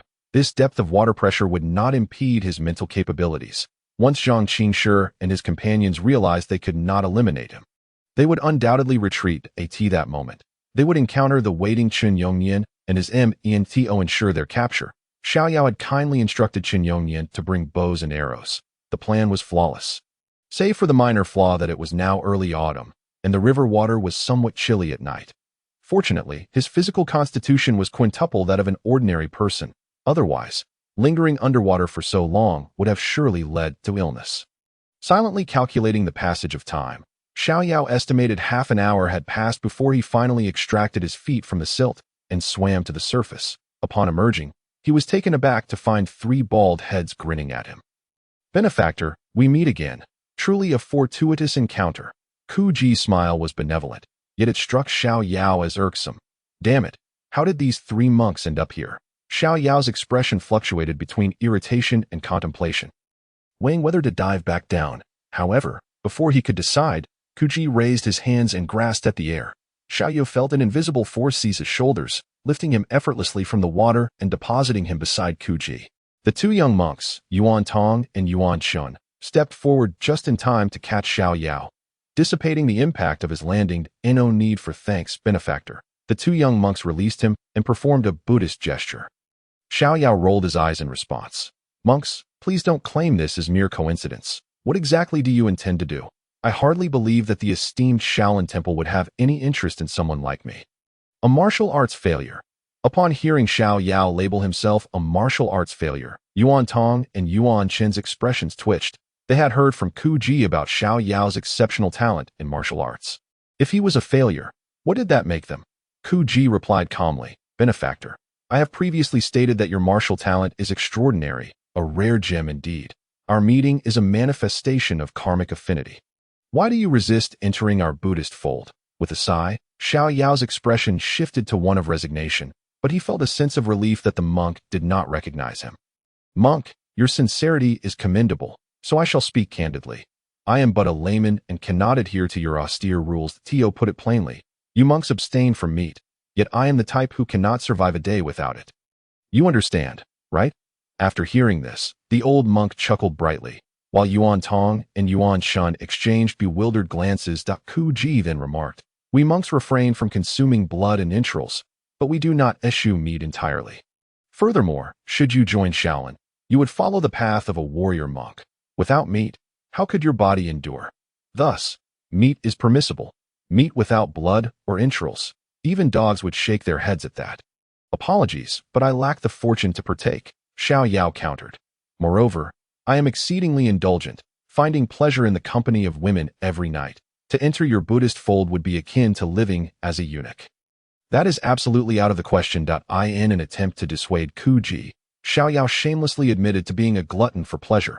Ba. Upon hearing this, the 2 young monks hastily chanted a Buddhist invocation, softly reciting sutras as if to cleanse their hearts from the perceived pollution Xiao Yao had imparted. However, Ku Ji, the old monk, displayed no disdain, instead adopting a contemplative demeanor. just when Xiao Yao thought the old monk had run out of ideas. Ku Ji calmly suggested, "This poses no issue that if you are willing, I can propose to the abbot that Shaolin establish a new hall, inviting the goddess of mercy to preside, with you as its head." Even with Xiao Yao's vast experiences across 2 lifetimes, the implications of the old monk's words momentarily left him speechless. Staring at the old monk's kind face, his mouth slowly opened to utter, "I can't believe it. You are indeed that kind of monk. Farewell." Feigning anger, Xiao Yao turned to leave, yet his mind was awash with astonishment. No wonder the saying goes, there are more ways than difficulties. He was also taken aback by the audacity of these monks. Truthfully, he had been tempted by their shameless proposition. However, how could he reconcile such an act with the 9 years of compulsory education? His teachers had always said that putting a green hat on someone was an unethical behavior. While the monks may have abandoned all sense of propriety, he could not afford to lose his own morals.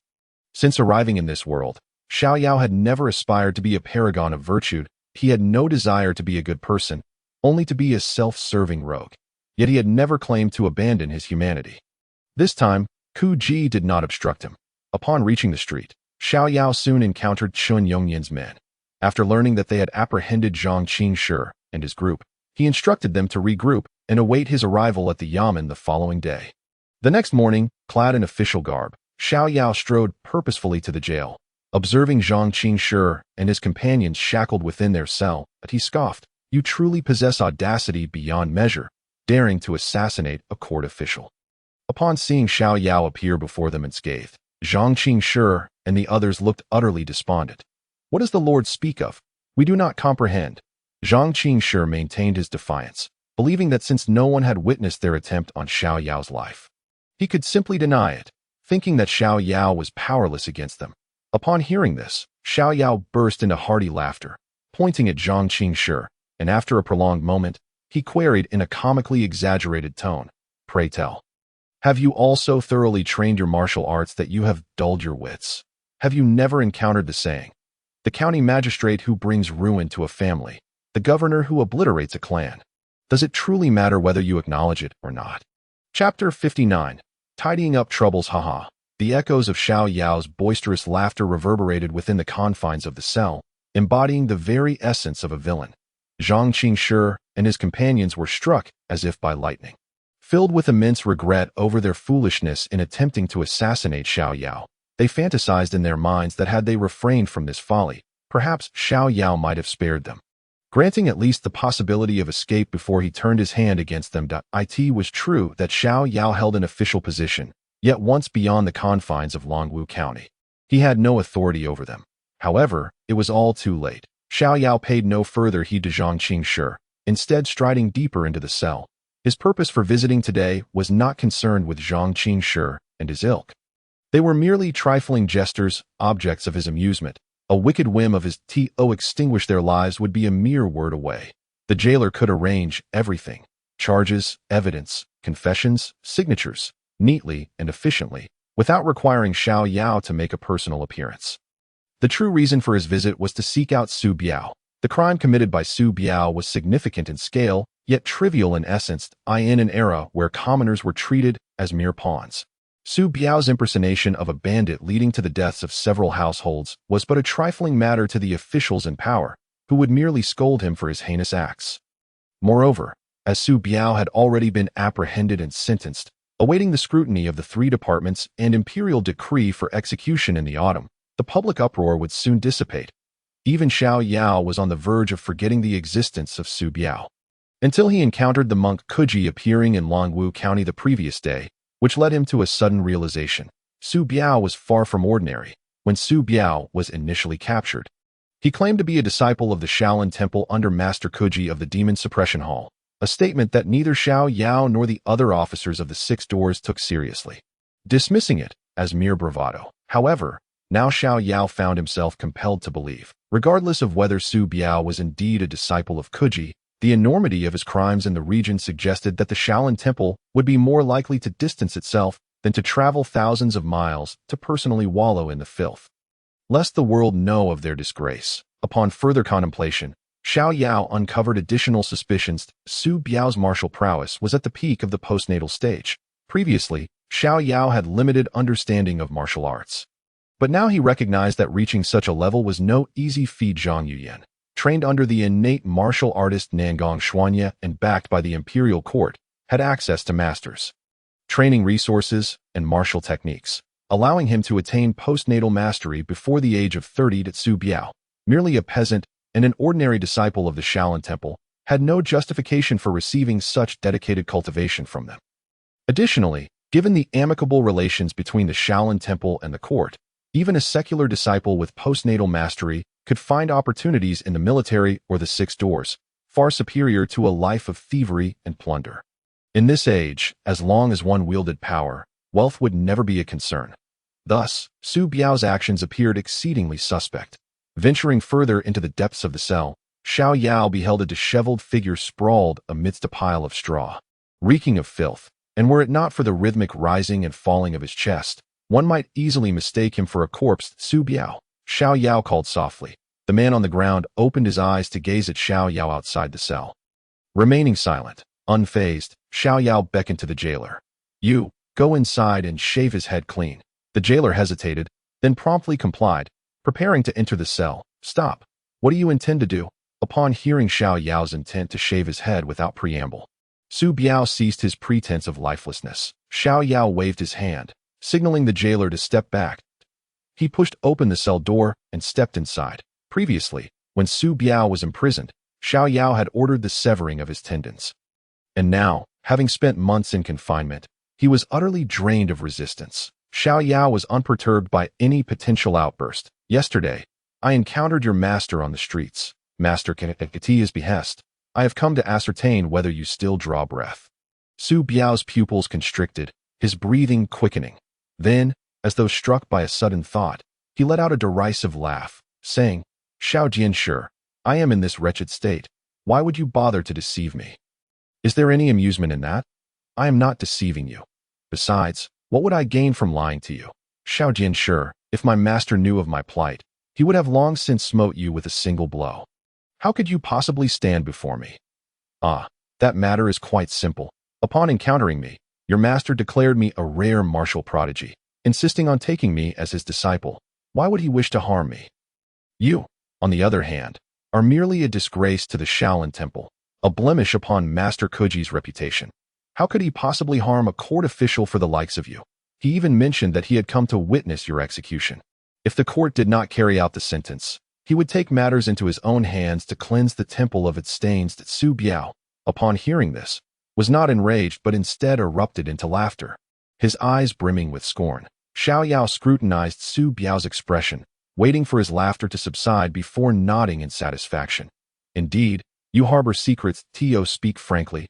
I truly did meet your master, Kuji. Yet it is precisely for this reason that I discern your identity is not simple. You likely bear a clandestine mission from the Shaolin Temple. Otherwise, for the sake of the temple's reputation, Master Kuji would not have ventured here. Moreover, under my recent probing, your unwavering faith that Master Kuji would not harm you further corroborates my suspicions. Pray tell, what secrets do you carry, or what task has the Shaolin Temple entrusted to you?" Xu Biao's eyes quivered violently. Disbelief etched upon his features as he stared at Xiao Yao. "What are you saying? I do not comprehend." After stating this, Xu Biao turned away, disregarding Xiao Yao. "Haha, a refusal of wine only invites punishment. That I surmise you are not merely a secular disciple, are you?"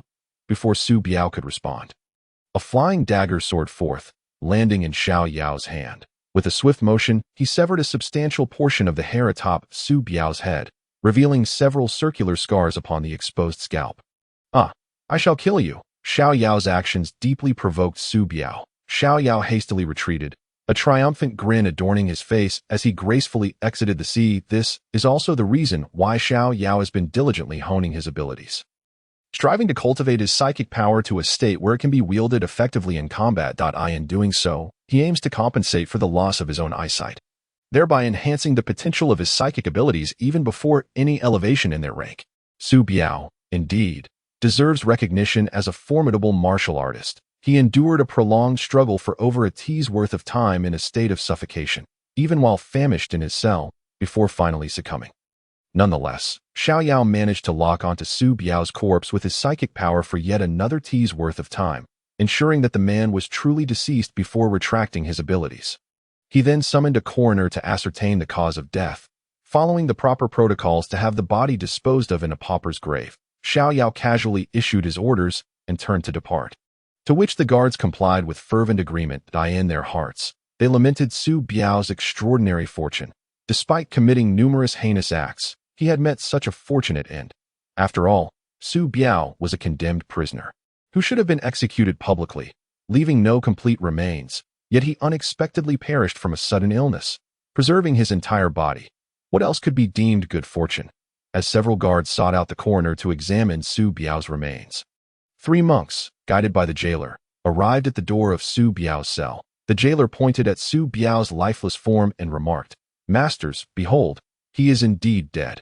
Inside the cell, the guards and the coroner, hearing the commotion, turned to find the 3 monks. One of the guards, momentarily bewildered, inquired, "Chintu, when did our prisoners start receiving such treatment? Even in death, they have monks coming to perform rites." The 3 monks. Kuji instantly darkened in countenance at the remark. The jailer, momentarily taken aback, erupted in anger, expelling the guard from the premises. "Masters, please do not take offense. I humbly ask, what is the cause of this man's death?" The jailer then turned to the coroner. The coroner promptly replied, "In response to your inquiry, esteemed master, this individual appears to have suffocated. Upon my examination, it seems he succumbed to some malevolent affliction that rendered him unable to breathe." Kuji furrowed his brow, asking, "Might I examine the body?" The jailer nodded vigorously. Kuji entered the cell and began to inspect Su Biao's remains, while the coroner observed Kuji's technique with a look of astonishment, noting its professionalism. Soon, Kuji concluded the examination and took his leave. Shortly after Xiao Yao returned to the official residence, he was met by a guard who informed him that 3 monks had come to see the recently deceased Su Biao. Xiao Yao was momentarily taken aback, silently reflecting on the swiftness of events. He had come early to deal with Su Biao precisely to prevent these 3 monks from encountering him, and fortunately, he had acted in time. "Did you permit them entry?" Xiao Yao's expression darkened. That it was crucial to understand that Su Biao was a condemned prisoner. Such inmates were not to be visited lightly. The guard hastily clarified, "My lord, it was not our decision to grant them access, but rather, those 3 monks entered with the county magistrate's decree. We dared not disregard the magistrate's orders." "Dong Yong?" Xiao Yao exclaimed in astonishment. "Very well, you may leave." Xiao Yao inwardly marveled at the influence of the Shaolin Temple, which even compelled Dong Yong to show deference to them. After a moment's thought, Xiao Yao rose to visit Dong Yong's office. Upon his arrival, Dong Yong expressed considerable surprise and then glanced out the window at the sun, seemingly verifying that it had indeed risen from the east. "County Magistrate, what brings you here today?" Dong Yong's mood appeared quite buoyant, allowing for a jest. Xiao Yao noticed a scroll placed before Dong Yong. "What is this?" Dong Yong laughed heartily, resembling a child who had just acquired a delightful new toy, his face beaming with pride. Come, Xiao Jianshi, take a look at this calligraphy. It is the work of Lan Xin Ju Shi, a priceless treasure." Xiao Yao, perplexed, approached to inspect it, finding the writing exquisite. After mentally appraising it, he realized that, as a modern individual, he possessed little understanding of traditional calligraphy, relying instead on the skills inherited from the original owner of his body. Nevertheless, he could discern that the ink was fresh and the paper unmounted. Clearly written just recently. "Regrettably, I did not anticipate encountering Lan Xin Ju Shi and failed to prepare better paper. I am truly remorseful," he remarked. Xiao Yao rolled his eyes, recognizing that Dong Yong's display of pride was futile. "A mere exercise in vanity," he bluntly asked. "May I inquire, esteemed magistrate, who is this Lan Xin Ju Shi, a master of calligraphy?" Dong Yong was momentarily taken aback, staring at Xiao Yao in disbelief. After a prolonged silence, he reluctantly confirmed, "You genuinely do not know who Lan Xin Ju Shi is." Xiao Yao clearly observed the twitching of Dong Yong's lips as he slowly lowered the Xian paper and, still unwilling to concede, pressed, "Are you truly ignorant of Lan Xin Ju Shi's identity? Should I be aware of such a person?" Xiao Yao feigned ignorance. "That of course. How could you not know who Lan Xin Ju Shi is?" Dong Yong's voice rose in excitement. Lan Xinju Shi was the second highest scorer in the imperial examinations of the 19th year of the Xianda reign, the creator of the Lu Ti calligraphy style, who opened new chapters in the art, and a living master of calligraphy, renowned in literary circles for decades. How could you possibly be unaware? Xiao Yao rolled his eyes once more. After all, the second highest scorer from the Xianda era belonged to the time of the previous emperor. Nearly 50 years prior, it was no wonder he would be unfamiliar with such a figure. I see. However, esteemed magistrate, let us set this matter aside for now, that I have come here to inquire about something else. Today, 3 monks bearing your decree visited a condemned prisoner. That I wish to know the connection between the monks and the deceased. Dong Yong paused, then exclaimed angrily, Xiao Jianshi, as a scholar, how can you refer to them merely as monks?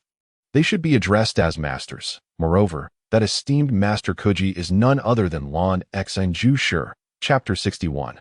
This is not Kuji, but rather a tale of lamentation. He is indeed Lan Xinju Shi.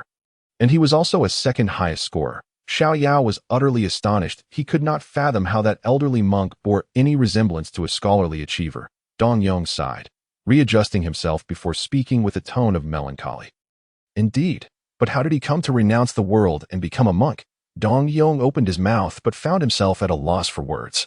Ultimately, perhaps out of concern that Xiao Yao might embarrass Longwu County, he patiently began to explain. Because Lan Xinju Shi is truly a man of misfortune. It was evident that Master Kuji held a position of great esteem within the literary circles, as even a scholar like Dong Yong referred to him as Lan Xinju Shi rather than by his monastic name.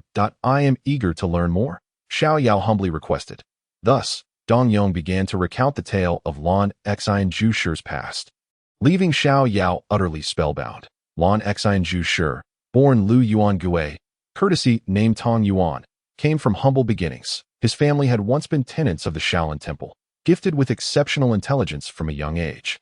He became a lay disciple of a master responsible for the temple's scripture library, learning from him diligently. Due to his extraordinary talent, the master sponsored his education at the local county academy, where he studied Confucian classics. He later participated in the imperial examinations, achieving remarkable success and being appointed as the second highest scorer by the Xianda emperor, basking in glory. However, just as this rising star was about to embark on an official career, tragedy struck his family. His mother suddenly passed away. According to the imperial mourning regulations, he was obliged to return home to observe a 3-year mourning period. During this time, the once impoverished household prospered due to Lu Yuan Gui's success, acquiring wealth and land, elevating his father's status, and even allowing his uncle to abandon farming for commerce, becoming a notable merchant. In comparison, his mother's death seemed inconsequential against this backdrop, while Lu Yuan Gui dutifully mourned. His father, unable to bear the solitude, remarried. Midway through Lu Yuan Gui's mourning, his new wife became pregnant. Yet, just as Lu Yuan Gui was nearing the end of his mourning period, his father's new wife tragically died in childbirth. Lu Yuan Gui was left with no choice but to continue mourning for another 3 years. Tragically, during this time, his father remarried once more, only for that wife to also perish in childbirth just as Lu Yuan Gui was about to complete his second mourning period. Faced with despair, Lu Yuan Gui could only extend his mourning yet again for 3 years. After 2 such experiences, his father finally ceased remarrying to avoid further complications for Lu Yuan Gui's career. However, due to local gossip regarding the supposed misfortune that befell his wives, Lu Yuan Gui's father succumbed to a mental illness and passed away during Lu Yuan Gui's second mourning period. Thus, Lu Yuan Gui's mourning was extended yet again by 3 years. While Lu Yuan Gui mourned for his father, his grandfather proposed that Lu Yuan Gui be adopted by his uncle, who, despite becoming wealthy and having numerous concubines, had no male heirs, only daughters. To prevent his uncle's considerable wealth from passing to outsiders, Lu Yuan Gui was adopted, ensuring he could inherit his uncle's estate. When the elder made his decree, Lu Yuan Gui had no choice but to comply. Little did he know that within a year of being adopted, his uncle would fall victim to bandits during a business trip and meet a tragic end. Lu Yuan Gui's mourning period was thus extended again. At this point, Lu Yuan Gui seemed resigned to his fate. When the mourning period for his uncle was about to conclude, his uncle's wife, whom he had come to consider as his mother through legal rights, also passed away. Lu Yuan Gui, with remarkable calmness and familiarity, prepared the necessary documents, and submitted them to the Ministry of Personnel. Continuing his mourning, as his mourning period neared its end, his grandmother also passed away, extending his mourning yet again. Subsequently, his grandfather followed suit. Finally, after a full 24 years of mourning, Lu Yuangui found himself bereft of immediate family. Having outlasted every relative to this point, he was a man nearing 50 years of age. According to the court's ceremonial laws, during the period of mourning, individuals like Lu Yuangui are prohibited from marrying, bearing children, or engaging in any form of entertainment. They must don garments made of coarse linen and reside beside their parents' graves. It is indeed lamentable that Lu Yuangui, despite his immense wealth, is unable to relish even a fraction of it. Perhaps it is for this reason that, over the course of 24 years, he became deeply engrossed in the arts of calligraphy and martial arts. Not only did he attain remarkable prowess, reaching the innate realm, but he also pioneered a new style of calligraphy, earning himself a reputation as a master of the art. When Lu Yuangui returned to the capital to report for duty, the esteemed Emperor Xinda had long since passed away, and Emperor Qingping had ascended the throne nearly a decade prior. Upon learning of Lu Yuangui's accomplishments, Emperor Qingping was profoundly astonished and personally summoned him. He even made an unprecedented promise, offering Lu Yuangui a position as Deputy Minister of Rights. Unfortunately, after enduring 24 years of hardship, Lu Yuangui had lost all desire for an official career, declining the emperor's gracious offer. He returned home to take over his uncle's business and soon married, welcoming 3 children into the world. Yet, fate is often cruel, and misfortune struck when a plague erupted in his hometown, claiming the lives of his wife and young children. Heartbroken and despondent, Lu Yuangui seemed unable to rise again, ultimately seeking solace in the monastic life as a master of solitude at Shaolin Temple. Upon hearing this tale, Xiao Yao was taken aback. No wonder the monk's name included the character for suffering. This was not merely a master of solitude. He was indeed a master of suffering. Xiao Yao reflected on himself, considering that had he been in Lu Yuangui's position, he would have surely succumbed to despair at present. He found himself genuinely admiring this old monk, who, despite such tribulations, could still manage a smile. Xiao Yao now understood that Master Kuji's ability to meet with a condemned prisoner so effortlessly stemmed not from the prestige of Shaolin Temple, but from his own experiences. With such a background and standing, Xiao Yao felt that even in the capital's most secure prisons, the imperial guards would treat Master Kuji with the utmost deference. However, this revelation piqued Xiao Yao's curiosity. Logically, a person who had endured such a series of blows should be devoid of all desires, merely grateful to be alive. Yet, he had ventured to Longwu County, seemingly plotting something. Suddenly, Xiao Yu shivered. He realized that he could not afford to be curious. He was merely a passive observer, and it was imperative that he refrain from meddling in affairs that did not concern him. The events surrounding Su Biao and the Jin Wangfu had already imparted significant lessons, and he could not afford to make further mistakes. Resolute in his decision to remain uninvolved, Xiao Yao took his leave, determined to forget about Su Biao and Master Kuji. Alas, Xiao Yao's desire to evade Master Kuji was futile, for the monk possessed uncanny abilities to locate him. He could hardly fathom that Master Kuji had cunningly chosen to confront him in a brothel. Did the monk not fear for his reputation? Yet, upon considering Master Kuji's circumstances, it seemed that he truly had no such concerns. In the opulent hall of the brothel, adorned with the melodies of romance, Master Kuji sat serenely in a chair facing the entrance. Behind him, the monks Yuan Tong and Yuan Shun were blushing profusely, their eyes tightly shut as they hastily recited scriptures. Upon noticing Xiao Yao's entrance, Master Kuji smiled warmly. Xiao Yao was rendered speechless. After managing to shake off an annoying follower named Shui Zilu, he now found himself entangled with another formidable old monk, one who was far more intimidating than the former. This old monk had been a master at the pinnacle of the innate realm over 20 years ago and had secluded himself in Shaolin Temple, a grand martial arts sect, for 2 decades. The extent of his skills was beyond Xiao Yao's imagination. Faced with such an imposing figure, Xiao Yao felt utterly fatigued. He casually pulled a young woman into his embrace, using this action to convey his refusal. Before stepping forward with a smile, "Master, it seems you are in high spirits today. I wonder which lovely lady has captured your interest." The old monk shook his head, rising to speak. "Xiao Shizhu, I have come here today to bid you farewell."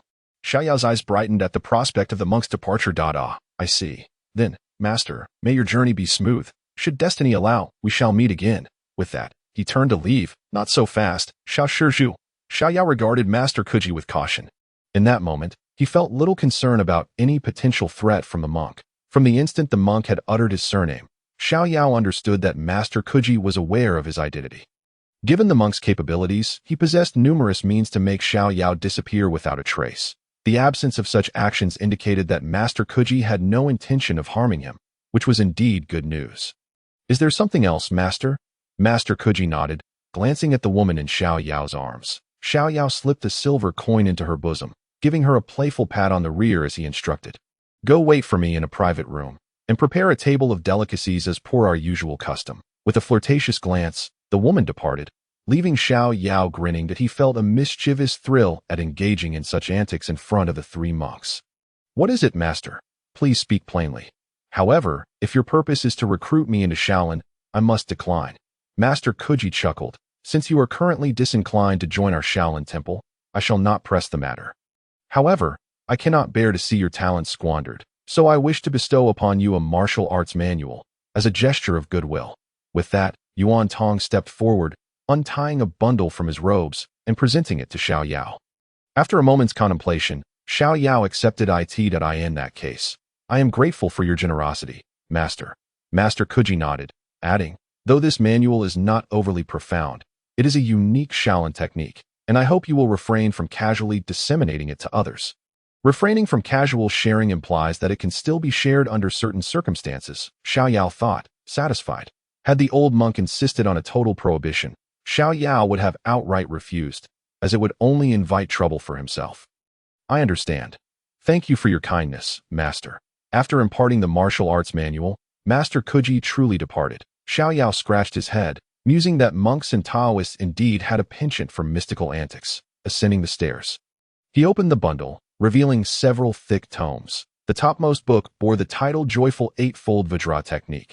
Below it lay detailed descriptions of the human body's meridians and acupoints, alongside a comprehensive guide on how to practice this technique. Which was the thickest of the 3 volumes? Shaking his head, Xiao Yao retied the bundle and proceeded to indulge in merriment with the young women. He had resolved that martial arts were not his calling. Was it that the son's offspring could not replenish his essence, or were the women not enticing enough? Why would he squander his potential on practicing martial arts? Xiao Yao had firmly decided to pass this manual on to Chi Feng, intending to utilize it for training bodyguards once he acquired wealth. He had long recognized that with his extraordinary abilities, he would only grow stronger over time. Furthermore, even if he could become invincible through martial prowess, engaging in combat carried the risk of mishaps leading to death. Therefore, it made more sense to cultivate a cadre of unparalleled bodyguards, ensuring that if any misfortune were to befall someone, it would be them, not himself. Of course, Xiao Yao was not foolish enough to bestow everything without reservation. He understood the importance of maintaining his own means of defense. However, those considerations could wait until after his revelries. In the capital, the weary Cui Zilu and his entourage finally arrived. Gazing at the towering, majestic city gates and the familiar bustling crowd, Cui Zilu felt a moment of disorientation at this juncture. He was filled with excitement and trepidation. He understood precisely why Emperor Chiping had summoned him back to the capital. Thus, he did not linger in his reverie, hastening through the city gates and returning to his royal residence. After a brief wash and tidy, he hurried to the palace. Before long, Cui Zilu found himself summoned to the emperor's study. Your son pays his respects to father. May you enjoy peace and prosperity. Rise, Emperor Qingping replied coolly, offering no warmth or enthusiasm at the sight of his long-absent son. As if he were merely an unfamiliar visitor, this demeanor instantly chilled Cui Zilu's previously fervent heart. It became evident that he had yet to win the emperor's favor. I have reviewed the memorial you submitted. Please share your thoughts. If I were to assign this task to you, what approach would you take? Why choose that method? And how would you implement it? The emperor's inquiries came in rapid succession. Akin to a barrage of cannon fire, Cui Zilu hastily cast aside his complex emotions. Adopting the mindset of a minister before the throne, he attentively listened to the emperor's questions, quickly formulating answers and organizing his thoughts. Cui Zilu recognized that this moment represented a pivotal turning point in his life. Whether he would languish in mediocrity, awaiting the next emperor's ascension, or soar to prominence as a powerful vassal with command over troops and territory.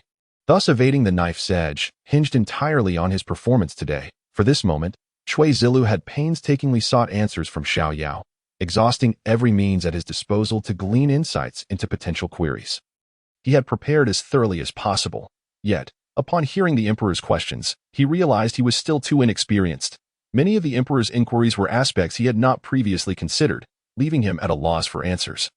Compelled to rely solely on his own wit. After the emperor concluded his questioning, he did not rush Cui Zilu for a response, but instead perused the memorials, patiently awaiting his reply. It was some time before Cui Zilu began to respond. And after each answer, he carefully scrutinized the emperor's expression, noting the occasional furrow of his brow. Despite the overall lack of visible change, Cui Zilu realized that his performance had not left a remarkable impression on Emperor Qingping.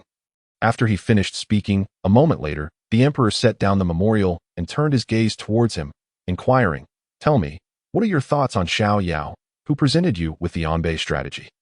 This seemingly simple question caused a sudden jolt in Cui Zilu's heart. The fact that Emperor Qingping was aware of Xiao Yao took him by surprise, yet it was also somewhat expected.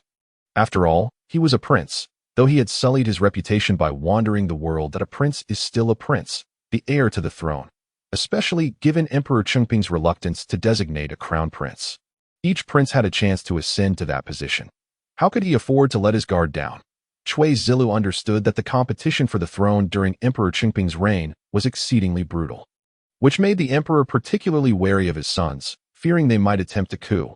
Moreover, Emperor Qingping's accomplishments in both civil and military affairs were among the top 3 in the history of Dacian, often leading him to boast about his achievements. Thus, he believed that his current success stemmed from the trials faced during the contest for the throne among his sons. Emperor Qingping was convinced that a truly great emperor, one capable of ensuring the everlasting prosperity of Dacian, could not simply be chosen according to ancestral customs or rely solely on the eldest son to inherit the throne. Therefore, the benevolent ruler, as dubbed by the people, was employing a method akin to nurturing venomous creatures while raising his own sons. Cui Zilu's unpopularity with Emperor Qingping was not only due to his humble origins and his mother's lowly status, but also because he had never enjoyed competing with the other princes. As he grew older, he further distanced himself from the emperor's carefully woven web of intrigue. Only Cui Zilu and the other sons of Emperor Qingping, as well as the dignitaries of the court, truly understood the madness and cruelty that lay beneath the emperor's magnificent dragon robe. Despite his reputation as a benevolent ruler, with such a shrewd emperor, even a seemingly casual remark could harbor deeper intentions. This thought caused Cui Zilu to overthink, and beads of sweat began to form on his forehead. "Calm down. Take your time to think." Noticing Cui Zilu appeared lost in thought, Emperor Qingping's expression remained calm, devoid of any anger, and he casually offered a word of comfort.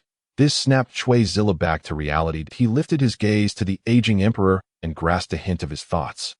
Albeit just a glimpse, Cui Zilu had distanced himself from the court early on, and his understanding of politics and machinations was not particularly profound. To fathom the mind of an emperor was, for him, an exceedingly daunting task. He could only reflect upon the matter from his own perspective. Being an astute individual, Cui Zilu recognized that since he lacked the ability to discern Emperor Qingping's thoughts, he should not delve too deeply into the matter. The only pressing issue before him was how much Emperor Qingping truly knew about Xiao Yao.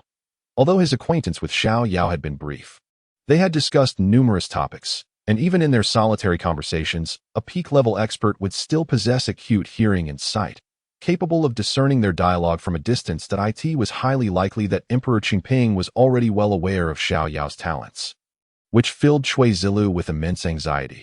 Cui Zilu had initially planned to use the Anbei strategy as a pretext to demonstrate his loyalty and re-enter the emperor's good graces, believing that Emperor Qingping would grant him another opportunity. At that point, he could assertively grasp military authority over the border forces. When he assumed his position, he intended to visit Longwu County and recruit Xiao Yao to aid him in his endeavors. Based on his understanding of Xiao Yao, as long as Xiao Yao was willing to lend his sincere support, Cui Zilu felt confident that he could secure control over both political and military powers in the border regions, becoming a local lord without fear of being executed by a future emperor with a mere imperial edict. However, the success of this plan hinged on whether Emperor Qingping remained oblivious to Xiao Yao's capabilities or, if aware, did not regard them with concern. As the saying goes, under heaven, all land is the king's, and all subjects are his ministers. Xiao Yao was first and foremost a subject of Emperor Qingping. Only later a talent Cui Zilu hoped to acquire if he attempted to deceive the emperor with flattering words and conceal Xiao Yao's true abilities to recruit him. Once Emperor Qingping discovered the truth, Cui Zilu would surely face severe repercussions, and all his efforts would be in vain. What was even more frightening was the possibility that Emperor Qingping had already discerned this as a test of loyalty. If Cui Zilu chose to withhold information, the emperor would likely crush him without hesitation, preventing any chance of heading to the border. Yet, if he spoke candidly, would Emperor Qingping, unaware of Xiao Yao's true talents, develop an interest in him and summon him to the capital for his own purposes? Would Cui Zilu truly have the confidence to wield both political and military authority in the border regions?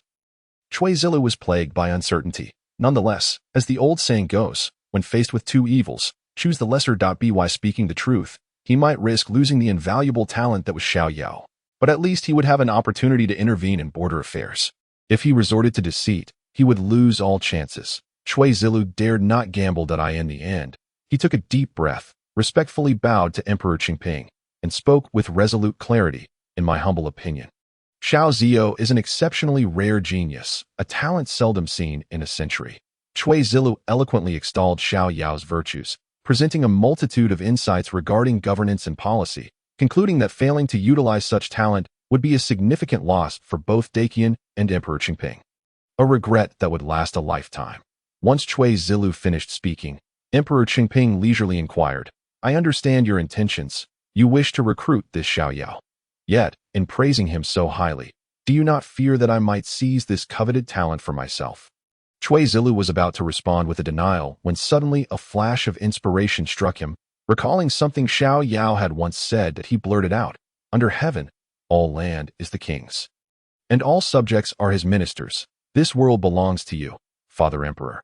Thus, regardless of Xiao Yao's genius, he is ultimately your subject, your talent. What I think is of little importance, for Xiao Yao is yours. Only with your permission can I claim him. If you do not permit it, I cannot take him. This is my duty as both your son and your minister. Upon hearing this, Emperor Qingping fixed his piercing gaze upon Cui Zilu, and after a long moment, he suddenly burst into hearty laughter, exuding palpable delight. Well said, a scholar should be treated with renewed respect after 3 days apart. My third son, you have truly surprised me. Rest assured, I do not regard a mere Xiao Yao with any concern. Since you have recognized his worth, I shall grant him to you. Cui Zilu was overjoyed, bowing repeatedly in gratitude. Thank you for your grace, Father Emperor. I take my leave. As he exited the imperial study, he hurried to the palace square, finally exhaling a long breath of relief. The wind blew, revealing that his back had been drenched in cold sweat without him realizing it. After the initial dread, he was overwhelmed by uncontainable elation. This time, he had won the gamble. Chapter 64. Heads rolling, basking in the sunlight, Xiao Yao was engrossed in reading the joyful 8-part diamond technique. Unaware that he had already been assigned a place like a mere toy by 2 individuals, one old and one young, he had been studying this manual for several days, and he could not discern whether it was due to his innate reading talent or the rapid enhancement of his mental acuity after days of effort in the brothel that had granted him such astonishing memory retention. Xiao Yao had memorized all the contents of the cultivation notes and subsequently destroyed them. Though the joyful 8-part diamond technique was ostensibly more valuable than the cultivation notes, Xiao Yao understood that. In the realm of martial arts, these seemingly insignificant notes were, in fact, far more crucial than the martial arts manual itself. They served as the instructional guide for learning the technique. Without this material, even if someone obtained the manual, successfully cultivating it would be exceedingly difficult. Particularly in the case of internal martial arts, even the slightest misalignment could lead to disastrous consequences. Thus, Xiao Yao decisively committed the notes to memory before destroying them.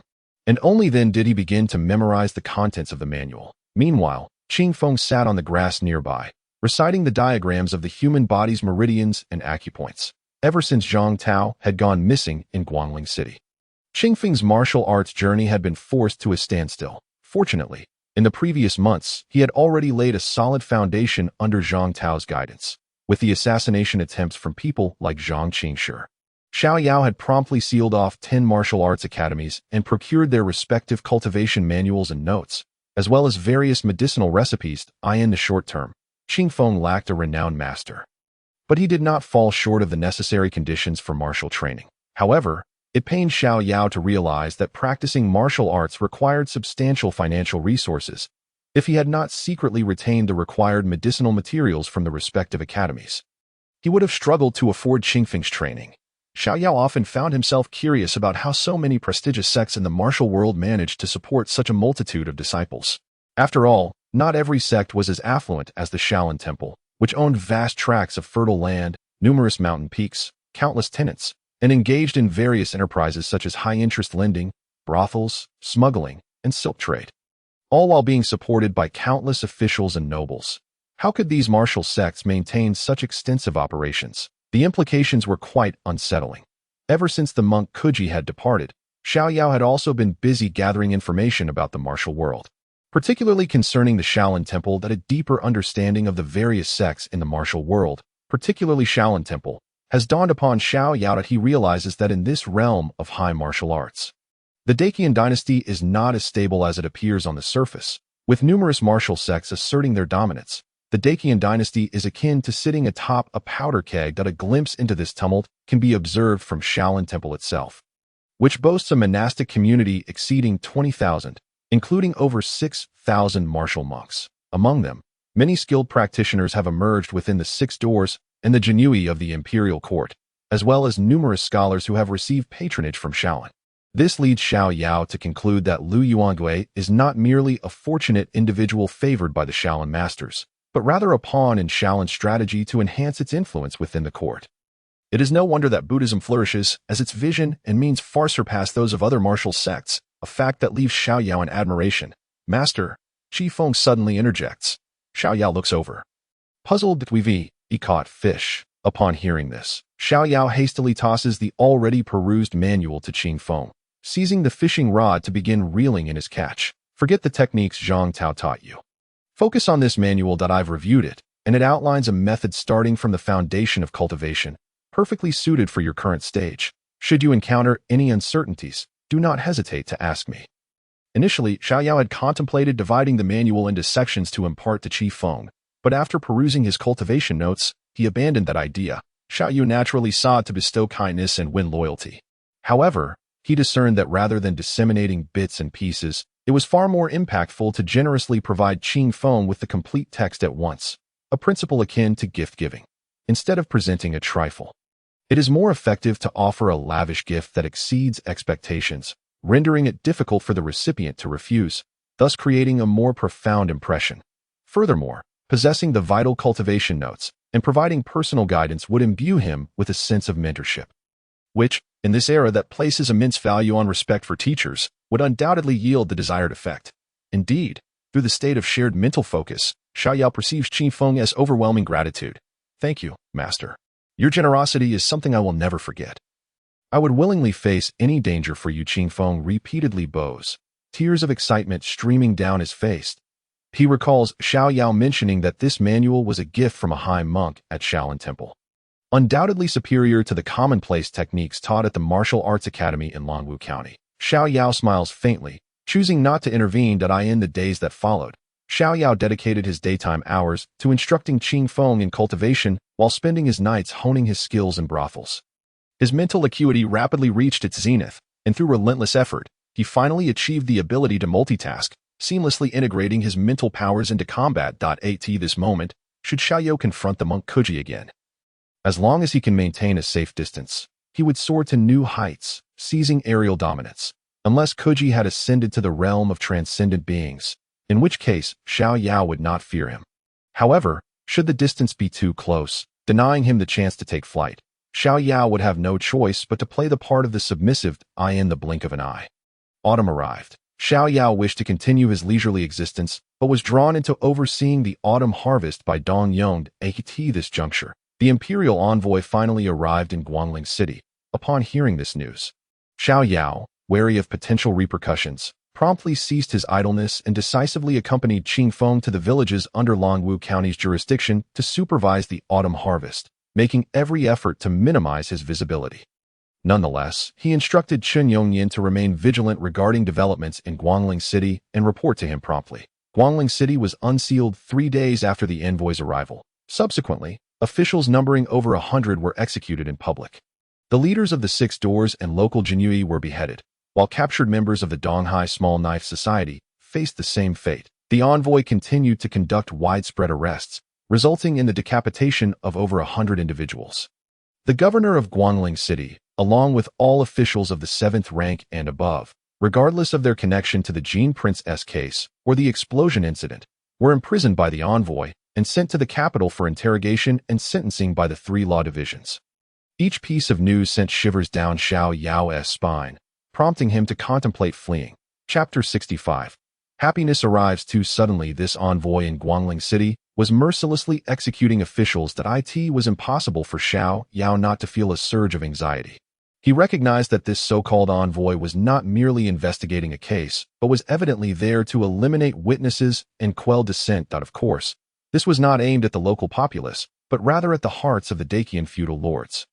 Emperor Qingping was making it clear to all feudal lords that the matter concerning the Jean Prince had nothing to do with him, expressing his displeasure over the prince's demise. Even if the feudal lords discerned the charade, it mattered little. This was his way of conveying that the execution of the Jean Prince was a private vendetta, with no intention of implicating other feudal lords. Otherwise, why would the envoy hastily open the city gates 3 days after his arrival, only to eagerly brandish his sword, causing a bloodbath in Guangling City that left the populace in terror? Historically, has any envoy acted in such a manner? This was clearly an attempt to ensure that the news of his actions in Guangling City spread rapidly. Nevertheless, Xiao Yao refrained from fleeing, not out of fear, but because he observed that the envoy was solely targeting military officials, leaving civil officials untouched. Regardless of their rank, no civil official was harmed. Thus, Xiao Yao remained as the saying goes. The end of the universe is the bureaucratic system. Though there was a risk of being held accountable, the chance to retain his position still existed. He was merely a minor clerk. The fallout should not reach him. After all, the envoy had only arrested civil officials of the 7th rank and above in Guangling City. What did he, a lowly official, have to fear? Even if he were truly captured, he could simply spend some money and leverage connections to secure his release. If all else failed and he faced execution, he could rely on his extraordinary abilities to escape later. Xiao Yao harbored no concerns about evading capture. After all, it was unlikely that a mere clerk lacking martial skills would warrant the constant supervision of a master martial artist. Escaping was easy. Securing a position was not in his previous life. As a person from the 4 provinces, if he carelessly lost his position, could he still call himself a person from those regions? However, Xiao Yao could not help but lament the advantages of being a civil official: elevated status, higher pay, and greater power. Even in the event of execution, civil officials would be spared until the last moment, provided with time and opportunity to seek connections for their release. In contrast, in Guangling City, the envoy showed no mercy towards the martial arts community, executing anyone regardless of their skill level, treating them as if they were mere livestock. Initially, Xiao Yao had pondered for a long time why, in this world of high martial arts, civil officials held such elevated status despite lacking the conditions to engage in discourse with martial artists. Now, he suddenly understood that in this realm, the mightiest fist belongs to the imperial court. However, with so many martial sects and rogue experts, what was to be done if they refused to comply? It was impractical to subdue them one by one. Chaos would ensue. Therefore, rather than resorting to brute force, successive dynasties opted for the most cost-effective method: ideological indoctrination. The strongest brainwashing force was none other than a martial artist who could easily overpower a multitude of scholars. Dynasties throughout history elevated the status of scholars, encouraging them to write and disseminate teachings, instilling moral and ethical values in every literate individual from a young age. After all, martial artists are not typically scholars. If they cannot read or comprehend texts, how would they understand martial manuals?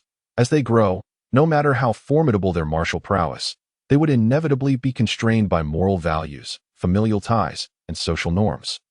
Thus, becoming obedient. To achieve this, the status and power of scholars naturally surpass those of martial artists, and the court would go to great lengths to protect scholars, providing them with a platform to engage with martial artists. It is not that scholars are inherently superior, able to shame transcendent martial artists into retreat, but rather that the imperial court's influence is simply more formidable. In contrast, a skilled martial artist may either be slain by someone of greater prowess or expend countless lives to achieve victory, while a civil official, no matter how formidable, can be easily dispatched by a mere soldier. Thus, martial artists can be executed at will, while civil officials must tread carefully. After all, those who pass the imperial examinations and ascend to officialdom are the cream of the crop among scholars.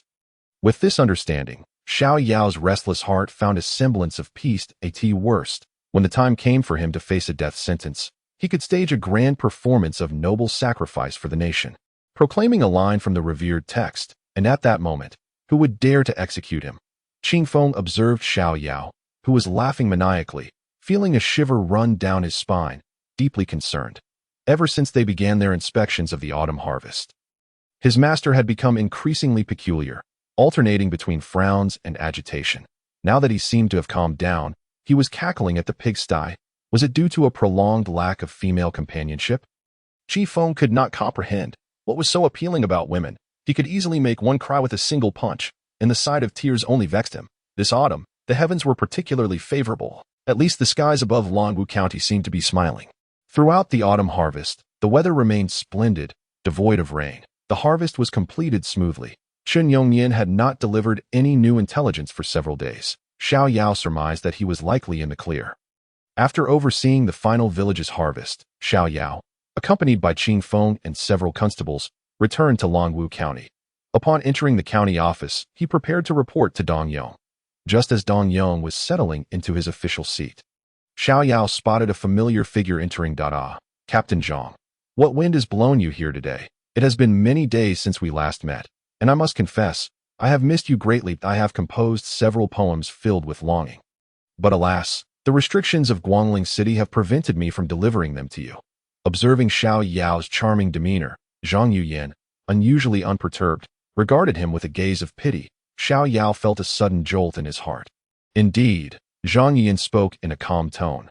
By the order of the esteemed commissioner, please accompany me, Xiao Jianshi, for an inquiry. With a sigh, Xiao Yao lamented, Cursed be Sima Jingzhong, did I disturb his ancestors' graves? This fellow truly intends to drag me down with him. Reluctantly, Xiao Yao followed Zhang Yuyan out of the county office. Amidst Dong Yong's astonished gaze, the only silver lining was that, for the moment, he bore no shackles. Upon exiting the county office, a carriage was already prepared. Once Xiao Yao boarded, Zhang Yuyan herself took the reins, and they departed from Longwu County. Seated within the carriage, Xiao Yao felt no apprehension, for he had devised several escape plans. Captain Zhang, why are you alone? Where are your subordinates?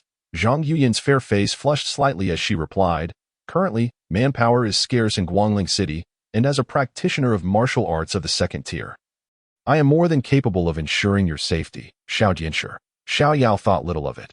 He was unfamiliar with the enforcement procedures of the Six Doors and surmised it was merely a special circumstance. Soon, darkness enveloped the sky, and as he glanced along the desolate official road devoid of any inns, he inwardly scoffed at how eager Zhang Yuyan seemed for him to meet his demise, rushing so much that they missed the relay station. After a simple meal of dry rations, Xiao Yao unceremoniously occupied the carriage, only to be jolted awake as someone entered the carriage amidst the swaying. With the light of the campfire outside, Xiao Yao recognized the newcomer as Zhang Yuyan.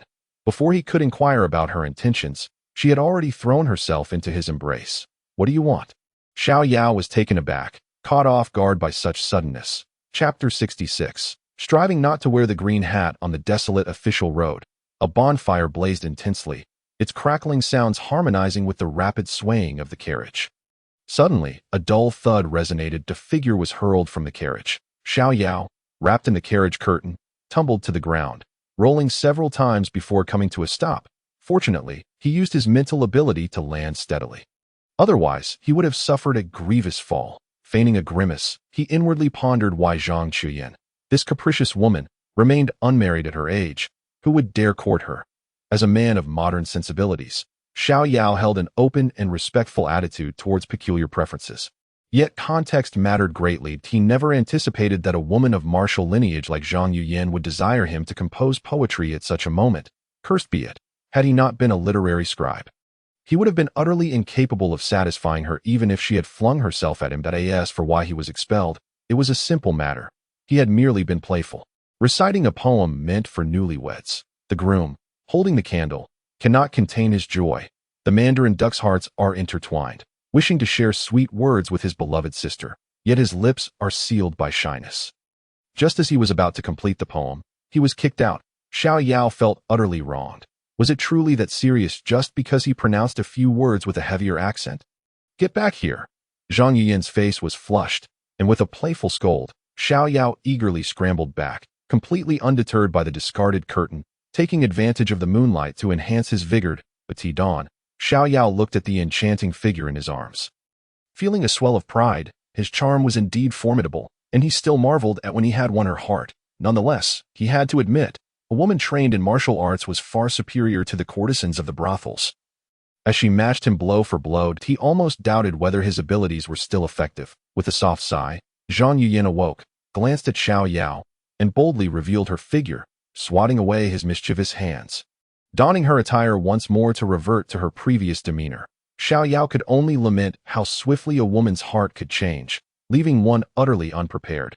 After a simple wash and a meal of dry rations, Zhang Yuyan resumed her role as the carriage driver, proceeding at a leisurely pace. Xiao Yao sat beside her, wrapping his arms around her waist, their bodies brushing against each other as he whispered, inquiring when she had developed an affection for him. This time, Zhang Yuyan did not push him away but calmly stated, "Do not overthink, for I have not fallen in love with you." Xiao Yao was taken aback. The Zhang family has but me left. I cannot allow our lineage to perish. Thus, I have resolved never to marry. Initially, I intended to find a son-in-law, but I found them all unworthy, which is why it has dragged on until today. Are you implying that my journey to Guangling City is a near-death experience? Zhang Yuyan, well aware of Xiao Yao's intellect, nodded in affirmation. Do not think I will let you go. That is impossible. I have no intention of fleeing, Xiao Yao replied calmly. Zhang Yuyan regarded him with surprise. In her memory, Xiao Yao was a cowardly lecher who, upon learning of his potential demise, remained so composed. Then why are you interested in me? Zhang Yuyan cleared her throat. You are handsome, eloquent. The path of a warrior is fraught with peril that I do not wish for my future children to tread the same path, that I hope they will become scholars. Distanced from the chaos of the martial world, thereby allowing the Zhang family to thrive. Most importantly, your potential demise would spare me from entanglements. Then strive to delay things. You best pray that I can bear your offspring. Xiao Yao laughed heartily, realizing that although he had not captured Zhang Yuyan's heart through merit, being chosen as her stallion was still a notable achievement. Others could only envy him. He was optimistic and affirmed that he would indeed make an effort. You best deliver, otherwise I shall seek another.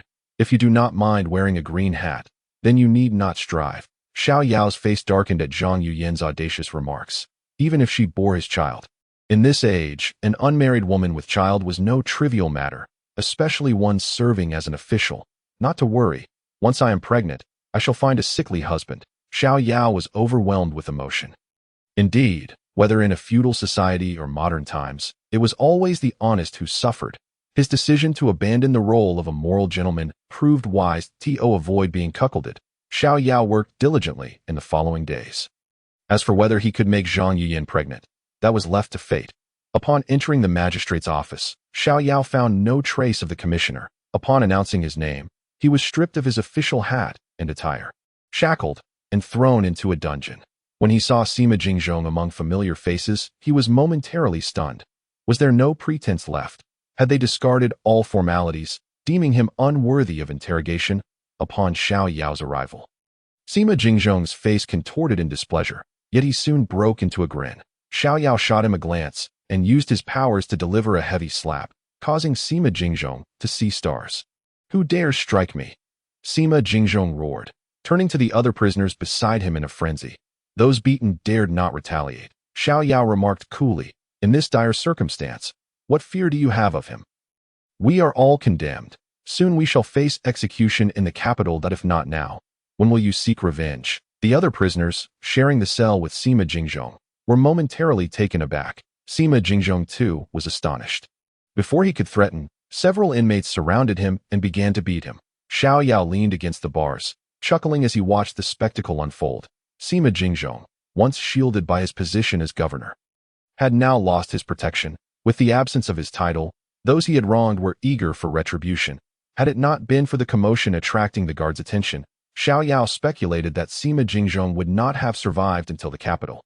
Ultimately, Sima Jingzhong remained a governor, though imprisoned. No one dared let him perish in his cell. Thus, the guards promptly transferred him to a solitary confinement. Meanwhile, Xiao Yao found pleasure in occasionally delivering slaps to him. If Sima Jingzhong realized that Xiao Yao believed he sought to drag him into the abyss, he would surely feel more aggrieved than though as the sun set. Xiao Yao was pleasantly surprised to discover that his lazy fish value had increased by 10 points, indicating that his imprisonment was akin to a paid vacation. Thus, any lingering displeasure he felt began to dissipate. Chapter 67. Bestowing grace. The incarcerated officials, mostly in a state of constant unease, were not without their clever counterparts. During discussions, Xiao Yao overheard speculations that they would not remain in the dungeon for long and would soon be escorted to the capital. This aligned with Xiao Yao's own beliefs. On the 4th day of his confinement, Qing Feng entered the cell with a food box. "Young master," Qing Feng cried, pressing against the bars, weeping profusely. Xiao Yao, astonished, inquired, "How did you get in here?" His capture had been sudden, and Zhang Yuyan, intent on her own schemes, would not have brought along Qing Feng as a mere bystander. Xiao Yao never anticipated that Qing Feng had traversed from Longwu County to Guangling City, boldly entering the dungeon to visit him. But it was imperative to note that they were serious offenders, embroiled in a case far beyond Qing Feng's status to enter. Though he left some silver for Qing Feng, it was hardly sufficient for the necessary arrangements. As soon as the jailer opened the cell, Qing Feng entered with a food box in hand. Kneeling before Xiao Yao while serving him the wine and dishes. In a hushed tone, he said, "Young master, my ability to enter here is entirely due to the grace of County Magistrate Dong. After you were taken away by the men of the 6 doors, Magistrate Dong sought me out, providing me with a token and a letter, instructing me to pay a visit to the Imperial Envoy, assuring me that the envoy would allow me to care for you." Xiao Yao's eyes widened in astonishment, his heart racing with disbelief. He had failed to realize that a powerful figure was so close at hand. What a strikingly ambitious Magistrate Dong, who had managed to establish connections with the Imperial Envoy. The fact that he could leverage such a relationship was indeed impressive. Xiao Yao suddenly felt like a mere jester in the presence of Dong Yong. Reflecting on the times he had threatened others with the name of Sima Jingzhong, Xiao Yao felt a flush of embarrassment as for how Dong Yong could connect with the Imperial Envoy. Xiao Yao held no doubts about its plausibility. It was well known that in every imperial examination, the chief examiner traditionally took on students from among the candidates. This practice often favored those of humble origins, as they were more readily welcomed by the examiners. Perhaps Dong Yong had seized such an opportunity to become a disciple of a certain minister in the capital. Thus, allowing a servant to frequently bring meals was hardly a matter of great significance. Moreover, given the nature of officials in ancient times, it was quite possible that Dong Yong was merely taking advantage of the situation for his own benefit. Xiao Yao couldn't help but speculate maliciously whether Dong Yong had such intentions in aiding Qing Feng. For otherwise, their relationship was not particularly harmonious, and there was no reason for him to assist. Xiao Yao took out a plate of roasted chicken and casually handed it to a fellow inmate, who politely expressed gratitude, and then several of them tactfully retreated to a corner of the cell, ensuring they did not interrupt Xiao Yao and Qing Feng's conversation. Xiao Yao inquired about the latest news from Guangling City and learned that the Imperial Envoy had not executed anyone for several days. Further confirming his belief that they would soon be heading to the capital, he then instructed Qing Feng to bring more wine and food on his next visit, along with writing materials if funds were insufficient. He was to seek assistance from the Xiao family or request money from Zhang Yuyan at the 6 doors. Before entering, he had anticipated being imprisoned, so he had entrusted all his silver to Zhang Yuyan. Qing Feng nodded in agreement. The following afternoon, Qing Feng, adhering to Xiao Yao's instructions, donned the items he requested. Xiao Yao redistributed the surplus food and wine among his fellow inmates and penned 3 letters. Once they finished the meal, he turned to Qing Feng and said, "This time, my young master finds himself in dire straits, and it remains uncertain whether I can extricate myself. I had hoped to cultivate you into a martial arts master to protect my side. Yet it appears that wish has become mere folly. Young master, rest assured, Qing Feng is not the kind of person to betray his loyalty. I will remain by your side, accompanying you to the capital. If you perish, I shall not live on alone." Xiao Yao playfully flicked Qing Feng on the forehead, chiding him, How old are you to speak so lightly of life and death? Here are 3 letters. Each signed. Point 1 is for my father, instructing him to go to Longwu County to return your contract of servitude to you. Should you wish, you may adopt my father as your godfather, fulfilling my filial duty to ensure his well-being in his old age. Would you consider this? Upon hearing this, Qing Feng was taken aback, tears streaming down his face as he repeatedly bowed to Xiao Yao. I am but a servant saved by my young master, though I serve you. You treat me like a brother. If I can repay your kindness in this life, it shall suffice, and I dare not aspire to become the Lord's adopted son. Xiao Yao patted Qing Feng on the shoulder without responding. Then continued, the second letter is for Captain Zhang. While I have instructed you in martial arts, the path of cultivation without a master is fraught with peril. Take this letter to her, and she will surely guide you as best as she can. The third letter is addressed to Master Kuji of Shaolin, whose teachings you have been practicing. He is the master of the Demon Suppression Hall at Shaolin Temple.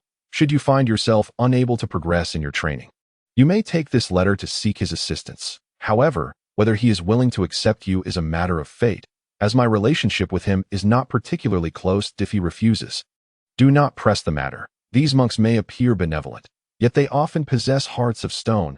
Should you provoke them, your life may be at stake. Therefore, unless absolutely necessary, it would be wise to avoid seeking his help. What more could Qing Feng say? The kindness Xiao Yao had shown him was simply too great to repay to Qing Feng. It was clear that Xiao Yao was entrusting him with his future, leaving him in tears. In the days to come, each time you visit, I shall do my utmost to guide your future cultivation. As for how much you can remember, that shall depend on your own fortune. After Qing Feng departed, the other inmates gathered around, praising Xiao Yao's extraordinary benevolence. Xiao Yao laughed heartily and began to chat with these fellow inmates, who were all scholarly officials of no less than the 7th rank. Among them, the least accomplished was still a Jinsher. Initially, they had been indifferent to one another, but after enjoying Xiao Yao's food and drink, it was difficult for them to maintain their aloofness. As the days passed, they grew more familiar, especially upon learning that Xiao Yao was the author of several renowned poems from recent days, which sparked even greater enthusiasm among them, had it not been for their prison garb and shackles. Xiao Yao might have felt as though they were not in jail, but rather at a lively gathering of poets and scholars, although he was uncertain of the depth of their talents. Their composed demeanor suggested they must possess considerable connections. Otherwise, how could they remain so unperturbed? In the following days, Qi Feng visited twice daily. Xiao Yao's father attempted to visit, but was stopped by the jailer and could only communicate through Qi Feng. Xiao Yao offered only simple reassurances, feeling no deep longing for the Xiao family, as the soul within this body was not truly that of the Xiao family's young master. After spending an additional month in confinement, by the end of October, Xiao Yao was transferred to a prison cart, joining the entourage of the imperial envoy as they made their grand journey to the capital, the city gate. Xiao Yao spotted his family members and the tearful Zhang Yuyan coming to see him off. She claimed to merely desire his physical presence without any love involved. Xiao Yao smiled triumphantly and blew a kiss to Zhang Yuyan, bidding farewell to the city still steeped in the scent of blood. Chapter 68. A healthy kidney. A world to traverse. The lengthy journey allowed Xiao Yao to personally experience the inconveniences of ancient transportation. Their party took a full 3 months to reach the capital city of Daqian, Chang'an. Gazing at the grand and towering city walls, he pondered whether he had, in a way, fulfilled the long-held wish of the original owner of this body. After all, the Xiao family's hopes had been centered on Xiao Yao's arrival in Chang'an. Although he had not entered through the imperial examination, the outcome remained the same. Xiao Yao was an ordinary man, uninterested in the unique scenery of ancient cities, instead letting his gaze linger on the numerous young women on the streets. But my goodness, the capital truly lived up to its name, with an open culture and a plethora of beauties. As he sat in the prison cart, he observed many young ladies from affluent families being escorted through the streets. Casually inquiring with the soldier guarding him, he learned that they were passing through the East Gate. Traversing the eastern market of Chang'an, the East Market had long been a place for nobles and wealthy merchants to shop, and unless one was a scholar or of elevated status, they had no right to purchase anything there. Even if one had money, vendors would be reluctant to sell to them, especially in the capital, where officials of the 5th and 6th ranks were as common as dogs, and those of the 3rd and 4th ranks were plentiful. The reason for their route through the East Market was also due to their status as civil officials. Even in imprisonment, They were not to be looked upon with disdain by the common folk. Xiao Yao felt as though he had arrived in an ancient paradise. With his charming demeanor, if he did not leave a trail of heartbroken individuals in the capital, it would be a disservice to his handsome face. Were it not for his current predicament, Xiao Yao would undoubtedly have whistled to attract attention and recited a poem in hopes of charming a naive girl like Zhang Yuyan, shortly after entering Chang'an. The convoy of prison carts split into two groups. Hey, brother, why is there a hierarchy even in prison? Where are they taking us? The guarding soldier looked speechless. Dude, you're in prison. Why are you so cheerful? Sir, you really shouldn't be envious. Those gentlemen are headed to the Xiao Yao, and if you wish to go, I can help you apply. Xiao Yao burst into laughter. My friend, you're quite the joker. The Xiao Yao is not a place for someone like me. What a joke. The Xiao Yao of the North Town Guard is a place where one might lose their skin upon entry, and if one is fortunate enough to emerge with half their life intact. They should thank the heavens. Upon learning that some of their group would be sent to the Xiao Yao, Xiao Yao and his companions, who were not being sent there, were all smiles. This signified a significantly greater chance of survival for them. Ultimately, Xiao Yao and the others were confined in the heavenly prison of the Ministry of Justice. Hardly had Xiao Yao settled when a jailer approached, grinning as he introduced the various packages available in the heavenly prison. Upon hearing this, Xiao Yao felt a wave of regret wash over him. How could he have forgotten about this? After the jailer finished, several inmates immediately expressed interest in purchasing packages. Xiao Yao leaned closer to the jailer and whispered, "My good man, I have no family in the capital. While I possess wealth, it resides far away in Guangling. What am I to do?" The jailer replied with a smile, "Rest assured, sir, as long as you write a letter, we will find a way to procure the silver. However, you will need to cover part of the travel expenses." Professional. Xiao Yao gave a thumbs up, genuinely impressed. "You're too kind." The jailer beamed with pride. However, after Xiao Yao announced his name, the jailer immediately chuckled. "Ah, it turns out to be Lord Xiao. There is no need for you to write a letter. Why? The personnel from the 6 doors have already arrived in advance to purchase a package for you. My lord, you may rest assured and indulge in it. With your connections, it is likely that you will soon be able to leave the heavenly prison, and a bright future awaits you." The jailer's flattering words flowed forth in succession, causing Xiao Yao to chuckle with delight. Indeed, for a man to thrive, possessing a good kidney is an indispensable treasure. Xiao Yao felt that it was his kidney that enabled Zhang Yuyan to be so devoted and diligent, and thus he took great pride in it. Ning Wangfudada rushed into the study, exclaiming loudly, "My lord, the imperial envoy has returned to the capital." Chui Zilu, who was engrossed in his reading, was taken aback, then suddenly sprang to his feet, asking in surprise, "What about Mr. Xiao?" Upon hearing this, Ado was momentarily stunned and sheepishly replied, "I do not know, my lord. You only instructed me to pay attention to when the imperial envoy from Guangling would return. You never mentioned Mr. Xiao?" Chui Zilu slapped his forehead, realizing that he had been overly anxious. Initially, to prevent information from leaking, he had only instructed that the return of the imperial envoy be monitored. He had already waited for several months, and with the year-end approaching, it was evident that he could not leave the capital this year. The age of the Emperor Chimping was advancing, and at such an advanced age, the risk of his passing loomed ever closer. Thus, Chui Zilu was filled with immense anxiety. The Emperor Qingping had stated that the imperial envoy would assist in bringing Xiao Yao back to him. But this wait had already extended for several months. Fearing Emperor Qingping, Chui Zilu did not dare to enter the palace to inquire. Now, upon receiving the news, he quickly asked, "Where is the imperial envoy?" "The imperial envoy has entered the palace to pay his respects," came the reply. Chui Zilu nodded, promptly ordering the preparation of a carriage, as he intended to wait outside the palace. However, just as Chui Zilu had changed his clothes and was ready to leave, he saw San rushing over in a flurry, shouting loudly before even getting close. Chui Zilu frowned, and, once San approached, reprimanded, "Did I not send you to the eastern market to procure goods? What has caused you to be in such a state of alarm?" San first apologized, then said with a look of astonishment, "My lord, guess whom I saw today in the eastern market?"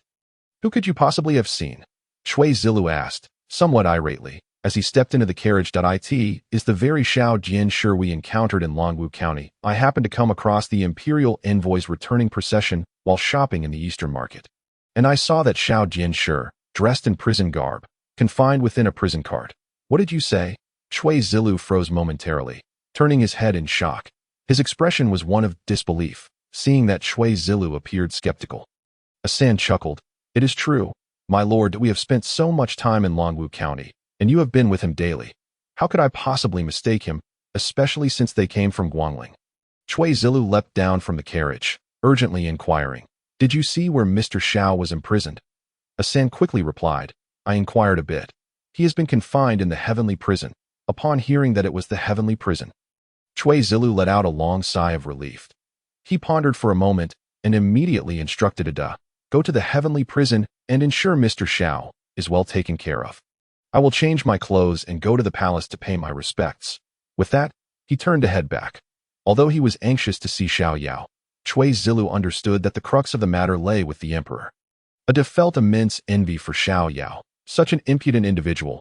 What merits could he possibly possess to be held in such high regard by the Lord? Yet he dared not delay and hurried to the accounts office to withdraw funds before hastening towards the heavenly prison. Chui Zilu donned his dragon robe and hastily entered the palace. When he arrived, the imperial envoy was still in the imperial study, presenting his report to the emperor, so he could only wait patiently, praying fervently that the Emperor Chimping had not changed his mind yet again.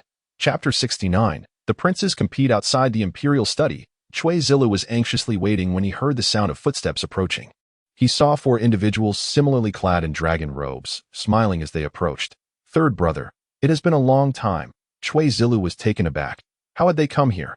Although he was puzzled, he still returned the greeting. I have seen the eldest brother, second brother, sixth brother, and eighth brother. May I ask what brings you all to the imperial study today? Has something significant occurred? The newcomers were indeed Chui Zilu's brothers, the 4 princes most likely to inherit the throne in the future. The eldest prince, Chui Zimin, styled Zhongjing, was born of the empress and was the legitimate eldest son, nearing 50 years of age. He was well educated, astute in handling affairs, and commanded the respect of the ministers in court, being regarded as the most suitable candidate for the throne. However, with the empress's passing, the eldest prince's advancing age led many officials to believe that, although he was the most qualified both legally and in capability, his age was a significant drawback. Given Emperor Qingping's lifestyle, it was estimated that by the time Chui Zimin ascended to the throne, he would be close to 60, if not already 50, leaving him only a few years to rule. Thus, his supporters gradually drifted away. The second prince, Chui Ziki, styled Zhanghe, was the younger brother of the eldest prince. Born of a different mother to T36, he was known for his amiable demeanor, humility, and courtesy, having studied under several renowned scholars, earning considerable respect among the literati. Surrounded by a cadre of reformist officials, he wielded little actual power but could instill fear with his words.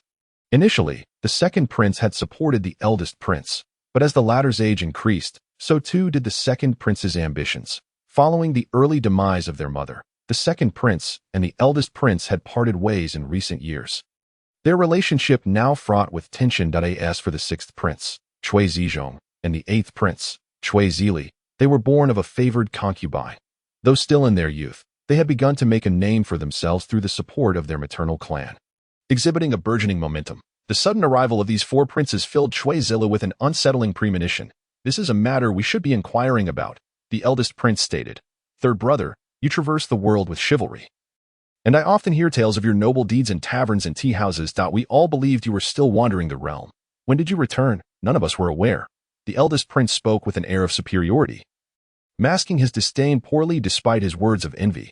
Chui Zilu had long grown accustomed to this. His mother hailed from a humble background, a minor family, making him feel dwarfed in the presence of these 4. He had learned to endure their mockery and scorn. In response to the eldest prince, Chui Zilu replied, with the year-end approaching, as a son, how could one indulge in reckless behavior during such a time? I would not wish to become the subject of ridicule among my brothers. He refrained from mentioning when he had returned, for he did not believe these 4 truly lacked knowledge of it. So, what brings you all here today? Chui Zilu inquired. The eldest prince pressed on, what is your purpose here today? Chui Zilu smiled. It is nothing of great significance. Merely a friend I made while wandering the world who has fallen into some trouble and been imprisoned. I have come to seek a decree of clemency from the emperor. The 4 princes exchanged glances. The eldest prince was about to press further when the doors of the imperial study suddenly swung open. Several officials emerged, and the princes ceased their inquiries. After exchanging bows with the ministers, a eunuch appeared, instructing all 5 of them to enter. Chui Zilu could only watch as the imperial envoy departed. then stepped into the imperial study. You five were just outside gossiping. Do you not know that I am discussing important matters with the ministers? What kind of behavior is this? The emperor chided. Father, my son knows his fault. The five of them dared not breathe, hastily offering their apologies. Enough, this shall not happen again. Eldest, what brings you to me today? Chui Zimin stepped forward, smiling. Your Majesty, my son has recently been introduced to a talented individual by my retainers. After investigation, I believe this person possesses great merit, and I have come to recommend him to your Majesty for the position of Right Chief Clerk in the Qin Wangfu. Upon hearing this, Emperor Chiping inquired with curiosity, Oh, who is this talented individual you speak of? Your Majesty, although he comes from humble origins, he is well known for his talents. He is the chief of Longwu County under Guangling. Named Xiao Yao, styled Zio. What? Chui Zilu was taken aback. He had never anticipated that his elder brother would know of Xiao Yao and seek to recommend him for the position of Right Chief Clerk in the Qin Wangfu. Emperor Qingping regarded Chui Zimin with a smile. You say he is talented. What deeds can you cite as proof of his abilities? Chui Zimin, upon hearing this, was about to extol Xiao Yao's virtues but found himself at a loss for words. Chui Zilla noticed that beads of sweat were forming on Chui Zimin's forehead, and he appeared slightly trembling. You may withdraw. Emperor Chiping did not punish Chui Zimin but then turned to the second prince. Second, what of you? What brings you here today? Chui Ziki smiled. Your Majesty, how fortuitous. I too have heard of this Xiao Zio's great reputation. I believe his intellect is sharp, and he has penned many renowned works that have spread across the land. Thus, I wish to recommend him to serve your Majesty in the Hanlin Academy or the Censorate. Chui Zilu was bewildered. He found it difficult to grasp the situation unfolding today. That it was clear that these four brothers had come to compete for his friend. But he could not fathom how they had come to learn of everything. These four princes were favored by Emperor Qingping and often entrusted with significant responsibilities. If they spoke up, would he still have any chance of securing Xiao Yao? Chui Zilu was in a state of desperation, unsure of how to proceed.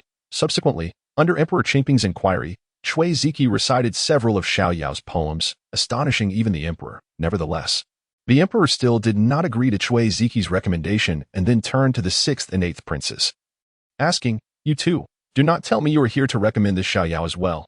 The emperor, akin to a divine being, is indeed aware that I, his son, am here to recommend this individual. However, my elder brother has already expounded upon this person's talents, and thus, I shall refrain from elaborating further. Upon hearing this, Chui Zilu felt an overwhelming sense of desolation and helplessness, fearing that Xiao Yao might slip through his fingers. Enough, I understand, the emperor declared. Leave the third brother here. The rest may withdraw. The four companions of Chui Zilu, sensing the gravity of the moment, did not dare linger and promptly retreated. You too, depart. The emperor dismissed his chief attendant, leaving only himself and Chui Zilu in the imperial study. Third brother, do you comprehend why your four siblings are aware of Xiao Zio and why they simultaneously recommend him for a position in court? Chui Zilu, upon hearing this, gathered his thoughts but ultimately shook his head in resignation. Father, I do not know. Chapter 70. The mind of an emperor observing the naive and honest Chui Zilu. The emperor's eyes betrayed a palpable disappointment. Yet, Chui Zilu, with his head bowed in deference, failed to notice, for this was something I wished them to grasp. Father, why is this so? Did you not say that Xiao Zio would assist me, despite Chui Zilu's deep-seated fear of the emperor? The revelation stirred a sense of grievance within him, prompting him to question the emperor. The emperor responded with a cold smirk, Because this is your first lesson from me. Never place your trust in anyone outside of yourself. Not even in me. An emperor is one of the rarest beings in the world, not a common man. A ruler. One is perpetually solitary and must never presume that others will remain loyal. Chui Zilu's heart raced. What did the emperor mean by this? A terrifying thought began to take shape in his mind, that I shall remember this. Having spent years away from court, Chui Zilu found it particularly challenging to navigate such scenarios. Tell me, why would I let those four know of Xiao Zio? Was it not your directive, father? At this, the emperor, despite his imperial composure, could not suppress an eye roll. Fool. Many matters in this world do not require explicit instructions to yield my desired outcomes. I have never commanded nor hinted at such things. Noticing Chui Zilu's bewilderment, the emperor sighed. Having been away from court for so long, Chui Zilu was woefully out of touch with his brothers. I am using this situation to discern which ministers stand behind which prince. To rule effectively, one must understand their ministers, their interests, their political agendas, and so forth. people are inherently self-serving. While ministers may possess public spirit, they are more than willing to pursue personal gain if the opportunity arises. However, personal interests can often cloud their public spirit. The TO determine whether their proposed suggestions are driven by genuine concern or ulterior motives. One must ascertain their affiliations and evaluate whether the primary beneficiaries of those suggestions are connected to them, and to what extent. As Chui Zilla listened to the emperor's articulate discourse, an unexpected sense of happiness welled up within him. Throughout his life, the words exchanged between him and the emperor in this brief moment surpassed those of the past 2 decades combined. At that moment, the emperor appeared less like a sovereign and more like a father, imparting wisdom and guidance. Chui Zilla diligently took notes, recognizing this as a rare opportunity to learn the art of governance from an emperor who could rival the greatest rulers of history. Though some concepts eluded him, he resolved to internalize the teachings and ponder them further upon his return. Little did Chui Zilla know that this experience was not unique to him. In fact, the first prince, second prince, sixth prince, and eighth prince had all undergone similar lessons. The fallout between the second and first princes had stemmed from such revelations. The emperor imparted his teachings to Chui Zilla for a full 2 hours before dismissing him as dusk fell. As Chui Zilla hastily inquired about Xiao Yao, the emperor assured him, "Do not worry. I have made the necessary arrangements. They asked for my motives. Ponder them upon your return." Chui Zilla dared not press further and, upon leaving the imperial study, received a decree from the emperor's chief attendant, Zhou Silai. "Prince Ning, the emperor said that this decree serves as a test for you. Consider carefully when you choose to utilize it." Gratefully accepting the document, Chui Zilla departed the palace. Once home, he eagerly opened the decree, discovering that it was a special pardon. After closing the document, Chui Zilla began to reflect on his conversation with the emperor, growing increasingly anxious as he contemplated the implications. By the time he came to his senses, he was soaked in cold sweat. The aged emperor's grasp on the sentiments of the court was nothing short of astonishing. Realizing the depth of the situation, Chui Zilla was struck by a wave of cold dread. Merely by leveraging the 4 princes, the emperor had exposed the officials who secretly aligned with them. Rendering their schemes transparent, Chui Zilla mused that his 4 brothers would likely revel in their perceived triumph upon discovering that he had failed to extricate Xiao Yao from the dungeons. With a sigh of relief, he summoned a servant to inquire about the whereabouts of Ada, instructing him to come forth. Ada had been waiting outside the study since Chui Zilla's return, but had refrained from interrupting due to Chui Zilla's distracted demeanor. Upon being called in, Ada hurried over. "How did your visit with Master Xiao go today?" Chui Zilla inquired, replying to the prince. "Master Xiao is faring quite well in the dungeons. Prior to this, someone had already assisted him in settling his affairs. However, I took the liberty of improving his conditions a bit and managed to visit him. As you were in a hurry, I did not dare disclose your true identity." Ada replied, "Though, someone has made arrangements for him." "Do you know who it was?" Replying to the prince, I inquired with the dungeon guards, and they mentioned it was someone from the 6 doors. Chui Zilla was taken aback. 6 doors. Suddenly, a realization struck him, and he wore a look of astonishment. Xiao Zio had truly managed to secure that Captain Zhang's release? The memory of Xiao Yao and Zhang Yuyan's previous entanglements brought a mix of amusement and exasperation. "Did he mention anything during your visit?" Ada promptly responded. "Master Xiao expressed a desire for chilled grape wine and requested that I arrange for it." Master Xiao remains as unpretentious as ever. "Very well. You may take your leave. I shall visit him again tomorrow." After dismissing Ada, Chui Zilla contemplated the decree, pondering when the most opportune moment to employ it would be. Suddenly struck by inspiration, he carefully stored the decree away, instructed for meals to be prepared, and retired early for the night. On the following day, clad in his regular attire, Chui Zilla made his way to the dungeons. As he approached, he overheard Xiao Yao's robust voice. "I say, old Xiao, it's hard to believe you're a scholar and even served as an imperial censor for several years. Who bribes others in such a manner? If you must offer a bribe, at least make it an amount that cannot be refused. A few hundred taels. How can you possibly justify that as a bribe, expecting assistance in smoothing over your affairs?" Chui Zilla's expression darkened, and he cleared his throat loudly before stepping forward to greet Xiao Yao with a smile. "Master Xiao, I hope you are in good health." Chapter 71. A refusal to recruit. Xiao Yao was engaged in a lively discussion with his fellow inmate. Uncle Xiao, when he noticed Chui Zilla's presence, that he greeted him warmly and moved to the bars of his cell. "Brother Chui, your arrival is quite timely. I must thank you for your noble intervention in securing me this solitary confinement, sparing me the discomfort of sharing a cell with others. Master Xiao, you are too kind. Upon hearing of your unfortunate entanglement, I intended to visit you immediately. However, I prioritized your release and thus could not come sooner. I hope you do not hold it against me. Chui Zilu replied earnestly. Not at all, not at all. Xiao Yao waved dismissively. The conditions here are far better than I anticipated. Previously, I was cramped with a group of others. But now I have this single cell, which is certainly an improvement. While I may have been implicated due to circumstances, it is not a grave offense. Truly, Brother Chui need not waste his goodwill on my behalf. I am quite comfortable here. That simply will not do. Others may not recognize your exceptional talents, but I certainly do. Keeping someone of your caliber confined, even for a day, is a loss to the court. I have already sought the assistance of the third prince to expedite your release from this predicament. Upon hearing this, Xiao Yao's demeanor shifted. While he lacked the comforts of companionship, thanks to the arrangements made by Zhang Yuyan and Chui Zilu, he found the conditions tolerable. More importantly, each day spent here accrued him 10 points of salted fish value, akin to a paid vacation.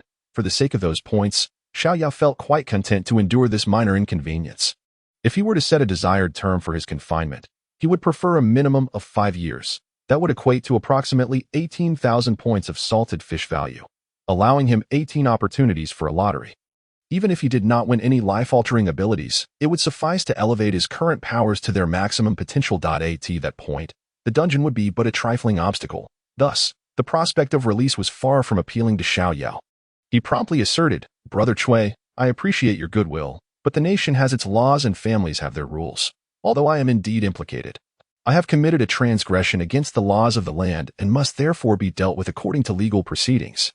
It would be an abuse of power to intervene personally. I kindly ask Brother Chui to inform the third prince, so he need not trouble himself further. As for Xiao Yao, he has inquired among fellow friends regarding his predicament. It appears he faces either execution as a mere addition to the count or several years of imprisonment. How could Xiao Yao possibly wish to leave this treasured sanctuary now? No, no one shall succeed in persuading him to depart. Chui Zilu was taken aback. He was aware of Xiao Yao's peculiarities, but he had not anticipated them to be this extreme. There has never been a prisoner in this dungeon who has become addicted to incarceration. In a moment of urgency, Chui Zilu mustered the courage to speak softly. Mr. Xiao, it is already too late. The third prince has entered the palace to pay his respects to the emperor and cannot be stopped. Xiao Yao was taken aback, and then, with curiosity, he inquired, if the third prince were to secure a decree of amnesty on my behalf, and I were to refuse to comply, would I not face execution? Chui Zilu stifled a laugh and nodded solemnly. That is indeed a certainty. Xiao Yao rolled his eyes. Having spent considerable time in close company with Chui Zilu, he could easily discern when this fellow was being disingenuous. Well, Mr. Xiao, today, aside from visiting you, I have urgent matters to discuss. Thus, Chui Zilu lowered his voice to ask, Mr. Xiao, the third prince has learned of your exceptional talents and wishes to recruit you to serve him. May I inquire about your thoughts on this matter? Xiao Yao was taken aback. How could Chui Zilu be so obstinate? He had previously informed him that the third prince was not a suitable ally. Yet it seemed that his words had fallen on deaf ears. Xiao Yao reiterated his views on the third prince, urging Chui Zilu to keep his distance. What you do not know, Mr. Xiao, is that the third prince has submitted a memorial based on the strategies I shared with you. He intends to use this as a stepping stone for a mission to the border. Moreover, His Majesty has already consented. After the new year, he will embark on this journey. This is precisely the time when someone of your remarkable talents is needed for assistance. Do you truly believe that the third prince is still unsuitable for your allegiance? Chui Zilu patiently endeavored to sway Xiao Yao's opinion. Who would have thought that after all this, Xiao Yao would remain unmoved? Do you truly have such disdain for the third prince? What could possibly be the reason? Xiao Yao pondered for a moment. Though Chui Zilu seemed somewhat simple-minded, fixated on the third prince, he was genuinely earnest in his intentions. And it would be unkind to watch him sink deeper into this quagmire. Thus, utilizing his mental abilities, he created a soundproof barrier and asked seriously, Brother Chui, before I respond to your question, you must first answer mine. Pray, go ahead. Was it not the current emperor who assassinated Prince Jin? Chui Zilu's expression changed dramatically, and he quickly glanced around, relieved to find that no one nearby had overheard Xiao Yao's question. He sighed in relief. Mr. Xiao, do you wish to court death by uttering such words? Xiao Yao continued to gaze at him intently. Chui Zilu chuckled bitterly. Mr. Xiao, I am merely a friend of the third prince. How could I possibly have knowledge of such confidential matters? Even if what you suspect were true, what would be the outcome? Are you intending to seek justice for Prince Jin? Xiao Yao sighed. Brother Chui, at this point, why the pretense? When I was in Longwu County, my understanding was limited, and I did not think much of it. However, in this dungeon, I have recalled that the royal family currently bears the surname Chui and hails from Rongyang. Brother Chui, you are likely of noble blood yourself. Chui Zilla nodded in acknowledgement. When he had previously revealed his identity as a member of the Rongyang Chui clan, he had never intended to conceal his royal lineage. It was merely that Xiao Yao had lacked the discernment to recognize it at the time, which was no fault of his own. Xiao Yao smiled and said, "Thus, even if you are unaware of the secrets surrounding Prince Jin, the third prince must certainly be informed. If he is aware, does he not fear venturing to the border, potentially facing peril?" "What do you mean, Mr. Xiao?" Chui Zilu did not perceive that Xiao Yao was suggesting that the border might face threats from the Tartars. Fearing death at their hands, he believed there was something more profound at play. Keen to repay Chui Zilu for his assistance in the dungeon, Xiao Yao spoke candidly. "Brother Chui, you may not be aware, but during my time in Guangling City, I encountered an individual named Qi Wenchang, hailing from the Qiqing sect, known in the martial world as the Poet Sword. Chui Zilu, seasoned in the ways of the world, was well acquainted with the rising star Qi Wenchang. I know of him, but what does that have to do with the third prince's potential journey to the border? Do you not realize, Brother Chui, that Qi Wenchang is a retainer of the Mu Prince's residence?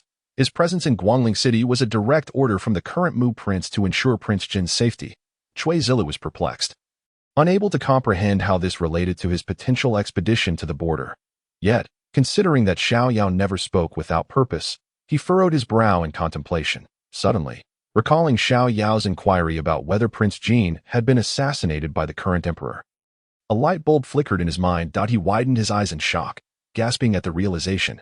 Chapter 72. Two choices. Engaging in conversation with an astute individual is a relief. Observing Chui Zilu's rapidly shifting expressions, akin to a revolving lantern, Xiao Yao knew that Chui Zilu had grasped the implications of his words. At this moment, Chui Zilu's heart was tumultuous. Just yesterday, he had been deeply moved by the apparent affection between Emperor Qingping and his father. Yet now he felt a chilling sense of dread. In Chui Zilu's memory, his father was as cold as a deity, devoid of any human warmth. He was calm and wise, treating his ministers with grace and courtesy, yet possessed a ruthless decisiveness that commanded respect throughout the court. Based on his understanding of Emperor Qingping, even though the Anbei strategy was an unparalleled solution for pacifying the north and had been proposed by him, the emperor would never allow him to take on such a significant role at the border. He would either assign a trusted minister or one of his 4 brothers to the task. There was no reason to entrust such a responsibility to a son who merely dabbled in the martial world, neglecting his duties. Even if Chui Zilla suddenly awakened to the need to follow his father's wishes and stepped into the trap set for him, there was no justification for assigning him such a weighty responsibility immediately. Now, after Xiao Yao's guidance, he began to comprehend Emperor Qingping's reasoning. The northern border had traditionally been under the stewardship of the Mu Prince's residence, with military power firmly in their grasp since the founding of the Great Qian dynasty. Over the years, many emperors had sought to curtail the power of feudal lords, yet none dared to touch the Mu Prince. The blood-soaked incident involving Prince Jin had long been the talk of the town. If the Mu Prince were truly unaware of the true culprit and wished to protect Prince Jin, they should have dispatched more skilled individuals, rather than just Qi Wenchang, which seemed utterly illogical. This was a clear indication that the Mu Prince was aware of the hidden truths surrounding the incident and had sent only Qi Wenchang to convey their stance to Emperor Qingping, a subtle expression of discontent and a silent protest. Yet, who was Emperor Qingping? He was destined to be a luminary in history, and would he tolerate warnings and threats from a feudal lord? Thus, Chui Zilla perceived that Emperor Qingping's intentions to unsettle the Mu Prince were becoming increasingly evident. Chui Zilu was not the heir apparent. Sending him to the border was tantamount to pitting him against the Mu Prince for military authority. If he succeeded, it would demonstrate that he was not beyond redemption. Perhaps even a dark horse the emperor had misjudged, a potential choice for the future of the Great Qian dynasty. If he failed, it would signify his hopelessness, allowing Emperor Qingping to eliminate that option. Furthermore, should the Mu Prince, blinded by greed, harm Chui Zilu, it would provide Emperor Qingping a legitimate reason to strike back at the Mu Prince, reclaiming some military power in the process. It was a plan with countless benefits and no drawbacks. The crucial aspect was that dispatching a relatively insignificant prince to the border was a calculated move, unlikely to provoke a defensive reaction from the Mu Prince. Upon realizing all this, Chui Zilla was covered in goosebumps, finding it laughable that he had previously believed Emperor Qingping harbored paternal affection for him. Indeed, the royal family is devoid of kinship, Perhaps this was the first lesson Emperor Qingping had imparted to him. Now that the die was cast, even if Cui Zilu comprehended everything, he could not refuse. Emperor Qingping had afforded him the opportunity to escape the trap, but having willingly stepped into it, how could he now wish to extricate himself? Nevertheless, Cui Zilu had long since prepared himself mentally. He quickly gathered his emotions and turned his gaze toward Xiao Yao. Filled with fervor, at least he still had Xiao Yao. He had initially thought himself to have overestimated Xiao Yao's talents. But today's insights had left him in awe. He resolved to bind Xiao Yao to his chariot of fate. Without Xiao Yao's assistance, Cui Zilu feared he would likely face utter ruin. Taking a deep breath, Cui Zilu bowed deeply to Xiao Yao. Brother Cui, what is the meaning of this? Cui Zilu inhaled deeply, determined to speak candidly and reveal his identity. In order to win over such a talent. He did not believe his intellect could deceive Xiao Yao. Sincerity was his most potent weapon. I ask for your forgiveness, Mr. Xiao, for my concealment. In truth, I am the third son of the current emperor. The third prince, Ning Wang Cui Zilu. Xiao Yao's eyes widened in astonishment, rendered speechless for a long moment. You, with your striking brows and bright eyes, I had thought you a naive simpleton, yet you are.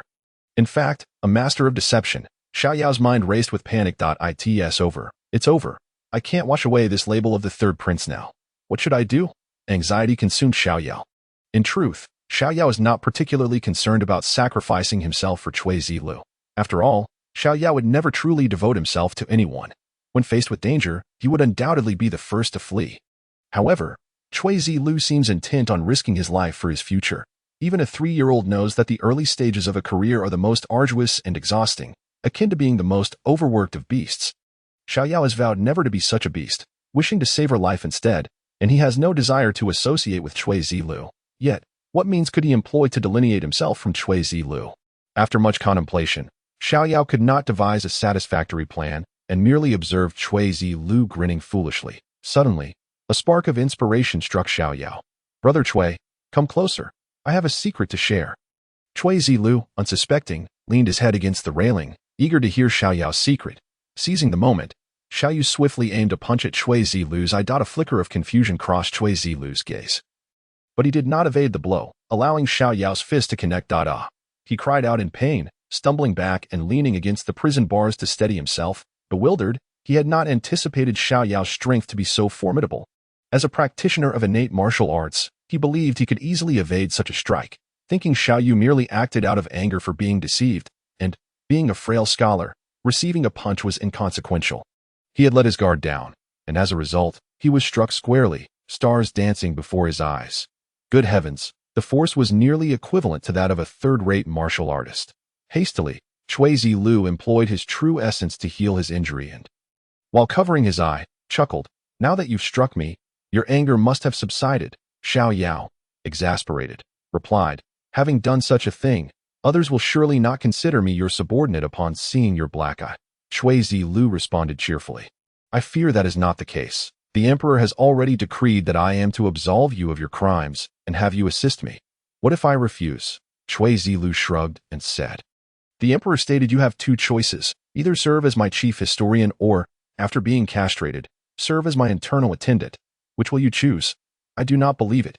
Cui Zilu, wearing a faint smile, replied, I can go to the palace right now. My father will agree to my proposal. Xiao Yao's lips twitched. It seemed that Cui Zilu had not learned any other skill from him, but had certainly mastered the art of shamelessness. Chapter 73. Qiao Shuzhong observing Cui Zilu proudly sporting his panda eyes. Xiao Yao felt a mix of anger and amusement. He retreated to the depths of the cell, sat upon the bed, and closed his eyes in contemplation, weighing the gains and risks.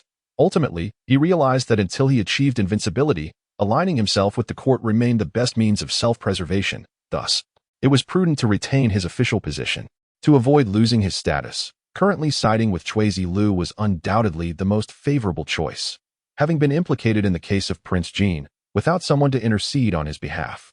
The best outcome would be to serve a few years in prison, lose his official title, and return to Guangling City to rely on Zhang Yuyan for sustenance. Xiao Yao did not mind living off others. But given that the 6 Doors was the court's agency for handling cases related to the martial world, the risks were exceedingly high. Should Zhang Yuyan inadvertently meet her demise, there would be no one left to protect him. even if he possessed two fully developed supernatural abilities at that time. In this martial world, he was still far from invincible, especially in a society where martial arts sects were heavily interdependent. Should he unwittingly provoke someone from the martial world, it would be akin to the cliché D plots of online novels from his past life, where striking the small would lead to the arrival of the great. And striking the great would summon the ancient and immortal. If he were to provoke a renowned sect, even with superior combat skills, he doubted he could withstand the legendary beings known as terrestrial immortals. Although Xiao Yao had never encountered such martial artists, the tales circulating in the martial world were exaggerations of terrifying strength. Thus, he resolved to temporarily remain by Cui Zilu's side, waiting for an opportunity to extricate himself. Xiao Yao could only take one step at a time. Opening his eyes, he found Cui Zilu still dutifully standing outside the cell, embodying the utmost humility. Mr. Xiao has certainly made up his mind. Xiao Yao, with a look of disdain, nodded. You are about to lose your dignity. How could I not agree to assist you? Cui Zilu beamed with delight. However, do not be too hasty in your joy. I have conditions. I can help you, but we must establish 3 rules. Mr. Xiao, feel free to make any requests. I shall comply with them all. Satisfied with Cui Zilu's attitude, Xiao Yao raised 3 fingers. First, I will only assist you in devising future action plans. I will not involve myself directly. No problem. If you provide me with the overarching strategies, and I still fail, then it is my own failing. Second, unless absolutely necessary, I will not preside over official matters. I demand to be on extended leave, yet my salary must not be reduced. Cui Zilu, upon hearing this, was both amused and exasperated. He recalled Xiao Yao's lazy demeanor in Longwu County, but still readily agreed. Third, if there comes a day when I wish to leave your service, you cannot obstruct me and must allow my departure. This. Cui Zilu frowned but ultimately gritted his teeth in agreement. Then, smiling, he said, since Mr. Xiao has consented, I shall return to the estate to fetch the imperial decree and bring you out.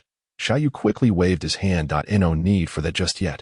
I find this place quite comfortable and do not wish to leave immediately.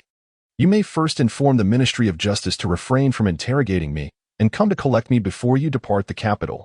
Cui Zilu was perplexed by Xiao Yao's reasoning. Had he truly become addicted to imprisonment? Yet he understood Xiao Yao's peculiar temperament, which differed from others, and obediently agreed. And I shall have it to bring you food and drink daily. If you wish to see me, just notify it, and I will come at once. Xiao Yu nodded and then said with earnestness, once your highness returns, do not be idle. There are several matters I need you to attend to. Noticing Xiao Yao's swift transition into the role, Cui Zilu was filled with joy and respectfully inquired, what commands does Mr. Xiao have? Zilu will do his utmost to fulfill them. 2 matters. First, once you return, please compile information on the court officials and factions you are aware of, particularly concerning the princes most likely to ascend the throne, as well as details regarding the Mu royal residence and the border areas. Write down as much as you know and send it to me as soon as possible. Rest assured, I will attend to it promptly. Cui Zilu understood that Xiao Yao was formulating a development strategy for his future and dared not be negligent.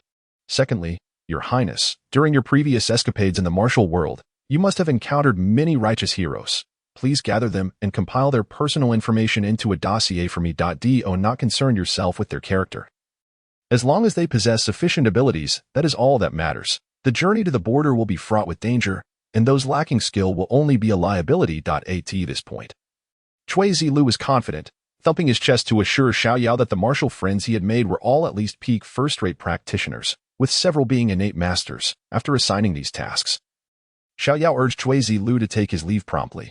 Turning around with a smile, he found Xiao Shuzhong observing him with curiosity. Xiao Yushi, judging by your expression, have you recognized who that was just now? Upon seeing Xiao Yao's enigmatic smile, Xiao Shuzhong couldn't help but shiver. Brother Xiao, you may call me Old Xiao. I find your address as Xiao Yushi rather chilling. Xiao Yu laughed heartily, approaching the bars and gesturing for Xiao Shuzhong to come closer. This man was a colleague of his in the inspection office. Having served there for 4 to 5 years with little hope for promotion, he sought to bribe officials in the Ministry of Personnel to secure a local position during the next examination.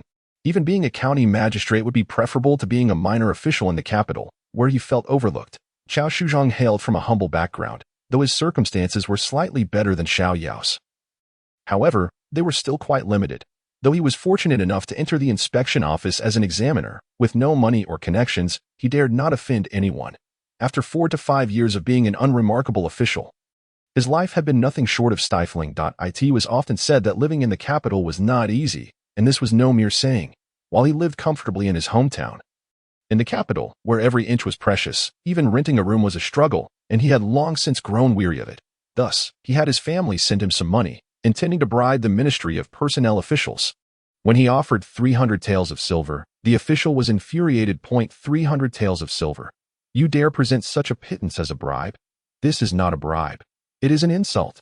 The official stormed off without even finishing his meal, the next day reporting him, leading to his imprisonment by Emperor Qingping, where he remained until today. These events were only revealed to Xiao Yao after several days of conversation, during which he had subtly probed for information, causing Xiao Yao to laugh until he could barely breathe. Just as he had finished analyzing why Qiao Shuzhong had been reported, Cui Zilu arrived, interrupting their conversation. As for how this impoverished examiner could afford a single room, it was necessary to mention the romantic escapades of this Inspector Qiao. Chapter 74. The heartless are often scholars. There is an old saying, prostitutes are heartless, and actors are untrustworthy. Yet, this adage does not apply to Qiao Shuzhong's old flame. Qiao Shuzhong had a former lover whom he had met during the imperial examinations in a brothel in the capital. Named Lu Rubian. It was rumored that she had once been a courtesan, but as age caught up with her, she was washed away by the tides of younger beauties. Qiao Shuzhong, being able to excel in the imperial examination and attain the title of Jinshi, undoubtedly possessed remarkable literary talent. With his intellect, he won the heart of Lu Rubian. For over half a year leading up to the examination, Qiao Shuzhong relied on her generosity and vowed that should he succeed, he would redeem her. Alas, the words of men often prove to be mere fabrications. Upon passing the examination, he entered the Duca Yuan as a censor, and although he could take Lu Rubian as a concubine, he dared not approach courtesans. As he put it, he was not a faithless man, merely a victim of financial constraints, unable to afford her redemption. Thus, the two severed ties. It was only after Qiao Shuzhong's failed bribery attempt that he found himself imprisoned in the Tianlao. Somehow, Lu Rubian learned of his plight. One would expect her to revel in his misfortune, yet not only did she refrain from retaliating, but she also brought forth the modest sum she had painstakingly saved over the years to secure his release, even ensuring he was housed in a private cell to spare him from suffering. Hearing this, Xiao Yu felt an overwhelming envy. He could scarcely fathom the extent to which Qiao Shuzhong had deceived her, a woman of the world, into a state of infatuation, and even after years of betrayal, she still chose to risk her future for his comfort during his tribulations. Upon learning of this, Xiao Yu marveled at Lu Rubian's extraordinary character. Thus, while the adage that courtesans are heartless and actors are unprincipled holds some truth, it is also excessively extreme. Throughout Xiao Yao's past life and Chinese history, countless remarkable women of the night existed. Much like Lu Rubian, who, despite being a romantic idealist, possessed a profound sense of patriotism and noble spirit, her fidelity and determination a source of shame for many men. The prevalence of such sentiments can be attributed to three primary reasons. Firstly, those who are incapable of engaging with courtesans often disparage them, as only the wealthy and powerful can indulge, while ordinary individuals find themselves unable to do so, resulting in a flurry of derogatory remarks. Secondly, the brothels are inherently places of moral decay, where even the most virtuous can become tainted. Having witnessed the darkest aspects of human nature, few emerge unscathed. What appears as callousness is often a mere defense mechanism. Lastly, it serves as a means for literati to elevate their own status, often encouraging virtuous women to forsake their morals while dragging innocent maidens into the mire, masking their own lewdness as romanticism. Xiao Yu believes one should not hastily label individuals based on their profession. Every industry has its virtuous and vile, just as scholars, who profess to cultivate virtue and govern well, often engage in petty schemes, selling their integrity for personal gain. How many truly deserve the title of gentleman? Thus, Xiao Yao never looks down upon courtesans, whether they be common or courtesans of high esteem. He treats them all equally, favoring beauty and form, ensuring fair compensation without resorting to poetic tricks to exploit them. While many deem courtesans despicable, one must ponder the morality of their own actions when seeking their company. Xiao Yao firmly believes such notions should not prevail. As for why he still seeks their company, it is simple. If he refrains, others will not. By indulging himself, he spares the women from the clutches of scoundrels. Regarding whether Xiao Yao fears being labeled shameless, he scoffs at the notion, never considering himself lacking in dignity. In recent days, he has harbored disdain for Qiao Shuzhong, who has repeatedly lamented, vowing that if he survives his incarceration, he shall redeem Lu Rubian and take her as his wife. The credibility of such claims, in Xiao Yao's mind, barely registers a fraction. Historically, those who champion righteousness often belong to the base breed of dog butchers. While the unfaithful are frequently scholars, trusting that scholars can reform their basest instincts is as foolish as believing that a sow could climb a tree. Xiao Shuzhong, having long awaited, seized upon Xiao Yao's inquiry with fervor, asking, "Brother Xiao, if I am not mistaken, is that the esteemed Prince Ning? You know him?" Xiao Shuzhong nodded, a smile gracing his face. "Indeed, though he is a free spirit, wandering the world, he returns every new year. So I have encountered him a few times, albeit without any significant interaction." Xiao Yao, grinning, replied, "Then, old Xiao, do not say I do not care for you. Prince Ning is currently seeking to recruit some aides. What say you? Care to align yourself with him?" Upon hearing this, Xiao Shuzhong was immediately filled with excitement, yet soon donned a crestfallen expression. "To serve Prince Ning would be a privilege, yet I am a condemned man. What chance do I have?" Xiao Yao chuckled. "Old Xiao, if you insist on being obstinate, listen well. Should you wish it, I can introduce you. Your offense is not insurmountable. If Prince Ning is willing to assist, you need not fear remaining imprisoned. Brother Xiao, do not deceive me." Xiao Yao rolled his eyes. "Disbelieve if you wish, but if you do trust me, I assure you, your gratitude shall be repaid in full." Xiao Yu laughed heartily, patting Xiao Shuzhong on the shoulder, saying, "Brother Xiao, I must say, your fortune is indeed remarkable. After the new year, Prince Ning will embark on a journey of experience, and he is in dire need of capable individuals. As long as you commit yourself to his side, how can you fear a lack of prospects? I cannot promise you will ascend to the heights of power, but it will certainly be a far cry from your current mundane duties at the Duke of Yuan. You will at least hold a significant position of authority. Do you believe me? I believe whatever Brother Xiao says. Henceforth, Brother Xiao and I will jointly support Prince Ning. I shall certainly follow your lead." Xiao Yu waved his hand, chuckling. "Old Xiao, your perspective is still rather limited. Prince Ning is currently isolated, in need of talent. Even if we are capable, how much can we truly assist him? Would you not agree?" "What, then, does Brother Xiao imply?" Xiao Yu laughed heartily, stating with sincerity, "The current court is rife with factions. Most officials have already aligned themselves with their respective parties. The remaining members are either fence-sitters or hereditary nobles. And recruiting capable individuals from among them is not only challenging but also costly. So, aside from this, Brother Xiao, where else do you think we might find suitable talent?" Upon hearing this, Xiao Shuzhong was momentarily taken aback. Then noticed Xiao Yao's gaze drifting toward the other cells in the prison and gasped. "Brother Xiao means to say." He quietly pointed toward the imprisoned officials in the nearby cells. "A most commendable thought. Truly, Brother Xiao is astute." Xiao Yu laughed heartily, feeling quite pleased with his whimsical idea. Xiao Yao did not consider this to be a significant matter. It was merely a means of sifting through potential candidates. The remaining individuals may harbor ulterior motives or be undercover agents arranged by other princes. Xiao Yao could only assert that such occurrences are utterly unavoidable. As adults, one should never harbor the expectation that a normal person will exhibit unwavering loyalty. The ability to ensure that those around one remain steadfast through life and death is not contingent upon some so-called loyalty, but rather on mutual interest. As long as the rewards are ample, they would not hesitate to go to extremes. If Cui Zilu is unable to win over these individuals, then he deserves to meet his demise without blaming anyone else. With Xiao Shuzhong, a local power in the capital, Xiao Yu swiftly established a list of officials to recruit with his assistance. Although Xiao Shuzhong was not a high-ranking official, as an imperial censor, he had an abundance of insights into the backgrounds and various rumors concerning officials in the capital, both on and off the record. Do not be surprised at how much Xiao Shuzhong knows. As an imperial censor, if one were to recklessly impeach without understanding the background of the officials involved, it would be akin to courting disaster. The fact that Xiao Shuzhong had served as an imperial censor in the Duke of Yuan for 4 or 5 years without incident speaks volumes about his capabilities. Once the list was finalized, Xiao Yao instructed Ada, who came to deliver meals, to use various means to facilitate his opportunities to engage with these individuals discreetly and persuade them. For instance, during the airing time, only Xiao Yu and the individuals he needed to connect with would be allowed to come out. Granting them the chance for private interaction, Xiao Yao would straightforwardly recruit these individuals through the lure of benefits. Those he could recruit brought him joy, while those who declined did not concern him.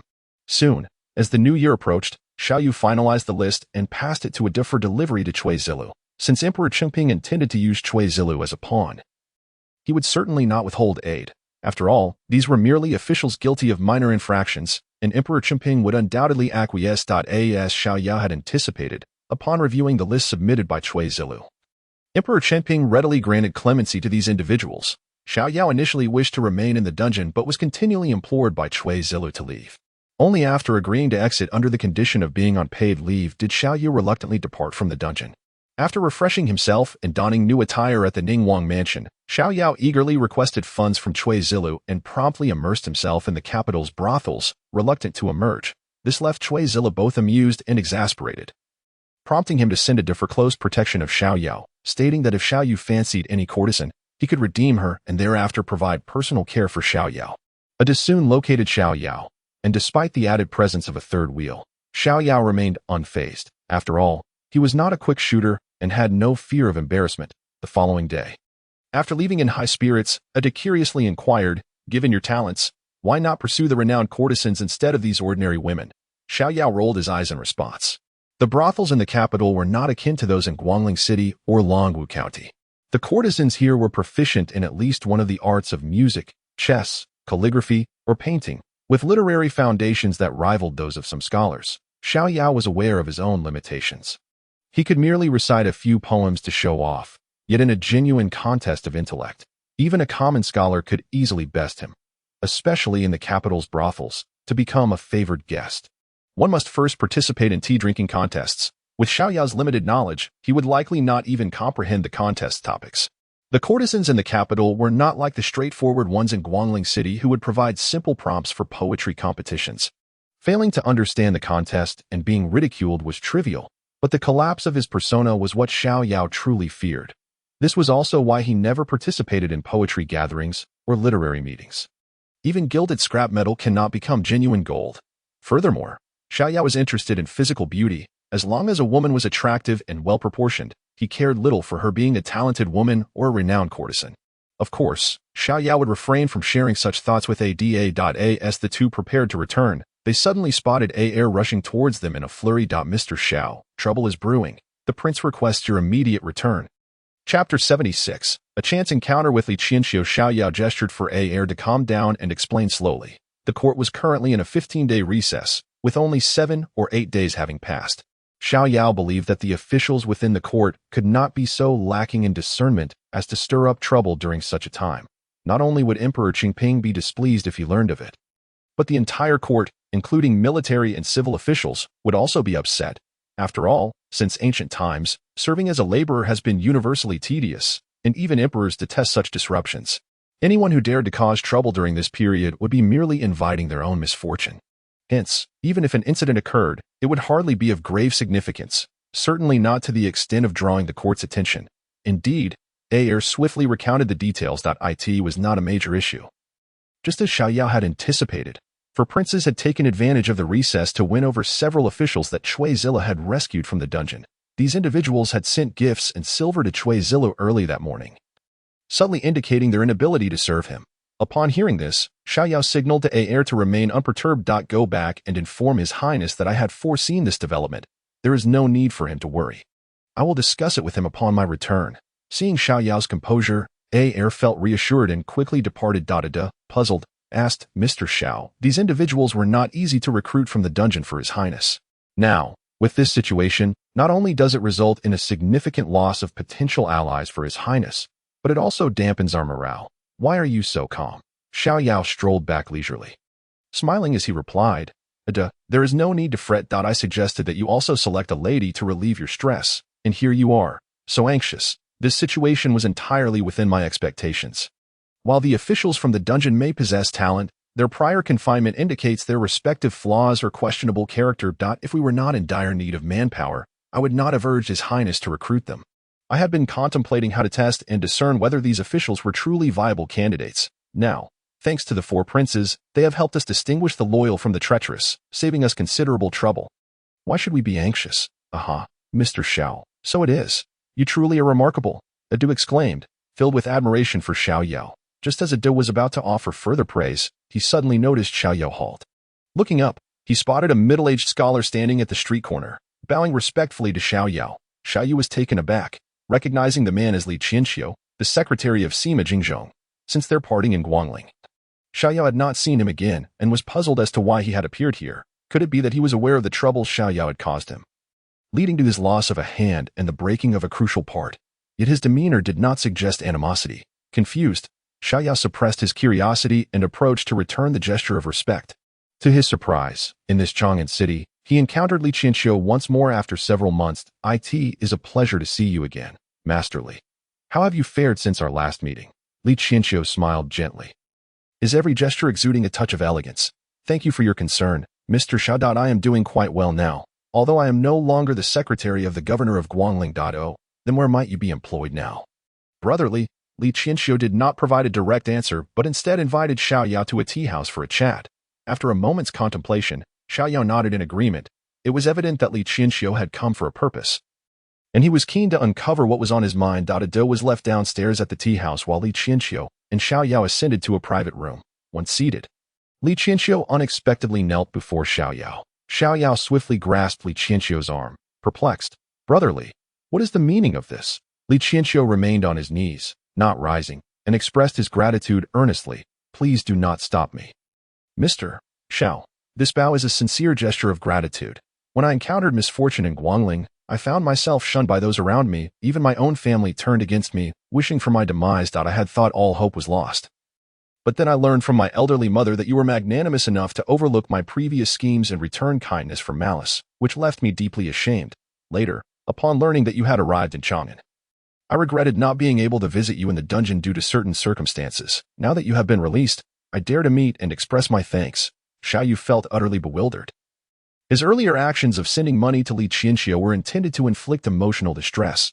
Despite having watched numerous dramas and read countless novels in his past life, he could not fathom how circumstances had led to such a profound misunderstanding. Clearing his throat, with a touch of embarrassment, Xiao Yao replied, "Brotherly, there is no need for such formalities. That time, I was struggling for my own survival. The only assistance I could offer was that meager sum. In reality, I was unable to help you in any meaningful way. Such grand gestures of gratitude are too much for me to accept." However, Li Qianxiu remained resolute, and Xiao Yao, feeling helpless, could only allow him to prostrate before him 3 times with genuine reverence. Only then did Li Qianxiu rise. Xiao Yao pressed him back into his seat and personally poured tea, smiling as he inquired, "Now, brotherly, could you share how you came to Chang'an and what your future plans entail? Is there any assistance you require from me?" Upon hearing this, Li Qianxiu displayed a visage of struggle, ultimately letting out a sigh as he spoke. "Mr. Xiao, it is not that I wish to deceive you, but I fear that once I reveal the truth, you may look down upon me, shun me, and disdain me. Thus, I dare not speak." The moment Xiao Yao heard these words, despite not being asked for assistance, he immediately broke into a broad smile. "Brotherly, if you harbor gratitude in your heart, what matter is there that cannot be shared? Speak freely." With a determined bite of his lip, Li Qianxiu slowly recounted how he had been persecuted by the Li family, the mysterious explosion in Guangling City that had enabled his escape, and how he had later encountered the Tatar Wugo tribe's chieftain, seeking refuge with him. He then divulged without reservation the purpose of the Tatar chieftain's mission to Deqian. Xiao Yao, taken aback, felt a pang of sympathy as he reflected on the cruel reality. The most piercing knives often come from those closest to us. His own heart-wrenching tactics paled in comparison to the treacherous acts of the Li clan, who sought to eliminate him completely. Xiao Yao found himself pitying Li Qianxiu, realizing that a mere jest at his expense had led to such dire consequences, pushing Li Qianxiu into darkness, seeking revenge, and even bearing the ignominious title of a traitor to Deqian by aligning himself with a foreign tribe. Indeed, Li Qianxiu soon shared how he had advised the Tatars, detailing their cold reception upon arriving in the capital. With Emperor Chengping delaying their audience. As a result, he faced vehement criticism from the literati of Deqian, his reputation now tarnished. Chapter 77. Planning. Li Qianxiu gazed anxiously at Xiao Yao, finding no trace of contempt on his face upon hearing of his betrayal of his ancestral nation in favor of the Tatars. This revelation both heightened his tension and filled him with joy. "Do you not find me utterly despicable?" Xiao Yao chuckled softly.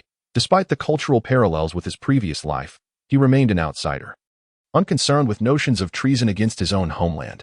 Had he traversed into a parallel historical realm, he would undoubtedly seek to eliminate any potential threats, but this was not the case. Thus, he felt no obligation to judge. Furthermore, given the current state of the Tatar throne's power struggle relayed by Cui Zilu, having Li Qianxiu, a man with no scruples, offer counsel to Sabir the chieftain could potentially plunge the already unstable Tatar tribes into further chaos. Not all traitors must be eradicated at once. Often, enemies can unwittingly provide aid. Xiao Yao reassured him, saying, "Brotherly, why wrestle with such turmoil? It is the Li family and Deqian that have wronged you first.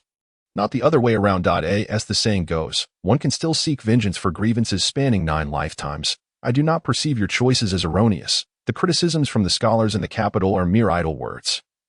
Had they endured your plight, none would dare speak so lightly. Li Qianxiu brightened at these words, and in that moment, Xiao Yao saw in his smile a sense of relief, fulfillment, and the joy of being understood. Xiao Yao then shifted the conversation, inquiring, earlier, Brother Li mentioned that Sabir's intent in coming to Chang'an was to seek Di Qian's support, pledging future fealty and annual tributes in return. Li Qianxiu nodded, replying, indeed, yet Sabir's naivety in believing this would procure Di Qian's backing is palpable. He even claimed that by threatening incursions from the Tatars, he would instill fear in the emperor, asserting that several potential successors to the throne were eyeing Di Qian covetously. As he spoke, Li Qianxiu's tone was laced with disdain and contempt, revealing his low opinion of Sabir. Such a foolish barbarian leader was hardly the best choice for a sovereign, yet he proved most suitable for Li Qianxiu, easily manipulated. Recalling his earlier encounter with Sabir at the brothel, Xiao Yao understood Li Qianxiu's sentiments. The chieftain was impulsive, hot-tempered, immature, and devoid of cunning, exactly as Xiao Yao envisioned these savage-like figures. Curious, Xiao Yao asked what suggestions Li Qianxiu had offered to Sabir.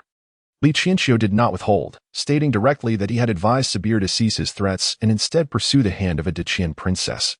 Thereby professing his allegiance. He recommended that Sabir earnestly request Emperor Chenping to open more trade routes and provide certain provisions, such as grain, salt, and tea, to win the hearts of the people on the steppes. Once trust was established between the two parties, they could then seek Di Qian's military support. Upon hearing this, Xiao Yao regarded Li Qianxiu with newfound respect. He was indeed a talent. Despite his yearning for immediate vengeance, he could remain patient, plotting his course with prudence. Although his suggestions were not particularly remarkable, they exhibited a maturity and gravitas befitting a minister of state. After chatting a while longer, Xiao Yao excused himself, citing the need to report to Prince Ning, and took his leave. As Li Qianxiu departed, Ada curiously inquired, Sir, who is that person? Xiao Yao shook his head, feeling a slight disappointment in Cui Zilu's intelligence network, as such crucial information regarding the Tatar delegation was conspicuously absent from his reports, unsure whether it was an oversight or a failure of those beneath him. He merely informed Ada that Li Qianxiu was associated with the Tatar delegation and offered no further elaboration. Upon returning to the Prince Ning's residence, he found Cui Zilu anxiously pacing in the flower hall. Seeing Xiao Yao, he hurriedly approached with joy. Your Highness, did Aer not convey my message to you? He did, yet I still feel heartache and anger.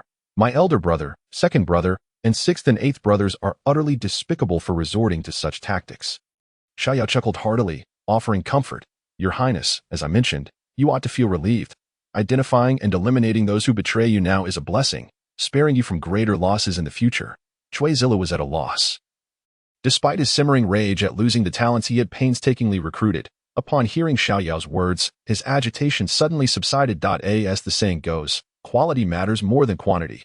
As long as we have enough capable individuals, that suffices. Moreover, those truly worthy of your trust must be cultivated from the ground up. These officials are merely makeshift resources for our immediate needs. Your words ring true. Cui Zilu sighed in relief, leading Xiao Yao to breakfast before returning to the study together. Sir, with the seal of leave soon to be lifted, there are only 6 or 7 days left. I believe we should prepare in advance. What plans do you have for our future? Might you share them with me now? Xiao Yao nodded. Indeed, preparations were in order. A detailed and feasible plan would also uplift Cui Zilu's spirits. After organizing his thoughts, Xiao Yao spoke earnestly. Your Highness, our journey to the border will be fraught with danger, and we are starting from scratch. Throughout history, the success of any venture hinges on 3 key factors. What are those 3 factors? I am all ears, Cui Zilu responded eagerly. First, we must establish our objectives, whether they be short-term or long-term. We have already defined this, so no further elaboration is necessary. Second, we require talent. We have managed to recruit a number of officials, and your kindness towards them may yield their loyalty in the face of pressure from the other 4 princes. However, we cannot place complete trust in them, as we cannot ascertain whether any among them serve as spies for the other princes. Cui Zilu nodded gravely in acknowledgement. Thirdly, we must consider our finances, money, which will be a primary concern for quite some time. Upon hearing this, Cui Zilu's expression turned awkward. It was not that he felt Xiao Yao was mocking him for being financially strapped, but rather he felt a sense of guilt. He was indeed poor. As he had yet to receive a fief, His status as a prince meant that during these years of prosperity and peace in Qian, the treasury was well stocked, and he would not lack for daily expenses. If one were to consider only his personal and the prince's household expenses, he was quite affluent, not the kind to squander wealth frivolously. However, if he were to allocate these funds for a venture, it would be an understatement to call his situation strained. Cui Zilla calculated that the current funds within Prince Ning's residence would only suffice for half a year. When he was dispatched to the border, Emperor Chengping had intended to allocate 3,000 elite soldiers from the 4 major camps in the capital to Cui Zilla. However, due to his financial constraints, he could only request 800 elite soldiers to form his private army. Furthermore, Cui Zilla would be responsible for their military salaries, as the court would not provide a single coin. Should he fail to resolve the financial issue before reaching the border, he might find himself having to disband his private army upon arrival, left isolated without support. Thus, upon hearing Xiao Yao mention the financial matter, he instantly adopted a serious demeanor, casting a pleading gaze at Xiao Yao. He believed that since Xiao Yao had raised this issue, he must possess a solution. Indeed, he soon heard Xiao Yao's confident and composed voice as he began to outline. To amass substantial wealth, there are 4 methods. Chapter 78. Interlinked 4 methods. Cui Zilla was astonished. While he was adept at navigating the underworld, the prospect of generating substantial funds to sustain an army was foreign to him. Even if he were to extract his brain for ideas, he could not summon a few taels of silver. Xiao Yao smiled and nodded, elaborating. Historically, there are 4 principal means of raising funds for any venture. The first is robbery, seizing land, people, wealthy gentry, bandit hideouts, and anything else that can be taken. If necessary, even the graves of the deceased can be plundered. This is the quickest method to amass wealth. Cui Zilla, upon hearing these words, was rendered utterly speechless. His cheeks twitching in disbelief. It was simply too brutal to fathom that such words could emanate from Xiao Yao, who seemed to have no qualms about even desecrating the possessions of the deceased. Sir, this method is utterly unfeasible. Of course it is, Xiao Yao replied. I merely intended to provide you with a perspective. Such a strategy is only applicable in times of great turmoil and chaos, or at the very least, during civil unrest or natural disasters, where it could serve as a cover for such actions. Cui Zilla swallowed hard, astonished that Xiao Yao, who typically lazed about like a salted fish, could inspire such a chilling sense of foreboding, even in someone of his innate prowess. What are the other options? The second alternative involves garnering the backing of a prominent family or a powerful faction. If you can secure the unwavering support of those affluent noble families, their financial resources would alleviate your monetary concerns. However, at present, Your Highness lacks any foundational ties within the court that could attract the attention of these mighty forces, so you needn't dwell on it too much. Yet, should Your Highness rise to prominence in the future, it will inevitably draw the gaze of influential factions and esteemed families. At that juncture, they will seek you out, and you can contemplate the terms of a potential alliance. The subsequent words served as encouragement from Xiao Yao. Observing the newfound confidence radiating from Cui Zilla, Xiao Yao continued, the third method is to derive sustenance from the land. Your Highness, do set aside that look of skepticism. I merely use this as a metaphor. In more vivid terms, it means to take advantage of the resources at hand. But this plan must await our establishment at the border before we can implement it. Just keep this in mind. Indeed, indeed. Cui Zilla nodded fervently, resembling a machine designed solely for affirmation. The fourth method is one I intend to employ to assist Your Highness in resolving the matter at hand, engaging in commerce. Cui Zilla appeared utterly perplexed. Commerce is currently the swiftest avenue to wealth, brimming with potential. However, given its vast scope, we must select a specific sector to develop initially. Which trade is the most lucrative? Clothing, food, shelter, and transportation. These 4 essentials have remained unchanged throughout history and are among the most profitable trades. However, our resources are limited, and our initial capital is insufficient. Thus I have chosen food as our focus. But the food sector encompasses many aspects, and is it truly lucrative? We cannot possibly open a tavern now. How long would it take to earn enough to sustain an army? Cui Zilla inquired. His brow furrowing. As he considered food, he could only think of salt, firewood, grain, wine, and taverns. Salt is state-controlled. As a solitary prince, I could engage in smuggling, yet I lack the manpower for such endeavors. Firewood requires ownership of firewood mountains, which are valuable assets already claimed near the capital. Grain is too sensitive, monopolized by noble families, and I dare not reach for it. As for wine, I lack the recipe and craftsmanship, and brewing is laborious and resource-intensive. Thus, we are left with taverns. But do they truly yield substantial profits? Xiao Yao smiled. stepping forward to take a brush, inscribing the character for sugar in front of Cui Zilu. Cui Zilu glanced at it, offering a bitter smile. "Sir, are you jesting? Sugar is indeed precious and quite profitable, yet both the raw materials and the production techniques are controlled by the southern families near Guanshan Road, with countless court officials backing them. Even if we had the capability, how many enemies would we incur?" Xiao Yao chuckled. "Rest assured, Your Highness, my choice of this venture will not create foes for you. Currently, the sugar available on the market is primarily of low quality.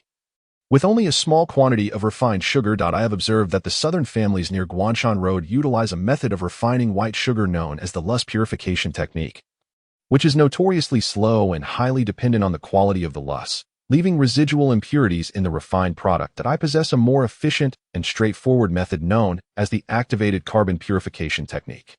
It is not only simple to execute but also resource efficient and yields superior results. We can procure inferior brown sugar from the market and refine it for sale once the seal on the holiday is lifted. Your Highness can afford to delay matters a bit. During this time, we will have ample opportunity to generate profit through white sugar."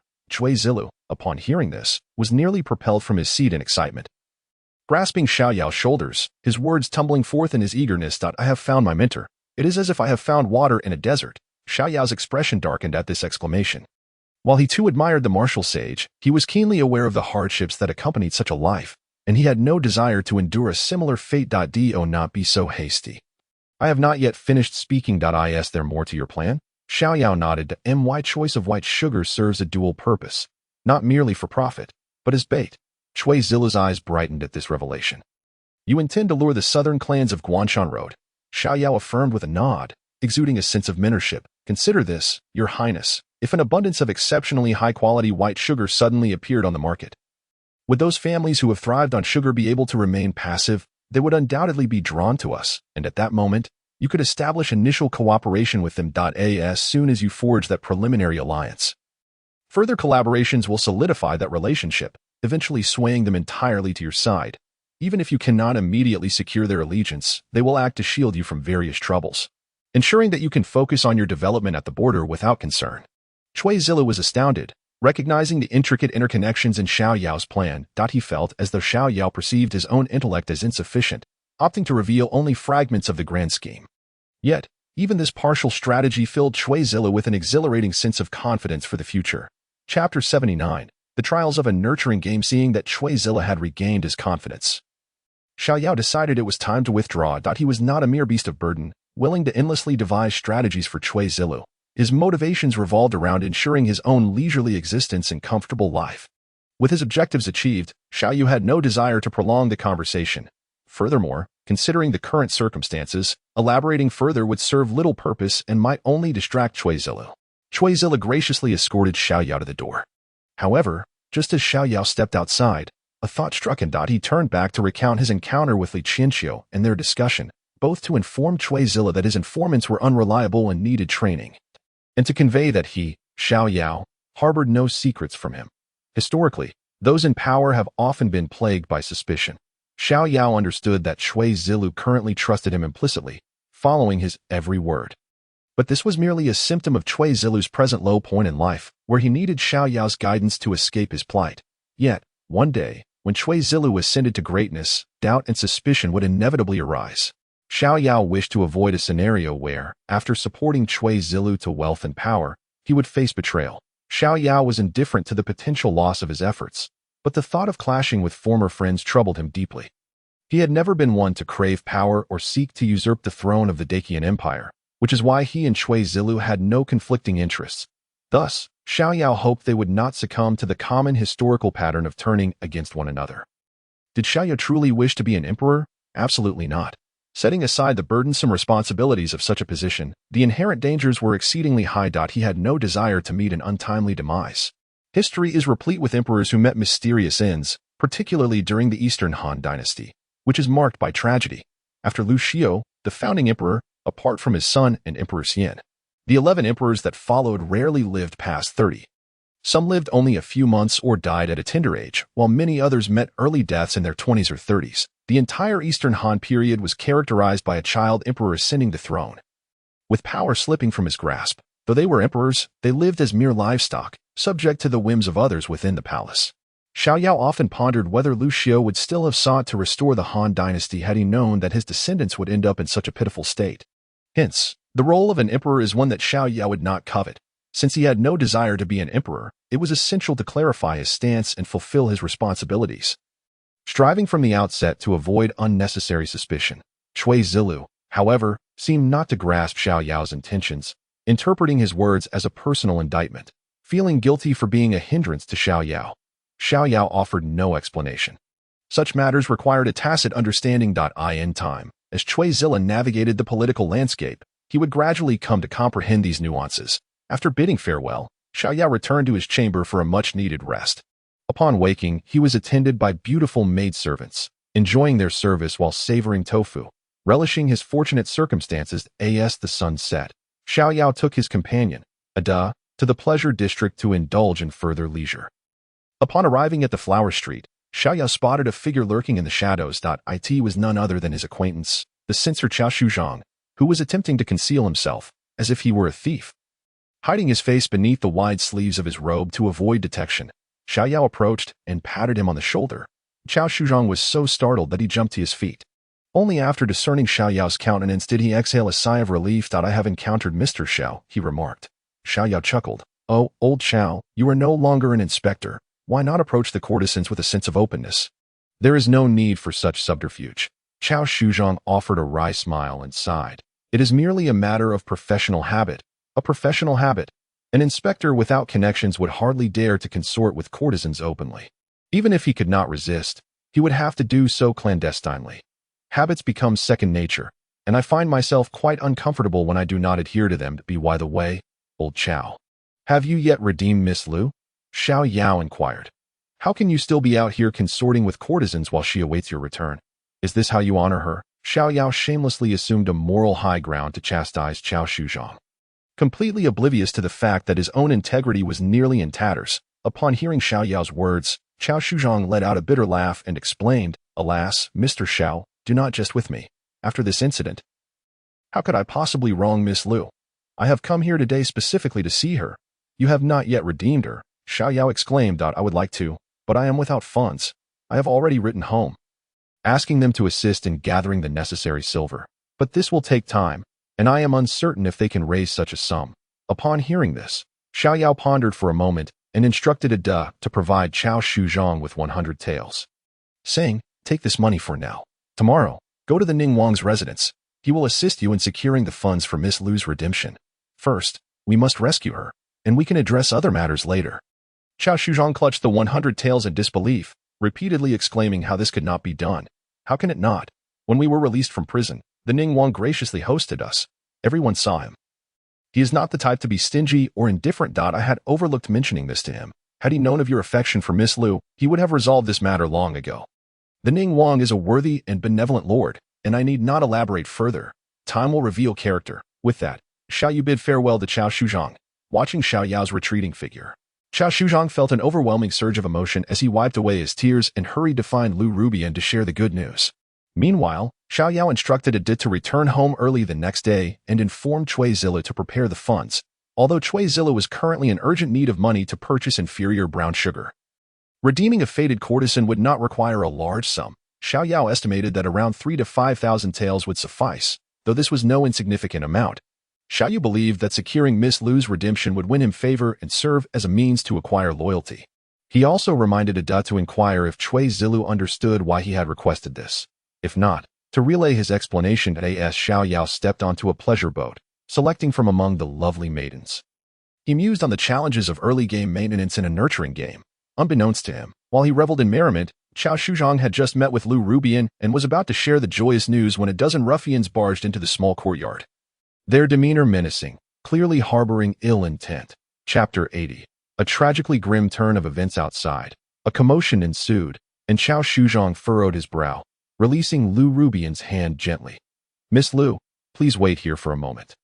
I shall see what is amiss. Lu Rubian nodded lightly. Having endured the vicissitudes of life for many years, she was unperturbed, trusting in Qiao Shuzhang's authority as an official in the capital. Surely, the situation could not be dire unless it involved nobles or gentlemen. Qiao Shuzhang stepped into the front courtyard, where he beheld a group of coarse men, their chests bare, grappling with the servants. "Halt!" he bellowed, striding toward the ruffians with authoritative steps, proclaiming, "You ruffians, how dare you cause a disturbance here? Depart at once. Do not presume that because the officials are on break, you can act with impunity." As he reprimanded them, a pungent odor of alcohol assaulted his senses, causing his heart to lurch.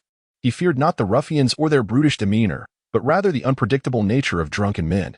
These inebriated individuals, emboldened by spirits, paused momentarily at his outburst. The leader scratched his chest and, with a swift motion, struck Xiao Shuzhong, sending him sprawling to the ground, stars dancing before his eyes.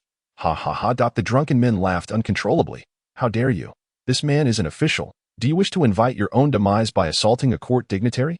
The servants, witnessing Xiao Shuzhong's plight, were overcome with terror. Some rushed to scold the ruffians, while others attempted to assist Xiao Shuzhong.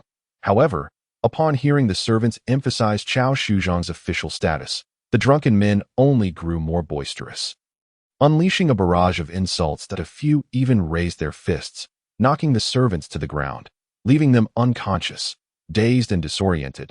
Xiao Shuzhong felt a sharp pain in his scalp as he found himself hoisted by his hair, suspended in midair.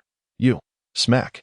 Another slap resounded, striking his cheek with force. Xiao Shuzhong fell silent, his fear and fury directed at these oblivious ruffians, assaulting a court official. They were undoubtedly courting death. As he contemplated how to extricate himself and report the incident, he noticed that the ruffians had brought him before their leader, who regarded him with fierce eyes.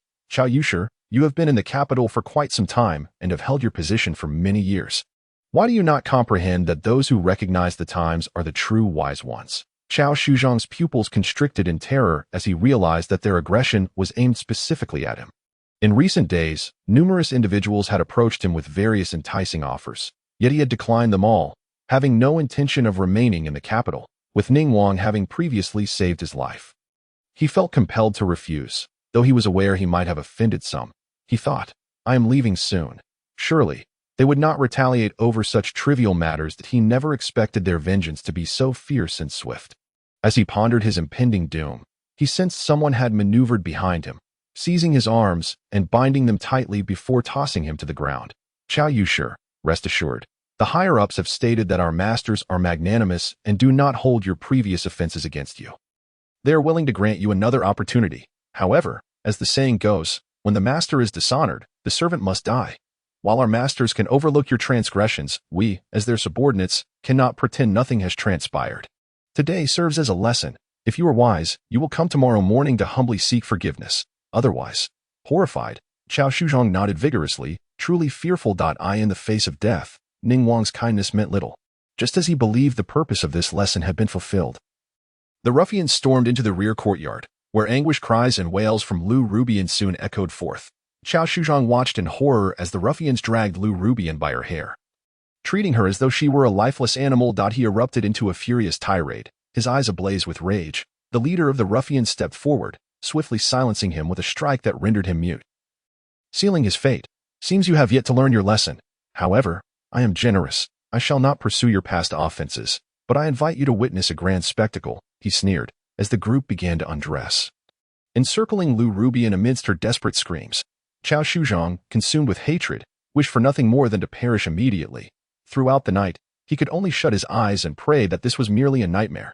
Rendered mute and bound, he squirmed helplessly on the ground, a mere worm. Yet, such struggles only provoked further laughter from the men surrounding him. "Hey, why has he stopped moving?"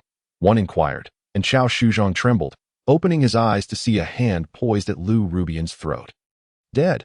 It was truly over. How disheartening. The ruffians donned their garments while cursing loudly, issuing one last warning to Xiao Shuzhong before departing as if nothing had occurred. Xiao Yao reveled in the night's pleasures, contemplating a trial of the smaller boats next time, finding the pleasure barge too cumbersome and lacking in the requisite allure. Upon returning to the Wang residence, he found Cui Zilla patiently awaiting his return, inviting him to dine together. A timely approach to inform them of the plan to redeem Lu Rubian. Cui Zilla, unconcerned, readily agreed. He then discussed the sugar refining process, stating that he had prepared the workshop and personnel. But due to the approaching new year, the price of brown sugar was exorbitant, and he planned to wait until after the celebrations to commence purchasing. Xiao Yao nodded, nonchalantly praising Cui Zilla, just as they shared laughter and conversation. A servant rushed in, breathless. "My lord, Chao Darren is kneeling at the entrance, holding a corpse and wishes to see you." All were momentarily stunned. Cui Zilu and Xiao Yao exchanged glances before rising together and hastening toward the door. Traversing the lengthy corridor and passing through several moon gates, they finally arrived at the grand entrance of the Wang residence. Upon exiting, they beheld Chao Shuzhong, disheveled and caked in mud, kneeling on the ground, cradling a woman whose head was shrouded.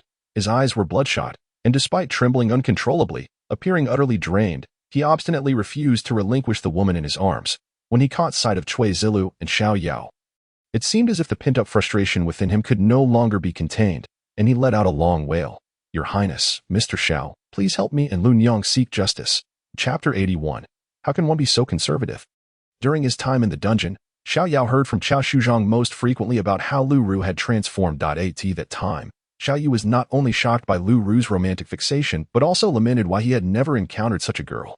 After all, he had made quite a name for himself in the brothels of Guangling City, renowned for his unyielding prowess. However, after being imprisoned, he received no visits. Initially, Xiao Yao did not realize this, but upon hearing the tale of Lu Ru and Chao Shuzhong, he belatedly understood that none of the young women from Guangling City had come to see him. The prison was difficult to enter, and he understood why no one came to visit him. Yet, not a single soul came to bid him farewell when he was escorted to Chang'an. Consequently, Xiao Yao could not help but criticize Chao Shuzhong verbally, using his tears to mend his own wounded spirit. At that moment, Xiao Yao thought he must witness for himself what kind of extraordinary woman the ancient romantic was. However, upon their first encounter, she had already become a ravaged shell, her body marred by suffering. At this time, coinciding with the joyous occasion of the new year, Chao Shuzhong traversed the chaos, bearing Lu Ru's lifeless form, and this incident had long since stirred a commotion throughout the capital. Those officials who had aligned themselves with Cui Zilu hurried to the Wang residence. The plight of Chao Shuzhong was clearly a warning, a display of power. They all wished to see how Cui Zilu would handle this matter.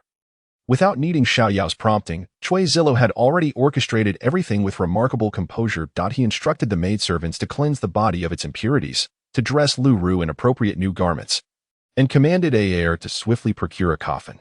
Cui Zilu first took it upon himself to comfort Chao Shuzhong before sending servants to assist him in freshening up. Next, he had the servants prepare hot tea and waited in the front hall for the officials seeking his patronage to arrive. When these officials arrived and saw that Cui Zilu had prepared everything, they immediately felt at ease. After exchanging greetings with Cui Zilu, they settled in the flower hall, patiently awaiting the assembly of all present. These individuals remained silent, their expressions betraying no joy or sorrow. While Chao Shuzhong's plight was indeed tragic, within the court, parties feuded and engaged in every manner of underhanded tactics. Chao Shuzhong's experience could not intimidate them. They cared little for his ordeal, focusing instead on how Cui Zilu intended to proceed. This was not merely a test of Cui Zilu's character as a leader, but also an assessment of his capability. Should he fail to satisfy these officials, they would not hesitate to abandon him and realign themselves with one of the other four princes.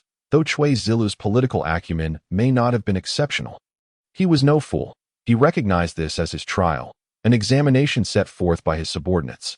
Thus, when confronted with the situation of Chao Shuzhong and Lu Ru, he did not seek Xiao Yao's counsel, proceeding instead according to his own judgment, a decision that greatly pleased Xiao Yao. That a person aspiring to achieve great things may be simple, lacking in exceptional talent, yet must possess decisiveness and clarity of thought. They should know when to act and what actions to take, rather than unceasingly seek the opinions of their subordinates. Such individuals are better suited to be rulers of stability rather than pioneers. As noon approached, Cui Zilu ordered the closure of the Wang residence's gates. If there were still officials who had not arrived by this time, it was clear they were too fearful to come. Only then did Cui Zilu invite Chao Shuzhong into the flower hall. At this point, Chao Shuzhong had regained some composure, though his eyes remained red and weary, one side of his face swollen and marked, faintly revealing a handprint. Esteemed guests, you are all aware of the matter concerning Inspector Chao. I have already tasked individuals with locating the assailants from last night at the Chrysanthemum Garden. They are guests of Minister Chubai of the Honglu Temple. I have sent people to demand their surrender from Chubai, but he has refused. Might any of you have a strategy to compel Chubai to hand over these guests, avenging Inspector Chao and Miss Lu, and upholding the laws of the land? Your Highness, in my humble opinion, Minister Chubai will undoubtedly refuse to surrender the offenders. With your imminent journey to the frontier, seeking to resolve this matter through legitimate means is already too late. Therefore, if we wish to avenge Inspector Xiao, we must pursue an alternative approach. The speaker was Fong Dong, the former pacification envoy of the Southern Town Guard of the Jinyue. Upon hearing Fong Dong's words, everyone except Qiao Shuzhong broke into smiles. Indeed, as expected of someone from the Jinyue, he immediately proposed a devious course of action. Xiao Yao cast a glance at Fong Dong, recalling his background. Fong Dong was known for his radical and ruthless demeanor, having made enemies of the southern clans, ultimately provoking a complete rupture between the officials of the southern clans and the Jinyue. Moreover, due to past grievances with the current commander of the Jinyue, Fong Dong had been betrayed and stripped of his position by Emperor Qingping, subsequently imprisoned in the dungeon. However, Emperor Qingping had shown leniency due to his previous merits, delaying his execution, evidently intending to reinstate him once matters had calmed. When Xiao Yao sought to win him over, Fong Dong had already spent a full 6 years in prison. To his surprise, even after all those years, Fong Dong's temperament had not changed in the slightest. Cui Zilu smiled and inquired, "Oh, and what alternative approach do you propose?" Fong Dong sneered. "It is quite simple. Your Highness has traversed the rivers and lakes, no doubt befriending many righteous souls. Simply summon a few of them. Divide and conquer. As long as we do not reveal our intentions, Chu Bai will have no choice but to remain silent." Upon hearing this, some nodded while others shook their heads. Cui Zilu pondered over Fong Dong's suggestion, neither immediately agreeing nor rejecting it. Dealing with these guests was akin to addressing the murder of Lu Ru. Ultimately, the guests were merely guests, lacking official status. Aside from having an additional master, they remained mere warriors of the rivers and lakes. The conflicts among these warriors would not touch the sensitive nerves of the court. Under normal circumstances, officials would naturally show respect to Chu Bai, refraining from casually eliminating his guests according to the rules of the Jianghu. However, given that Chu Bai himself had disregarded the rules, Cui Zilu and his associates were under no obligation to adhere to them either, allowing them to take retaliatory measures using Jianghu tactics. As long as they did not harm Chu Bai directly, the court would not overly intervene, at most dispatching the 6 doors to apprehend and interrogate, following the proper procedures. Seeing that no one opposed the idea, Fong Dong turned to Qiao Shuzhong and asked, "Inspector Qiao, what say you? If you trust me, I can personally devise a plan." As a former pacification envoy of the Jinyue, I assure you I am quite adept in this area and will ensure these individuals are brought before you for your judgment. If you are not well versed in punishment, I can also offer strategies to make them regret ever coming into this world. Qiao Shuzhong cast a grateful glance at Fong Dong, but had yet to respond when someone else stood up in opposition. The former Right Vice Minister of the Ministry of Justice, Pei Yuanli, rose and coldly declared, "Your Highness, I do not agree with Master Fong's approach." Fong Dong raised an eyebrow. Turning to Pei Yuanli, "What insights might you have?" "Master Pei, do you intend for His Highness to turn a blind eye to this matter?" "Bah! How dare you slander my integrity without grounds, Fong? Your Highness, this incident, at its core, is a means by which someone has leveraged Chu Bai to undermine your authority. If we do not retaliate with a thunderous response, your reputation will undoubtedly suffer. A mere handful of guests will not suffice to establish your dominance. I believe we must seize the head of Chu Bai. At the very least, he should be stripped of his position and demoted. Your Highness, what do you and the esteemed lords think?" Chapter 82. Cut to the chase. Ruthless man Xiao Shuzhong. Upon hearing Pei Yuanli's words, Cui Zilu was momentarily taken aback. He glanced at Xiao Yao, his expression seemingly questioning where all these radicals had come from. Xiao Yao merely smirked. Witnessing this scene, it became apparent that the conservatives deemed the radicals overly cautious, adhering to tradition. Initially, it seemed Fong Dong was excessively radical, seeking to operate outside the court's unspoken rules, but unexpectedly, there were those even more extreme, advocating for Chu Bai's demise. After all, he was the minister of the Honglu Temple. Although his current standing was not as formidable as in ancient times, when the Honglu Temple was among the 9 ministers, he still held considerable influence, far from being a mere pawn easily disposed of. Despite the diminished status of the Honglu Temple's minister compared to the Qin and Chu dynasties, he was not so easily provoked. A hasty demotion would certainly stir unrest within the court and the populace. Given Cui Zilu's lack of real power and connections, he was in no position to contend with a minister of the Honglu Temple in the court. However, the officials present clearly held a different perspective. After Pei Yuanli proposed to undermine the minister of the Justice Court, several others chimed in, suggesting that this was an opportune moment to bring down the minister of the Honglu Temple. Chu Bai, in order to draw forth the prince behind him to at that point, other princes would undoubtedly seize the chance to suppress and muddy the waters, allowing them to avenge their grievances while simultaneously ensuring their own safety. This suggestion ignited a heated atmosphere among those present. Some believed that drawing out the prince behind Chu Bai was unrealistic, while others argued that it would incite fierce factional disputes, leading Cui Zilu to make too many enemies in the court. Hindering his future endeavors, some remarked that the present circumstances were different from the past. The emperor's willingness to send the third prince to the frontier and engage with military power indicated a desire for his cultivation. With the emperor as his backing, how could he be considered lacking in influence within the court? In any case, opinions varied widely, and the group was embroiled in a cacophony of debate. Yet not a single voice urged Cui Zilu to adopt a more subdued approach, cautioning him against pursuing the matter too aggressively. However, it was the former Jin Yiweizhen Fu Shifang Dong who initially proposed the secret capture of Chu Bai's guests by the Jianghu warriors. That fell silent. There was little he could do. After all, his overly conservative nature had led to collective disdain from this group of disgraced officials. Even Xiao Yao overheard someone whispering that the Jin Yiwei's subordinates were indeed petty and lacked any significant stature. This incensed Fang Dong to the point where his beard seemed ready to take flight. Xiao Yao, meanwhile, observed the spectacle quietly, choosing not to interject with suggestions. On one hand, he was merely a bystander. If these individuals could propose sound ideas, it would save him trouble. On the other hand, his status among them was the lowest. The least esteemed among the group was a 6th-rank official, while the highest held a 3rd-rank title. It was hardly fitting for someone of Xiao Yao's inconsequential standing to voice an opinion. Were it not for Xiao Yao facilitating connections and bridging ties with Cui Zilu, they would not have even deemed him worthy of sitting there. As the group animatedly gestured and spoke with fervor, none seemed to care that they had yet to eat lunch. When the conversation devolved into a repetitive cycle, Cui Zilu recognized that no fresh ideas would emerge and interrupted the assembly.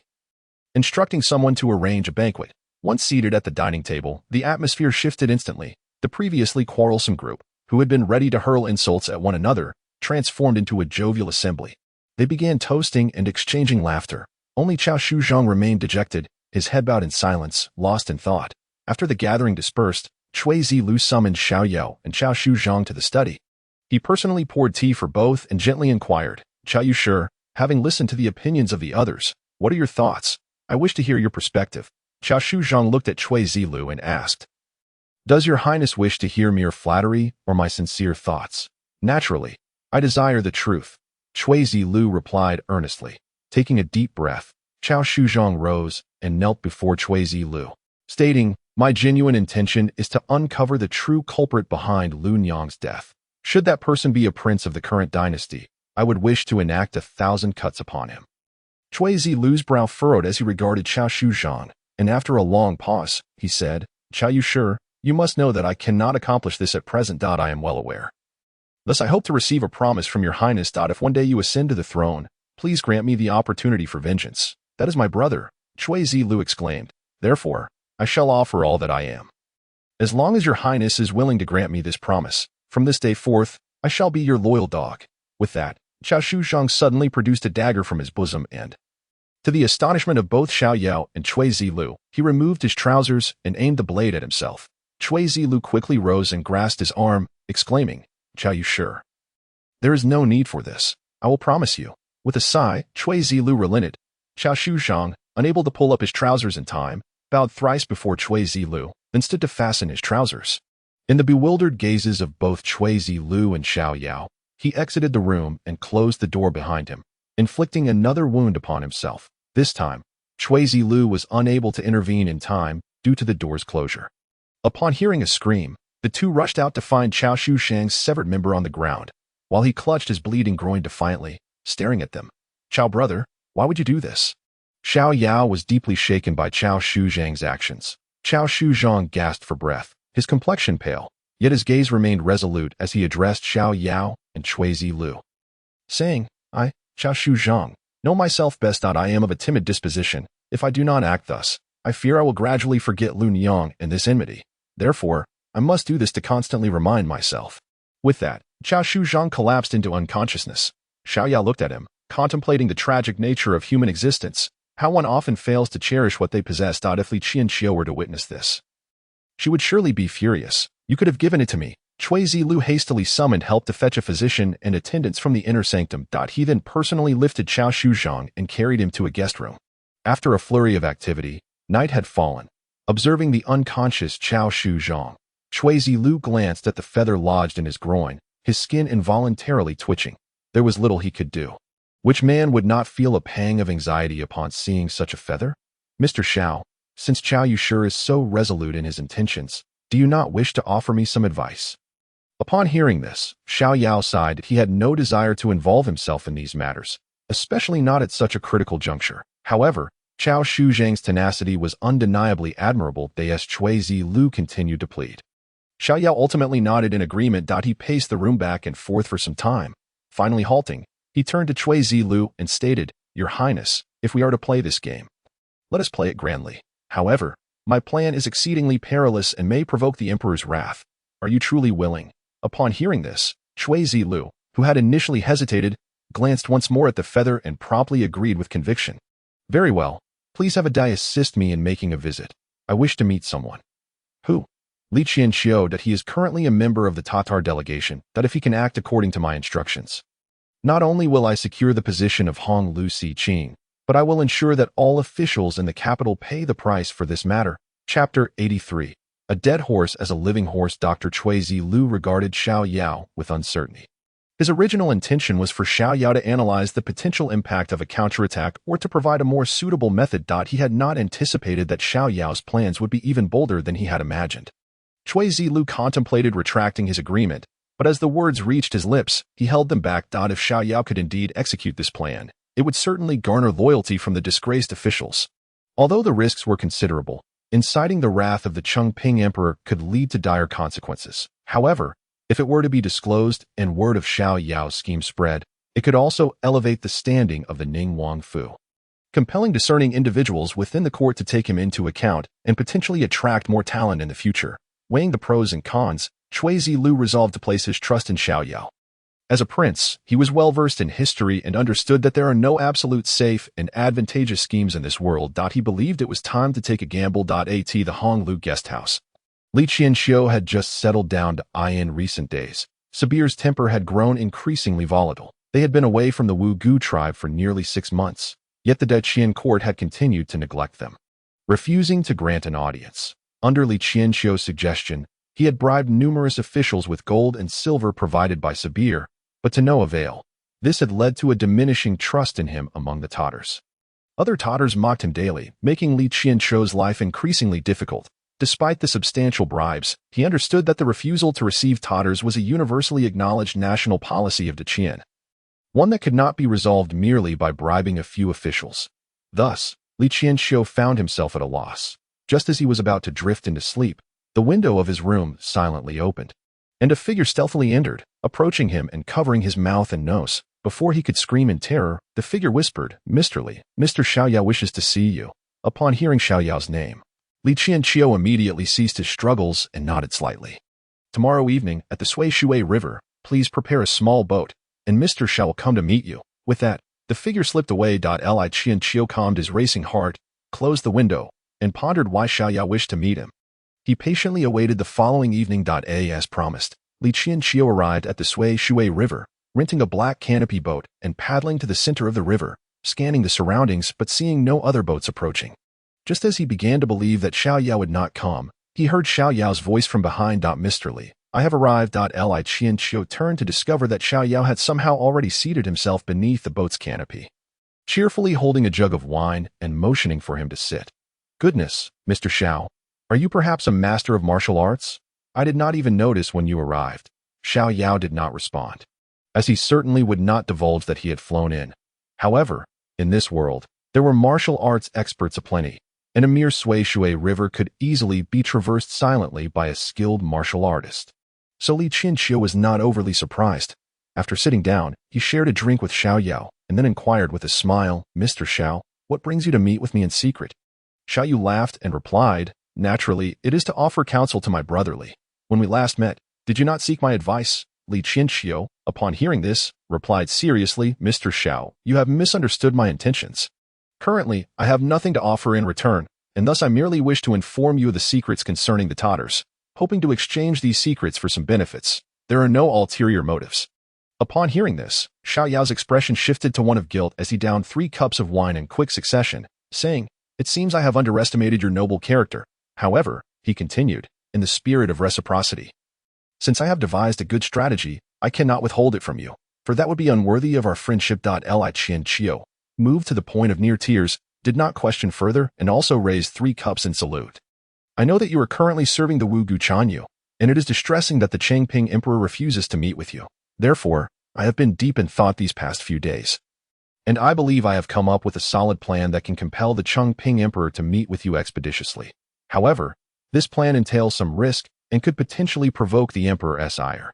You may consider whether or not to proceed." Li Qianqiu expressed his gratitude profusely. Thus, Xiao Yao elaborated on his strategy in detail.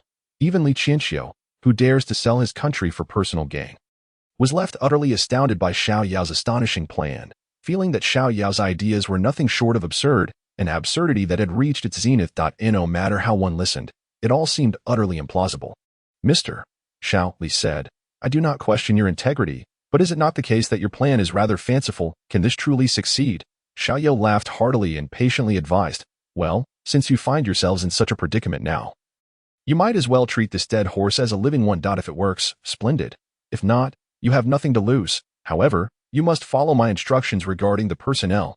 Brotherly, I trust you have encountered many individuals from the palace at the Honglu guest house. You should be somewhat familiar with their demeanor and phrases. Ultimately, whether it succeeds or not is up to fate." Li Qianqiu nodded.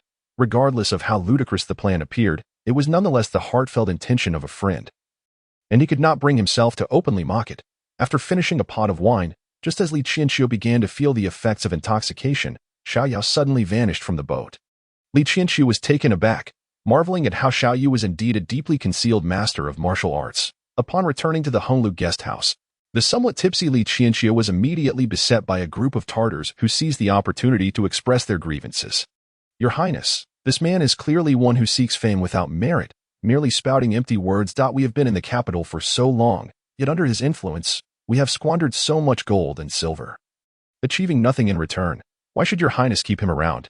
Indeed, your Highness, I believe it is best to dismiss him to prevent him from continuing to swindle us." Li Qianqiu was startled by their united onslaught.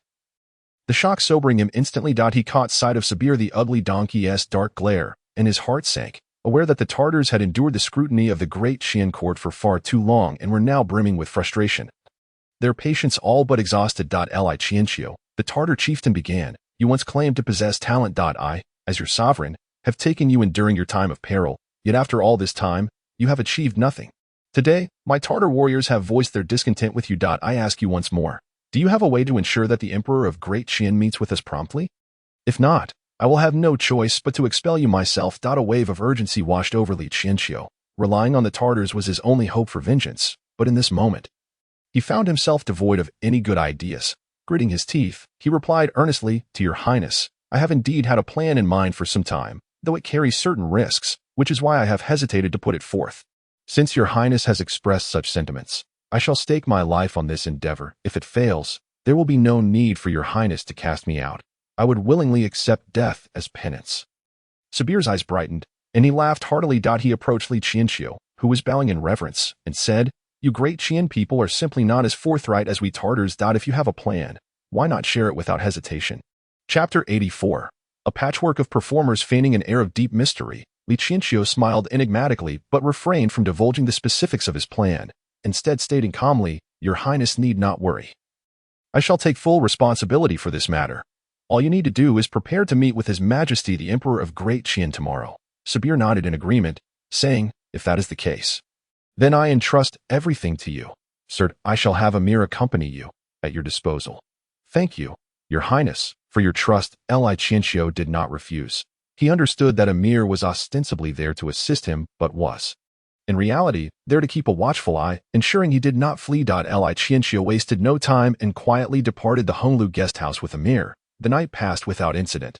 The following morning, as Xiao Yao and Cui Zilla were enjoying breakfast, they noticed the landlord, Pei Yuanli, and a group of officials rushing in a flurry.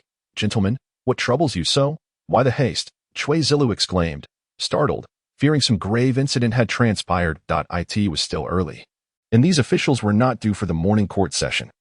Given that it was still a holiday, however, Xiao Yao remained unfazed. Observing the officials' urgency, he deduced that Li Qianxiu had indeed acted upon the plan he had proposed, yet he chose not to reveal this. Instead, he opted to watch the unfolding drama in silence. "Your Highness, why are you still in your everyday garb? Quickly change into your court attire and make haste to the palace. You must not be late for the morning court." Cui Zilu was bewildered. "Morning court? What just is this? Everyone is on holiday. How could there be a morning court session?" Pei Yuanli patiently explained, "How could we dare to jest about such matters? Last night, an eunuch unexpectedly left the palace and visited the residences of several officials, claiming to bear a decree from His Majesty that the morning court would commence early today to receive the Tartar delegation. Given the urgency, we were instructed to notify each other. We only just learned of this ourselves and hurried here, fearing that no one would inform Your Highness. You truly were unaware of this matter." "What?" Cui Zilu exclaimed, gritting his teeth in frustration. "Certain individuals must have conspired to prevent me from attending the morning court, deliberately withholding this information from me. Thank you all. I shall change at once." "Ada, prepare the horses. Taking a carriage will not suffice at this point." Ada promptly complied. Yet Xiao Yao interjected, "Wait, gentlemen, do not rush. This situation is rather peculiar." Pei Yuanli frowned at Xiao Yao, saying, "Mr. Xiao, I know that His Highness holds you in high regard, but to be absent from the morning court without cause is a serious matter. You must not delay His Highness, lest you incite the Emperor's wrath."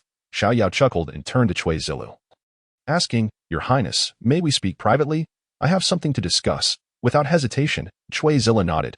Amidst the puzzled gazes of Pei Yuanli and the others, the two withdrew to a side room. Only then did Xiao Yao reveal everything to Cui Zilu. Upon hearing the details, Cui Zilu stared at Xiao Yao in disbelief. "Mr. Xiao, your audacity is astounding." Xiao Yao waved his hand with a smile, assuring him, "Rest easy, Your Highness. Aside from Li Qianxiu, no one knows that this plan originated from me. With the Tartars' protection, even the Jinyui would find it difficult to extract the truth from him. Even if they did, it would pose no issue. I could simply flee to the north and await your return."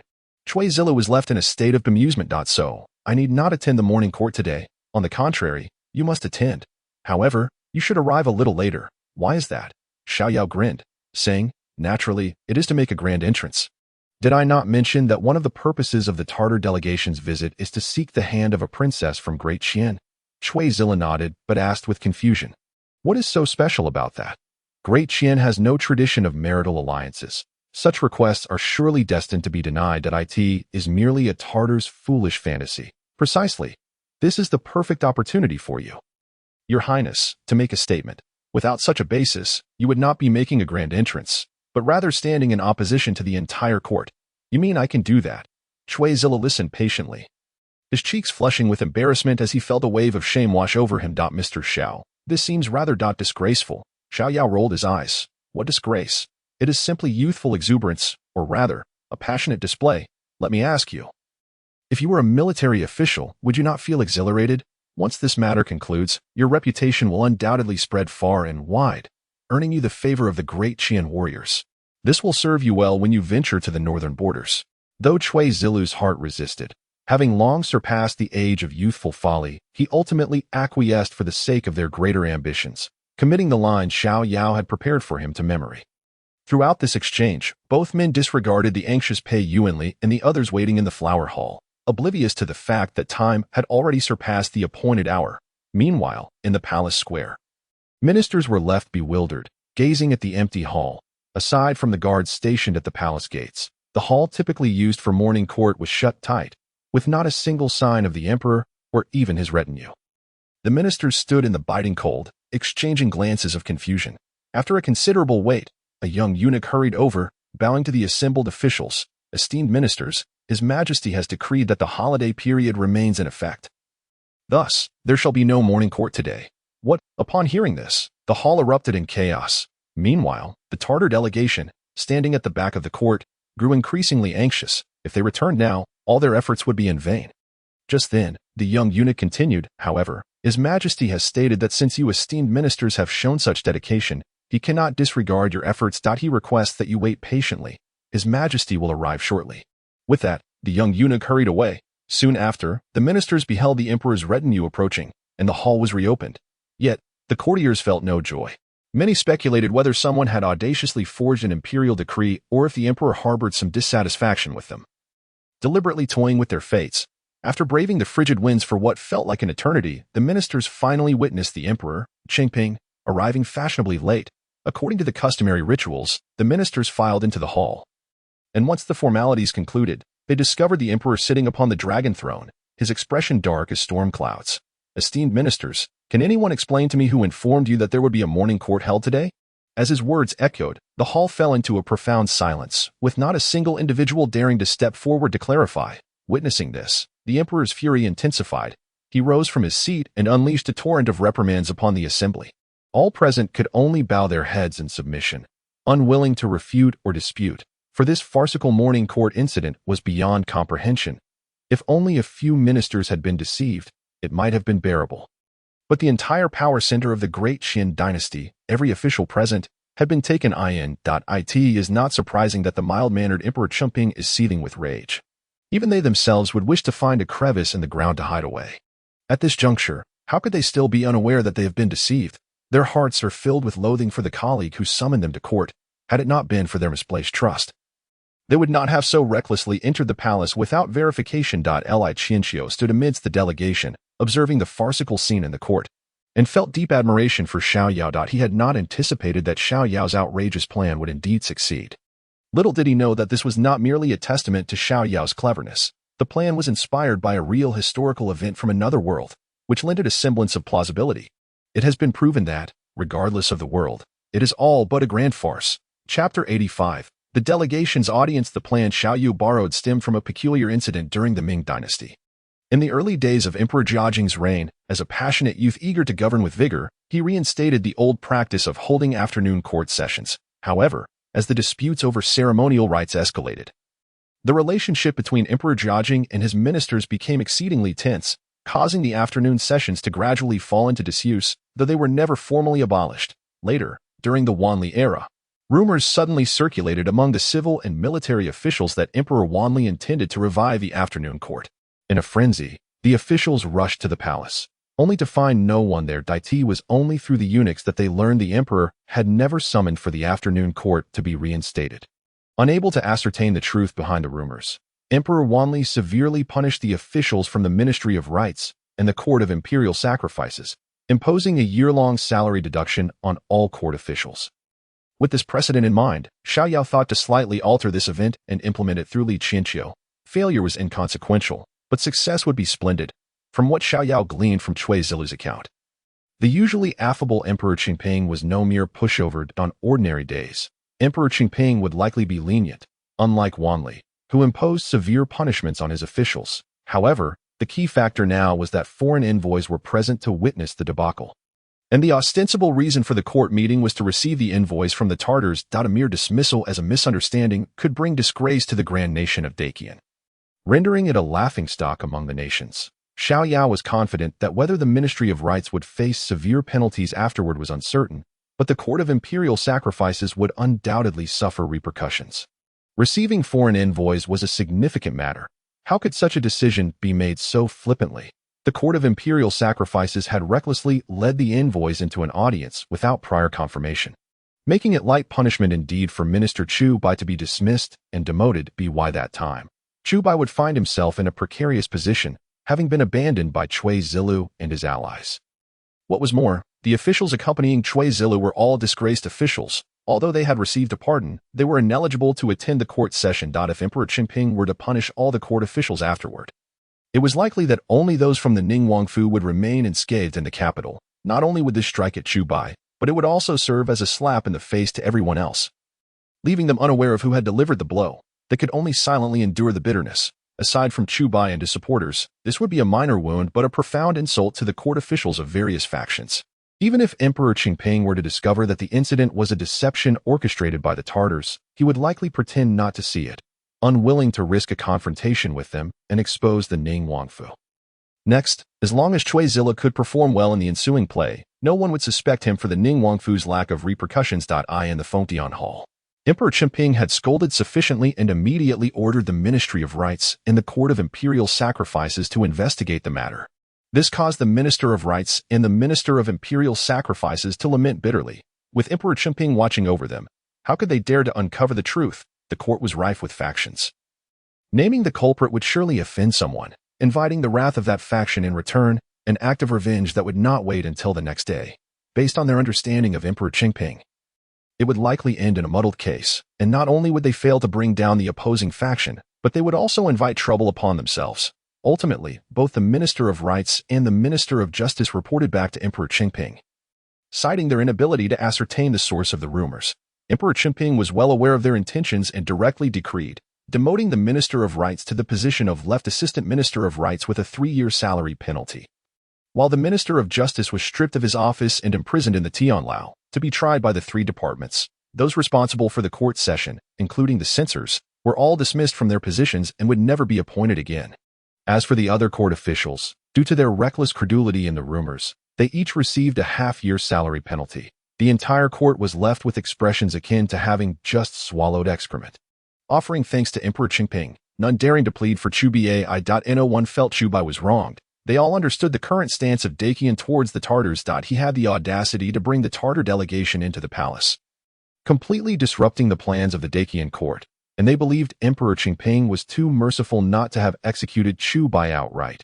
After Chubai was stripped of his official robes and hat and dragged away, Emperor Chengping sighed and commanded, "Summon the envoy of the Wagubula tribe for an audience." At this point, Emperor Chengping could no longer avoid them. Upon hearing the summons, Li Qianqiu let out a long breath.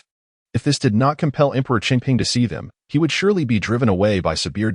As the delegation entered the grand hall, Li Qianqiu's heart was a tumult of emotions. How many times had he dreamed of stepping into this place? Yet he had never envisioned achieving his dream in such a manner. Observing the aged yet still imposing Emperor Chengping, Li Qianqiu took a deep breath. Following closely behind Sabir and the others, and performed the ceremonial bow in accordance with protocol, presenting the state document at the end.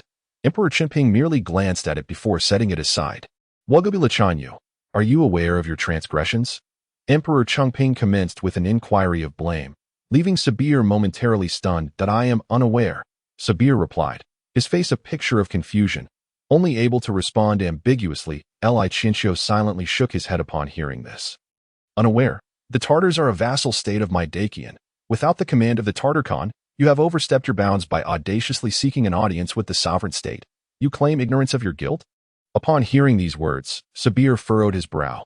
"The decree of the Dacian emperor is clear.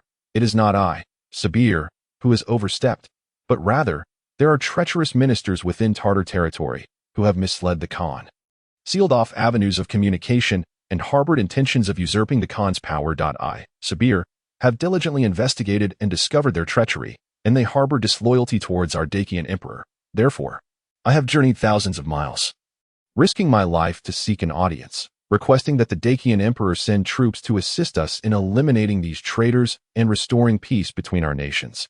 Emperor Chengping's expression remained impassive. Yet internally he was taken aback. This was not what he had anticipated. From his understanding, Sabir was known for his insolence and arrogance, brazenly proclaiming to intimidate Dacian throughout his journey. How was it that he now presented himself with such humility? His gaze swept over the delegation, and upon noticing Li Qianqiu, who, despite garbed in Tartar attire, was evidently a Dacian subject, a suspicion began to form in his mind. "Wagubula Chanyu, this is but your solitary claim, seeking to provoke my Dacian into rashly deploying troops. Are you not being overly fanciful?" At this moment, a minister stepped forward to articulate what Emperor Chengping could not say. Sabir glanced at him and replied with a smile. "Esteemed minister, whether this is true or not will become evident once Dacian dispatches troops. If it is discovered that I have uttered deceitful words, the weapons may be turned against me at any time. Is it conceivable that my Wagubula tribe could stand against the forces of Dacian? This statement is one I cannot concur with. While the Tartars are indeed a vassal state of my Dacian, they govern their own affairs. Should we rashly deploy troops, it would undoubtedly lead to misunderstandings among the various Tartar factions. The truth of your claims, whether they be fact or fiction, holds little significance." In an instant, the court officials began to rise, each presenting various arguments, yet the core of their discourse remained unchanged. It was not that Dacian was unwilling to send troops, but rather that they could not. Sabir listened quietly, occasionally glancing at Li Qianqiu, thoroughly pleased with this Dacian who had allied himself with him. The current situation mirrored exactly what Li Qianqiu had described. Were it not for him, Sabir would have undoubtedly spoken with fervor. even willing to resort to arms against Dacian to compel them to yield. Chapter 86. A battle of wits. Having heard the esteemed minister's speeches, is there no further opinion?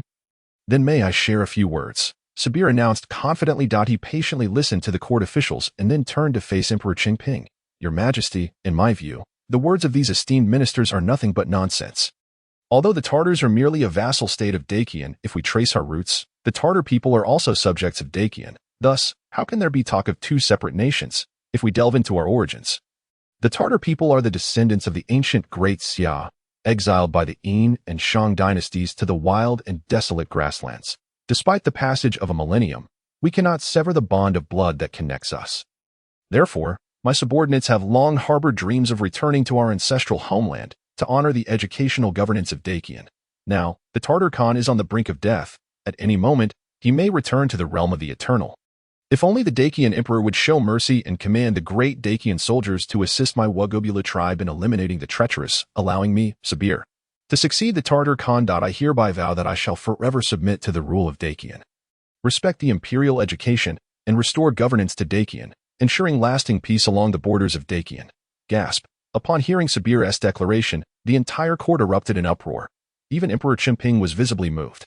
Observing the emperor's expression, Sabir felt a surge of triumph. Li Qianqiu was indeed a remarkable talent. With just a few casual remarks, he had the power to sway the policies of the Dacian court.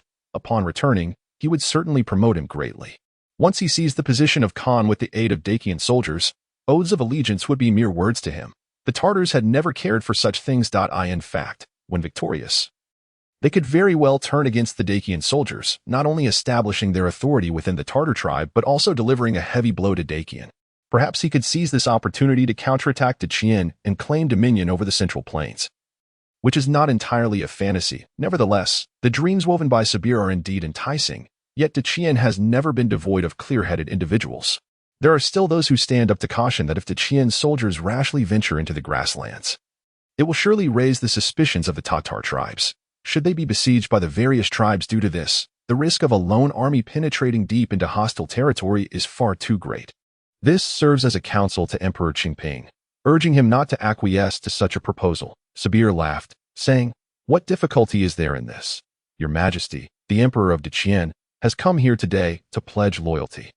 Moreover, I wish to seek the hand of a Dacian princess in marriage. This not only allows my Wugo tribe to form a familial bond with Dacian, but also provides a legitimate reason for Dacian soldiers to enter the heart of the grasslands without provoking undue reactions from the other tribes. However, I must request your Majesty to open the markets more freely, so that the benevolence of Dacian can grace my Tatar tribes, facilitating the assimilation of our people in the future." Sabir's sincerity was palpable, as he had already prepared a pretext for the Dacian court. He was acutely aware that Dacian has never engaged in matrimonial alliances with foreign nations. Initially, when Li Qianqiu suggested this notion to him, he thought it a fanciful whim. However, after Li Qianqiu's analysis, Sabir began to entertain the possibility that he might indeed set a precedent for Dacian, becoming the first Khan to wed a Dacian princess, which could potentially elevate his reputation across Dacian's vassal states. Emperor Qingping furrowed his brow. Marrying off a princess was inconsequential in the face of national interests. After all, a princess is of little worth. Even if he felt reluctant, he could simply follow the example of the previous dynasty, adopting a palace maid as a surrogate daughter and bestowing the title of princess upon her. Yet, this endeavor was fraught with complications. It was a task that was easier to propose than to execute smoothly. Thus, with Emperor Qingping's time waning, should he agree, the future generations might weave tales that would tarnish his legacy, perhaps branding him with an indelible stain. Nonetheless, Sabir's proposition genuinely stirred him. To fully subjugate the grasslands would render him one of the rare sovereigns since the founding of the nation to expand its territories. Observing Emperor Qingping's indecision, it was inevitable that astute individuals would emerge in the court. One such individual promptly stood up to rebut. Wugo Khan. Dacian has no tradition of marrying off its princesses. Although your argument holds merit, it does not necessitate that Dacian must lower itself to such a union. You could offer a Tatar princess to His Majesty, and Dacian soldiers could be dispatched to escort her. A rationale that could be easily believed. Upon hearing this, a smile crept across Emperor Qingping's lips, and he cast an approving glance in the direction of the speaker. Sabir chuckled heartily, responding, "My lord, it is not a matter of self-deprecation. Tatar women are indeed coarse and unruly.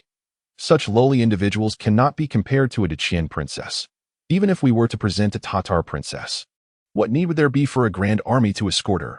Who would believe such a tale? Conversely, a Dacian princess holds immense nobility. Should she marry this Khan, it would be a unique occurrence since the founding of Dacian, deserving of the utmost grandeur, and the other Tatar tribes would have no cause for suspicion. Sabir's arguments were cogent and well-founded, plunging the court into further deliberation. Thrilled, Sabir observed the scene before him, feeling as though he had consumed honey. The Tatars, known for their lack of eloquence, had faced repeated humiliations during previous diplomatic missions to Dacian. This time, standing within the Dacian court and skillfully countering arguments, he envisioned returning home as a celebrated hero in Tatar history. His words not only resonated with the Dacian officials, but also swayed Emperor Qingping, as Sabir's reasoning was undeniably persuasive. What is a Tatar princess worth? Does she warrant Dacian dispatching an army for her escort? Not even the Tatars would believe such nonsense, let alone myself. On the contrary, should Dacian agree to marry off a princess, it would be a matter of great honor, and dispatching an army for her protection would not only reflect the emperor's grace, but also serve to showcase Dacian's martial prowess. Instilling fear in the disloyal. It would hardly provoke undue suspicion among the Tatars. Just as Emperor Qingping's internal balance began to waver, a eunuch rushed in, kneeling and announcing, "Your Majesty, Prince Ning is outside, requesting an audience." Startled, Emperor Qingping recalled that Prince Ning was soon to depart for the northern frontier, and thus commanded, "Admit him." Before long, Cui Zilu, clad in a dragon robe, strode into the grand hall with an imposing demeanor. After exchanging pleasantries, he turned to the Tatar envoy and inquired with a smile, "It seems I have missed quite the spectacle. I am curious to know what discussions my father and the esteemed ministers are engaged in. I would like to learn from them, if it pleases you, father." Upon hearing this, Emperor Qingping nodded, "Very well, Qin Wang, please enlighten your brother in detail." This also provided Emperor Qingping with an opportunity to contemplate the matter thoroughly. After all, such significant affairs cannot be decided hastily. He paid no heed to Cui Zilu. Even if the latter had not arrived, Emperor Qingping would not have made an immediate decision, for he intended to consult the cabinet and the 6 ministries privately after the court session before arriving at a conclusion. Although the Qin Wang was reluctant, he dared not defy the emperor's command. Thus, in the presence of all, he assumed a demeanor of fraternal respect, patiently and meticulously recounting the recent events to Cui Zilu. Striving to avoid any errors, Cui Zilu listened attentively, reflecting that Mr. Xiao had indeed devised a thorough strategy, as the Tatar envoy was clearly attempting to persuade Emperor Qingping to marry off a princess. Yet, he was astonished by the Tatars' newfound eloquence. Their reasons were compelling and relentless. Had it not been for Mr. Zhao's prior warnings about the stakes involved, he might have even supported the notion of Dacian marrying off a princess, given the substantial benefits at stake. Chapter 87. Mockery abounds, boldly unleashing power. After hearing this, Cui Zilu suddenly burst into loud laughter. The hall fell silent, all present staring in bewilderment at the audaciously laughing Cui Zilu. Unsure of the cause for his mirth, how outrageous! In the court, such laughter is unbecoming. If you cannot provide a reasonable explanation today, I will hold you accountable, Emperor Qingping exclaimed, slamming his palm on the dragon throne, his anger palpable. Cui Zilu stifled his laughter, gazing at Emperor Qingping, and clasping his hands, said, "Forgive my indiscretion, father. It is simply the absurdity of the court as proceedings that strikes me as both laughable and lamentable." "What do you mean by that, third prince?" Immediately, an imperial censor stepped forward, questioning Cui Zilu with a frown.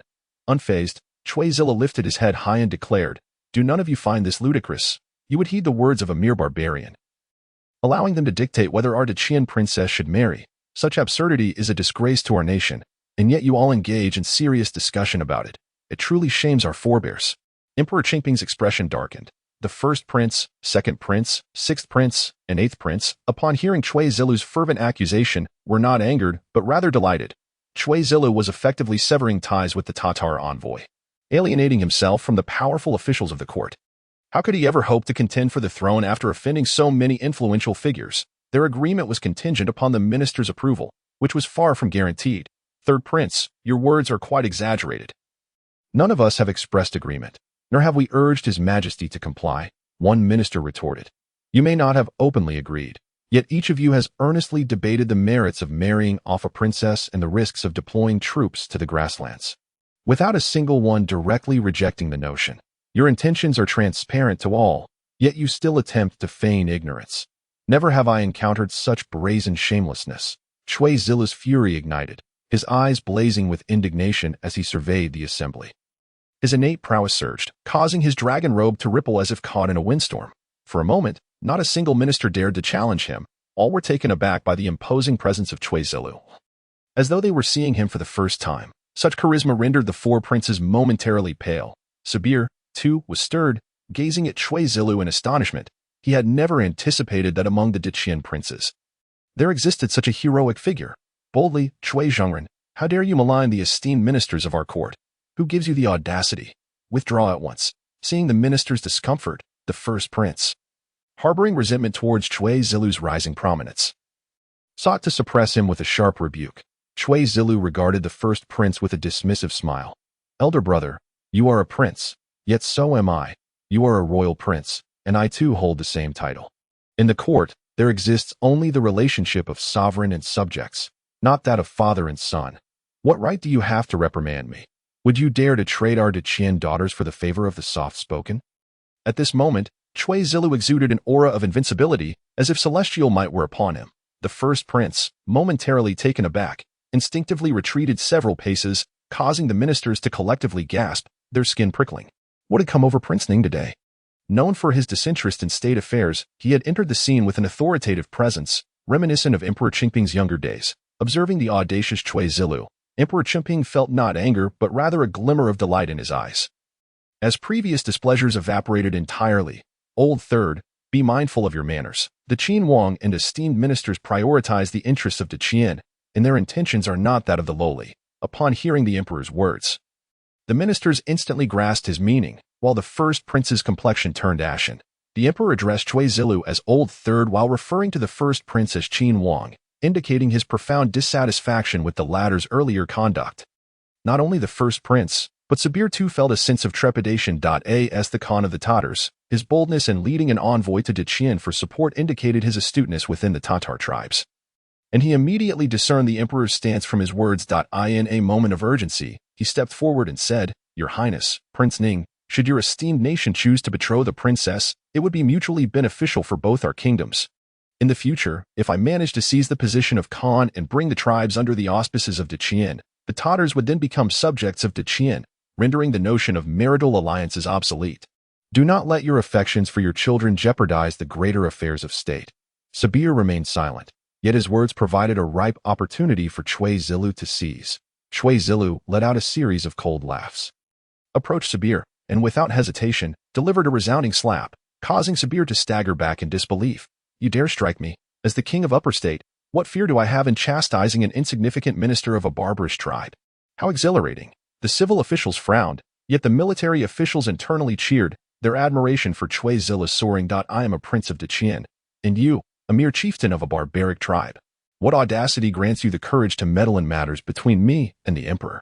Your Majesty, I beseech you, I have a memorial to present. I wish to impeach Prince Ning for his frivolous words and reckless actions, striking an envoy from a foreign nation without cause, which undermines our An imperial censor suddenly stepped forward, eager to impeach Chui Zilu, but before he could finish his sentence, an icy dread enveloped him. As if dozens of murderous intents loomed over him. A glance revealed a throng of military officials eyeing him with narrowed gazes, causing him to retreat in fear, not daring to utter another word. Chui Zilu took a deep breath and addressed Emperor Qingping, saying, Father, I acknowledge my previous arrogance. I humbly ask for your forgiveness. My wrath stems from my anger at the lack of ambition in others, and at the incompetence of the court ministers. I simply wish to inquire, do none among you doubt that this so-called marital alliance is but a trap? Who among you can guarantee that these foreign barbarians do not use this pretext to deceive our Diqian army, leading them into a distant campaign, isolated and surrounded by the Tatars? Upon uttering these words, Chui Zilu felt a surge of pride, for this insight was not imparted by Mr. Xiao, but rather a realization of his own. Noticing the silence of the assembly, he continued, Father, our Diqian inherits the glory of the previous Tang dynasty, commanding respect across the seas. When has our great nation ever needed to barter our own daughters for our interests? The prosperity we enjoy today is born of the sacrifices of civil officials and the valor of military men, forged through countless battles. While trading a woman for wealth may seem advantageous, it is not the honor of Diqian but rather a disgrace. Today we may sell one woman, but what of tomorrow? Will we not, in times of peril, look not to our valiant generals and soldiers defending our homeland, but rather to how many women we can barter away. Father, I do not wish to see Deqian descend into such a state. Should that day come, I fear our women will mockingly say, when the flag of surrender was raised atop the city. I learned of it deep within the palace. When 140,000 men laid down their arms, not a single true man remained. Chapter 88. The princes outraged Shui Zilu. How dare you? Emperor Qinping, upon hearing Shui Zilu's verse, was incensed, his beard bristling, and he struck the dragon throne with such force that the intricately carved dragon head was significantly dented. The near-divine pressure emanating from him engulfed the entire Golden One hall, suffocating everyone present. Many civil officials collapsed to the ground, their legs giving way, overwhelmed with trepidation. Guards, throw this ungrateful son out. Strike him hard. When an emperor is enraged, blood flows like water, and none can escape the chill of his wrath. Even the envoys from foreign lands turned pale with fear. Li Qianxiu felt a surreal sensation. Who would have thought that the court at the heart of Deqian's power could be so electrifying, so perilous? As the imperial guards approached the hall, Shui Zilu raised his hand and exclaimed, "Hold. Father, allow me to speak a few more words before you strike. I implore your majesty to show mercy towards Prince Ning." A group of military officials stepped forward first, pleading on behalf of Shui Zilu. The civil officials, though reluctant, felt compelled to speak, not daring to remain silent. Shui Zilu's words were undeniably coarse, yet politically astute. To remain silent now would only reveal them as spineless men reliant on women. How could they allow that? Observing the throng of officials advocating for him, Emperor Qinping took a deep breath. Remaining silent, while the four imperial princes felt a bitter jealousy gnawing at them, knowing they too had to join in the plea, Shui Zilu, seeing the actions of the assembled ministers, displayed a defiant expression, internally exclaiming, "Mr. Zhao's brilliance at moral leverage is truly a formidable weapon. Very well, I grant you this opportunity. Let us see what else you can articulate." At this moment, both Emperor Qinping and the court had forgotten about Sabir and the other envoys. Shui Zilu took a deep breath, bowed deeply to Emperor Qinping, and stated, "Father, I now have only 3 inquiries. May I proceed?" "Ask away." Shui Zilu bowed deeply once more, then turned to the civil officials and asked, "Dare I ask, Lord Zhu, for the prosperity of Deqian, are you willing to die loyal to the cause?" The civil officials were taken aback, bewildered by the sudden shift in focus, yet they could not remain silent. Adopting solemn expressions, and bowed to Emperor Qinping in unison, declaring, "We would face 1,000 deaths without hesitation." Shui Zilu then turned to the military generals and asked, "Gentlemen, for the prosperity of Deqian, are you willing to fight to the death on the battlefield?" The military officials, already fired up by Shui Zilu's fervor, all knelt on one knee, cupping their fists towards Emperor Qinping, and shouted in unison, "For Deqian, we would not regret 1,000 deaths." Emperor Qinping was momentarily stunned, then burst into hearty laughter, retracting the overwhelming pressure he had exuded. The 4 princes looked on with a mix of astonishment and envy, having never witnessed their father so unrestrainedly joyful, openly expressing his delight after moments before, being furious enough to wish for Shui Zilu's demise. Once Emperor Qinping had laughed enough, Shui Zilu extended his hands, gesturing towards the 2 groups of civil and military officials, and boldly asked, "Father, with such loyal ministers and generals, can we ensure that Deqian endures for all eternity?" Emperor Qinping met Shui Zilu's gaze, unable to suppress the smile creeping onto his lips, and replied loudly, "Indeed." As soon as the word escaped his lips, both civil and military officials knelt in reverence, performing the grandest of bows to the emperor. The shouts of "Long live the emperor" echoed throughout the hall. My loyal subjects, rise. Your assistance is a blessing for both me and Deqian. We are unworthy of such praise. Shui Zilu took a deep breath and knelt once more, stating, "Father, today I have spoken with reckless abandon. My sins are innumerable, yet my heart is filled with loyalty and righteousness. However, a prince's transgressions are equal to those of the common people. Today, I seek your decree. Hoping to earn the opportunity to atone for my sins through merit. I request your permission to guard the borders, vowing from this day forth, I shall not allow any barbarian to step onto Deqian's soil. Swearing to defend our glory to the death, without regret." Emperor Qinping was momentarily taken aback, then chuckled. Granted, although Shui Zilu's self-initiated request disrupted the plan to send him to the borders to provoke the 4 princes. The atmosphere had reached such a peak that to refuse would render Shui Zilu's efforts meaningless. It was a day for him to amuse himself, so Emperor Qinping decided to indulge his whims. Upon receiving the emperor's words, Shui Zilu expressed his gratitude and turned to leave. "Where are you going, 3rd prince?" Shui Zilu glanced back and replied, "Just now, father decreed a punishment of the court's caning. How could I dare not to comply?" I shall go to receive my punishment." Emperor Chenping was both angry and amused at his son's stubbornness. Realizing he had merely spoken in jest, a companion nearby quickly reminded him that he had only mentioned a caning, not the number of strokes. "Then go. 10 strokes will suffice. Thank you, father." Zilla strode towards the palace exit, yet at a leisurely pace. He calculated the distance and suddenly recited, "The frost horn sounds, lamenting the woods. The clouds gather as the stone gates open. The northern winds and wine fail to intoxicate, as fallen leaves return in countless numbers. If only the carved spear could dissipate the killing intent. It would not hinder the white-haired elder at the border. Who shall I find atop the stone peak but General Li.At the sword dance stage?" The 4 princes, upon hearing this verse, clenched their fists, their teeth grinding in frustration. This audacious prince, will he ever cease? Even as he departs, he continues to flaunt. The 4 princes were nearly driven to the brink of despair. Sabir watched as Zilla strode out of the grand hall with composure, the sunlight casting a golden hue upon him, as if he were a rising star of Deqian.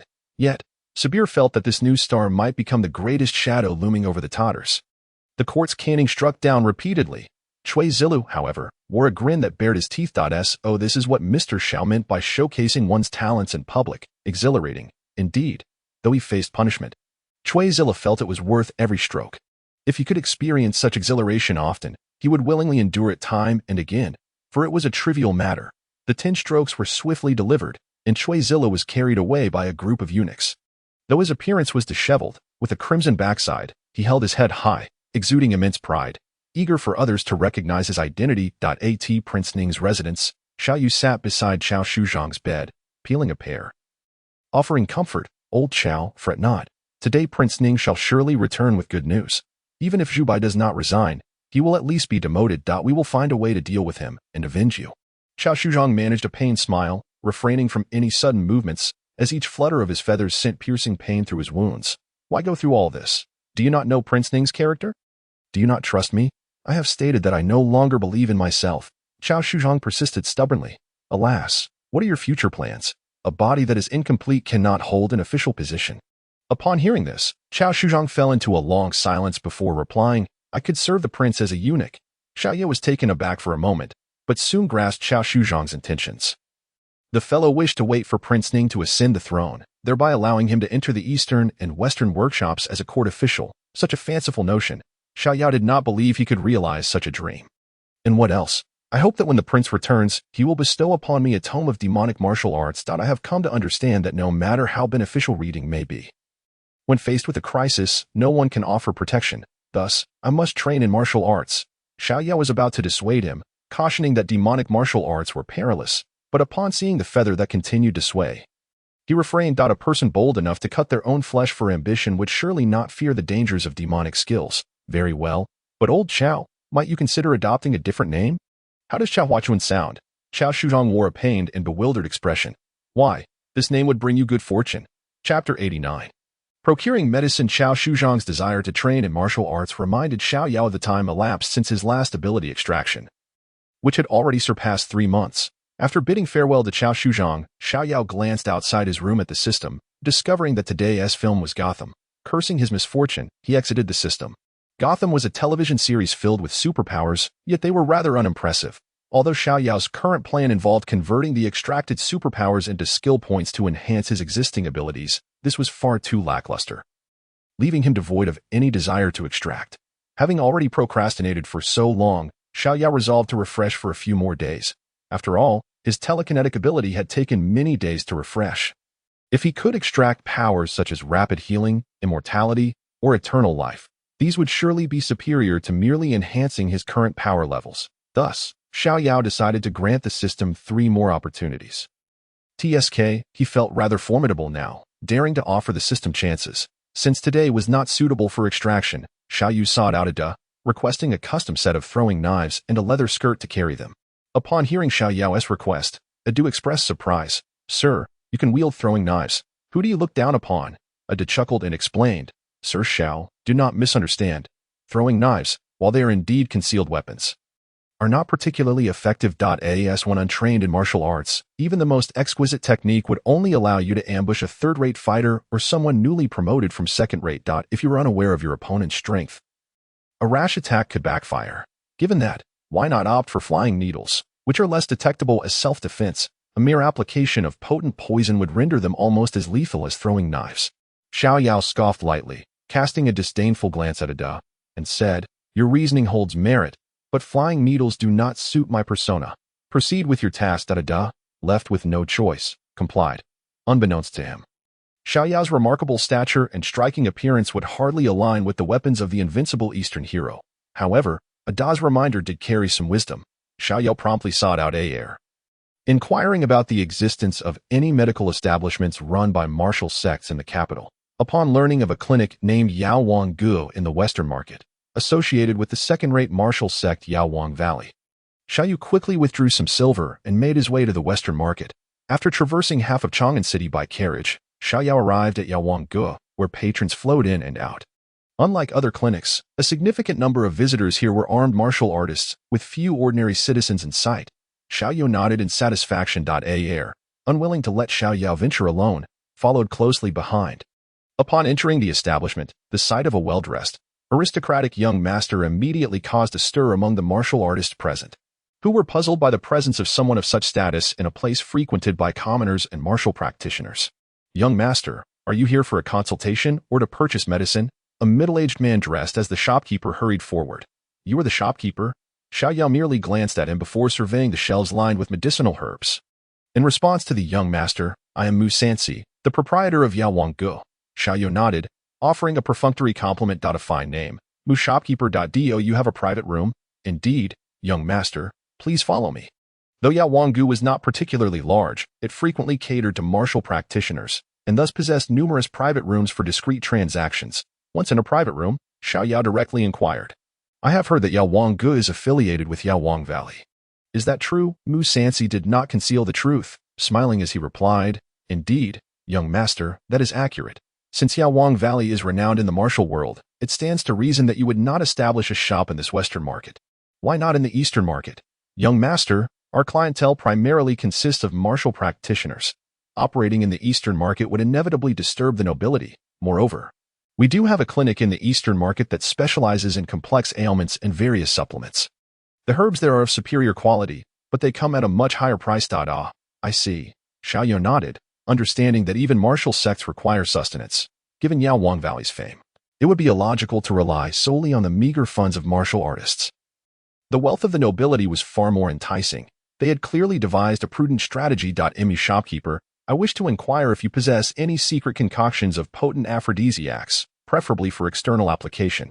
At this proclamation, both Mu Sansi and Aer stared at Xiao Yao in astonishment. Mu Sansi, flustered, explained, "Young master, we at Yao Wang Gu conduct legitimate business and do not sell such items. Moreover, young master, you may have been influenced by novels. Those intoxicating concoctions, such as the so-called Yin Yang He Huan San, do not truly exist. The modern so-called aphrodisiacs are merely potent supplements that invigorate the blood and hasten circulation, causing restlessness. They fall far short of the effects you seek." "This is sufficient." Xiao Yao clapped his hands in delight and exclaimed, "Prepare me some. I desire these medicines." Mu Sansi appeared bewildered, but promptly prepared a large bag for Xiao Yao, who left Yao Wang Gu contentedly after paying with silver. Once in the carriage, Aer awkwardly remarked, "Sir Xiao, should you desire a particular lady, merely express your wishes, and the prince will surely assist you. There is no need for such substances." Xiao Yao shot Aer a reproachful glance and replied, "What are you thinking? I intend to apply these medicines to the throwing knives. Just imagine, who would suspect someone would coat their knives with aphrodisiac? Once struck by my blade, the victim will soon feel an overwhelming rush of blood and warmth throughout their body. They will undoubtedly believe they have been poisoned, consuming various antidotes to no avail. At that moment, they will be at my mercy." Aer's eyes brightened at this revelation. "What a brilliant plan, Sir Xiao. How did I not consider this? And furthermore," Xiao Yao continued, "even if they disregard my threats, I find it hard to believe they could set up a tent and still manage to summon any prowess. Unless they are a eunuch. Otherwise, out on the streets of Chang'an." Two figures shared a furtive laugh that escalated from restrained to unrestrained. "Sir Xiao, you should keep that medicine for yourself. I shall prepare you a portion of true aphrodisiac. The kind found in novels. What you possess is merely a vigorous supplement." "What, Aer, are you saying Mu Sansi deceived me?" Aer nodded, stating, "Sir, your aristocratic attire and hesitant gait clearly indicate you are not a martial artist. Who could fail to see your noble status? Musansi would not dare sell you such items. He could not afford the consequences should trouble arise. Moreover, such lowly concoctions can only be procured from the ghost market. Even if a reputable pharmacy could produce them, none would dare sell them. Turn around. I shall demolish his establishment. Chapter 90. Sugar production. Ultimately, Xiao Yao did not destroy Musansi's shop. According to A.R. Yawang Valley was built upon the foundation of medicine and had long provided substantial aid to various martial sects while maintaining stable relationships with many dignitaries, making them not easily offended. Xiao Yu seethed with indignation, feeling swindled by the seemingly honest Musansi. Who was he? The illustrious son of the beggar's sect. He had no need for such aphrodisiacal substances. It was an affront to his dignity. Xiao Yao directly tossed the medicine and silver at A.R., urging him to procure a batch of genuine aphrodisiacs swiftly. Upon returning to Prince Ning's residence, he found Cui Zillo had also returned home. As soon as he entered, a eunuch approached, informing him that Cui Zillo had been clamoring to see Xiao Yao. Proceeding directly to Cui Zillo's chamber in the rear courtyard, Xiao Yao found the physician applying medicine to Cui Zillo, who was exposed and bearing injuries. Sir Xiao has arrived. Please wait a moment, Cui Zillo called out, visibly in high spirits. Once the physician completed his task and departed, Xiao Yao approached with a smile, glancing at the bruised posterior and wincing in sympathy. Goodness, what on earth happened? Did they strike you so fiercely? Cui Zillo appeared unfazed. It's nothing severe, just 10 strokes from a whip. Those servants are well aware. They did not dare to strike too hard. These are merely superficial wounds. They will heal in no time. Moreover, was it not your idea? Was my being struck not within your expectations? Xiao Yao chuckled heartily and remarked, being struck is acceptable. Seeing your spirit so high suggests that you have performed admirably, not merely admirably, but utterly exhilarating. After being a prince for over 20 years, I have never felt as invigorated as I do today. You cannot fathom how I command the court, with all the ministers and officials too afraid to utter a word that it is truly liberating. Cui Zillo, in his role as a prince, had felt quite stifled. Living in fear for so many years, today could be considered a rare moment of glory in his life, as if his very soul had been elevated. Xiao Yao nodded in agreement, stating, just as well. You have been struck. It provides you an excuse to linger in the capital for a bit longer under the guise of recuperation. Do you have other matters to attend to, sir? Xiao Yao explained. Naturally, the longer we stay, the more white sugar we can sell. The more sugar we sell, the greater the attention we attract from the southern clans. By the way, how is our acquisition of brown sugar progressing? Upon mentioning business, Cui Zillo immediately grew serious, tempering his mood before responding, all has been successfully acquired. It just has been completely transported. It should all arrive in about 3 days. You know. While my family is quite wealthy, our liquid assets are limited, as I must retain enough to sustain the operations of the royal household. This time, I allocated 30,000 taels to procure the brown sugar. Currently, the market price of brown sugar varies based on quality, ranging from 300 to 361. Since I purchased in bulk, the various merchants offered me discounts, and ultimately, I acquired approximately 11,000 pounds of brown sugar. Xiao Yao nodded in satisfaction, smiling as he said, that is quite a substantial amount. Whether brown sugar or white sugar, they are both pricey, and only a select few families can afford them. I have visited the market recently, and the current price of white sugar is around 500 to 800 won per pound, and the quality, in my opinion, is mediocre. Once our white sugar is refined, it will undoubtedly fetch a higher price than what is currently available in the market. Just wait for the profits to roll in, Your Highness. While Cui Zillo was not well versed in the intricacies of brown sugar purification, the price differential between white and brown sugar allowed him to estimate potential profits. And his face broke into a broad smile. This was a long-term venture, akin to a hen that lays golden eggs. What of the fruit would I instructed you to purchase? Not quite ideal. You know. The firewood around Chang'an is mostly ordinary timber, while fruit trees are primarily grown for their fruits, and very few are sold. I only managed to acquire about 300 loads of fruitwood. I am unsure if that will suffice. Upon hearing this, Xiao Yu scratched his head, uncertain of how much activated carbon would be needed for the purification of brown sugar. The method of activated carbon purification was something he had seen on Douyin, and the specifics could only be confirmed through practical application. However, considering that 1 load of fruitwood equaled 100 pounds, and that 1 pound of fruitwood could yield between 0.1 to 0.2 pounds of activated carbon, Xiao Yao decided to estimate that each pound would produce 0.1 pounds of activated carbon in this era, which could not be compared to modern standards. Thus, 3,000 pounds of fruitwood could yield 300 pounds of activated carbon. In the short term, this would be sufficient, allowing for continued acquisitions without affecting initial usage. Unfortunately, birchwood was not abundant near Chang'an. Otherwise, he would not have to worry about insufficient materials for activated carbon production. After explaining his calculations, Cui Zilla felt relieved upon hearing it would not pose a problem. "When do you plan to commence, sir?" Xiao Yao replied without hesitation. "Tomorrow, as time is of the essence." "Very well. The supplies are stored at the estate outside the city. Tomorrow, I will have a heir, and a san accompany you to ensure your safety." Xiao Yao contemplated for a moment before saying, "Once you are feeling better, enter the palace and request more personal guards from your father to safeguard the estate. Once our white sugar hits the market, we will undoubtedly attract those who covet our purification methods. So do take heed. It is best to entrust the activated carbon to someone you trust to produce it discreetly. As long as the method of producing activated carbon remains concealed, even if they discover how we purify brown sugar, it will be in vain." Cui Zilla readily agreed. The next morning, Xiao Yao glanced at the system panel, saw yet another one-piece prompt, and abandoned the idea of a lottery draw, accompanied by and his brothers. Along with a team of guards, he proceeded to Cui Zilla's residence outside the city. Though referred to as a residence, it was, in fact, an expansive estate. Cui Zilla often roamed the world, rarely returning even to the royal palace in the capital.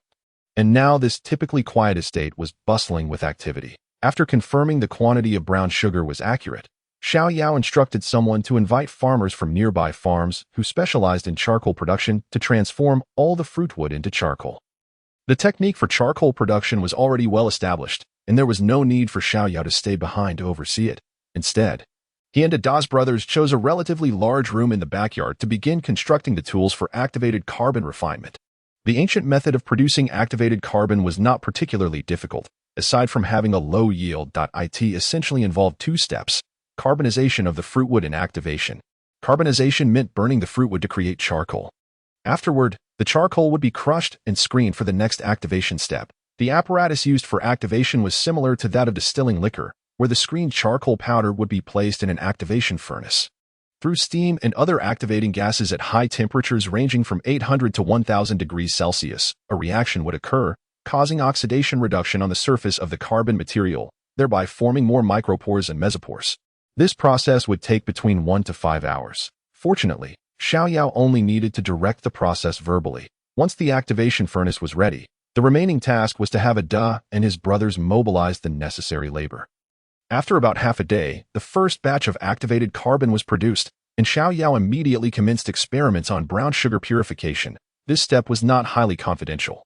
He assigned a san to oversee while the operators were merely the estate's own servants. After several trials, Xiao Yao calculated that approximately 1 pound, based on the 16-tail system, of brown sugar could yield around 13 taels of refined sugar, consuming about 3 taels of activated carbon in the process. 3 taels equated to over 90 grams.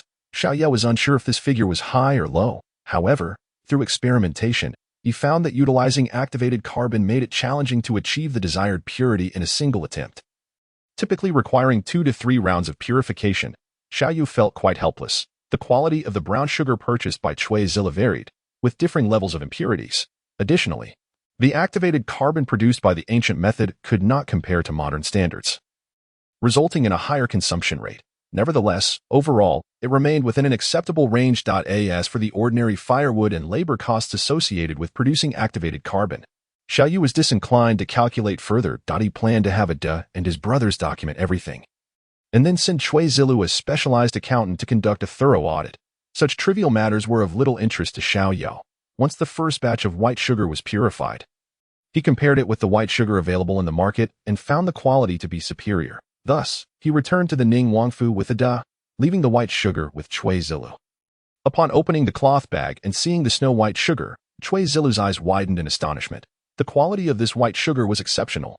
He quickly pinched a bit of sugar and tasted it, his face lighting up with delight. "I have already conveyed the specific process to and his brothers. Your Highness can dispatch additional personnel and an accountant tomorrow to commence large-scale production of white sugar. However, the consumption of fruitwood has exceeded my expectations. You will need to find a way to acquire more fruitwood or purchase birchwood or bamboo from timber merchants, though perhaps bamboo is not advisable." Xiao Yao sighed. While Chang'an was certainly not lacking in bamboo, its value in this era was considerably high. far surpassing that of firewood. Whether for papermaking or bamboo crafts, bamboo was a form of hard currency in this time. No one would burn bamboo as firewood unless they were utterly unable to procure sufficient fruitwood or birchwood. Thus, Xiao Yao did not recommend that Chui Zilla use bamboo for activated carbon production unless it became absolutely necessary. Chui Zilu expressed his gratitude with fervent agreement. By the way, has Chao Shuzhong mentioned his desire to learn martial arts? Upon hearing this, Chui Zilla nodded. He has, but he is too old. Ordinary martial arts are difficult for him to master. And he understands this. Therefore, he wishes for me to help him find a manual on demonic martial arts. And what is your highness's stance on this? I have agreed. This serves as a perfect excuse for me to ask for a skilled master from my father, who can help train Chao Shuzhong and also ensure our safety. It seemed that Chui Zilu already had someone in mind. Naturally, there is a retired eunuch in the Royal Horse Bureau. He practices demonic martial arts, specifically the Vishnu King Kong technique, which is said to have originated from the Western regions as a Buddhist magic art, combining offense and defense, and is exceedingly formidable. He has been retired for many years, living in the palace, and I suspect his current cultivation level is likely at the innate 9th level, with few rivals in the martial world. Xiao Yu was not surprised and smiled, saying, "Indeed, Your Highness. I have long maintained that any faction in this world may lack skilled masters, but the court will never be short of them. Just look at how easily you found a top-notch expert. By the way, what is the name of that retired eunuch?" Chui Zilla pondered for a moment before replying, "I believe he has called you Huatian, Xiao Yao." At the Zhao Wangfu, Chui Ziki looked upon the assembled ministers, and, once satisfied that they were all present, slowly inquired, "Gentlemen, after these past 2 days, have you managed to uncover who falsely conveyed the imperial edict, having been inexplicably ensnared?" Not just Chui Ziki but the 4 princes in the entire court found it difficult to swallow their indignation. For the past few days, they had been investigating in secret. It was merely the Emperor Chimping who had refrained from allowing further investigations, and others dared not act overtly in this regard. They could only conduct their inquiries discreetly. When Chui Ziki posed a question, all present exchanged awkward glances and shook their heads. Most of the officials aligned with Chui Ziki were members of the reformist faction, lacking significant power and resources. The other officials were even less inclined to associate with these critics, making investigations rather challenging. After Chui Ziki had finished his questioning and observed the silence, he felt a twinge of disappointment but chose not to dwell on it any longer. Since no results were forthcoming, it would be best to cease further inquiries. So, esteemed colleagues, what do you believe is the Emperor's intention in sending the 3rd prince to the frontier, Your Highness? The Emperor's thoughts run as deep as the ocean. How could we possibly fathom them? Nevertheless, whatever his intentions may be, it is my humble opinion that we must find a way to thwart them. Indeed, another official concurred. My views align with those of Lord Zhang. The Emperor has consistently refrained from appointing an heir, which is beneficial for Your Highness. It is evident that the Emperor wishes to select the most virtuous among Your Highness's brothers to inherit the throne. However, such actions could easily lead to a fierce struggle among the princes for power, resulting in intense factional strife within the court. For this reason, the Emperor has long prohibited Your Highness's brothers from wielding military authority and has strictly forbidden military generals from forming close ties with them. Yet now, he has sent the 3rd prince to the frontier, granting him the opportunity to gain military power. I am uncertain whether the Emperor intends to use this strategy to strengthen the 3rd prince's position relative to Your Highness's other brothers, or if he has ulterior motives. But none of this bodes well. Therefore, it would be prudent for Your Highness to prepare for any eventuality. We support the motion. Despite being all officials of the verbal persuasion, their opinions were unified. Each one hoped that Chui Ziki would prevent Chui Zilu from proceeding to the border. With everyone lacking military power, the sudden emergence of a formidable contender would complicate matters. Should Emperor Qingping unexpectedly pass away without establishing a new ruler, the court would undoubtedly descend into chaos. If the Empress were still alive, the situation might be salvageable. However, with her passing, there would be no qualified individual to oversee the situations, making the prospect of selecting a new ruler to stabilize the court within a short time frame utterly implausible. At this juncture, if Chui Zilla were to arrive in the capital with an army, who could stand against him? Chui Ziki smiled and said, "I understand your concerns, esteemed colleagues. However, sending the 3rd prince to the frontier is, after all, the Emperor's directive, and I cannot act as the scapegoat.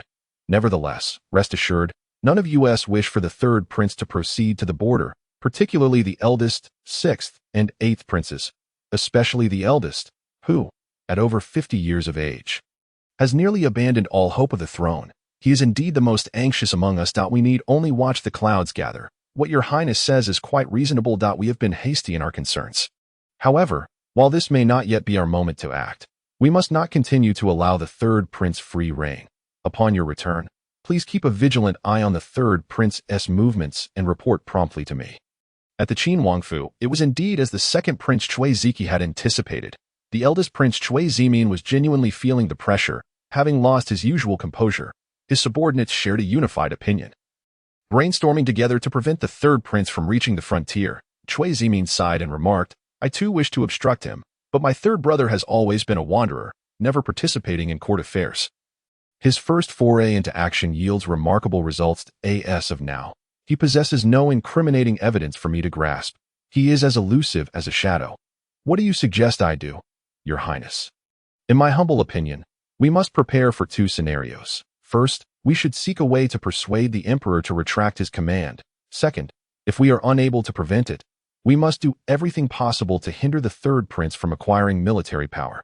Ultimately, the key to preventing the third prince from gaining such power lies with the Mu Wangfu. As someone initiated the discussion, clarity began to emerge among the others. Indeed, the Mu Wangfu has guarded the frontier since the establishment of the Daiqian dynasty, and it has since been fortified into a veritable fortress. It is not something that the isolated third prince can easily manipulate. We need only send word to the Mu Wangfu, urging them to remain vigilant against the third prince, which would be sufficient to cause him considerable distress. In the end, he may find his efforts fruitless.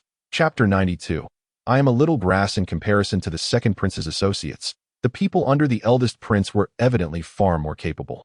They incisively pointed out the flaws and shortcomings of Chui Zilu. Upon hearing the analysis from his officials, Chui Zimi nodded in satisfaction.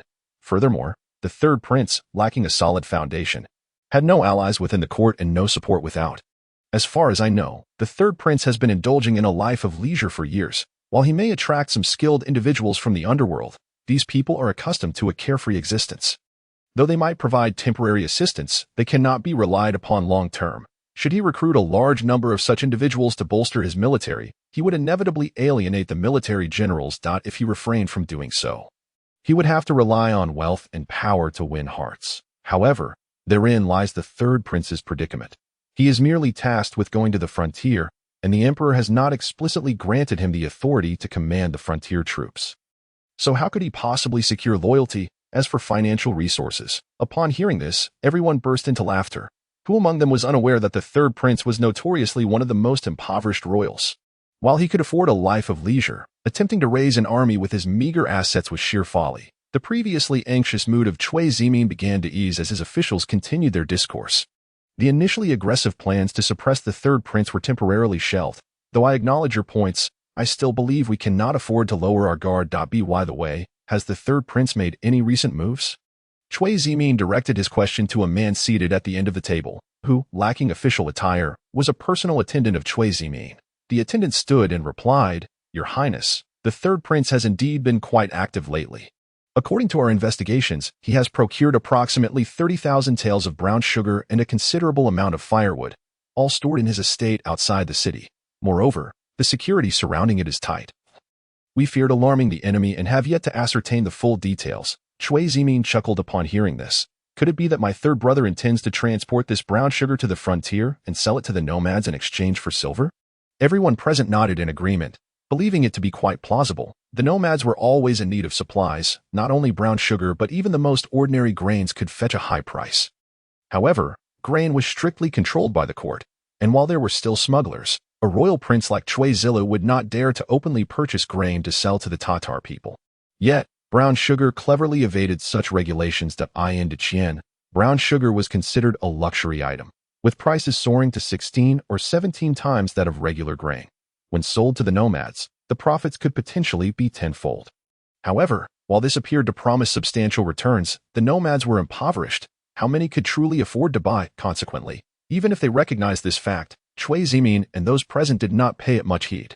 As for the firewood, it was the dead of winter, and as a prince, it was entirely ordinary for Chui Zilu to procure such supplies. From Chui Zimin and the others' perspective, it was beneath his dignity to rely on firewood for warmth, and they did not consider it significant. Chui Zimin drummed his fingers on the armrest and remarked, however, while my third brother may not be particularly astute, this brown sugar will certainly not yield him significant profits in the short term. We cannot allow him to slip through our fingers so easily. Chen Wu, at your service. The attendant bowed again. Disseminate a message to the 6th and 8th princes, informing them that the mastermind behind the recent court incident is none other than the 3rd prince. Additionally, let them know that the 3rd prince intends to send a large quantity of brown sugar to the frontier for sale. Zhu Bai, associated with the 6th and 8th princes, had been implicated in the court incident. While everyone else faced repercussions, Zhu Bai was imprisoned in the dungeon, while the 3rd prince had managed to evade punishment. The 6th and 8th princes were furious, realizing they had been ensnared by the 3rd prince. They would undoubtedly seek revenge, and I believe they would use this shipment of brown sugar to their advantage, ensuring that the 3rd prince couldn't easily deliver it to the frontier. Your Highness is astute. Your Highness, I have an idea that we could recruit the attendants of the 6th and 8th princes, allowing them to devise a plan for the 6th and 8th princes to masquerade as bandits, attacking and destroying the 3rd prince's brown sugared at that point. If we secure evidence, we could strike a blow against the 6th and 8th princes. Perhaps we might even eliminate their chances of contending for the throne. Chui Zimin's eyes lit up. Unbeknownst to Xiao Yao, the eldest prince's scheming had inadvertently hit the mark. At that moment, he was in his chamber, once again setting up the divine tablet inscribed with Emperor of Fortune. For no particular reason, today's system-generated film was Halua. Although Xiao Yao had intended to give the system 3 days, he had long grown accustomed to idleness and had yet to make his selection. Upon waking today, seeing Halua as the chosen work, Xiao Yao was not inclined to let the opportunity slip by. He vowed that it was the 3rd brother's invulnerability and the 6th brother's invisibility that captured his interest, and certainly not a mere desire for the eldest brother's ability to change size. He was not so superficial. This is widely known. What one desires often eludes them. Thus, after respectfully offering incense, Xiao Yao fervently prayed, "Grant me the abilities of the eldest brother, the abilities of the eldest brother." System extraction. As the wheel spun rapidly, Xiao Yao's heart raced with anticipation. As the pointer gradually came to a halt, a vision enveloped him. Suddenly, he beheld the eldest brother before him, effortlessly lifting a colossal stone weighing 1,000 pounds and tossing it aside. The vision faded. The good news was that Xiao Yao had indeed acquired the eldest brother's ability. The bad news was that it was not the ability Xiao Yao had sought. Ding. Congratulations, host. You have acquired level 1 of the mighty strength technique. Xiao Yu sighed, crushing the divine talisman of the European monarch into sawdust. System. Decompose the mighty strength technique into skill points. Ding. Mighty strength technique is decomposed. Ding. Skill points obtained. 1. Xiao Yao glanced at the mighty strength technique, which granted him tenfold strength compared to an ordinary person. Yet this amount of power seemed rather insignificant. Thus, Xiao Yao resolved to proceed with his original plan and decompose the mighty strength technique into skill points. He then upgraded the Son of the Sun to level 2.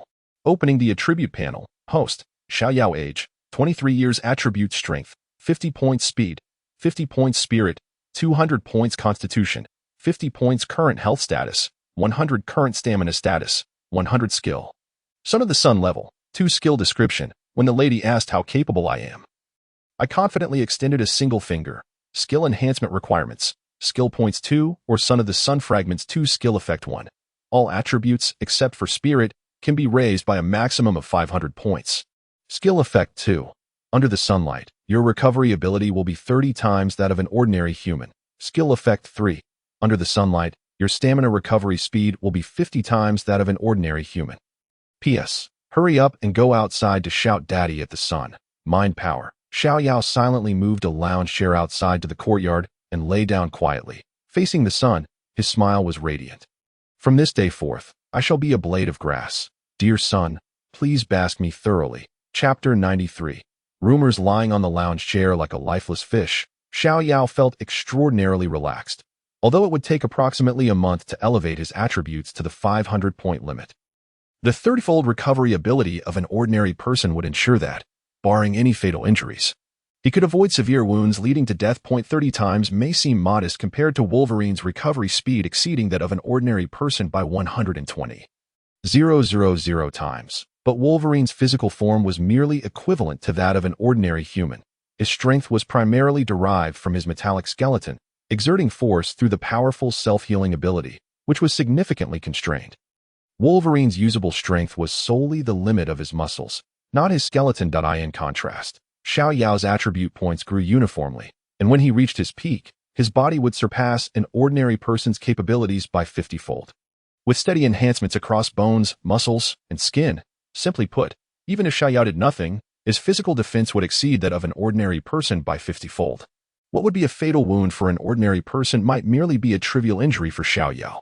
Coupled with a 30-fold recovery speed, the thought alone was terrifying. It dawned on Xiao Yao that perhaps Superman's so-called iron body was not a superpower, but rather a byproduct of the sun's abilities reaching their zenith, resulting in maximum physical enhancement. This was evident when Superman lost solar energy or was exposed to kryptonite, leading to a significant reduction in his physical defenses. However, this was merely Xiao Yao's speculation. He would not lose his abilities due to kryptonite, nor could he escape the sun's rays. What troubled Xiao Yao now was the upper limit of the sun's power. It could not simply be an endless abyss, could it? During Xiao Yao's days of cosplaying as a blade of grass, the capital was already rife with undercurrents. Rumors circulated that the mastermind behind the recent morning court debacle was the third prince, Ningguang Cui Zilu. Initially, Cui Zilu was unaware of this news. Everyone was engrossed in the sugar-making enterprise, only to realize the situation when they began promoting white sugar. Upon learning this, Cui Zilu, disregarding the pain in his backside, hurried to find Xiao Yao. When he saw Xiao Yao lounging like a salted fish in the sun, one hand holding a grape brew and the other a pastry, basking in leisure, Cui Zilu felt a pang of envy. He suddenly sensed that it was not Xiao Yao working for him, but rather he was working for Xiao Yao. Upon noticing Cui Zilu's arrival, Xiao Yao casually stuffed the pastry into his mouth and waved dismissively, acknowledging him with a gesture. Cui Zilu sighed, instructing a servant to bring a chair for himself, and sat beside Xiao Yao. Once the servants had retreated, Cui Zilu began recounting the current rumors circulating in the capital. Upon hearing this, Xiao Yao was left utterly dumbfounded. He had not anticipated that such an astute individual existed in the world, capable of uncovering his role as the mastermind. However, Xiao Yu quickly regained his composure. "Your Highness, do not fret. This is undoubtedly not our exposure, but rather someone mistakenly hitting the mark, attempting to place the blame upon us. They do not genuinely know we are the true masterminds." Cui Zilu pondered this and indeed found it plausible. If the opposing party truly had evidence proving them to be the masterminds, retaliation would have already occurred. Why resort to rumors to defame them? If my conjecture is correct, the origin of this matter likely lies in the Emperor sending Your Highness to the border, prompting some individuals to become uneasy and concoct such a scheme. This morning court incident has caused distress among the officials, and now that Your Highness has been inexplicably labeled as the scapegoat. Although most officials may not believe it, there are bound to be some dim-witted individuals who will take this nonsense seriously and seek trouble with us. Cui Zilu felt reassured and asked, "Does Mr. Xiao have any countermeasures?" Xiao Yao shrugged. "Rumors are akin to a pile of refuse. Once anyone gets involved, there's no escape unscathed. In my previous era, how advanced it was, with the nation encouraging education. Yet online bullying was rampant. Many individuals were not oblivious to the fact that online rumors were false. It was simply the malice of human nature, deliberately fanning the flames.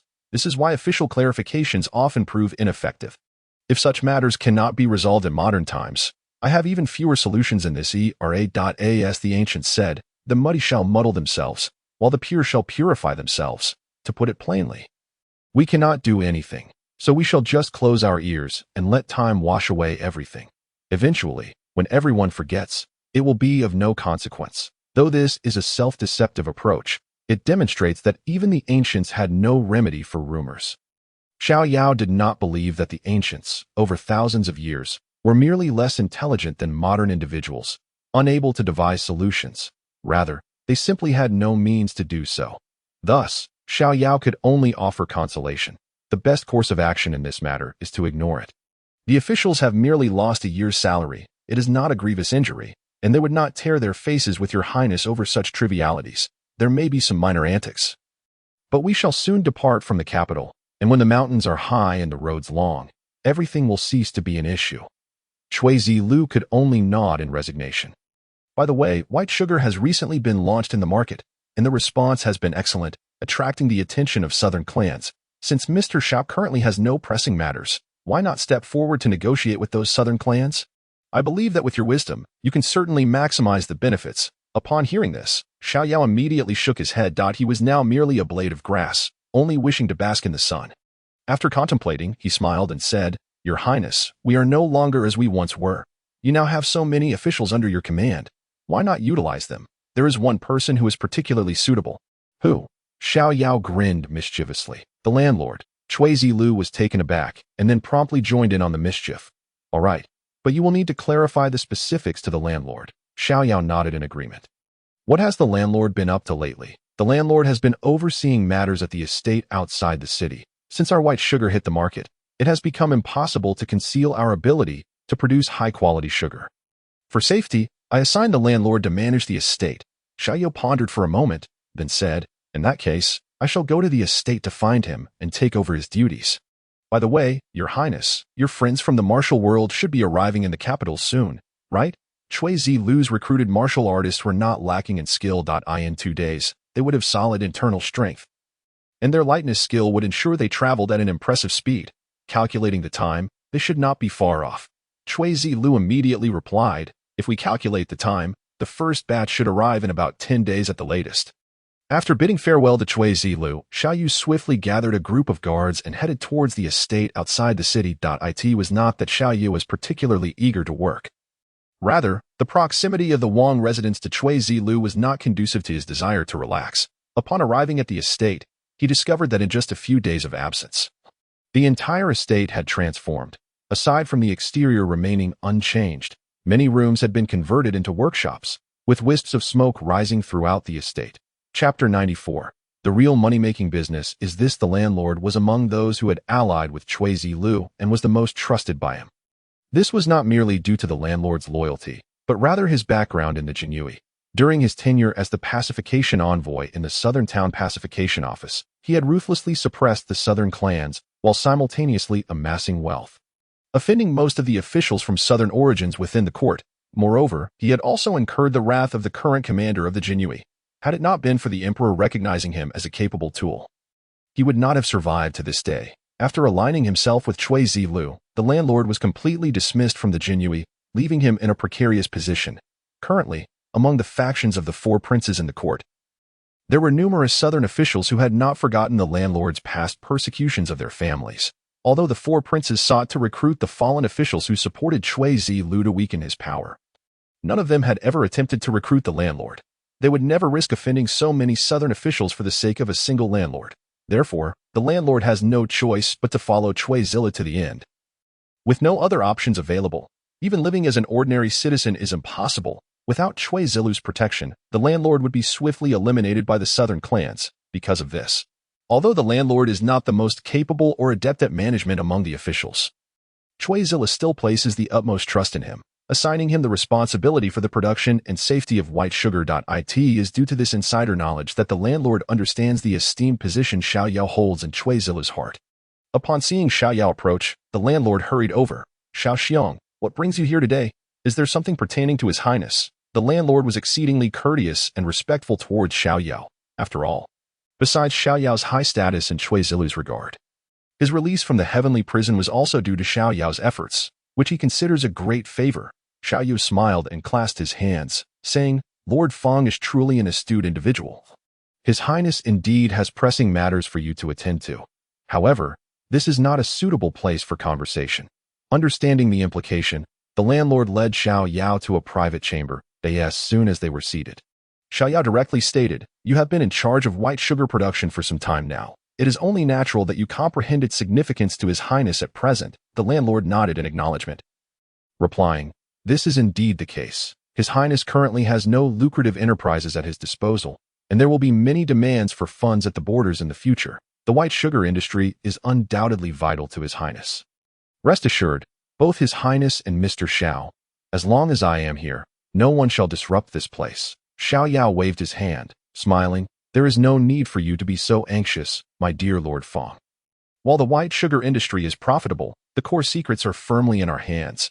Even if this place were to be destroyed, it would not be a grave matter. We can always establish another workshop." Nearly losing a bit of time, I have come here today at His Highness's behest to temporarily take over your duties, allowing you to attend to a matter of greater importance. The landlord's expression grew serious as he inquired, "What is it? Please instruct me, Mr. Xiao, and I shall ensure it is done well for His Highness." Lord Fong was also aware that sugar production is primarily located in the south.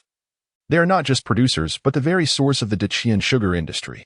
Our white sugar will inevitably pose a significant challenge to these southern clans. At present, our output is limited, and the impact is minimal, but as we grow, those southern clans will not sit idly by as we flourish. They will certainly resort to means such as restricting our development through raw materials. With a loud bang, the landlord slammed the table, exclaiming angrily, "They dare! Those foul rats of the south, if they attempt to hinder His Highness.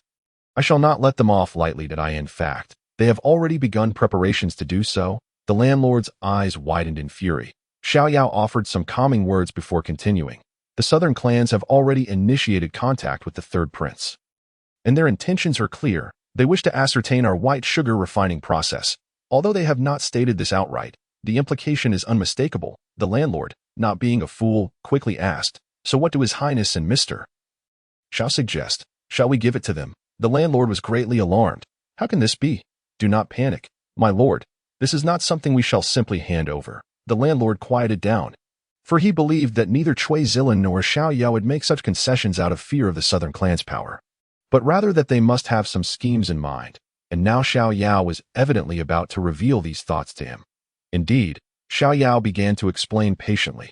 The raw materials for sugar are firmly in the hands of the southern clans, a fact we cannot change. With our lifeblood under their control, the southern clans naturally hold the upper hand in negotiations. What we must do now is seize the initiative in these discussions. "I am all ears," Lord Fong replied eagerly. "Thus, His Highness and I have already formulated a strategy from the outset. By offering the sugar refining process to the southern clans, we can establish a cooperative relationship and gain their partial support." The landlord was taken aback, thinking this akin to throwing a meat bun to a dog. Once given, it would never return. Then he heard Xiao Yao say, "Of course, we will not foolishly divulge the entirety of our process to the southern clans. During your time here, you have likely learned that the refining of brown sugar relies on activated carbon, that we shall merely teach the southern clans the activated carbon refining method, while withholding the manufacturing process of the activated carbon itself. His Highness wishes for you to negotiate with those southern clans, exchanging the brown sugar refining technique for their support of certain materials for His Highness, as well as a portion of the profits from white sugar sales. We shall seek a 10% share." The landlord frowned and inquired, "Isn't 10% rather too little? Moreover, we are currently short on manpower, and there is no guarantee they won't engage in dishonest accounting, making it difficult to supervise effectively, which might result in us receiving nothing." Xiao Yao chuckled. "Therefore, we must firmly control the manufacturing process of activated carbon. For now, you will first gift them a batch of activated carbon. Once they taste the benefits, they will not easily give up. In the future, if they desire more activated carbon, they will have to purchase it from us, and we can set a lower price of 500 yuan per pound.